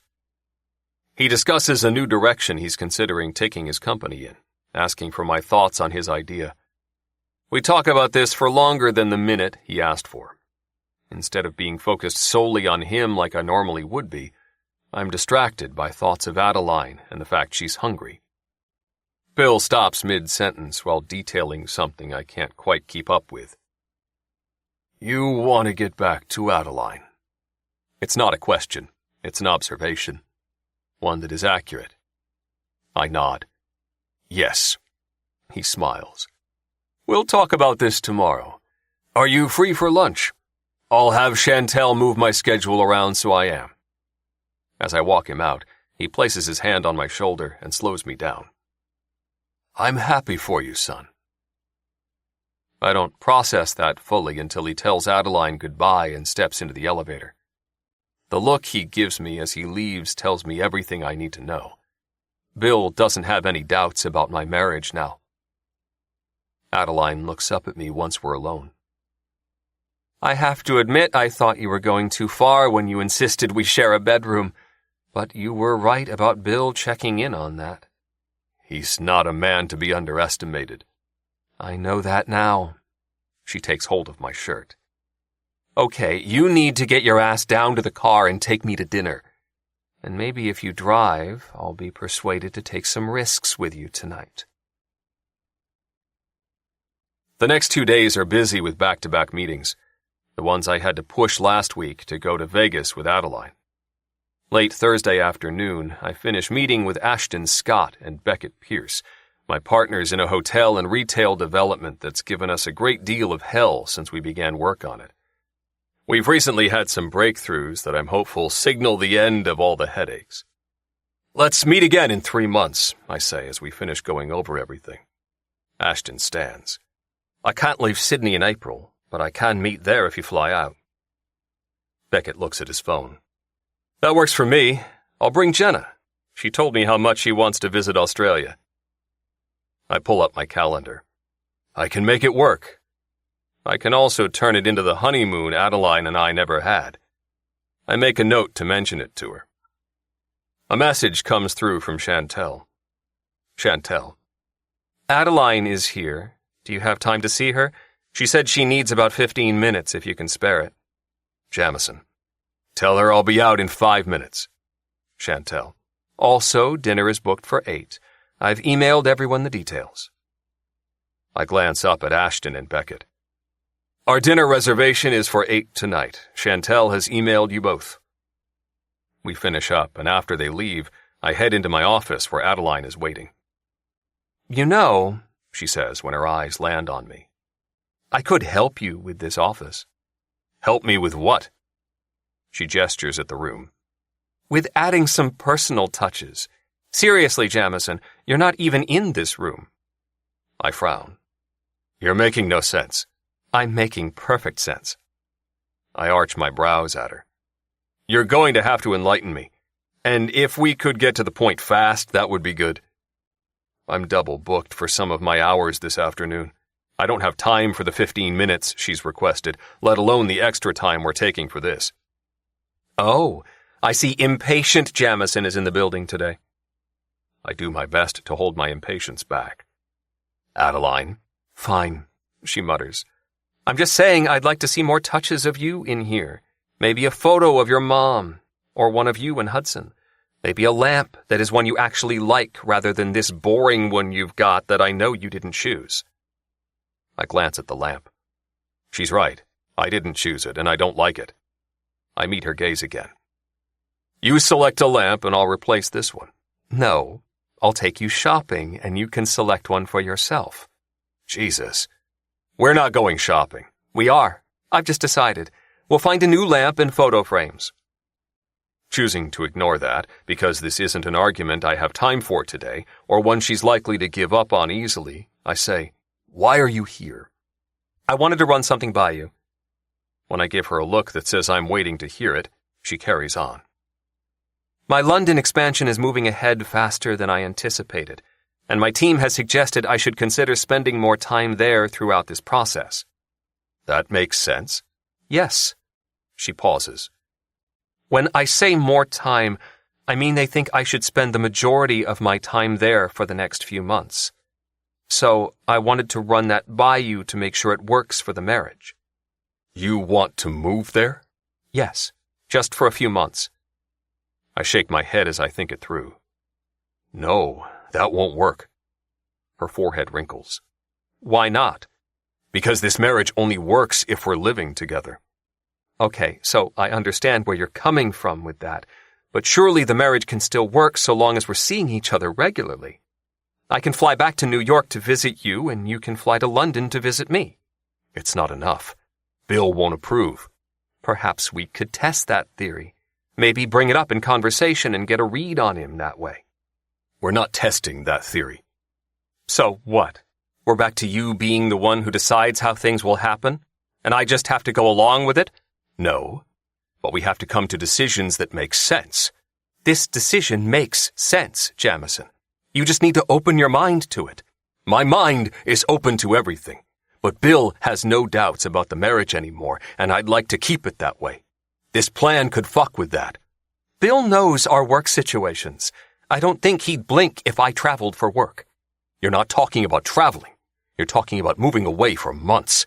I'm also talking about building time together into the schedule.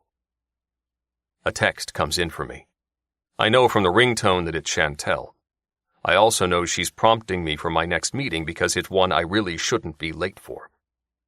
It won't work, I say firmly. She needs to listen to me on this, and I need to get to my next meeting. Her lips flatten.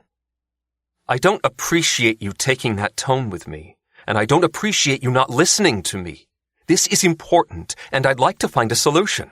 There is no solution, Adeline. We have a clear end goal here, and you signed a contract agreeing to the terms. Let's not fuck this up now. Her eyes come to life with a cluster of emotions. Anger, mostly, by the look of it. She snatches her purse off the sofa and pushes her shoulders back. This conversation isn't finished. It is. I check my watch. I have a meeting to get to. Dinner is at 8. I'll be home around 7:30 to pick you up. You'll be lucky if I'm talking to you tonight. She exits my office in a cloud of anger, and that fucking perfume I need her to stop wearing. I can only hope she's come to her senses by tonight. I loosen my tie and shove my fingers through my hair. She can't fucking move to London, and not just because of Bill. I don't want her to leave. Chapter 23. Adeline. Jamison places his hand on my thigh and leans in close. You're being particularly argumentative tonight. I remove his hand. And you're being particularly assholey. We're an hour into his work dinner, and I'm ready to leave. Thank God for Jenna, my business partner. She's here because she's married to Beckett, Jamison's business partner. She's keeping me occupied with conversation and distracted from Jamison. He's right that I'm being argumentative. I can't help myself. I'm so annoyed with him that I want to challenge him over everything. I think I'm looking for an argument I can win because I'm not convinced he'll allow me to win my London argument. I tried to broach it with him again at home before we came tonight. He refused to listen to sense again, telling me he can't see the situation working out well. I don't understand his reasoning. I can see us making it work, and I believe Bill will buy it. But Jamison won't even engage in a conversation about it. I'm confused and frustrated, and those emotions are manifesting as anger that causes me to continue arguing. So, Adeline, Ashton says from across the table, I read something about you expanding into the UK and Europe. When is that happening? I reach for my wine and take a sip. I'm working on it now. I'm hopeful to have our flagship London store open in the next 6 months. And after London? Beckett asks. Paris, I say. After that, I'll look at other UK sites. I imagine that means a fair bit of travel coming up for you, Ashton says. I'm hoping not too much. I'm looking at basing myself in London for a while, I say. No, there will be a lot of travel, Jamison says, using the tone he takes when he's intent on having the last word on something. Jenna frowns. Basing yourself there would make more sense. No, Jamison says, his voice getting darker. I look at him, noting that his eyes have darkened too. I truly don't understand him right now. I thought we were growing closer. I thought we were in sync with each other. I mean, he took me to Vegas last week to visit my father's grave, canceling meetings to do so. He bought a magazine simply because he didn't like so much of my skin being on display for the world to see. The last couple of weeks' worth of social engagements and time spent with his family haven't felt like everything we did was just to prove our marriage is real. But he's taken every opportunity today to remind me of our contract. It suddenly feels like I maybe took my eye off the ball and gave away too many slivers of my heart. Men aren't like women, Adeline. My mother's voice slams into me. They don't feel things like we do. Oh, God. I think I fucked up. I think I've fallen in love. And I don't think Jamison has. No, I say with resolve while a storm of emotions rush through me. I won't be doing a lot of travel. I'll definitely be moving to London for a while.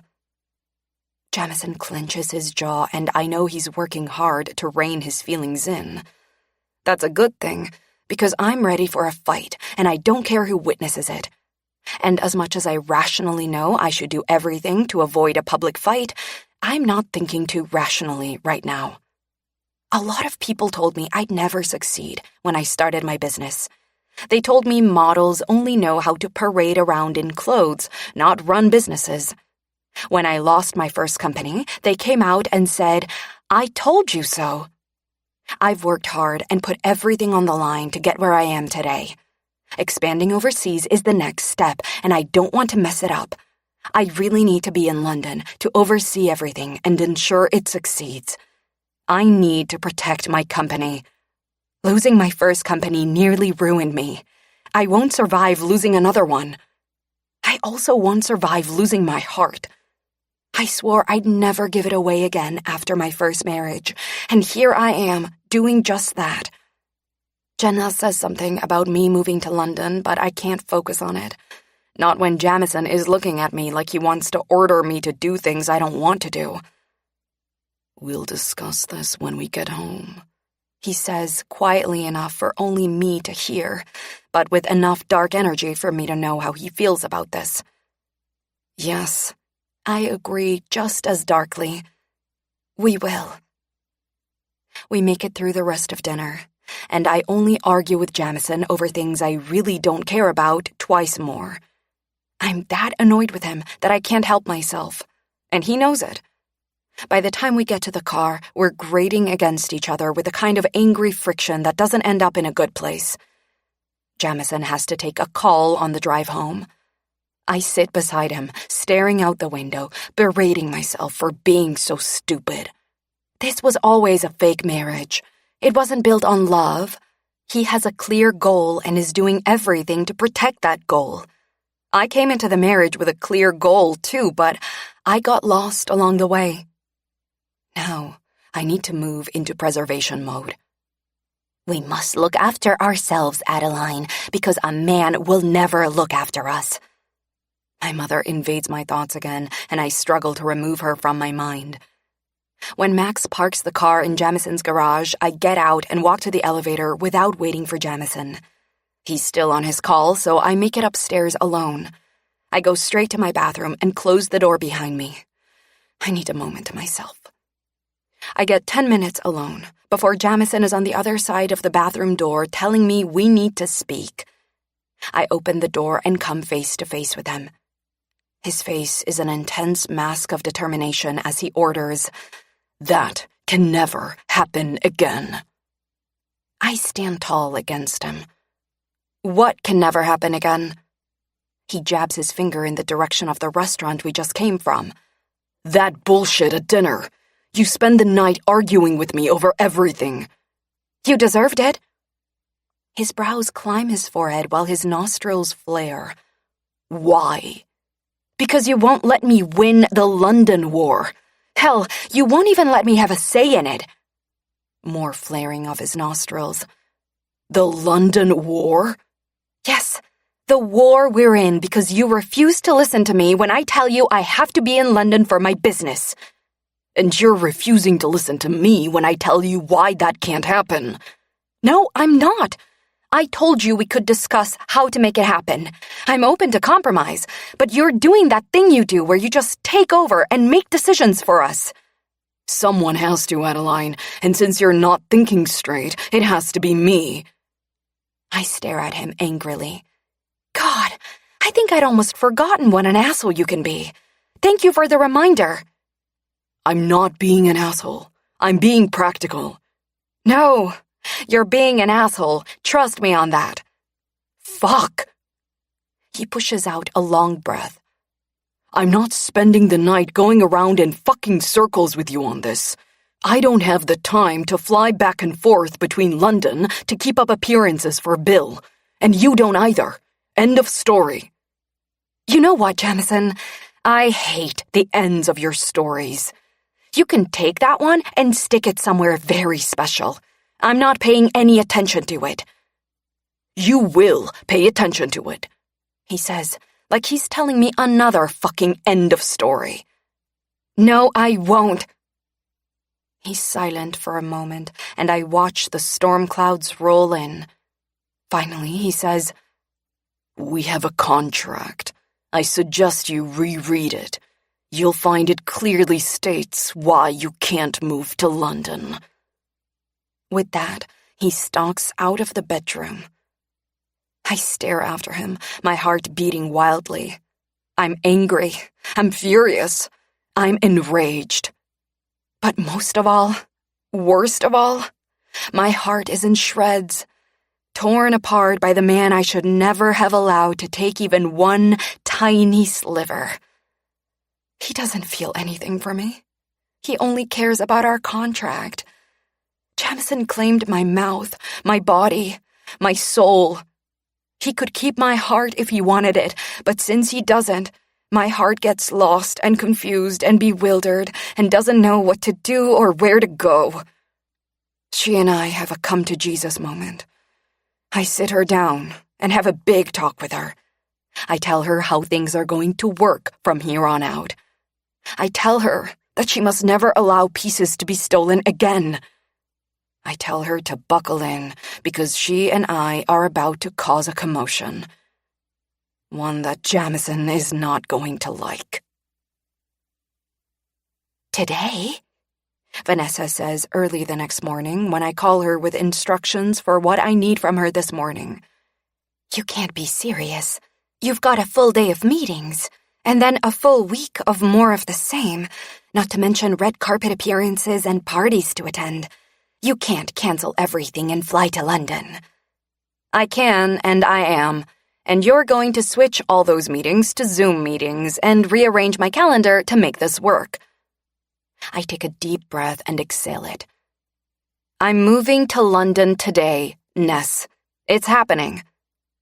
She takes that in, turning silent for a long moment before finally saying, Okay, so I'm presuming you're taking Jamison's jet?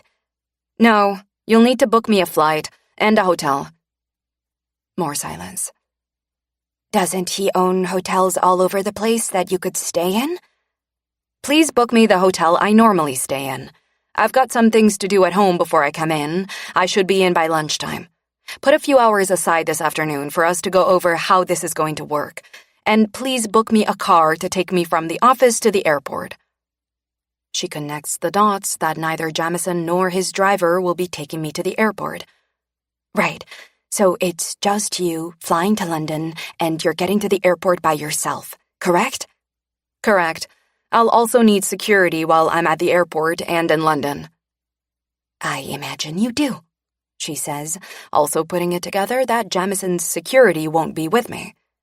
Then, softly, she asks, Is everything okay, Adeline? I steel myself, tighten my armor. Everything is exactly how it should be. Let me know if you have any problems with any of this. She agrees to do that, and we end the call. I glance around Jamison's bedroom, taking in the suit jacket he dropped on the armchair last night, his shoes that he didn't put away, and my packed bags that are sitting on the bed. I told him I had a meeting away from the office this morning, that I wasn't driving into work with him because of that meeting. He didn't question this, and after he left, I packed my bags. I'm going to London, whether he likes it or not. We'll figure out how to make the marriage work once I'm there. I can't not do this. My company and my heart are depending on me. With one last glance at the bedroom, I leave it to go into my office and pack my things up in there, ignoring the pain slicing down my chest. Soon, that pain will ease, and I'll be able to get on with my life and put Jamison behind me.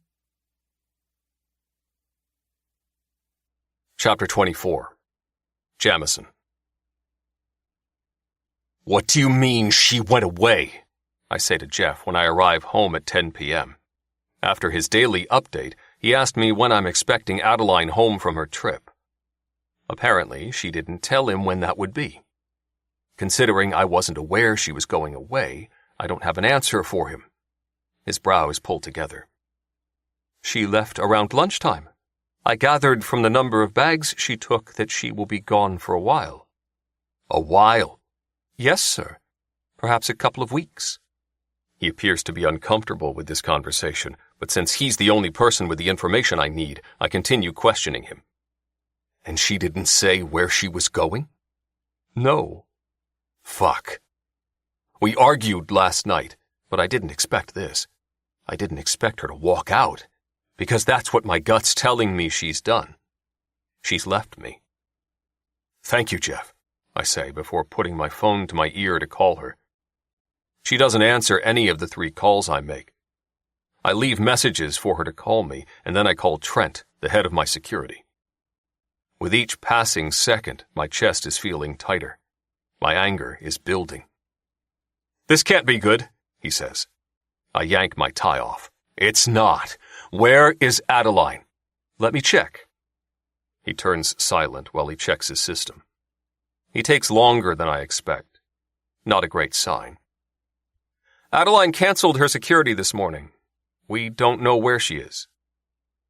I tear at the buttons of my shirt, ripping a few off while freeing my chest of the material suffocating me. And you didn't think it important to tell me this? He takes a moment before replying. No, you've never specified that you wanted to be alerted to Adeline making changes to her security detail. In future, alert me to any fucking change that hasn't come directly from me. Are we clear? Yes. Good. I jab at the phone to end the call and immediately phone Chantel while wondering why the fuck I don't have Adeline's assistant's number. She answers straight away. I'm on my way home, but if you need me to go back to the office for something, I can, she says. But for the record, this could lead to me being cranky tomorrow since I'll miss an episode of my favorite show and Chantel. I work hard to contain my frustration, but fail. I need you to get in touch with Adeline's assistant to find out where she is. I'm greeted by silence before she launches into a monologue. How do you not know where your wife is? I swear if you fucked this up, I will throttle you myself. I've had to sit through years of awful, awful women that you've dated, making reservations for dinners with them and weekends away with them and dealing with their whiny bullshit. Adeline is a treasure, Jamison. A treasure. Oh my God, it's after 10 at night and you don't know where she is. I'm hanging up right now so I can find her for you. The line goes dead, and I stare at my phone. Christ. Chantel has never spoken to me that way. Something tells me I should prepare for more of it in the future. Fucking hell. I pace my office while I wait for her to call back. I contemplate phoning my mother to see if she heard from Adeline, but I don't want to worry her at this time of night. Chantel only takes a few minutes before coming back to me. Right, I'm getting the jet ready because your wife has gone to London, and something tells me if you didn't know she was going there, you need the jet. Pack your bag. I'll text you the flight details as soon as I have them. She's gone before I have a chance to speak, but I'm already halfway to the bedroom, focused on packing a bag and getting the fuck to London. My mind races. I replay our argument from last night over and over, trying to figure out what the hell I said that made her leave like this. She wanted to move to London. I pointed out why that wouldn't work. It was a no-brainer to me. We can't do anything that will put our goals at risk. Chantel has the jet ready in a few hours. I spend those hours pacing, thinking, going over and over the argument we had, figuring out how to convince Adeline not to leave me. I need my wife back, and I'll do whatever it takes to make that happen because I've never felt the way I do now. It's like there's a gaping fucking hole in my chest, one that only she can fill. Chapter 25. Adeline. I land in London just after 5 a.m. to 3 missed calls and 3 messages from Jamison asking me where I am. I also have a message from Vanessa letting me know that Chantel called her to find out my whereabouts. I'm tired after the flight and don't have it in me to call anyone back.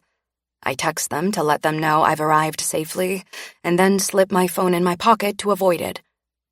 I couldn't sleep, so I spent the entire flight ruminating on my marriage and how I'm going to make it through the rest of this year with the state my heart's in.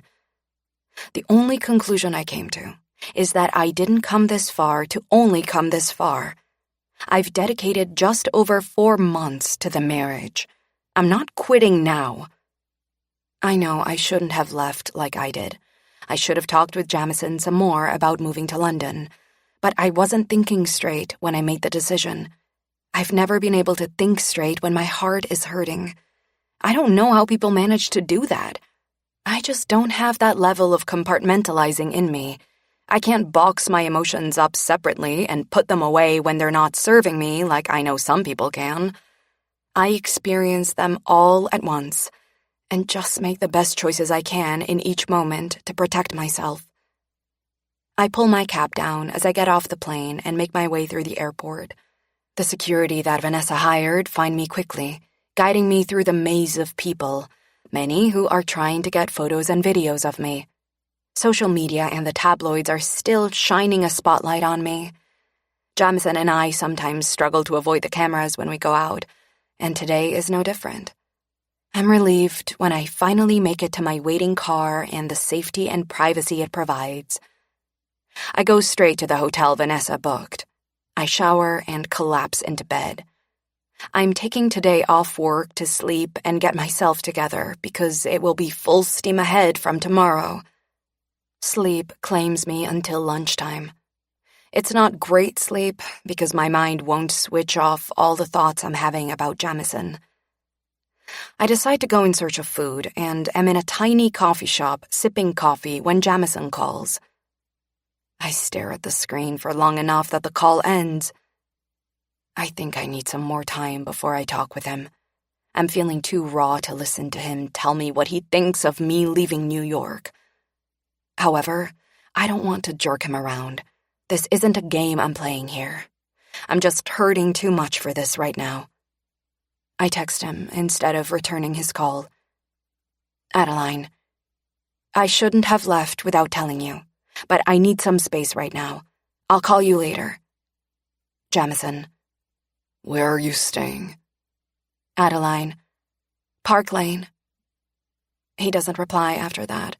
I attempt to sit and enjoy my coffee and lunch, but I can't stop thinking about him. Needing something to distract me, I call Holly, the head of my London team, and tell her I'm ready to start work today rather than tomorrow. She's excited and suggests we spend the afternoon visiting suppliers. Half an hour later, we meet at her office before heading out. I'm mostly successful at putting Jamison out of my mind, but I can't deny that he's stuck in my head, like he's moved in there for life. I think about him when Holly and I stop at a coffee shop and I spot red velvet cupcakes, his favorite. I think about him when we meet with one of our suppliers. The 3-piece suit the guy is wearing reminds me of the night Jamison brought dinner to my office wearing a 3-piece. I think about him when Holly has a long conversation with me about perfume and her idea to introduce a new line into our business. So, Holly says at 4 p.m., I was thinking it might be good to have a drink with the team tonight. You know, so that everyone has a chance to chat with you before we begin working together. That's a great idea. I agree. Oh, good. Because I already mentioned it to everyone and they're excited. They're going to come to your hotel for a drink in the bar. We'll keep it super casual. We say goodbye to the supplier we've just met with and drive back to my hotel. I'm going to head up to my room to freshen up, I say when we arrive. Do you want to come up? No, I'll wait down here. I leave her and have just walked into the bathroom in my suite when there's a loud knock at the door. That confuses me, because my security guy is outside the door and has instructions not to let anyone in. When the knocking happens again, louder and more insistent this time, I make my way out to the door. Opening it, I intend on telling whoever it is to calm down. However, I come face to face with a furious Jamison who barges into my suite, bringing a wild gush of anger with them. I close the door. Right. So just come on in, I throw out, annoyed with the way he just assumes I want him in here. His eyes meet mine, fury blazing in them as he drops the large envelope he's carrying on the sofa. I've been trying to find you all fucking day. I'm not waiting outside a second longer. And that's my fault? The way he said it makes me think he believes that. If you'd keep me updated on your schedule, we wouldn't have this issue. He jabs his finger toward the door. And as for the security you have working for you, they're fired. They just let me through without a fucking second glance. I'll have my men here soon. He is far too much. You're angry with me for coming to London without telling you. I get it. But don't you come in here and yell at me and try to boss me around. I won't have it. He works his jaw. Well, you're going to have it, Adeline, because that's what married couples do. They get angry when the other person does something they shouldn't, and they lose their temper. Consider my temper lost. He takes a step closer to me. And now, we're going to work through it and sort it out. We're not a real married couple, Jamison, in case you've forgotten. Although I really don't think you have. You love that fucking contract so much. Fuck, he says, pulling me to him. You misunderstood me the other night when I mentioned the contract. I try to smack him away, but he's got a firm grip on my arms. Let me go! We are not doing this! We are doing this, and you are going to listen to me. I press my hands to his chest. I'm done being bossed around by you. He slides his arm around my waist and holds me tightly to him. The anger vibrating off him matches the heat that's always there with us. I want to shove that heat away so I can only respond to the anger, but my body can never ignore it. You will never be done with me bossing you. I won't ever allow that. Right. So you're doing the same thing you did when I brought up moving to London. You want to boss me into doing whatever works for you. You ran London by me to see if moving here would work for the marriage. I thought through the practicalities. I fucked up, though. I should have told you that me not wanting you in London had nothing to do with the contract and everything to do with the fact I'm a selfish bastard and do not want you living anywhere but with me. My heart beats faster. She's running to him. I do my best to hold her back. Well, it's too bad. I'm here now. I stand strong. I cannot give him my heart. I can see that. I can also see that you're in the mood to argue with me.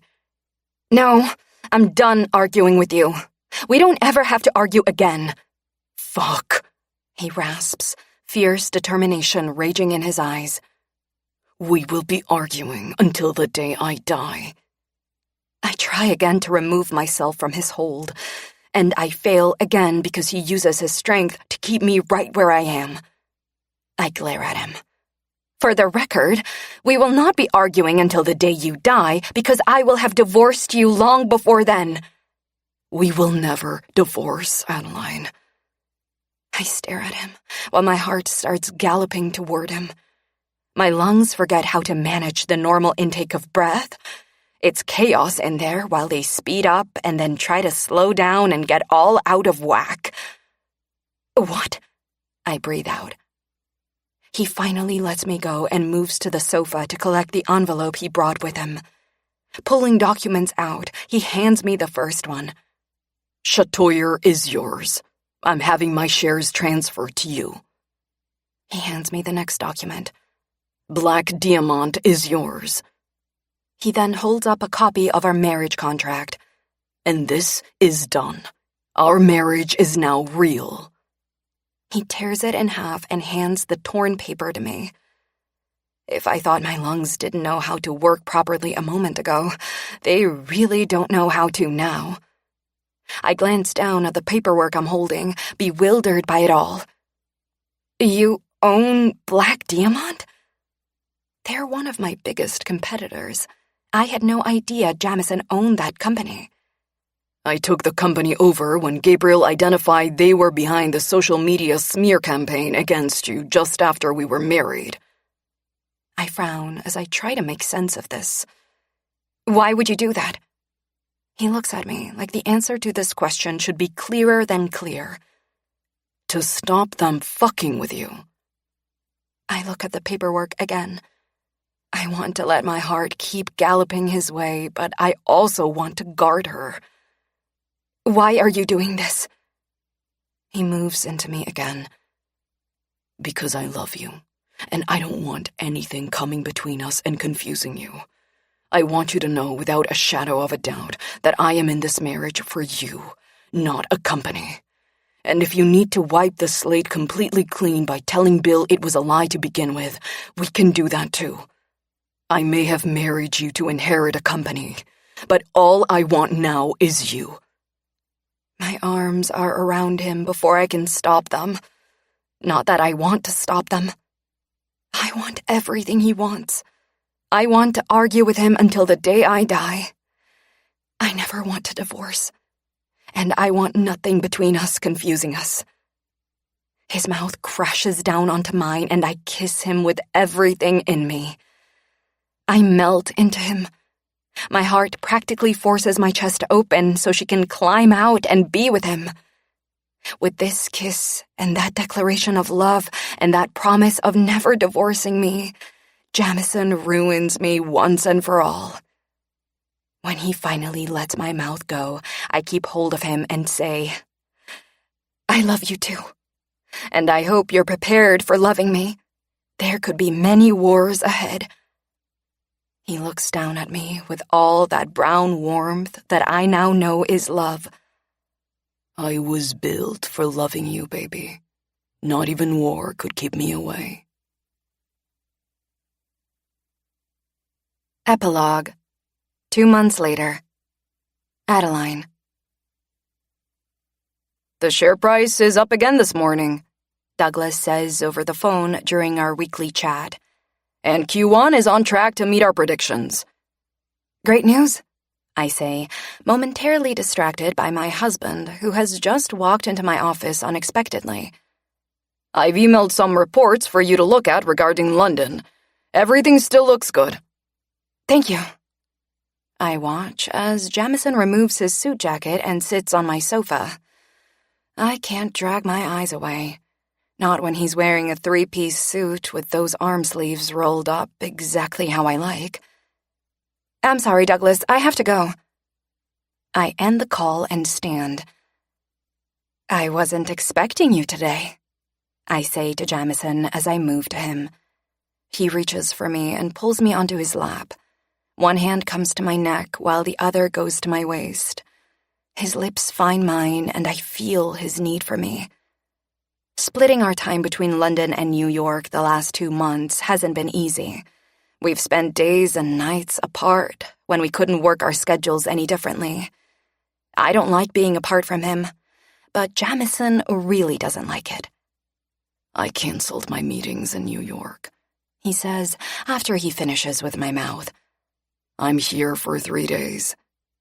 Thankfully, he doesn't suffer jet lag as badly as I do, because he's the one doing most of the flying. But still, I worry about him. I put my hand to his chest. It's my turn next, okay? You look exhausted. I look exhausted because I've been dealing with Paulina Rossi. I laugh at the look of exasperation filling his face. I find it amusing watching him deal with her. Just remember that her strategies are working.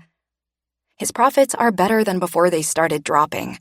It helps that all the lies being published about both of us have stopped, but mostly I think Jamison credits Paulina. Fuck, he grumbles. I almost fucking wish they weren't. Ooh, I say as a thought occurs to me. Does you being here now mean you'll be at the shoot tomorrow? I forced Jamison into letting me do the endorsement campaign Paulina suggested I do for his hotels. We're filming at his London hotel tomorrow. His grip on my neck tightens. Yes, I need to ensure they have enough clothes on you. I shake my head at him, but I can't help from loving him when he's like this. You are too much, Mr. Fox. He brings my mouth to his again, kissing me like he's thinking about fucking me. His hands are all over me like that, too. I let him have his kiss for longer than I should before putting my hands to his chest and pulling my mouth from his. I can't fuck you, I say breathlessly. His eyes travel down to my breasts. Why not? I smack his hand away when it also comes to my breasts. Because Chantel will be here in half an hour, and I have to chat with Laura before she arrives. He tries to cup my breast again.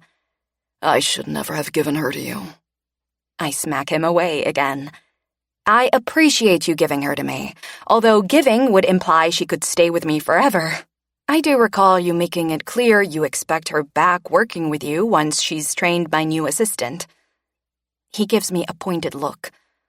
My assumption is always that you will argue with me. I expect this situation to be no different.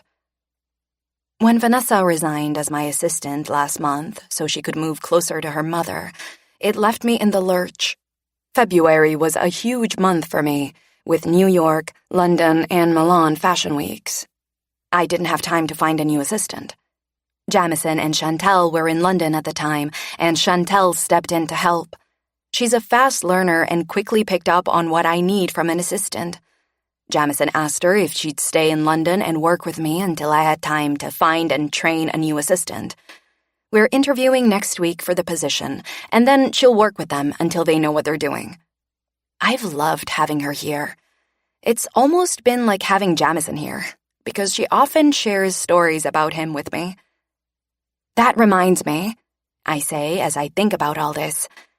Chantel told me that you put Ian Swift in his place at a business lunch you and she attended in January. You didn't tell me about that. The less I think about that asshole, the better. He gave you enough hell to deserve far more than what I said to him at that lunch. Chantel shared with me that Jamison told Ian in no uncertain terms that he'd ruin him if he ever spread lies about me or my family again. She told me that she has no doubt Jamison meant every word. I told her I had no doubt either. My husband is not a man to cross.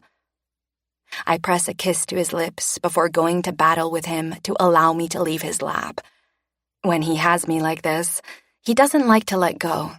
Often, he manhandles me and forces me to stay where I am. Today, he only fights me for a few moments before letting me go. What are your plans for the day? I ask as I walk back to my desk. He stands. Owen is in London at the moment. We're going to have lunch, and then I've got meetings all afternoon. I thought I'd come to your red carpet tonight. What time is it again? I fill him in, getting distracted when his mother texts me. Reese. Darling, Bill just mentioned that you and Jamison will both be in New York next Tuesday. Are you able to make it for Taco Tuesday? Adeline. No, it's the following week that we'll both be home. I wouldn't miss Taco Tuesday for the world. Reese. Oh, I must have gotten it mixed up. I can't wait to see you. We have so much to discuss about Jamison's birthday. Adeline, I can't wait. XX. I laugh as I eye my husband. Is your birthday always a big affair with your mother? Jesus, she goes too far. What's she planning this year? That is for me to know and for you to find out. Reese hasn't told me much about her plans yet, except that it'll be a family weekend away, including Bill. He recently finished his radiation treatment and is starting to feel less tired. Reese said that he's looking forward to spending time with Jamison that weekend. I didn't take Jamison up on his offer to come clean to Bill about our marriage. I didn't see the need. Bill wanted Jamison to find love, and that's exactly what he did. I did suggest to Jamison that he find time in his schedule to take Bill to his radiation appointments. He ended up doing that, and in the time they spent together throughout Bill's treatment, they discussed their shared vision for Bill's company and made plans for Jamison to execute once he is CEO.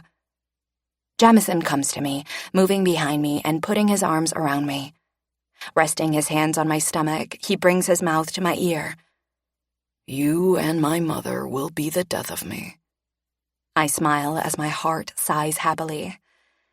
I thought me and Chantel would be the death of you. The three of you will be. I place my hands over his. You wouldn't have it any other way. That is debatable some days. Threading my fingers through his, I think about loving him and being loved by him. My protector, my lover, my soulmate. Jamison loves me better than I have ever been loved, and I never want to go a day in my life without him by my side. He helps me take on the world every day simply by loving me, and then he wraps me in his arms at night and tends to any wounds the day brings. I squeeze my fingers against his. Thank God you stole my company from me. His arms tighten around me as his lips press to my neck. Why? So you can drive me crazy every damn day? So I get to be loved by the best man I know. Because that's what Jamison Fox is. The best man I know. And I would let him steal anything he wanted from me, if it meant he'd keep loving me. My breath, my heart, my everything. Epilogue. 5 years later. Jamison. Daddy, Sebastian says, reaching his little arms up. carry me. I lift him into my arms as we exit the elevator into our home. Looking at him, I ask, "Where do you think Mommy is?" He smiles excitedly. The gym. We play this game often when we come home from a day at my office, and he always says the gym. He's usually not wrong, and today is no different. We find her in the gym, and I take the few moments before he announces our arrival to run my gaze over my wife's body. She's even more beautiful now than when I married her, and thanks to her pregnancy, she's glowing. Not to mention, her curves are more pronounced, something I can't get enough of. Mommy! Sebastian runs to her. She's working out on a new piece of equipment. It's for Pilates, I think. I recall she mentioned something about it being delivered today. Whatever the fuck it is, I like it. She's lying on her back with her feet in some kind of straps. Her legs are spread wide, and I'm now thinking about all the ways I want to spread those legs tonight. Hey, baby. She stops what she's doing, removes her feet from the straps, and sits to pull our son into her arms. Showering him with kisses, her eyes meet mine. Did you and Daddy have a good day? He nods enthusiastically as I draw close. Yes, we played with numbers. Adeline smiles at him. Did you? What did you play? Sebastian is 3 and splits his days between coming to work with me and going to work with Adeline.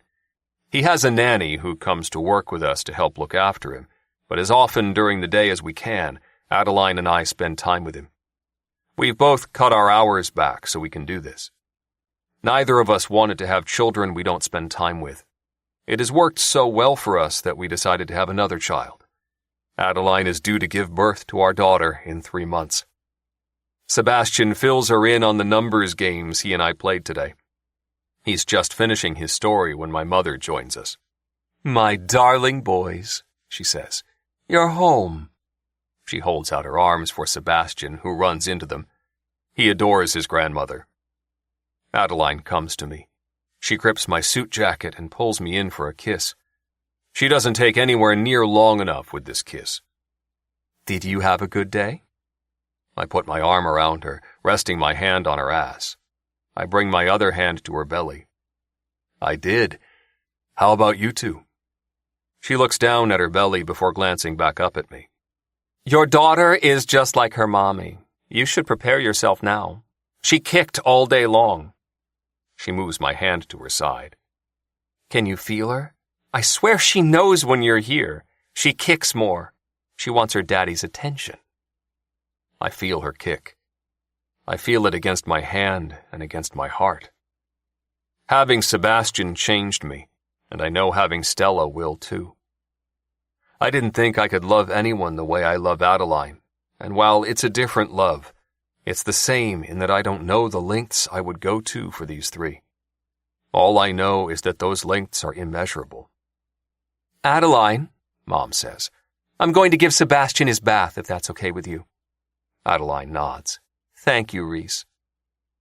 Adeline loves my mother, and especially loves how Mom dotes on Sebastian. She hasn't had anything to do with her mother or her sister since that Christmas she discovered her mother had lied about her father. I know she now thinks of my mother as a mom, and has formed a close bond with her. With a smile, Mom takes our son, leaving us alone. I pull her close and kiss her again, this time taking as long as I want. She moans into my mouth as she presses her body against mine. By the time I'm done with her, I'm hard as hell, and she looks like she's ready to strip me and fuck me.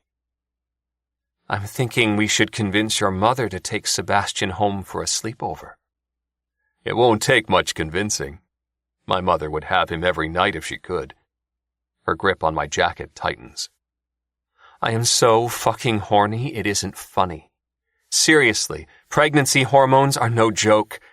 And then you come home wearing your suit and I can't go on. You need to find a way to get me alone and fuck me." My lips quirk. Perhaps I should stop wearing suits. Perhaps you should hurry up and do what I said. I hate to break it to you, but since it's your half-birthday, I planned a celebration for you. There's no time for me to fuck you. Her eyes widen. "Oh my God, why must you be so good with these half-birthdays? And in future, can we just put sex on the calendar for mine? Like, book your mother in for a week-long sleepover for the kids so we can celebrate with a week in bed." I need a change in conversation. I'm too fucking hard to be discussing all the ways my wife wants me to fuck her. "This Pilates equipment you had delivered takes up a lot of space in here." She glances around the gym. "And? It's crowded in here now. I'm not sending it back. You can remodel." Fuck, I love her. I lightly smack her ass. "You need to get in the shower and get dressed for dinner." As I follow her out of the gym, she says, "Also, your perfume arrived today." "My perfume?" "Well, it's the one you want me to wear that I don't wear, so I can only assume you keep ordering bottles of it for yourself." "I keep ordering bottles in the fucking hope you'll get confused and pull the wrong bottle out of your closet one day." At the rate you're going, you'll need to remodel my closet again. Either that, or I'll start storing your perfume in your closet." I boss her into hurrying the hell up and getting ready for her half-birthday party. She bosses me into fucking her in the shower.